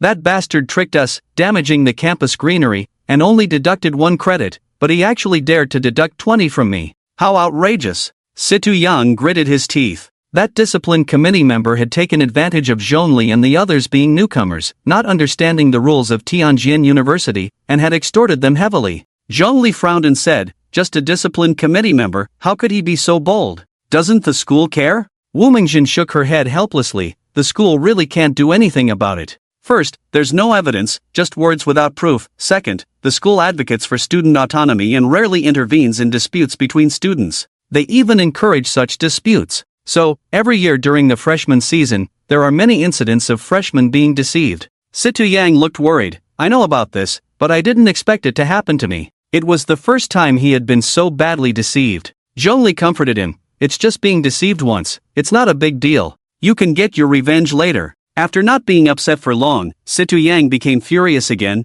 "That bastard must be hiding somewhere. The next time I see him, I'll definitely take him down." "Forget it, we can't afford to mess with the discipline committee," Wu Mingjin tried to persuade Situ Yang, but her way of doing so was a bit off. Instead of calming down, Situ Yang became even more agitated. "I can't mess with the discipline committee, but someone can. I want to join the student council. Tianjin University has a plethora of clubs. The discipline committee ranks second, while the student council ranks first, firmly overshadowing the discipline committee." Wu Mingjin was shocked. "No way, you're not joking with us, are you?" Zhongli also frowned. "Who is joking with you? I'm going to join the student council right now. Once I get in and become an officer, don't worry, I'll take care of you," Situ Yang said seriously. Then he turned and left. Wu Mingjin asked in confusion, "Situ, where are you going?" Situ Yang replied without looking back, "Going home to change clothes. I'm joining the student council." Wu Mingjin asked, "Huh? What about your mentor?" Situ Yang smiled and said, "It's fine.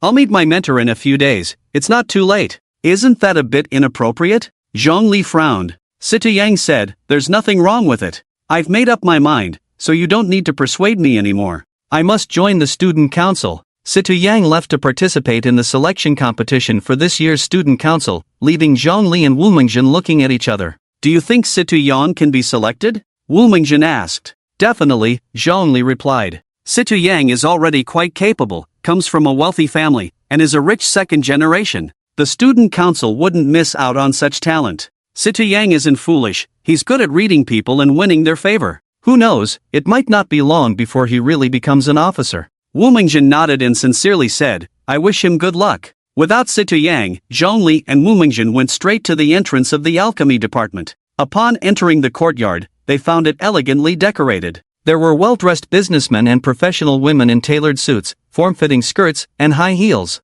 Sunlight streamed through the large floor-to-ceiling windows, casting a soft glow over the entire space. The businessmen occasionally bowed their heads to converse, or slightly nodded, exuding calmness and wisdom in their every gesture. The coffee cups in their hands emitted wisps of steam, as if telling stories of successful business ventures. Meanwhile, the beautiful professional women gracefully moved about, their high heels clicking against the floor, creating a crisp sound that resonated like a confident melody. Their eyes were bright and sharp, and their exquisite makeup shone even more under the sunlight. "We can't have gone to the wrong place, can we? This doesn't look like the alchemy department at all," Zhongli murmured. "I think so too," Wu Mingjin nodded. Although they had heard that the alchemy department managed many businesses outside of Tianjin University, they didn't expect it to be so professional, leaving Zhongli and Wu Mingjin in awe.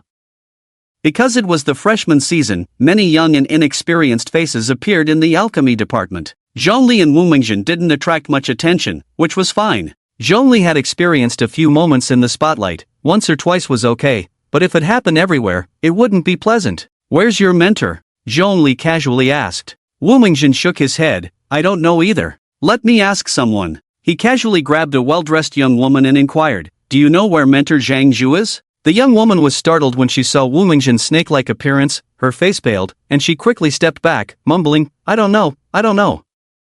A hint of loneliness flashed in Wu Mingjin's eyes. He went on to ask others. After a few inquiries, he finally found out that his mentor was in the laboratory on the 10th underground floor, conducting experiments, and would finish soon. "Oh no, I was so focused on my own matters that I forgot to ask about Dean Sima," Wu Mingjin scratched his head. "It's okay. While you were asking, I wasn't idle either. I asked the janitor, and Dean Sima left early this morning for business. He should be back soon," Zhongli said. "That's good." Just as Wu Mingjin finished speaking, a series of crisp high-heel clicks echoed from outside the door. Sima Ying was wearing a slightly fitted white silk shirt on top and a black pencil skirt that hugged her hips on the bottom. A sensuous figure with alluring curves. Mature and charming, like a ripe peach, yet her cool expression carries an air of scholarly aloofness that keeps strangers at bay. She walked in through the main door. Her presence illuminated the entire space like a brilliant star. Her graceful posture and confident stride instantly captured the attention of everyone present. People turned their heads, their eyes revealing astonishment and admiration. However, her gaze cut through the crowd and landed directly on Zhongli, as if everything around had faded into obscurity. Sima Ying approached the male lead with elegant steps, her fitted skirt swaying gently with her movements, showcasing her enchanting curves. Zhongli was momentarily taken aback, clearly surprised by her attention. Sima Ying stood before Zhongli, slightly raising the corners of her mouth to reveal a captivating smile. That smile was like a spring breeze, stirring the hearts of the men around her. "From today on, I will be your mentor. You must listen to your mentor and not be too mischievous." Her voice was crisp and melodious, like a celestial sound. Zhongli replied with neither humility nor arrogance, "Yes, mentor." Sima Ying extended her delicate hand and lightly rested it on the male lead's arm. The small gesture was filled with intimacy and trust. In the vast courtyard of the alchemy department, those business elites, resembling Wall Street moguls, looked on in shock at Sima Ying's intimate actions towards Zhongli. They were professionals hired back from the business world with high salaries, responsible for managing multiple companies and ventures under the alchemy department. Besides being a master alchemist, Sima Ying was also skilled in business. Only she could command respect from these self-important, greedy elites. In the eyes of these business elites, Sima Ying was like an ice flower blooming in winter, pure and noble, cold and decisive, surrounded by an aura that demanded respect. They could not comprehend how this goddess, who commanded the business world and was revered by countless people, could take an interest in such a youthful boy. The expressions of the elites froze in disbelief. They watched as Sima Ying approached the boy, her previously frosty face now blossoming with a gentle smile. The shy yet surprised expression on her face struck the elites like a heavy blow, leaving them feeling disoriented. They had thought that being near Sima Ying gave them the best chance to win her favor. But now, this sudden scene shattered their pride and confidence in an instant. They could only stand silently to the side, watching Sima Ying and the boy, their hearts filled with sadness and helplessness, while casting glances of hatred and jealousy at Zhongli. Zhongli, with an indifferent expression, automatically ignored those malicious looks. He had long been accustomed to envy and resentment. "Come, let's go to my office," Sima Ying said as she linked her arm with Zhongli's. The soft touch startled Zhongli momentarily. He instinctively felt uneasy, a hint of panic rising within him, and reason told him to break free. Yet, for some reason, that slender arm seemed to carry an invisible force, making it difficult for him to escape. A trace of conflict and helplessness flickered in Zhongli's eyes. Sima Ying, however, seemed oblivious, her lips curving into a gentle smile as she held onto him tightly. Zhongli silently lamented, unsure how to handle this unexpected situation. After several moments of hesitation, he finally spoke, "Mentor, this isn't appropriate, it's too intimate, please let go of my arm." "What's inappropriate? You are my student, and we are mentor and disciple. Haven't you heard the old saying?" Sima Ying's beautiful eyes curved as she smiled lightly at Zhongli. What's saying? Zhongli asked curiously. You are my student by day, and my son for life. Since you agreed to be my disciple, I will be like a mother to you from now on. It's just a little arm linking, what's the big deal? Could it be that? Sima Ying's expression suddenly changed, her lips pouting in a cold manner. Do you not want to be my student? Sima Ying was a 5th-level alchemist, naturally exuding an aura of pressure that belonged to a strong individual. When she was vaguely angry, that pressure felt like an invisible giant hand, tightly gripping Zhongli's throat, causing his heart to race uncontrollably. Faced with a powerful 5th-level practitioner, Zhongli, though unafraid, did not wish to offend her easily. He could only defend himself, saying, "Of course not, I would be very happy to be Dean Sima's student." I'm glad to hear you say that. But next time, you mustn't act like that again, or I will be sad, Sima Ying said with a half-smile. Yes, Zhongli lowered his head, choosing to compromise, allowing Sima Ying to intimately link her arm with his as they left. After all, he was a man and wouldn't suffer any loss. The affectionate appearance of Zhongli and Sima Ying drew envious glances from everyone present. Envy surged like a tide in their hearts as they watched Sima Ying affectionately link her arm with Zhongli's, and they couldn't help but sigh at their own lack of such luck. Jealousy burned in the eyes of some, their teeth clenched, secretly tightening their fists, wishing they could take his place. The expressions of the crowd varied, some frowned, some pouted, some rolled their eyes, but none were free from the emotions of envy and hatred.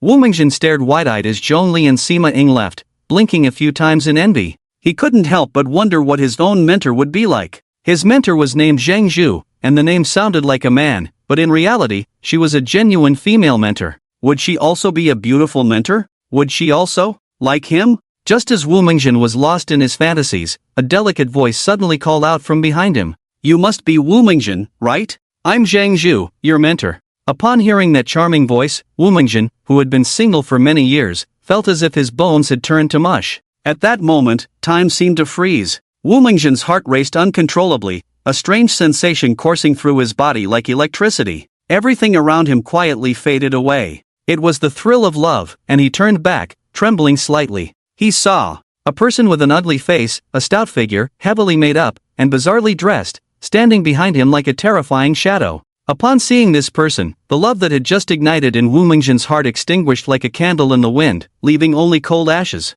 He trembled and asked, You are my mentor, Zhang Zhu? That's right, Zhang Zhu shyly covered her heavily lipstick mouth, smiling bashfully. You look quite unique. Wu Mingjin trembled. Are you really my mentor? You're not lying to me? Silly boy, why would I lie to you? The thick foundation on Zhang Zhu's face looked like whitewash trying to cover up an ugly base, but it only appeared more unnatural. In that instant, Wu Mingjin felt as if his soul had been extracted, leaving only a walking corpse wandering in a desolate world, feeling no warmth or vitality. Come, let's go to my lab. I want to have a good chat with you and get closer, Zhang Zhu said, striding forward. Her stout figure resembled an iron tower, and each step seemed to cause a slight tremor in the ground. She gently wrapped her arms around Wu Mingjin. He did not resist, allowing Zhang Zhu to hold him like a puppet that had lost its soul. The two left, and the people in the courtyard cast pitying glances at him. In the dean's office, Sima Ying led Zhongli inside, closed the door, and smiled at him, saying, Make yourself comfortable, I'll go change. Yes, Zhongli replied respectfully. Sima Ying's office also had a small bedroom. When she opened the door to the bedroom, Zhongli peeked inside and saw a large bed and a wardrobe. She closed the bedroom door. After a while, Sima Ying emerged from the bedroom, gracefully wearing a dark-colored qipao. The qipao clung tightly to her figure, outlining her exquisite curves. Her long, rounded legs swayed gently with each step, the delicate ankles accentuated by high heels, making them appear even more refined. Noticing Zhongli still standing motionless, Sima Ying's lips curled into a slight smile. Why are you so stiff? Are you afraid I might eat you? She casually sat on the sofa in the center of the office, slightly tilting her body, her long, fair legs elegantly crossed, the slit of the qipao revealing glimpses of her pale skin. A hint of laziness flickered in her eyes, reminiscent of a queen exuding an irresistible charm. Sima Ying glanced at Zhongli again, a teasing smile playing on her lips. She opened her arms and sweetly called out, Come here, into Mama's arms. Zhongli, neither humble nor arrogant, responded steadily, Mentor, please don't joke like that. Hee, alright then, since you don't like it, I won't tease you anymore. The smile on Sima Ying's lips remained, a subtle hint of mischief. She gently patted the space beside her, inviting again, Come, sit here, this is fine, right? She tilted her head slightly, looking at Zhongli as if waiting for his response. Why aren't you coming over? Are you afraid of me? Or do you dislike me? Beneath her willow-like brows, her almond-shaped eyes held no trace of coercion, only a faint invitation that was hard to refuse. Zhongli hesitated for a moment before walking over and sitting beside Sima Ying. "How old are you?" Sima Ying asked. 18. "Do you have a girlfriend?" After a moment's hesitation, Zhongli replied, "No, but I don't plan to find a girlfriend while in college." "When did you discover you were an anomaly?" "On May 5th. That night, I attended a classmate's birthday party, and when I got home, I suddenly found I had a special ability." Zhongli spoke half-truthfully. "What exactly is your special ability?" Sima Ying inquired. "I can summon several times more minions than an ordinary necromancer, and I can summon beyond my level." Sima Ying's beautiful eyes lit up. "What is the maximum number of undead creatures you can summon? I need an exact number. For the creatures you can summon beyond your level, what is the highest level, and how many can you summon?" That day in the Lingxi secret realm was already my limit. Sima Ying nodded slightly, a thoughtful expression on her face as she asked, "Can you summon other level 2 basic undead?" "I don't know, I've never tried." Zhongli shook his head. "Why not try?" "I don't have a skill book." Zhongli casually found an excuse. Sima Ying immediately took out her phone from her storage ring and made a call to someone, her voice cold and commanding. "Bring me the box on shelf A115 in laboratory 2. After hanging up, Sima Ying raised an eyebrow, a smile in her eyes, and asked Zhongli many strange questions: his height, blood type, whether he had been sick as a child, what he liked to eat, how many hours he slept each day, and so on. By the end, Zhongli felt somewhat annoyed and bluntly said, "Mentor Sima, why are you asking me all this? Does it relate to cultivation?" Sima Ying smiled slightly. "Do you know why I want to take you as my disciple?" Zhongli shook his head, genuinely unaware. The necromancy and summoning departments valued his summoning ability, especially his ability to summon beyond his level. Even the head of the alchemy department wanted to be his mentor. Was it also for his ability to summon beyond his level? Sima Ying's eyes held a light smile. "To be honest, I want to study your body thoroughly." "Why do you want to study me?" Zhongli frowned. Sima Ying slightly turned to sit on the sofa, crossing one leg adorned with sheer flesh-colored stockings, her long and shapely leg accentuated by her delicate, petite foot. The tips of her toes gently hooked onto her high heels, swaying back and forth, the slender ankle appearing particularly enchanting under the light. The heels of her shoes swayed lightly in the air, exuding a lazy yet alluring aura. Her moist red lips released a pleasant breath as she said, "You are a mutant, highly valuable for research. The Alchemy Science Department of Huaxia is willing to offer 2,000 yuan per hour to recruit a mutant research subject. Abroad, a mutant's corpse can be auctioned for millions in the black market. But don't worry, I won't harm you, I just need you to cooperate with me for a few experiments." Zhongli's brows furrowed tighter. He vaguely felt that pretending to be a mutant might not be a good idea. Sima Ying noticed Zhongli's unease. She slightly turned towards him, looking at him gently. Her eyes were filled with concern as she softly said, "Don't be afraid. Since you've been admitted to Tianjin University, you will naturally be protected by the academy. No one can harm you, not even me. I just want your cooperation to help me complete a few experiments. If you don't want to, I won't force you." Her words were like a spring breeze, slightly easing Zhongli's worries. She extended her jade-like delicate hand, tightly grasping Zhongli's hand, their slender, fair fingers intertwining. At that moment, an ambiguous atmosphere quietly spread in the air around Zhongli, making him feel a bit dazed. Just as he was about to sink into it, Zhongli suddenly snapped back to reality, as if scalded, and quickly shook off Sima Ying's hand. A hint of panic flashed in his eyes, and realizing his loss of composure, he immediately apologized. "Mentor, I'm sorry, it was rude of me." Sima Ying was not angry. She gently comforted him, "It's okay. We are teacher and student, like family. If you are a bit presumptuous with me, I won't hold it against you." A sense of inexplicable shame surged in Zhongli's heart, though he didn't know why. Just then, someone knocked on the door. Sima Ying quickly returned to her previous aloof demeanor, as if the moment of tenderness and ambiguity had never happened. She slightly raised her exquisitely sculpted chin, her beautiful eyes revealing a sense of authority. The slender waist beneath her dark cheekbow straightened again, exuding an air of inviolability. Her expression was cold, with no hint of emotional fluctuation as she said, "Come in." A girl with an ordinary appearance and a patch of freckles on her face walked in. She quickly glanced at Zhongli, who was sitting next to Sima Ying, then focused her gaze on Sima Ying's bright and cold face, respectfully saying, "Mentor, I brought what you wanted."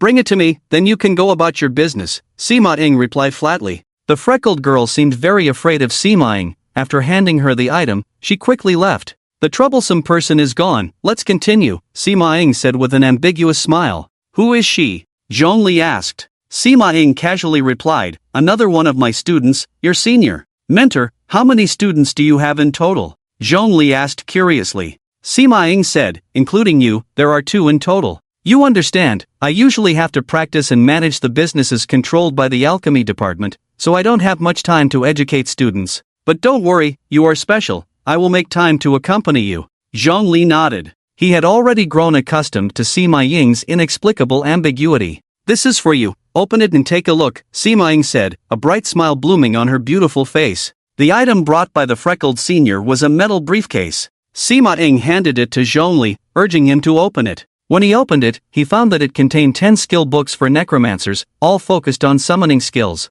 It seems Sima Ying was well prepared. Is all this for me? Zhongli asked. That's right, go ahead and try it. I want to see if you can summon other level 2 low-tier undead, Sima Ying said, a glimmer of anticipation in her beautiful eyes. Okay. Zhongli was not polite and casually picked up a skill book titled Summon Skeleton Swordsman. After learning it, his mind sank into the dark cemetery. Sacrifice 50,000 skeleton soldiers to exchange for 1 skeleton swordsman. Without hesitation, Zhongli sacrificed 50,000 skeleton warriors and exchanged for a skeleton swordsman. When Zhongli opened his eyes again, he opened the dark cemetery and released a skeleton swordsman, its bones stark and filled with a fierce aura. Its appearance was similar to that of a skeleton warrior, the only difference being the weapon it held, a 2-meter-long bone greatsword. Upon seeing the skeleton swordsman summoned by Zhongli, a fleeting look of surprise flashed in Sima Ying's eyes. It really works! You can indeed summon beyond your level. Quickly, try other skills, Sima Ying urged. Zhongli nodded lightly and then took out another skill book from the box. After learning it, he followed the previous steps and entered the dark cemetery. Sacrifice 40,000 skeleton soldiers to summon 1 frost wraith. The frost wraith's appearance was an unstable mass of death energy, its translucent body radiating a chilling glow, exuding an aura of death and frost. Not bad. Try the level 2 mid-tier skill book. Maybe you can summon a level 2 mid-tier undead, Sima Ying said, unable to help but extend her delicate, pale hand to touch Zhongli. However, Zhongli quickly dodged. Her hand froze in mid-air, appearing somewhat awkward. Are you shy? Hee, Sima Ying retracted her hand and teased. Zhongli simply replied, Instructor, I can't summon level 2 mid-tier undead. Have you tried? No. Then give it a try, here's a level 2 mid-tier skill book. Sima Ying's tone remained gentle, but Zhongli sensed a hint of pressure and an undeniable authority in her voice. Zhongli stopped saying anything more and obediently complied. He found a level 2 mid-tier skill book among the pile in the box, learned it, and sank his mind into the dark cemetery. Sacrifice 60,000 skeleton soldiers to exchange for 1 bone knight. He could exchange for a level 2 mid-tier bone knight, but he did not intend to reveal it in front of Sima Ying. Her ambiguity made Zhongli cautious. There is no love without reason in this world. If someone suddenly falls in love with you, it is certain that they have ulterior motives. Zhongli was not foolish. His identity as a mutant had resolved the existence of cheating tools, allowing him to use his powers openly. However, at the same time, some mad scientists were also eyeing Zhongli, wanting to get him on the operating table to dissect him and unravel the secrets of mutants. Zhongli felt that this beautiful dean before him also belonged to the category of mad scientists. Otherwise, she wouldn't use her beauty to try to numb him, a mere freshman. Fortunately, Zhongli had lived under the same roof as Pei Shifeng for a long time and had developed a certain resistance to beauty. He was not swayed by Sima Ying's tactics and maintained his rationality. Thus, Zhongli exited the dark cemetery and shook his head regretfully at Sima Ying. Sorry, I can't do it. A slight disappointment appeared on Sima Ying's cold and beautiful face as she smiled and said, It's fine. How long have you been stuck at level 1 high tier? Are you close to breaking through? Almost, Zhongli replied. Alright, when you reach level 1 peak, we will try again. Yes, instructor. Sima Ying sat up a little straighter, stared at Zhongli for a while, and suddenly asked, I've looked at your data, your talent is F rank, right? Yes, instructor. After you discovered your mutation ability, did your talent change in any way? No. Okay then. Sima Ying's eyes held a hint of a smile. She said, Come with me, let's go to the laboratory. What do we need to go to the laboratory for? Zhongli remained seated on the sofa, somewhat resistant. Of course, to conduct a little experiment together. Don't worry, I won't hurt you. Sima Ying leaned in closer, her slender waist and long legs, an alluring figure, pressed entirely against Zhongli, speaking to him in an extremely ambiguous posture. Zhongli wanted to escape. Sima Ying grabbed Zhongli and pulled him into her embrace, her movements gentle yet fervent, as if she wanted to merge him into her body. She pressed tightly against Zhongli, her cheeks slightly flushed, her eyes filled with deep affection and desire. Zhongli was taken aback by this sudden action, his body instantly stiffening. He could feel Sima Ying's warmth and heartbeat. "What's wrong? Are you scared? You're such a coward, not at all like a man. You know, I like boys who are a bit bolder. Do you want to earn my affection?" Sima Ying's gaze was dreamy, her moist red lips parting like delicate petals. "I'm naturally timid, I can't change that," Zhongli replied, unmoved. "Ha, coward." Sima Ying's attitude suddenly flipped, becoming extremely cold. She quickly released her hold on Zhongli. Her gaze turned icy in an instant, as if the tenderness and ambiguity from moments ago were merely a fleeting dream. She slightly raised her chin, looking at Zhongli with a sense of detachment. "Get lost." Zhongli silently stood up and respectfully asked, "Mentor, do I still need to come tomorrow?" "I'll let you know." Sima Ying's exquisite face seemed to be covered in frost. She pursed her red lips slightly. The air in the office felt frozen, filled with a stifling atmosphere. "All right, then I'll take my leave." After saying that, Zhongli turned and left, quickly exiting the dean's office. Once he was completely out of Sima Ying's sight, Zhongli let out a sigh of relief. That was too frightening. Sima Ying truly had ulterior motives for him. Seeing that he wouldn't fall for her tricks, she immediately changed her demeanor. Should he apply to the principal to withdraw from the alchemy department? Offending the dean mentor would likely make his future difficult. He had 3 mentors, losing one from the alchemy department would leave him with 2, which wasn't a big deal. He pondered as he walked. Unknowingly, he arrived at the vast courtyard of the alchemy department. Those business elites were still walking around the courtyard, seemingly busy with something. After what happened in the morning, Zhongli had become somewhat famous in the alchemy department. Now, no one didn't recognize him. Wherever Zhongli went, people would sneak glances at him, some business elites filled with jealousy, and some curious workplace ladies. He wondered if Wu Mingjin was done with her business. He should give her a call. If she was almost done, he would wait for her and go back together. As Zhongli took out his phone and was about to make a call, someone suddenly tapped him on the shoulder from behind. Turning around, he found it was Wu Mingjin. It seemed she was done as well. Zhongli put away his phone and greeted her with a smile. "How's your mentor? What did she say to you?" "She's pretty good, asked me some basic questions, then told me to go back and come again in the afternoon. She still has experiments to do in the morning," Wu Mingjin replied expressionlessly. "Oh." Zhongli looked at Wu Mingjin with some confusion, feeling that something was off about him. But what was off? Zhongli couldn't figure it out. He scratched his head and casually asked, "I remember your mentor's name sounds like a man's, but she's actually a female mentor." "Yeah." Wu Mingjin nodded heavily. "Is she pretty?" Zhongli asked. Wu Mingjin's mouth twitched, suddenly appearing a bit neurotic, revealing a mysterious smile. "Do you want to know?" After thinking for a moment, Zhongli shook his head. "No, too troublesome." He, you really are a coward." The air around Wu Mingjin was filled with a sense of despair. It was an indescribable heaviness, as if it could suffocate the very air surrounding her. "What's wrong with you, Mingjin? Did your mentor do something to you?" "You seem different from before," Zhongli asked, puzzled. Wu Mingjin looked deeply at Zhongli and sighed. "You wouldn't understand." "Ha?" Zhongli furrowed her brows. At that moment, a sultry giggle echoed in their ears simultaneously. "Mingjin, you forgot to take the highly toxic potion I gave you. Luckily, you haven't gone far." Zhongli turned to look, her eyes widening in shock as the color drained from her face, replaced by a ghastly pallor. "You are Wu Mingjin's mentor, Teacher Zhang Zhu?" That's me. "You must be the new student the dean just accepted. Nice to meet you," Zhang Zhu said with a gentle smile. On her ugly face, the bright blush on her cheeks looked like 2 burning flames, starkly contrasting with her features. She turned to Wu Mingjin and said, "Take good care of this, it's all highly toxic concoctions I've carefully crafted. Absorb them, and your poison skills will be further enhanced." After handing several vials to Wu Mingjin, she added, "I have other matters to attend to, so I'll head back to the lab now. Remember to come by this afternoon, don't be late." Wu Mingjin forced a stiff smile and replied, "Okay, mentor." Once Zhang Zhu left, Zhongli sighed heavily and said slowly, "The 4 years of university will pass quickly. Just endure it." "I know. How about I treat you to a meal? I heard from my butler that there's a ramen shop in the cafeteria that's really good." "I'm not hungry."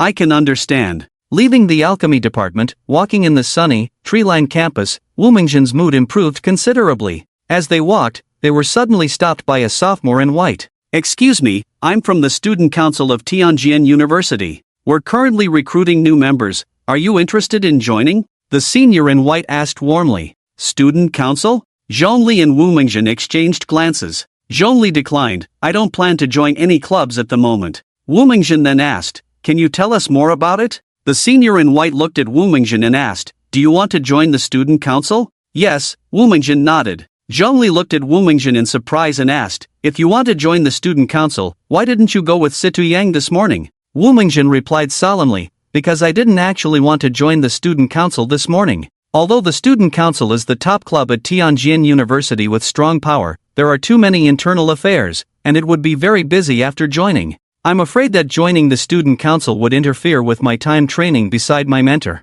The senior in white asked curiously, what made you change your mind? Wu Mingjun looked at him in despair and said with a bitter smile, you wouldn't want to know. Ha? The senior in white looked confused. It's nothing. Are there any requirements to join the student council? Zhongli inquired. No, as long as you're a student at Tianjin University, you can participate, but you need to pass a selection test. After all, the student council is an elite club, not just anyone can join, the senior in white replied cheerfully. Alright, I want to join. When does the selection test start? Wu Mingjun asked. This afternoon, at venue 78. It might take up your entire afternoon, so remember to manage your time well, the senior in white said. Taking up the whole afternoon? That's fantastic. Wu Mingjun exclaimed with joy. The senior in white looked at Wu Mingjun with confusion for a moment before shifting his gaze to Zhongli. Hey, your friend is joining, aren't you coming? Zhongli shook her head. No, I just want to focus on my training. The senior in white revealed a hint of a mocking smile at the corner of his mouth.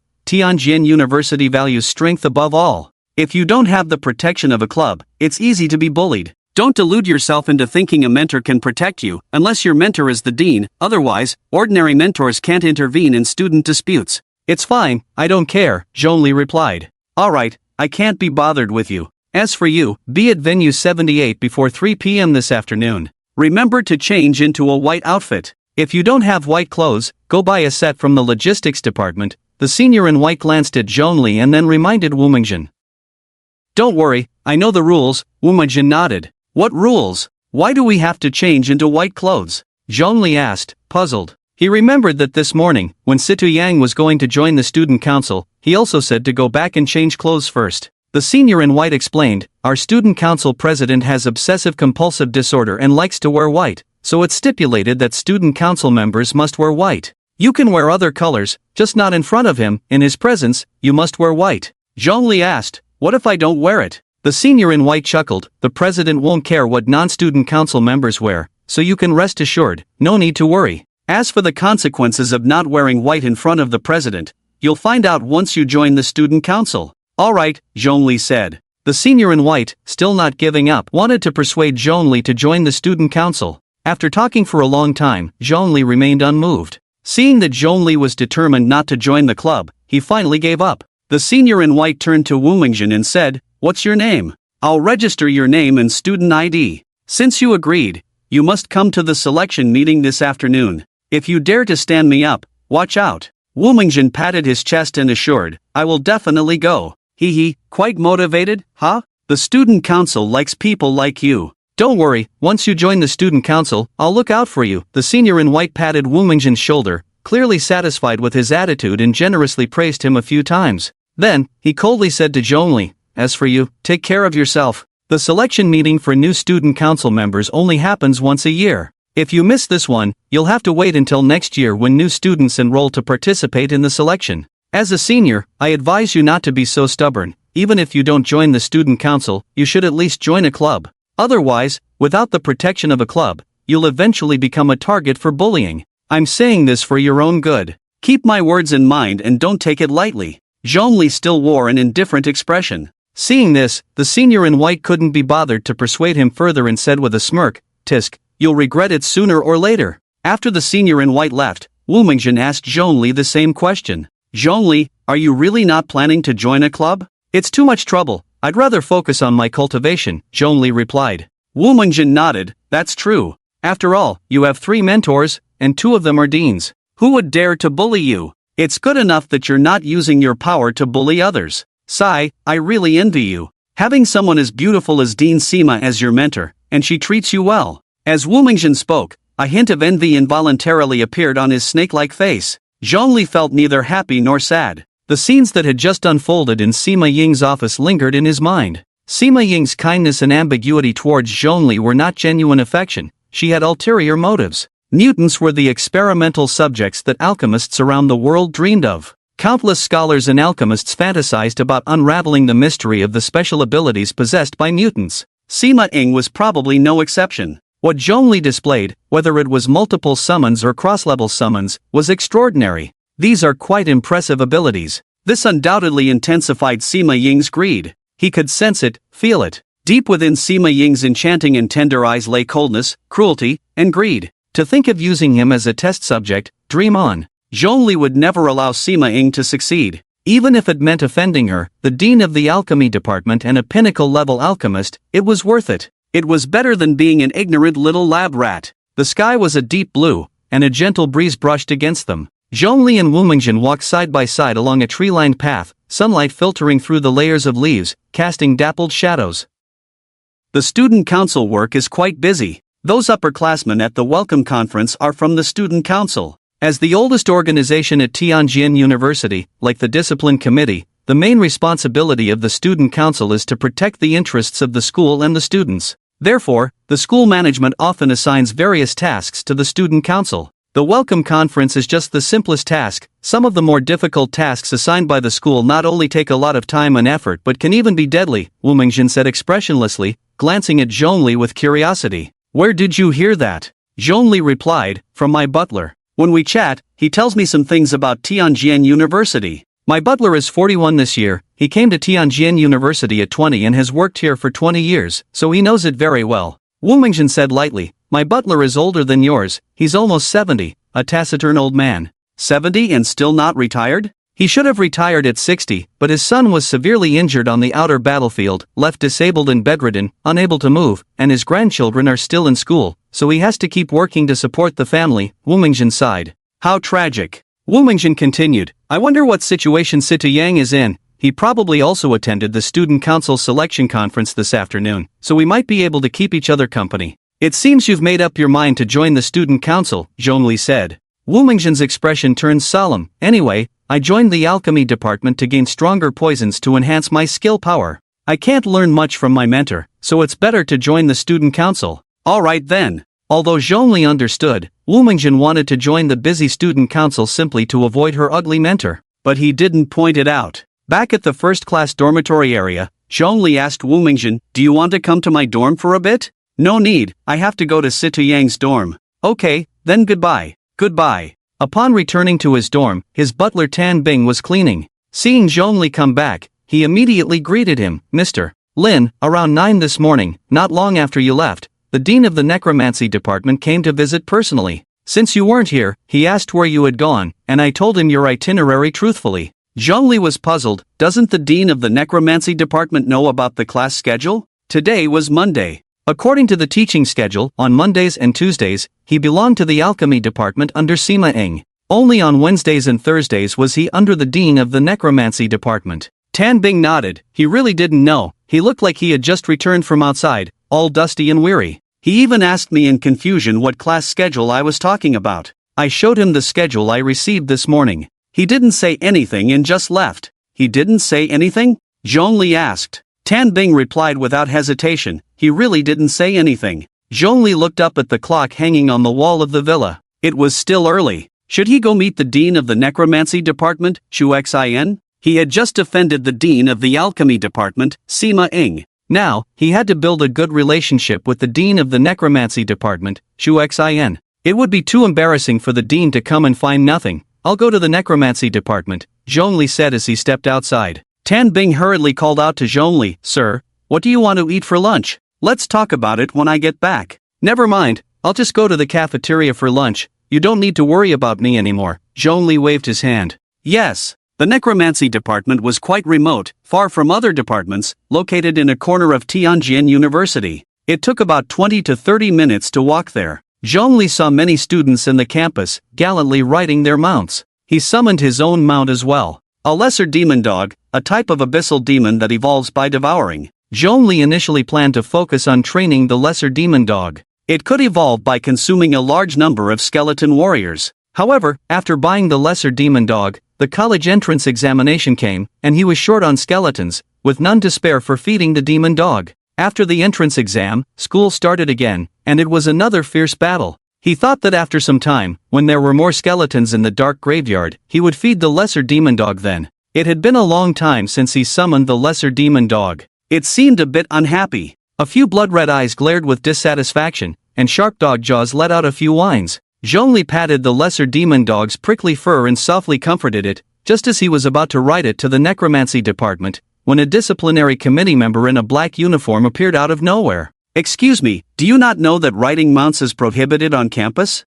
This disciplinary committee member was a beautiful senior. Perhaps because Zhongli was good-looking, the senior's attitude was very nice, and her tone was gentle. "Oh, riding is prohibited, then why can he?" Zhongli frowned, pointing to a student who happened to pass by, riding a flame demon warhorse. Because Situ Yang had been tricked by a disciplinary committee member, Zhongli was now very wary of them. The female disciplinary committee member patiently explained, "He is a junior, the school has regulations. Freshmen are not allowed to use or summon mounts. Once you advance to sophomore year, you can ride your mount around campus." "All right." Zhongli was a reasonable person and obediently put away his mount. The female disciplinary committee member kept staring at Zhongli's face openly. She gently bit her lip and said softly, "According to school rules, freshmen using or summoning mounts on campus will lose 1 credit as a penalty. However, since this is your first offense, I will forgive you this time. Just be careful next time." A smile appeared on Zhongli's face as he cheerfully said, "Thank you, senior. I'll treat you to lunch later." "Oh, it's nothing. I'm very busy, and it really isn't a big deal. I can't let you spend money on me." The female disciplinary committee member's cheeks flushed, and she shyly lowered her head. "All right then, I'll treat you to a meal another time," Zhongli said with a kind smile, just as he was about to leave. A somewhat harsh voice rang out. "Wait, you can't leave." A tall young man in a pure black disciplinary committee uniform slowly approached Zhongli and the female committee member. Clearly, he was also a member of the disciplinary committee. Upon seeing him, the female disciplinary committee member's pretty face showed a hint of disgust. "Li Shang, are you following me again?" The male disciplinary committee member named Li Shang retorted, "This road is the school's, not your home. I can go wherever I want. Who are you to say anything?" At this moment, the shyness on the female disciplinary committee member's face vanished without a trace, and her eyes turned cold as ice. "I warn you, if you dare to follow me again, I will take you down. You know my character, I always mean what I say." Li Shang was unfazed. "According to school rules, if you dare to lay a hand on me, just wait to be punished by the academy and then expelled." The female disciplinary committee member frowned. "You followed me, so I acted against you. You can't blame me." Li Shang sneered, "Following you? When did I ever follow you? I just happened to be here. You say I'm following you, but first, you need to prove that I am. Just because you appeared in the cafeteria and I happened to be there too, you can't just say I'm following you." "You." The female discipline committee member was at a loss for words. Li Shang was cunning and skilled in sophistry. She truly couldn't prove that he was stalking her. A smug smile appeared on Li Shang's greasy face. Zhongli glanced at the pitiful female discipline committee member and then coldly shot a glance at the smug Li Shang. He sighed. Just as he turned to leave, Li Shang suddenly scolded, "Stop! I haven't dealt with you yet, and you dare to sneak away? Are you tired of living?" Zhongli paused, turned back, his eyes icy. "TSK, still daring to glare at me. These rookie freshmen just don't understand the rules," Li Shang said angrily, striding towards Zhongli. The female discipline committee member stepped in front of Zhongli, protecting him. "Why are you bullying him? He hasn't violated any school rules." Li Shang sneered coldly, "Don't think I didn't see it earlier. This kid summoned a mount. He's a freshman, and freshmen aren't allowed to summon mounts. That's a violation of school rules." The female discipline committee member said, "This is his first offense. As long as he doesn't do it again next time, it's fine." The head of the discipline committee has also said that if a freshman makes a small mistake and it's their first offense, it can be forgiven. Li Shang was taken aback for a moment, his eyes rolling as he said, "But this isn't his first offense. I caught him doing it yesterday. Today is already the second time he's violated the campus mount regulations." "What?" The female discipline committee member looked at Zhongli and asked softly, "Is what he said true?" Zhongli shook his head, "It's a lie. He's lying." Li Shang's face darkened, threatening, "Rookie, you need to be responsible for your words. Are you saying I'm wrongfully accusing you?" "That's right," Zhongli replied calmly. Li Shang sneered a few times. "All right, falsely accusing a discipline committee member means a deduction of 120 credits. What's your name and student ID? Zhongli mocked. My name is Li Shang's dad. As for my student ID, go ask your mom, it's written on her backside. Li Shang's face turned ashen, angrily saying, You dare to insult a discipline committee member? That's an additional 40 credits deducted. Zhongli remained indifferent, not afraid at all. I'll say it one last time. Tell me your name and credits, or don't blame me for getting physical. I'm a level 2 mid-tier priest. I could crush several rookies like you with one hand. Li Shang shouted furiously. Zhongli retorted again, Go back and ask your mom. Fine, you're asking for death. Li Shang pulled out a gorgeous staff from his storage ring and swung it down at Zhongli. Priests are divided into melee and ranged types. Li Shang was a melee priest, and the divine arts he mastered were mostly body enhancement types. Stop! The female discipline committee member instantly appeared in front of Zhongli. The staff came down with great force. The female discipline committee member, a level 2 high-tier assassin, quickly drew her twin daggers and blocked the blow for Zhongli. Li Shang's eyes flickered, shamelessly and maliciously framing her. Oh, you dare to protect him and act unjustly? How come I never noticed before that you're such a promiscuous woman? You dare to strike me for a pretty boy freshman, harming a colleague? You won't have a good ending. The female discipline committee member defended, Nonsense. How am I harming a colleague? You're the one who is being unreasonable, bullying the weak with your strength. If that staff had hit him, he wouldn't just be injured, he could have died. He hasn't done anything wrong, so what's wrong with me helping him? Li Shang, being only a level 2 mid-tier, could only bully freshmen. If it really came to a fight, he wouldn't stand a chance against the level 2 high-tier female discipline committee member. Seeing that he wasn't getting anywhere, he immediately backed off and fled. Shinlu, you two just wait. I'm going back to report to the committee head. Humph, favoritism and harming colleagues are serious crimes. And you, a freshman, dare to offend the discipline committee member? You really need to be taught a lesson. If I don't make you kneel and beg for mercy, then I don't share your surname. Li Shang ran away. The female discipline committee member dispersed the students who had gathered to watch. She approached Zhongli and comforted him. Don't be afraid.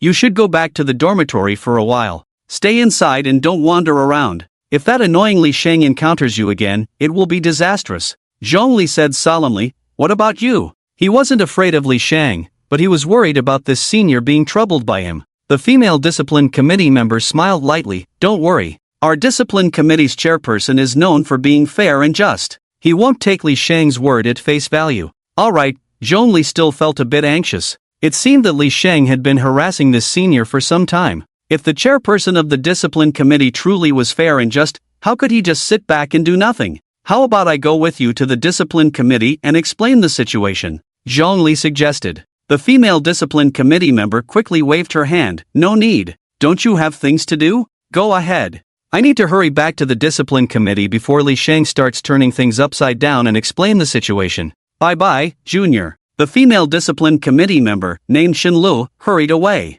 Zhongli sighed and turned to continue toward the territory of the necromancy department. The necromancy department occupied a corner of Tianjin University, a place rarely visited by people. The trees planted along the road were extremely tall, their gray-brown bark resembling tough armor, standing like a group of ancient giants side by side. Looking up, the sky was completely obscured by layers of branches and leaves, with only a glimpse of blue visible through the tiny gaps. Occasionally, a gentle breeze would pass, rustling the leaves as if they were whispering softly. It was dim and silent. Zhongli walked along the long road until he arrived in front of a massive building. The building stood quietly, presenting a suffocating gray overall. Its walls looked like a canvas forgotten by time, with a rough texture akin to sandpaper, every groove seemingly telling tales of endless vicissitudes. From a distance, its outline was cold and rigid, resembling a giant tombstone pointing straight at the sky. As expected of the necromancy department, even the building is so eerie, Zhongli commented softly. Hey, you over there,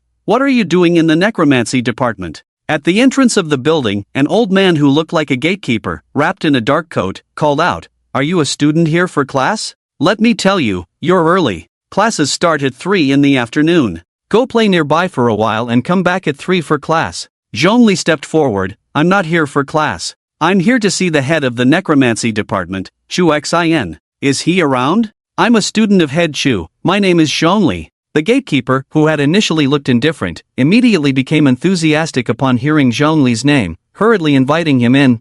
You are Zhongli. Please come in, please come in. The head is at the principal's office and should be back soon. You can wait in the VIP room for a bit while I call the head and remind him. No need, if he's coming back soon, I'll just wait a bit, Zhongli replied. The gatekeeper chuckled, it's fine. The head might stop by other places after leaving the principal's office. Unless it's something important, he won't be back right away. It's better to remind him. Alright then, Zhongli nodded. The gatekeeper took out his phone, dialed the head's number, and spoke a few words. He turned to Zhongli and asked, the head asked me on the phone if you have something to find him for? Zhongli replied, nothing important, just that I have some free time this afternoon and came to take a look. The old gatekeeper nodded and said, alright, wait a moment, the dean will be back soon. Come in with me, the dean asked you to sit in his office and wait for him. Okay. Zhongli followed the old gatekeeper into the building, which resembled a gray-white tombstone. Inside the building, everything seemed lifeless. Gloomy gray and silent white dominated the space. The dean's office was located on the top floor. There was a special elevator for the dean that went directly to the top floor. The old gatekeeper led Zhongli into this elevator. It soared upward. Upon reaching the top floor, the old gatekeeper explained, these days, there aren't many people in our necromancy department. The second and third year students are either cultivating in their dorms or out on missions. The new students who just joined the necromancy department won't come until after 3 in the afternoon, so it's a bit quiet. The old gatekeeper scratched his head, feeling a bit embarrassed. The necromancy department used to be quite prosperous. This building was once filled with young necromancers, and the necromancy department was one of the top departments at Tianjin University. Unfortunately, ever since the first dean of the necromancy department became disheartened and left Tianjin University, the department has been declining day by day. Only those who experienced its former glory can truly feel the current desolation. The office of Dean Chu Xian looked very simple and unadorned. There were no extra pieces of furniture or decorations, just an ordinary desk and a set of sofas for receiving guests. Apart from that,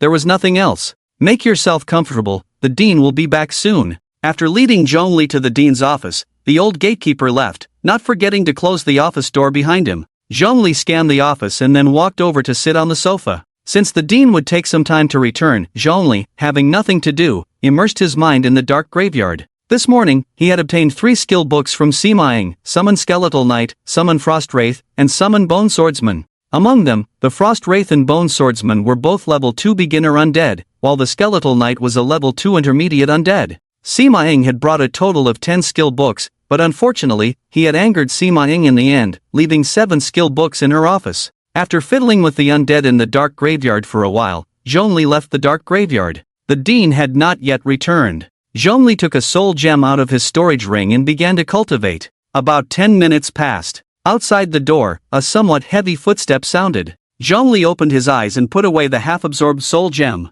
The moment he stood up, someone pushed open the office door from the outside. A handsome man with black hair and black eyes and pale skin walked in. Hello, Dean, I am Zhongli. Zhongli immediately bowed respectfully. No need for such formalities. Chu Xian smiled, his eyes sparkling, and stepped forward to Zhongli. I've finally met you. I've heard Qianzhua talk about you for a long time, and I've been looking forward to your arrival. Chu Xian was very enthusiastic towards Zhongli. Please, sit down. Forgive me for being away from the academy for the past few days. I just returned this morning. Chu Xian's face couldn't hide his excitement, and his gaze at Zhongli was like looking at a rare treasure. Zhongli then sat down. Chu Xian also took a seat opposite him. What made you think to find me? According to the schedule set by the principal, shouldn't you be with Dean Sima on Mondays? Chu Xian asked curiously. Zhongli replied, Dean Sima asked me to come tomorrow. I had nothing to do this afternoon, and the dormitory manager told me you came looking for me this morning while I was away. I felt it was not right for you to make a trip for nothing, so I came to see you. Chu Xian laughed heartily and said, actually, I came to find you this morning for no particular reason. I just wanted to see you and recognize your face. After a pause, Chu Xian suddenly asked, what do you think of Dean Sima? Zhongli was taken aback, his deep eyes revealing a hint of surprise. He didn't understand what the question that Chu Xian suddenly asked meant. He cautiously replied, it's pretty good, very good to me, and she even gave me 3 skill books for necromancers. Oof. Chu Xian scoffed, shaking her head, just 3 skill books for necromancers, and she dares to show them off. I have almost all the skill books for necromancers in my library. You're my student, if you want any skill book, just take it, don't be polite. Zhongli chuckled, director mentor, don't worry, I definitely won't be polite. Chu Xian smiled as well, then became serious. Do you know why Sima Ing, an alchemist, wants to be your mentor? Zhongli hesitated for a moment and nodded. I know. Chu Xian relaxed her brow and asked, what do you think is the reason? I'm a mutant, and Director Sima wants me to cooperate with her on a few experiments. Are you willing? Chu Xian asked. Zhongli shook his head like a rattledrum, not willing. Chu Xian's brow completely relaxed. It's good that you're not willing. Remember, be careful of Sima Ing, she's a madwoman. To complete her so-called plan, she wouldn't hesitate to kill her own students. Kill her own students? Zhongli recalled the fearful look in the freckled senior's eyes this morning when she mentioned Sima Ing. However, what intrigued him more was the plan that Chu Xian mentioned. Plan? Zhongli pressed. What plan? You'll know in the future. Chu Xian said lightly. All right. Since Chu Xian was unwilling to say more, Zhongli had no choice. Chu Xian suddenly stood up, a bit excited, and said to Zhongli, let's go to the training ground. I want to see your skills for myself. Okay. Zhongli also stood up and walked out of the office with Chu Xian. The training ground was underground. They took the director's exclusive elevator, slowly descending. Chu Xian slightly turned to face Zhongli directly in the eyes. The necromancy department has had a tough few years. Without excellent students to support it, the resources allocated to the necromancy department from the school have been dwindling. However, the resources for your training can still be provided, so don't worry about that. I assure you, I will pass on all my knowledge and the secret techniques left by the first director to you, and I will not keep anything to myself. Zhongli nodded seriously. With a solemn expression, he said, in the future, I will revitalize the necromancy department. A smile blossomed on Chu Xian's handsome, pale face. He was very pleased with Zhongli's response. However, he did not let the excitement of having an extraordinary talent cloud his judgment. He remained calm and said, the necromancy department is different from the mage or summoning departments. There is only one profession in the necromancy department, and that is the necromancer. This is just an ordinary T2 profession. If it weren't for the first director's overwhelming strength, the necromancy department wouldn't even exist. I don't expect you to completely revitalize the necromancy department. I just want you to perform well during your university years, and after graduation, to stay at the school for 3 years. Zhongli showed a difficult expression. No one knew what the situation would be like 4 years after university. Asking him to stay for 3 years. That was a bit much. Zhongli hesitated, wanting to politely decline. Just as the words were on the tip of his tongue, Chu Xian raised her hand leisurely to interrupt. Don't be in a hurry to refuse. I can understand you. Who knows what the situation will be like in 4 years? Perhaps only the prophets living in the tower in Kyoto know. After 4 years, I will offer you a reward that you cannot refuse, and then you can decide whether to stay. All right. Zhongli nodded vigorously. At the same time, he was curious about what Chu Xian would offer as a reward to keep him for 3 years. Upon reaching the training ground, they found a vast underground space. In such a huge space, Zhongli and Chu Xian felt as small as 2 little ants. Zhongli suspected that the construction of this underground training ground might have used spatial folding runes. Otherwise, the school would never have agreed to excavate such a large area underground at Tianjin University. Just as Zhongli was looking around, Chu Xian said proudly, this was built under the orders of the first dean. It's the best training ground at Tianjin University. The school and other departments often rent this place from me. The first dean is truly impressive, Zhongli praised. As long as you work hard in your training and studies, your future achievements won't be any less than the first dean's, Chu Xian encouraged, looking at Zhongli.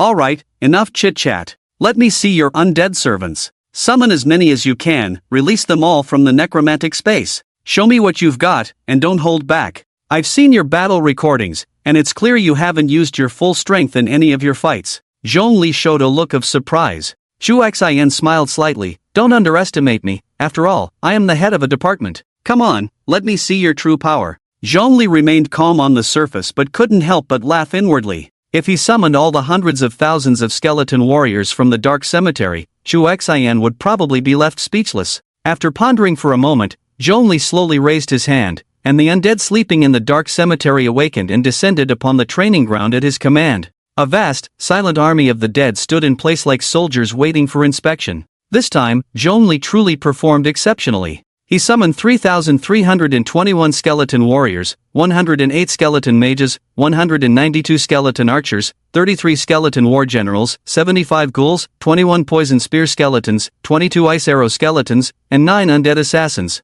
The numbers were varied. After completing the summoning, Zhongli deliberately pretended to be weak, as if his mental energy had reached its limit. He weakly said, "Dean, this is my limit." "Good, good, good." Chu Xian's voice trembled, each word revealing his inner excitement, especially upon seeing the 9 undead assassins Zhongli had summoned. Chu Xian's face twisted slightly with excitement, but it was a happy expression. After a long pause, he finally suppressed his excitement and calmed down. Chu Xian said solemnly, "If you can maintain this state in the future, your achievements will not be any less than the first dean's." "Yes." Zhongli pretended to be weak but nodded vigorously. For an ordinary necromancer, controlling such a large number of undead at once would undoubtedly put immense pressure on their mind. However, the undead Zhongli commanded were generated and sacrificed by a cheat device every second. There was no need to consume mental energy or strength. Chu Xian realized that Zhongli had not used his full strength, likely because Zhongli appeared too relaxed during battles. Zhongli merely pretended to be mentally weak and easily deceived Chu Xian. "I've watched the recordings of your college entrance exam and the welcome ceremony many times and noticed a very obvious flaw in your fighting," Chu Xian said. "What is it?" Zhongli pondered for a moment and blurted out, "Is it a problem with my control?" Chu Xian replied firmly, "Exactly. If you control a dozen undead servants, that's fine, the control is quite perfect. But when the number of undead you control increases, it becomes a bit overwhelming." Zhongli did not refute this. It was indeed the biggest flaw he faced at the moment. Previously, his biggest flaw was that his summoned beasts were powerful while his own body was weak, making him afraid of assassins and decapitation tactics. Later, Zhongli learned life connection, which solved this problem. However, the second issue gradually emerged. With too many summoned beasts, Zhongli found it a bit difficult to control them all. Low-level undead are mindless beings that only retain the desire to attack, relying entirely on the necromancer's control. The advantage is their fearlessness in death. If you command low-level undead to die, they will comply. The downside is that they are too difficult to operate, much like playing chess. You control them to take a step, and they will take a step. When facing enemies, the combat style is quite rigid. It's manageable with a small number, but it becomes difficult to control when there are many. Summoning professions can be roughly divided into 3 types. One type wins by the sheer number of summoned beasts, and the necromancer is one of them. The skeleton sea tactic is the hallmark of the necromancer.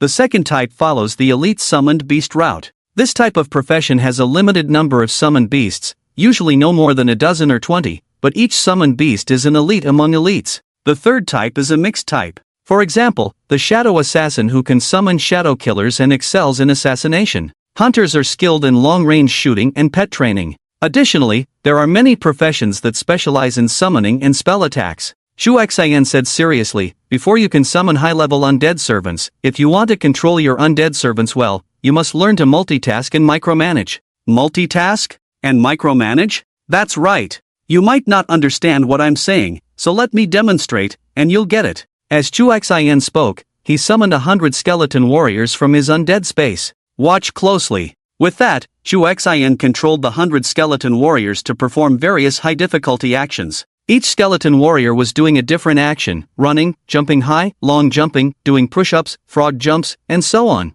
There was even a skeleton warrior, under Chu Xian's control, leisurely practicing Tai Chi. Zhongli watched in astonishment. This is the effect of multitasking combined with micromanagement. Simply put, multitasking means doing several things well at the same time. In battle, you will face multiple enemies. Currently, your opponent is just a low-level practitioner of the same rank as you. When you encounter high-level practitioners in the future, you'll understand. Their combat experience is extremely rich. If you can't master multitasking, you'll only be on the receiving end against them. Multitasking can also help you control and command more undead. As for micromanagement, come on, you control 100 skeleton warriors, and I'll control 100 skeleton warriors. Let's have a match and see who is better. Zhongli flattered, "That must be you, Director Mentor." Chu Xian smiled and encouraged, My skeleton warriors haven't been enhanced, they are the lowest level, level 1 basic skeleton warriors.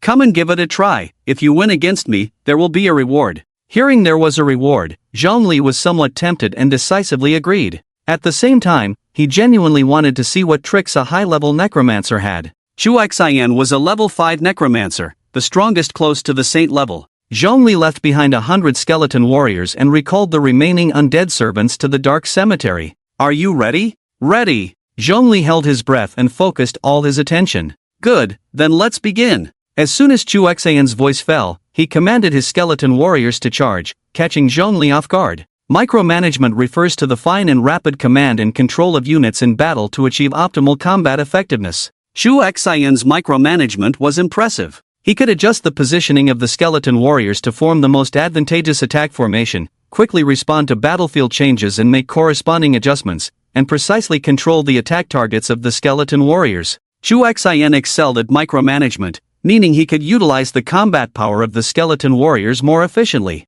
Through clever positioning, he could enable the skeleton warriors to cooperate more effectively in battle, creating local advantages. He could also quickly assess and adjust strategies in combat to counter Zhongli's skeleton warriors' offensive. More importantly, he could precisely direct the skeleton warriors to attack the weak points of Zhongli's skeleton warriors, gradually dismantling their combat power. In front of Xu Xian, Zhongli was like a weak goblin wandering in the wilderness, utterly unable to withstand a blow. Skeleton warriors of the same level. It was the same number again. Zhongli, however, lost completely. From the beginning of the battle to the end, it took less than 3 minutes. Since his arrival, this was Zhongli's first defeat. His expression was grave, and a hint of unwillingness flickered in his eyes. Xu Xian patted Zhongli's shoulder and comforted him. Don't be discouraged, this is just a trivial match. I've been out of university for 10 years now, and you? You've just entered university. There's plenty of time, so take it slow. He continued, next, I will teach you how to handle micro-operations and the tricks of multitasking. This is a secret of our necromancy department. You must grasp it carefully and not share it. Yes. Zhongli's spirit lifted as he replied loudly. It seemed that coming to the necromancy department this afternoon was a very wise choice. He could truly learn something here. Soon, the sky began to darken. A fulfilled Zhongli returned to his dormitory. At this moment, it was already past 8 o'clock. The butlers of the various villas had all left the first-class dormitory area. Tan Bing had also left, but before he did, he specially prepared a table full of dishes for Zhongli. When Zhongli returned, the food was still steaming. He had spent the entire afternoon in the necromancy department and hadn't eaten lunch. Now, seeing the sumptuous meal, he couldn't help but salivate. Just as Zhongli was about to feast, the doorbell rang. Who could it be at this late hour? Wiping his mouth, Zhongli got up to open the door. When he opened it, he found Situ Yang, Wu Mingjin, and the senior from the student council he had met that morning standing outside. What brings you here? Zhongli asked. Situ Yang laughed heartily. Nothing much, just came to see you. Aren't you going to welcome us? Zhongli smiled. Of course, you're welcome. I'm just about to eat. Why not join me? No need, I've just eaten. Situ Yang waved his hand in refusal. Zhongli then looked at Wu Mingjin and the senior in white. Wu Mingjin shook her head. I don't have an appetite. The senior in white chuckled. I've eaten too. Alright then, you can only watch me eat. I didn't have time for lunch and I'm starving. Please come in. Zhongli invited Situ Yang, Wu Mingjin, and the senior in white inside, then returned to the dining table to continue eating. The three of them also came to the table with Zhongli. Zhongli, guess if I passed the selection this afternoon? Situ Yang asked with a smile. With your strength, you definitely passed. Wu Mingjin too, you both surely made it, Zhongli said, picking up a piece of rich, tender braised pork with his chopsticks and stuffing it into his mouth as he chewed. Situ Yang smiled lightly. You guessed right. The student council's selection is tough for ordinary students, but for me and old Wu, it was a piece of cake. We both joined the student council. Congratulations, Zhongli said sincerely. Hee, now I have a club backing me. Just wait, I've already asked someone to investigate the disciplinary committee member who tricked me. Once I find out the truth, you'll see how I get my revenge. Situ Yang seemed very concerned about this matter. Whenever the topic of his previous deception came up, he would grind his teeth in anger. Zhongli suddenly remembered the disciplinary committee member who had deliberately made things difficult for him today. By the way, Situ, could you do me a small favor? Zhongli asked. What small favor? As long as I can do it, I promise I will. Situ Yang patted his chest. Zhongli said, help me investigate a disciplinary committee member named Li Shang. Situ Yang was curious. Li Shang? And he's a disciplinary committee member? Did he offend you? Zhongli nodded and recounted everything that had happened when he encountered Li Shang earlier that day. Damn it, these scoundrels from the disciplinary committee really bully anyone they want. They must be tired of living. Once I level up and become an officer in the student council, I will definitely give the disciplinary committee a good lesson. Situ Yang's face was filled with anger. He now harbored quite a bit of resentment towards the discipline committee. Zhongli took a few bites of his meal and asked, so, how is it? Can this little favor help? Situ Yang readily replied, don't worry, it's a small matter. Alright, thank you, Zhongli said. Situ Yang hesitated for a moment and said, actually, we came to find you so late because we have something to discuss with you. What is it? Zhongli asked. Wu Mingjin took over the conversation and said, we just joined the student council and met the president. He thinks highly of us and gave us our first task. What is it? Zhongli asked curiously. Situ Yang and Wu Mingjin exchanged glances and said in unison, we, on behalf of the student council president, sincerely invite you, Zhongli, to join the student council. Ha! Zhongli was taken aback. He didn't expect that the first task given to Situ Yang and Wu Mingjin by the student council president was to persuade him to join. He paused for a moment, then continued to pick up his chopsticks and eat. After a brief silence, Zhongli, with his mouth full, mumbled, I don't want to join any clubs for now, I just want to focus on my training. Since entering the room, the senior in white who had been silent finally spoke up. Oh, Zhongli, I was wrong this morning, I neglected you. Please forgive me. The senior in white said with a pained expression. Zhongli was confused. What was going on? He bluntly replied, why are you apologizing to me? You haven't offended me. The senior in white chuckled awkwardly. At noon, my attitude towards you was indeed a bit dismissive. I thought you were just an ordinary freshman, so, ha. It's fine, I don't mind, Zhongli said, turning to Wu Mingjin, puzzled. You should know my temperament, why didn't you explain? I did, Wu Mingjin shrugged, looking helpless. Then why did he still come to apologize to me? Zhongli pointed at the senior in white. Wu Mingjin smiled wryly, it's the student council president's order. Ha? Why? Zhongli was somewhat surprised. Situ Yang explained, the student council president thinks that his attitude towards you this morning was too dismissive, which made you not want to join the student council, so he ordered him to apologize to you. Alright, I forgive you, Zhongli said helplessly. Haha, thank you, Junior, the senior in white smiled ingratiatingly. He hadn't expected that this morning he had casually stopped two freshmen near the alchemy department, one of whom turned out to be the recently famous genius, the little underworld king Zhongli. His luck was simply unbelievable. Situ Yang looked at Zhongli with anticipation. Zhongli, why don't you join the student council? The student council is the top club at Tianjin University. Once you join, no one will dare to make things difficult for you without reason. Zhongli shook his head. I've said many times that I won't join any clubs. I just want to focus on my training and not get involved in all sorts of messy things. There were too many trivial matters in clubs. Zhongli genuinely didn't want to participate. At this moment, Wu Mingjin spoke up. The student council president is willing to guarantee you that if you agree to join the student council, he will directly give you a leadership position. When you reach your second year next year, you will be prioritized for the position of vice president. Zhongli raised an eyebrow and said lightly, oh, I didn't expect the student council president to value me so much. Not only did he call his two friends to persuade him, but he also ordered the senior in white to come and apologize. Moreover, he was willing to give a leadership position to someone who had just arrived at Tianjin University for only a few days. It should be noted that as one of the 4 prestigious schools, the leadership positions in the student council, the top club at Tianjin University, are highly valuable. To put it exaggeratively, the leadership position in the student council is not inferior to that of a town chief outside the campus. Once you become a leader in the student council, you can issue orders to ordinary members. You should know that the students who can join the student council are all elites from Tianjin University. Although there are occasionally some who are just filling the ranks, it cannot be denied that the ordinary members of the student council are all from prestigious families, sons of wealthy merchants, or at the very least, talented individuals with a bit of fame. A student council officer has access to resources far beyond what an ordinary person can imagine. Take Sima Yang and Wu Mingjin, for example, who stood out from 1,000 freshmen and moved into the Sword Seed Pavilion. Both are exceptional students, top tier in terms of talent and background. After joining the student council, they are still just ordinary members. If they want to become officers, they must start with small tasks, accumulating contribution points bit by bit to have a chance to rise and become an officer. As for Zhongli, as long as he is willing to join the student council, he can immediately become an officer. Who wouldn't envy that? Especially Bai Yi, the senior who came with Sima Yang and Wu Mingjin. He joined the student council in his freshman year and is now a junior, working diligently in the council for so long yet still just an ordinary member, with no hope of being promoted to an officer. A fleeting glimmer of envy crossed Sima Yang's eyes as he said, the student council president is a very charismatic person. He values you highly. To be honest, the only reason Wu Mingjin and I are noticed by the president is because we know you.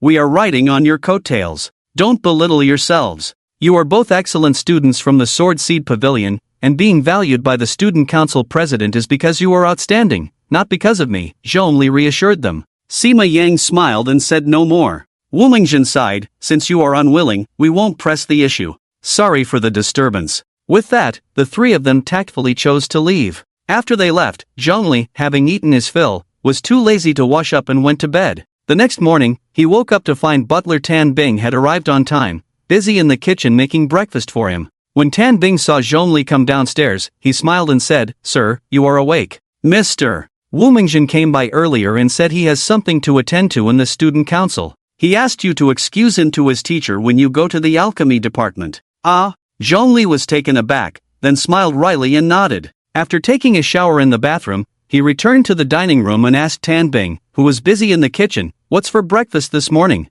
Steak, bread, pudding cake, and milk, Tan Bing replied from the kitchen. Steak for breakfast? Zhongli said as he sat at the dining table. Do you think it's too greasy? I can make something lighter for you tomorrow morning, Tan Bing said, peeking out from the kitchen. No need, steak is fine, but having steak and bread all the time isn't great. Occasionally, make me some Chinese breakfast too, just whatever you think is good, Zhongli casually said. Yes, sir. Once breakfast was ready, Tan Bing brought the dishes to the table. Zhongli was cutting his steak with a knife and fork while Tan Bing served him on the side. Have you eaten this morning? Why not join me? Zhongli asked while eating. I've eaten, you don't need to worry about me, Tan Bing replied with a smile. Zhongli picked up his cup, took a big sip of fresh milk, put it down, and suddenly asked, Butler Tan, do you know anything about the clubs at Tianjin University?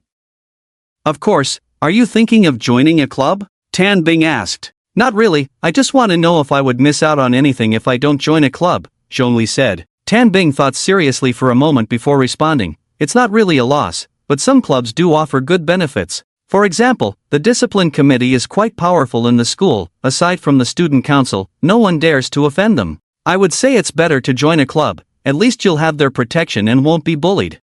I understand, Zhongli nodded, pausing for a moment. Tan Bing said, however, every year the school organizes 2 club competitions, once in spring and once in autumn. Each major club can send representatives to participate, and the winners receive extremely lavish prizes. Club competitions? Yes, the club rankings at Tianjin University are based on the results of these 2 competitions. Over the years, the student council has always been first, the discipline committee second, and the swordsmanship club third. Tan Bing was particularly enthusiastic about school gossip. Once he started talking, he couldn't stop, chattering endlessly. From Tan Bing's words, Zhongli learned a lot of campus gossip, including a piece about the current head of the alchemy department, Sima Ying. Are you saying that Sima Ying had 5 students before, but for some unknown reason, they all dropped out, leaving only one? Zhongli asked, frowning. Tan Bing nodded, that's right. I heard it was because of an accident during an experiment that caused injuries, so they dropped out early. Sir, you are also Sima's student.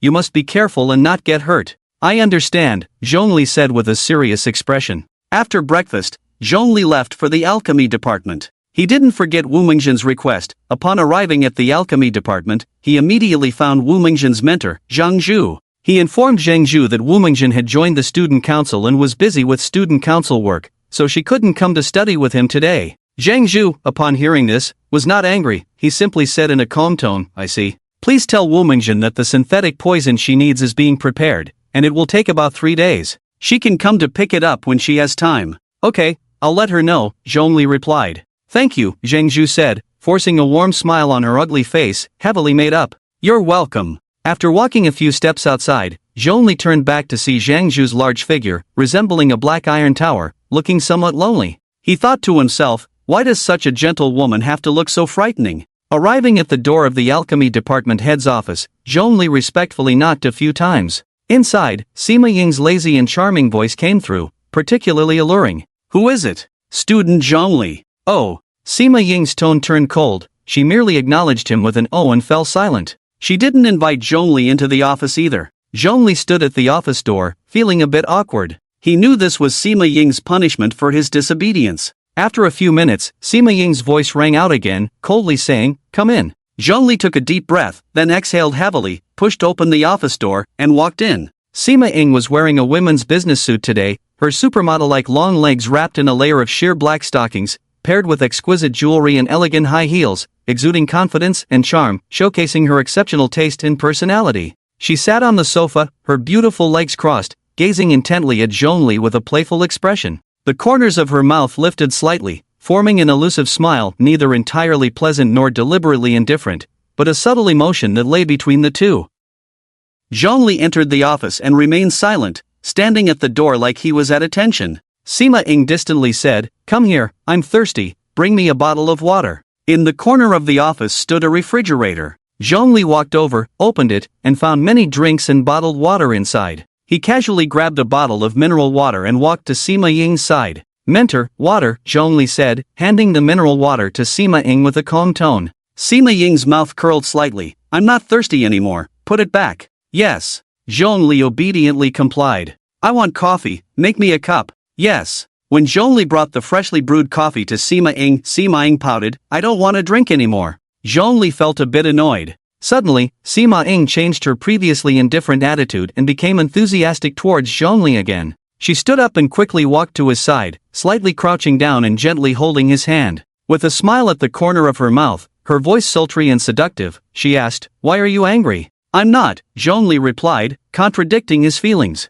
"Hee, I can see it, you are angry, aren't you? Do you feel wronged, thinking the mentor is bullying you? Just ask me, and I'll return to how I treated you before. How about that?" Sima Ying coaxed him gently. "No, I'm not wronged, and I don't think the mentor is bullying me," Zhongli said calmly. "Is that so?" Sima Ying's expression turned cold. She slightly tilted her head, her gaze inadvertently landing on Zhongli. A fleeting, elusive light flickered in her beautiful eyes. She gently lifted her foot, the exquisite black high-heeled shoes with red soles glimmering under the light. Slowly, the heel descended towards Zhongli's foot, with just the right amount of pressure, causing him to shiver slightly. Their eyes met in an instant, and it felt as if an electric current surged between them. The corners of Sima Ying's mouth lifted slightly, a smile that was both playful and provocative. Zhongli's heart raced uncontrollably. He shot Sima Ying a resentful glare. Sima Ying leaned in slightly, getting closer to Zhongli, her hair brushing against his cheek, sending a tingling sensation through him.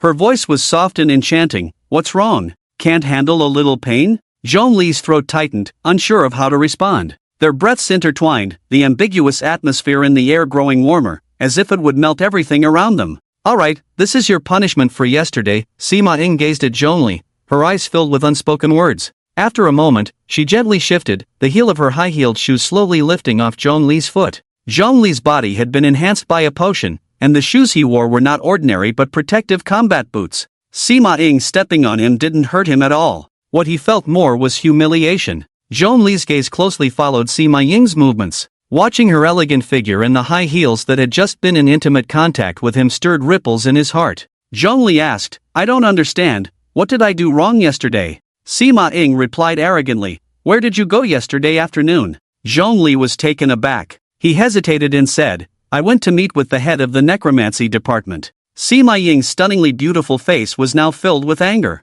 She approached Zhongli aggressively. Each step she took exuded a sense of pressure, the sound of her high heels striking the floor echoing crisply and powerfully in the silent office. Zhongli instinctively took a small step back. Sima Ying's sharp gaze locked onto him, as if she could see right through him. She slightly raised her chin, her lips pressed tightly together, emanating an air of unapproachable authority. "Zhongli, you should know that yesterday and today, you belong to me." Sima Ying's voice was cold and stern, yet carried a different kind of allure. She stepped closer until the distance between them was so small they could feel each other's breath. Zhongli's heart pounded like a drum, unsure of how to deal with this assertive woman. After all, Sima Ying was the head of the department and a level 5 alchemist. If she truly got angry, Zhongli would be in a bit of danger. He calmly explained, "I had business with Dean Chu Xin in the afternoon. I don't allow you to go for business either." Sima Ying's lips curled slightly, revealing a hint of a mocking smile. She suddenly stepped forward, closing the distance between them again. Zhongli was pushed against the wall by Sima Ying, with nowhere to retreat. His back pressed tightly against the cold wall. "If there's a next time, you can get out of the alchemy department. I don't want you as my student anymore," Sima Ying said in a cool, indifferent tone. "Understood." Zhongli tried to maintain his composure and said, "Let's go to the laboratory." "Don't worry, I'm not going to use you for experiments. I just want you to be my research assistant." Sima Ying's demeanor seemed to undergo a subtle change in an instant. She tilted her head, looking at Zhongli, the sharpness in her gaze gradually fading, replaced by a different kind of tenderness. Then, she naturally linked her arm with Zhongli's. Zhongli was momentarily taken aback, his body tensing up instantly, but he did not pull away. Because he knew that even if he wanted to break free, he couldn't. Here we go again? Zhongli raised an eyebrow, silently thinking, Sima mentor really knows how to flirt. Fortunately, he had been with Sister Pei Shuang before the semester started, giving him some resistance to beauty. Otherwise, he would have fallen sooner or later. Sima Ying pressed closely against Zhongli, their bodies brushing against each other as they left the office. Sima Ying's laboratory was also underground. The building above the alchemy department was for the business elites they hired to work in. The true core of the alchemy department was underground. It was thanks to the endless production of alchemical potions from the underground laboratory that Tianjin University had a steady stream of income. In Sima Ying's office, there was an elevator leading to her exclusive laboratory. The elevator doors slowly opened, and Sima Ying still tightly held onto Zhongli's arm as they stepped into the small space together. The lighting in the elevator was soft and tranquil, reflecting the slightly awkward expressions on their faces. In this enclosed space, the ambiguous atmosphere grew increasingly intense. The faint scent of perfume from Sima Ying lingered around Zhongli, her arm pressed closely against his, allowing them to clearly feel each other's warmth. Zhongli tried to stay calm. Finally, the elevator reached the floor where the underground laboratory was located. The doors opened slowly, and Sima Ying returned to her aloof and proud demeanor, releasing Zhongli's arm and stepping out of the elevator first. Zhongli followed closely behind. Their figures disappeared outside the elevator. Sima Ying had more than one research assistant. There were about a dozen of them, both male and female, all professional alchemists. Among them was Sima Ying's student, the freckled senior. Upon seeing Sima Ying arrive, everyone immediately stopped their work and respectfully greeted her. Sima Ying stood gracefully in front of the alchemists and nodded, "Let me introduce you, this is my new disciple. I believe most of you have heard of his name, that's right, he is the rookie king of this year, the strongest mutant in hundreds of years, Zhongli." As soon as these words were spoken, the many alchemists in the laboratory looked at Zhongli with eyes burning with endless greed, like beasts that had been hungry for a long time. Great, the dean really brought in a mutant. I once dissected a dead mutant in the Magic City laboratory, this is the first time I've seen a living one, and he looks just like an ordinary person. Now we can finally complete our experiments. Keep it down, don't let him hear you or you'll scare him away. Facing the greedy gazes and whispers of the alchemists, Zhongli frowned. Coming to Sima Ying's laboratory made him feel like a sheep entering a tiger's den. He. Sima Ying chuckled softly, leaning closer to Zhongli with her stunningly beautiful and cold face. Her delicate lips parted slightly, gently brushing against Zhongli's ear, her warm breath softly caressing him. "Zhongli, are you scared?" Her voice was soft and enchanting, like a low melody. Zhongli snorted coldly, "What is there to be afraid of?" Sima Ying's lips curled into a smile, "As long as you're not afraid, go find your senior, she will arrange work for you in the laboratory. After the work is done, I can reward you with a few bottles of enhancement potions." "Oh, got it." Zhongli walked straight to the freckled senior who was huddled in the corner and whispered, "Senior, the dean asked me to find you and have you arrange work for me in the laboratory." "Okay, sure." The freckled senior shyly glanced at Sima Ying. After receiving Sima Ying's affirmation, she nodded in agreement. "Follow me." Zhongli followed the freckled senior into a room deep within a laboratory. Sima Ying's lab seemed like a fantastical realm hidden beneath the surface of the real world. Strange runes flickered on the walls, emitting a faint glow. A massive experimental table was filled with various bizarre vessels, containing liquids of all colors, some of which flowed slowly, as if alive. In the center of the lab, a gigantic alchemical device radiated a mysterious light. Golden patterns twisted around the device like vines, occasionally flashing with enigmatic symbols. Surrounding the device were various precious materials, including gems that sparkled with mysterious light, ancient scrolls, and herbs that emitted strange fragrances. The freckled senior led Zhongli into a room where, in the center, stood a huge incubator containing a massive beast egg covered in gray scales. "What kind of monster egg is this?" Zhongli asked curiously. The freckled senior whispered, "This is a dragon egg with death attributes." "Wow!" Zhongli couldn't help but exclaim. The dragon race was one of the most terrifying among all species. A newly hatched dragon already possessed level 3 strength. Once it grew into a giant dragon, its power would reach level 5. Dragons are a long-lived species. Long-lived species usually have one flaw: they find it extremely difficult to reproduce. In 100 years, there might be fewer than 50 newly hatched dragons. Therefore, dragons are very strict in their care of dragon eggs. Anyone who dares to harm or steal a dragon egg will be hunted down by the dragon race, with no chance of survival. It was unclear where Sima Ying had obtained this dragon egg, but if the dragon race found out, within half a day, thousands of giant dragons would descend upon the skies of Tianjin University. At that point, it would be a situation of no survival. Just seeing this dragon egg made Zhongli break out in a cold sweat. The freckled senior said slowly, "This dragon egg has long since exhausted its life force. It's a dead egg. Mentor Sima bought it for 120 million at an auction in Magic City. The mentor discovered that this dragon egg has death attributes, and if we continuously inject death energy into it, it might come back to life. By the way, do you know the skill Death Wave?" Zhongli shook his head. "Alright, just wait a moment." The freckled senior left the room and returned after about 10 minutes, holding a skill book. Death Wave Advanced Skill Book, exclusive to necromancers. Effect, strikes all enemies near the caster, dealing death damage to them. The freckled senior whispered, "Here, once you learn Death Wave, stay in this room and keep casting it on this dead dragon egg." Zhongli took the skill book. He looked up at the freckled senior, who had a delicate appearance, a small nose, and cheeks dotted with freckles. "How many times should I cast Death Wave on the dragon egg?" Zhongli asked. The freckled senior thought for a moment and replied, "About 100 times. Okay." After learning the Death Wave skill, Zhongli walked up to the dragon egg. Seeing this, the freckled senior immediately exited the room, leaving Zhongli alone with the dragon egg. Death Wave is an area skill. When casting the skill, a circle of death shockwaves would emerge around the caster, with a radius of about 2 meters. It was a somewhat lackluster skill, mainly because the range was too short. For a mage, such a short skill range was practically a death sentence. Zhongli cast Death Wave on the dragon egg again and again. When his mana was exhausted, he took a break. Once his mana recovered, he continued. Finally, after 100 casts of Death Wave, there was no change in the dragon egg before him. Can this really work? Zhongli couldn't help but feel a twinge of doubt. He left the room where the dragon egg was kept. In the laboratory, everyone was busy, and Zhongli found the freckled senior who was preparing alchemical potions. "Senior, I've finished," Zhongli said.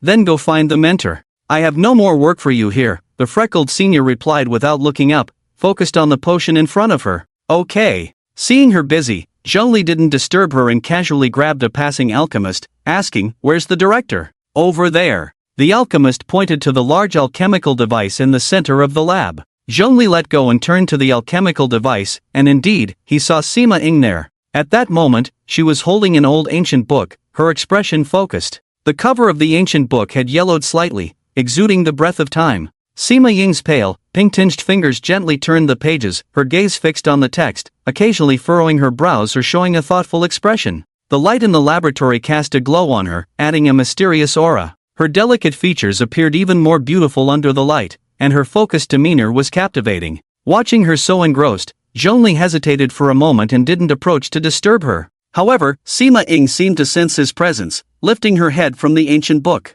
Her beautiful eyes, as clear as autumn water, slowly moved away from the book and landed precisely on Zhongli. "What's wrong?" Sima Ying asked, lifting her eyelids. "I completed the task you assigned me, but she has no more work for me, so she told me to come find you," Zhongli replied. "I don't have anything for you to do right now either, just go back," Sima Ying said, twirling a strand of hair behind her ear, revealing her fair neck and delicate profile. "But, mentor, you haven't given me the promised reward," Zhongli said. "Here, take this." Sima Ying took out a few vials of potion, each the thickness of a finger, from her storage ring and handed them to Zhongli. "This one is a strength-enhancing potion, and the rest are mental enhancement potions, all personally crafted by me. You should drink them with respect," Sima Ying said with a smile. "Understood." Zhongli accepted the potions, retraced his steps, took the elevator, and left the laboratory. Outside the office building, the sun was shining brightly, warming Zhongli. "The alchemy department truly is wealthy. The enhancement potions Sima gave me are all 2-star rated," Zhongli couldn't help but exclaim. He stored the potions away. At that moment, his phone rang. He glanced at it. It was a call from Situ Yang. He answered the phone. "Situ Yang, Zhongli, where have you been? I've called you several times, but couldn't get through." "Zhongli, huh? I was in the underground laboratory of the alchemy department. The signal must be bad. What's up?" "Situ Yang, you asked me to investigate a disciplinary committee member named Li Shang, right? I've found out everything. This guy, Li Shang, has parents who are both teachers at Tianjin University. His dad is a teacher in the medical department, and his mom is a teacher in the mage department. He's a jerk who, relying on his parents' connections, has done a lot of outrageous things at Tianjin University and has offended many people. But because his parents are teachers at the school, few dare to cause him trouble. However, I know a senior in the student council who's quite capable. If you're willing to spend some credits, he's willing to help you teach that Li Sheng a lesson. Zhongli, how many credits? Situyang, 100 credits, guaranteed to cripple Li Sheng. Zhongli replied calmly, forget it, I'll handle this myself. Situyang, alright, if you need anything in the future, just let me know, I'm here for you. He hung up the phone. Zhongli walked alone along the path in the campus where sunlight filtered through the leaves. His figure appeared somewhat lonely in the dappled light, yet carried a unique tranquility. In the afternoon, there was nothing to do in the alchemy department, so he didn't need to go. But he couldn't go to the necromancy department either. It would be better to return to the dormitory and practice diligently. The past couple of days have been busy, leaving no time for proper cultivation. As noon approaches, Zhongli feels a bit hungry and wonders what delicious food his butler will prepare for him today. Upon returning to the villa, he sees the sword-grinding lake at the entrance, its water clear as a sapphire, embedded in the earth. A girl is sitting at the entrance of Zhongli's villa, on the bluestone by the lake, barefoot, revealing her delicate, fair feet. She gently swings her feet, causing ripples to spread across the water beneath her. The girl's face is small and fair, delicate like a porcelain doll. Beneath her arched eyebrows, her large eyes are as clear as water, her petite nose slightly upturned, and her rosy lips are as tender as flower petals. She has a neat short haircut, with slightly curled strands that make her look playful and cute. The short hair perfectly highlights her exquisite features, making her appear even more lively and spirited. The girl has a slender figure, as if a gust of wind could blow her away. She wears a simple white dress that clings lightly to her body, accentuating her fragility. She looks like a middle school student, full of youthful vitality and innocent charm. Such a small child, could she be the daughter of a university teacher, a school worker, or a butler? Zhongli glances at the mysterious girl. Back in his dormitory, Butler Tan Bing has already prepared lunch. He sits in a corner of the kitchen, engrossed in reading a newspaper from who knows where. Sir, you're back. Come eat, or the food will get cold, Tan Bing says, immediately putting away the newspaper and standing to serve Zhongli. You sit and rest. Zhongli waves his hand, signaling Tan Bing to continue sitting. He walks over to the dining table, picks up his chopsticks, and begins to eat heartily. By the way, who is that girl playing by the water near the dorm entrance? Zhongli asks Tan Bing. Tan Bing walks to the living room, glances outside through the floor-to-ceiling window, and replies, she seems to be a new student this year, living next door to us. She's also a new student? How come I've never seen her before? Zhongli mutters. Tan Bing laughs, there are over 1,000 new students this year, sir. How could you possibly have seen them all? That's true. Zhongli quickly dismisses the question and lowers his head, focusing on his meal. Butler Tan, your cooking is really good, even better than the chefs at restaurants. Zhongli praises the delicious food. Tan Bing smiles bitterly, I didn't awaken a gifted profession, so I attended a vocational school for high school, choosing the butler's specialty. Cooking is a required subject, so it's only natural that my food tastes good. Tianjin University is not a place where just anyone can work. In this world, those who fail to awaken their talents cannot become professionals. Such people usually go to vocational schools to learn a trade, like hairdressing, cooking, baking, driving, accounting, fashion design, and so on. After lunch, Zhongli tells Tan Bing, I need to cultivate this afternoon. If someone comes looking for me, first ask what they want. If they're here to play, tell them I'm cultivating and don't have time to join them. If it's someone sent by a mentor or for other important matters, just come to the cultivation room to call me. Understood, Tan Bing nods. With that, Zhongli heads straight to the cultivation room. He doesn't rush into cultivating but first takes out the enhancement potions that Sima Ing gave him. There are 5 bottles in total, 1 for enhancing strength and 4 for enhancing mental power, all of them 2-star beginner potions. Although they are not as high grade as the 10 2-star advanced alchemical potions he received as a reward from the province after the college entrance examination, Zhongli is already very satisfied. Just working in the alchemy lab for a short while, he managed to get 5 2-star alchemical potions,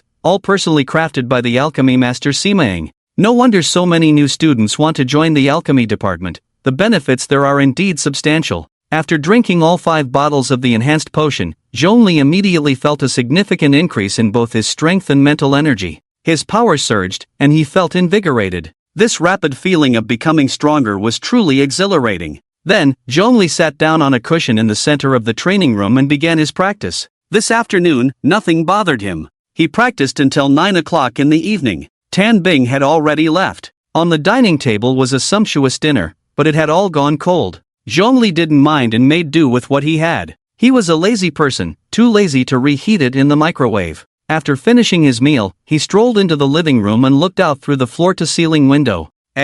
Zhongli was surprised to find that the girl was still playing by the lake. The moonlight spilled over the surface of the lake, creating shimmering silver waves. The girl's small figure appeared particularly clear by the lakeside. Her bare little feet gently moved in the water, splashing up sparkling droplets. Her short hair danced lightly in the breeze, blending perfectly with the beauty of the night. Has she really been by the lake from noon until now? Zhongli's expression turned strange. Hiss, who is she? So idle, doesn't she need to practice? The new students had been very busy these past few days. They were either busy learning from their mentors, joining clubs, or practicing. This was the first time Zhongli had seen such a leisurely new student. Spending an entire afternoon not practicing but playing by the lake was quite lazy. This undoubtedly piqued Zhongli's curiosity. Curiosity aside, Zhongli was not the type to meddle in others' affairs. He wasn't so infatuated as to approach just because he found the girl pretty. However, if Wang Daopu were here, he definitely wouldn't let such a good opportunity for flirting slip by. Just as Zhongli was thinking this, the next moment, Wang Daopu appeared out of nowhere. Instead of staying home at night, he was wandering by the sword-grinding lake. Upon encountering the beautiful girl, he immediately approached her with a shameless grin, like a dog seeing a bone. Zhongli's guess was spot on. This beast, that girl looks so thin and small, almost like a middle school girl, and he has the nerve to hit on her? Truly hopeless, Zhongli scolded. Wang Daopu strutted over with what he thought was a suave gait, flamboyantly tousling his dazzling golden hair. Under the moonlight, his golden locks seemed to shimmer. He slightly raised his chin, trying to appear elegant, and slowly walked towards the girl playing in the water. Each step was taken with an intentional nonchalance, as if he were the protagonist of the world. As he got closer to the girl, Wang Daopu cleared his throat and attempted to speak in the gentlest voice. Hi, beautiful little girl, it's so late, aren't you lonely playing by yourself? His eyes held a hint of expectation, hoping to catch the girl's attention. However, the girl seemed immersed in her own world, showing no reaction to his approach.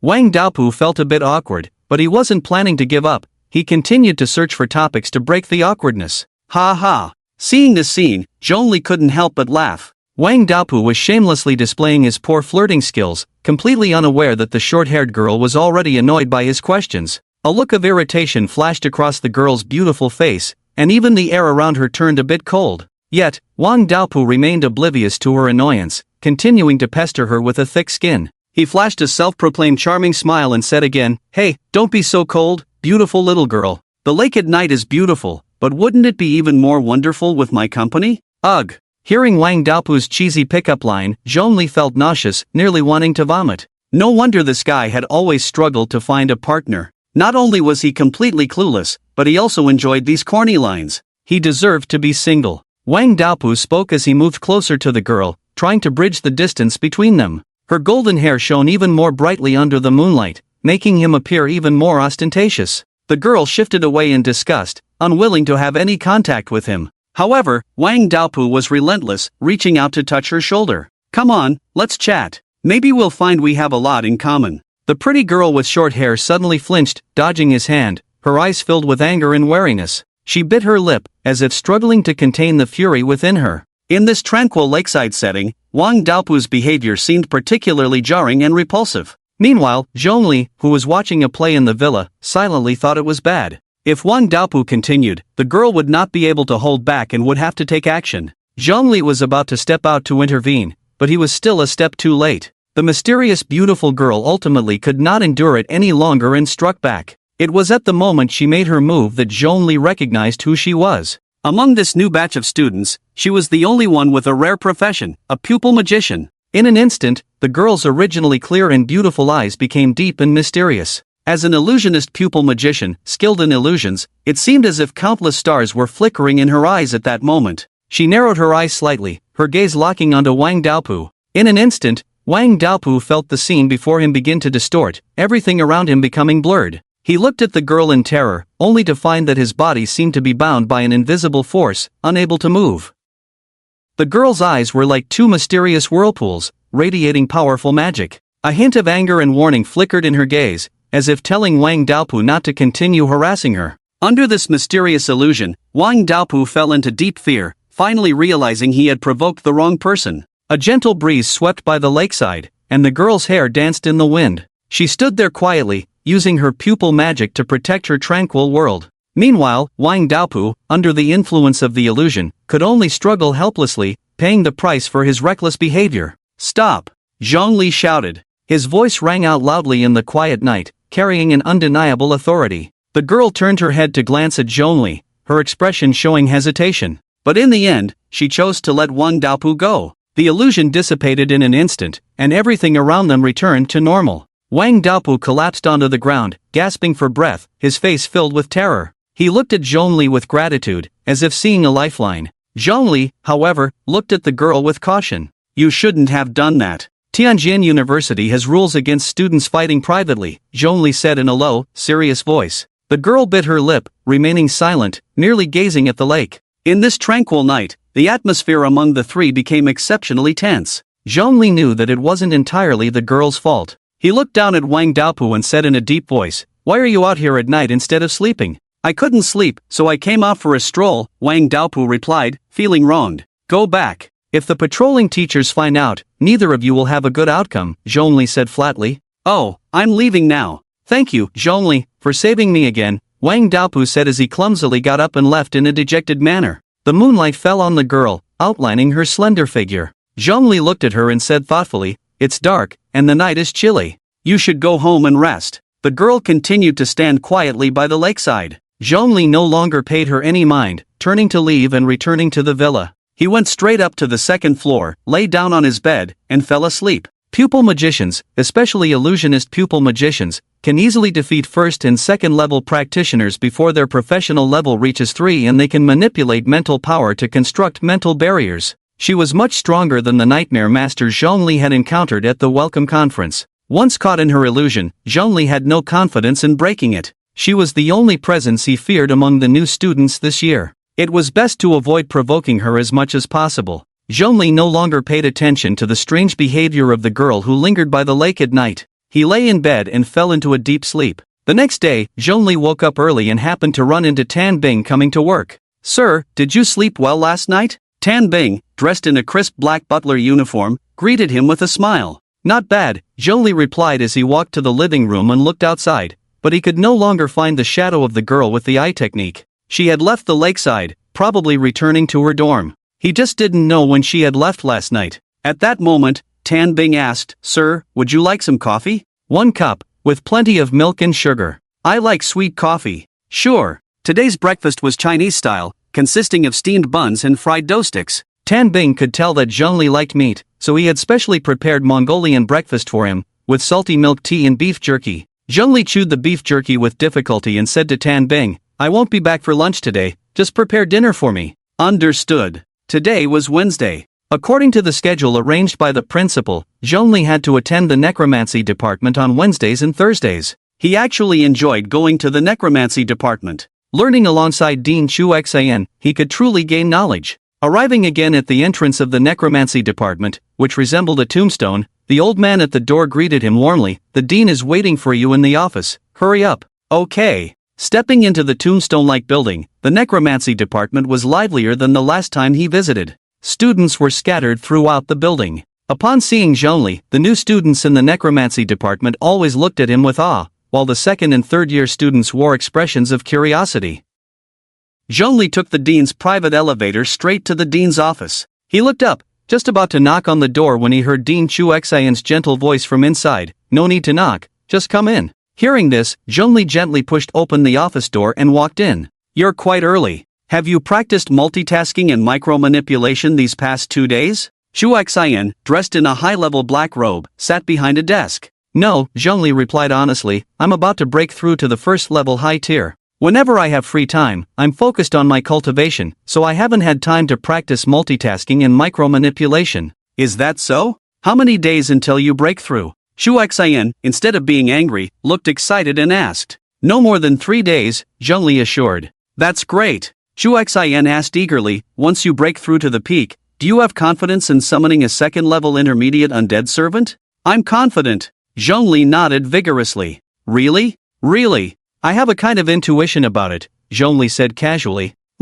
That's good, that's good." Chu Xian murmured repeatedly. Then he suddenly sighed. "It's a pity that the school is closed these days. and no one is allowed to go out. Otherwise, I would really like to take you out to meet someone. Who? Zhongli asked curiously. A saint-level powerhouse, and also the founding dean of our necromancy department, Chu Xian replied with a smile. Ah, a saint-level powerhouse, the founding dean? Zhongli exclaimed in surprise. The founding dean is very interested in you and really wants to meet you. During the few days I was away from school, I went to see him. When I returned to school, the founding dean wanted to come back with me, but unfortunately, the principal didn't agree, Chu Xian said. Zhongli was puzzled. Why didn't the principal agree? Chu Xian shook his head. You'll understand later.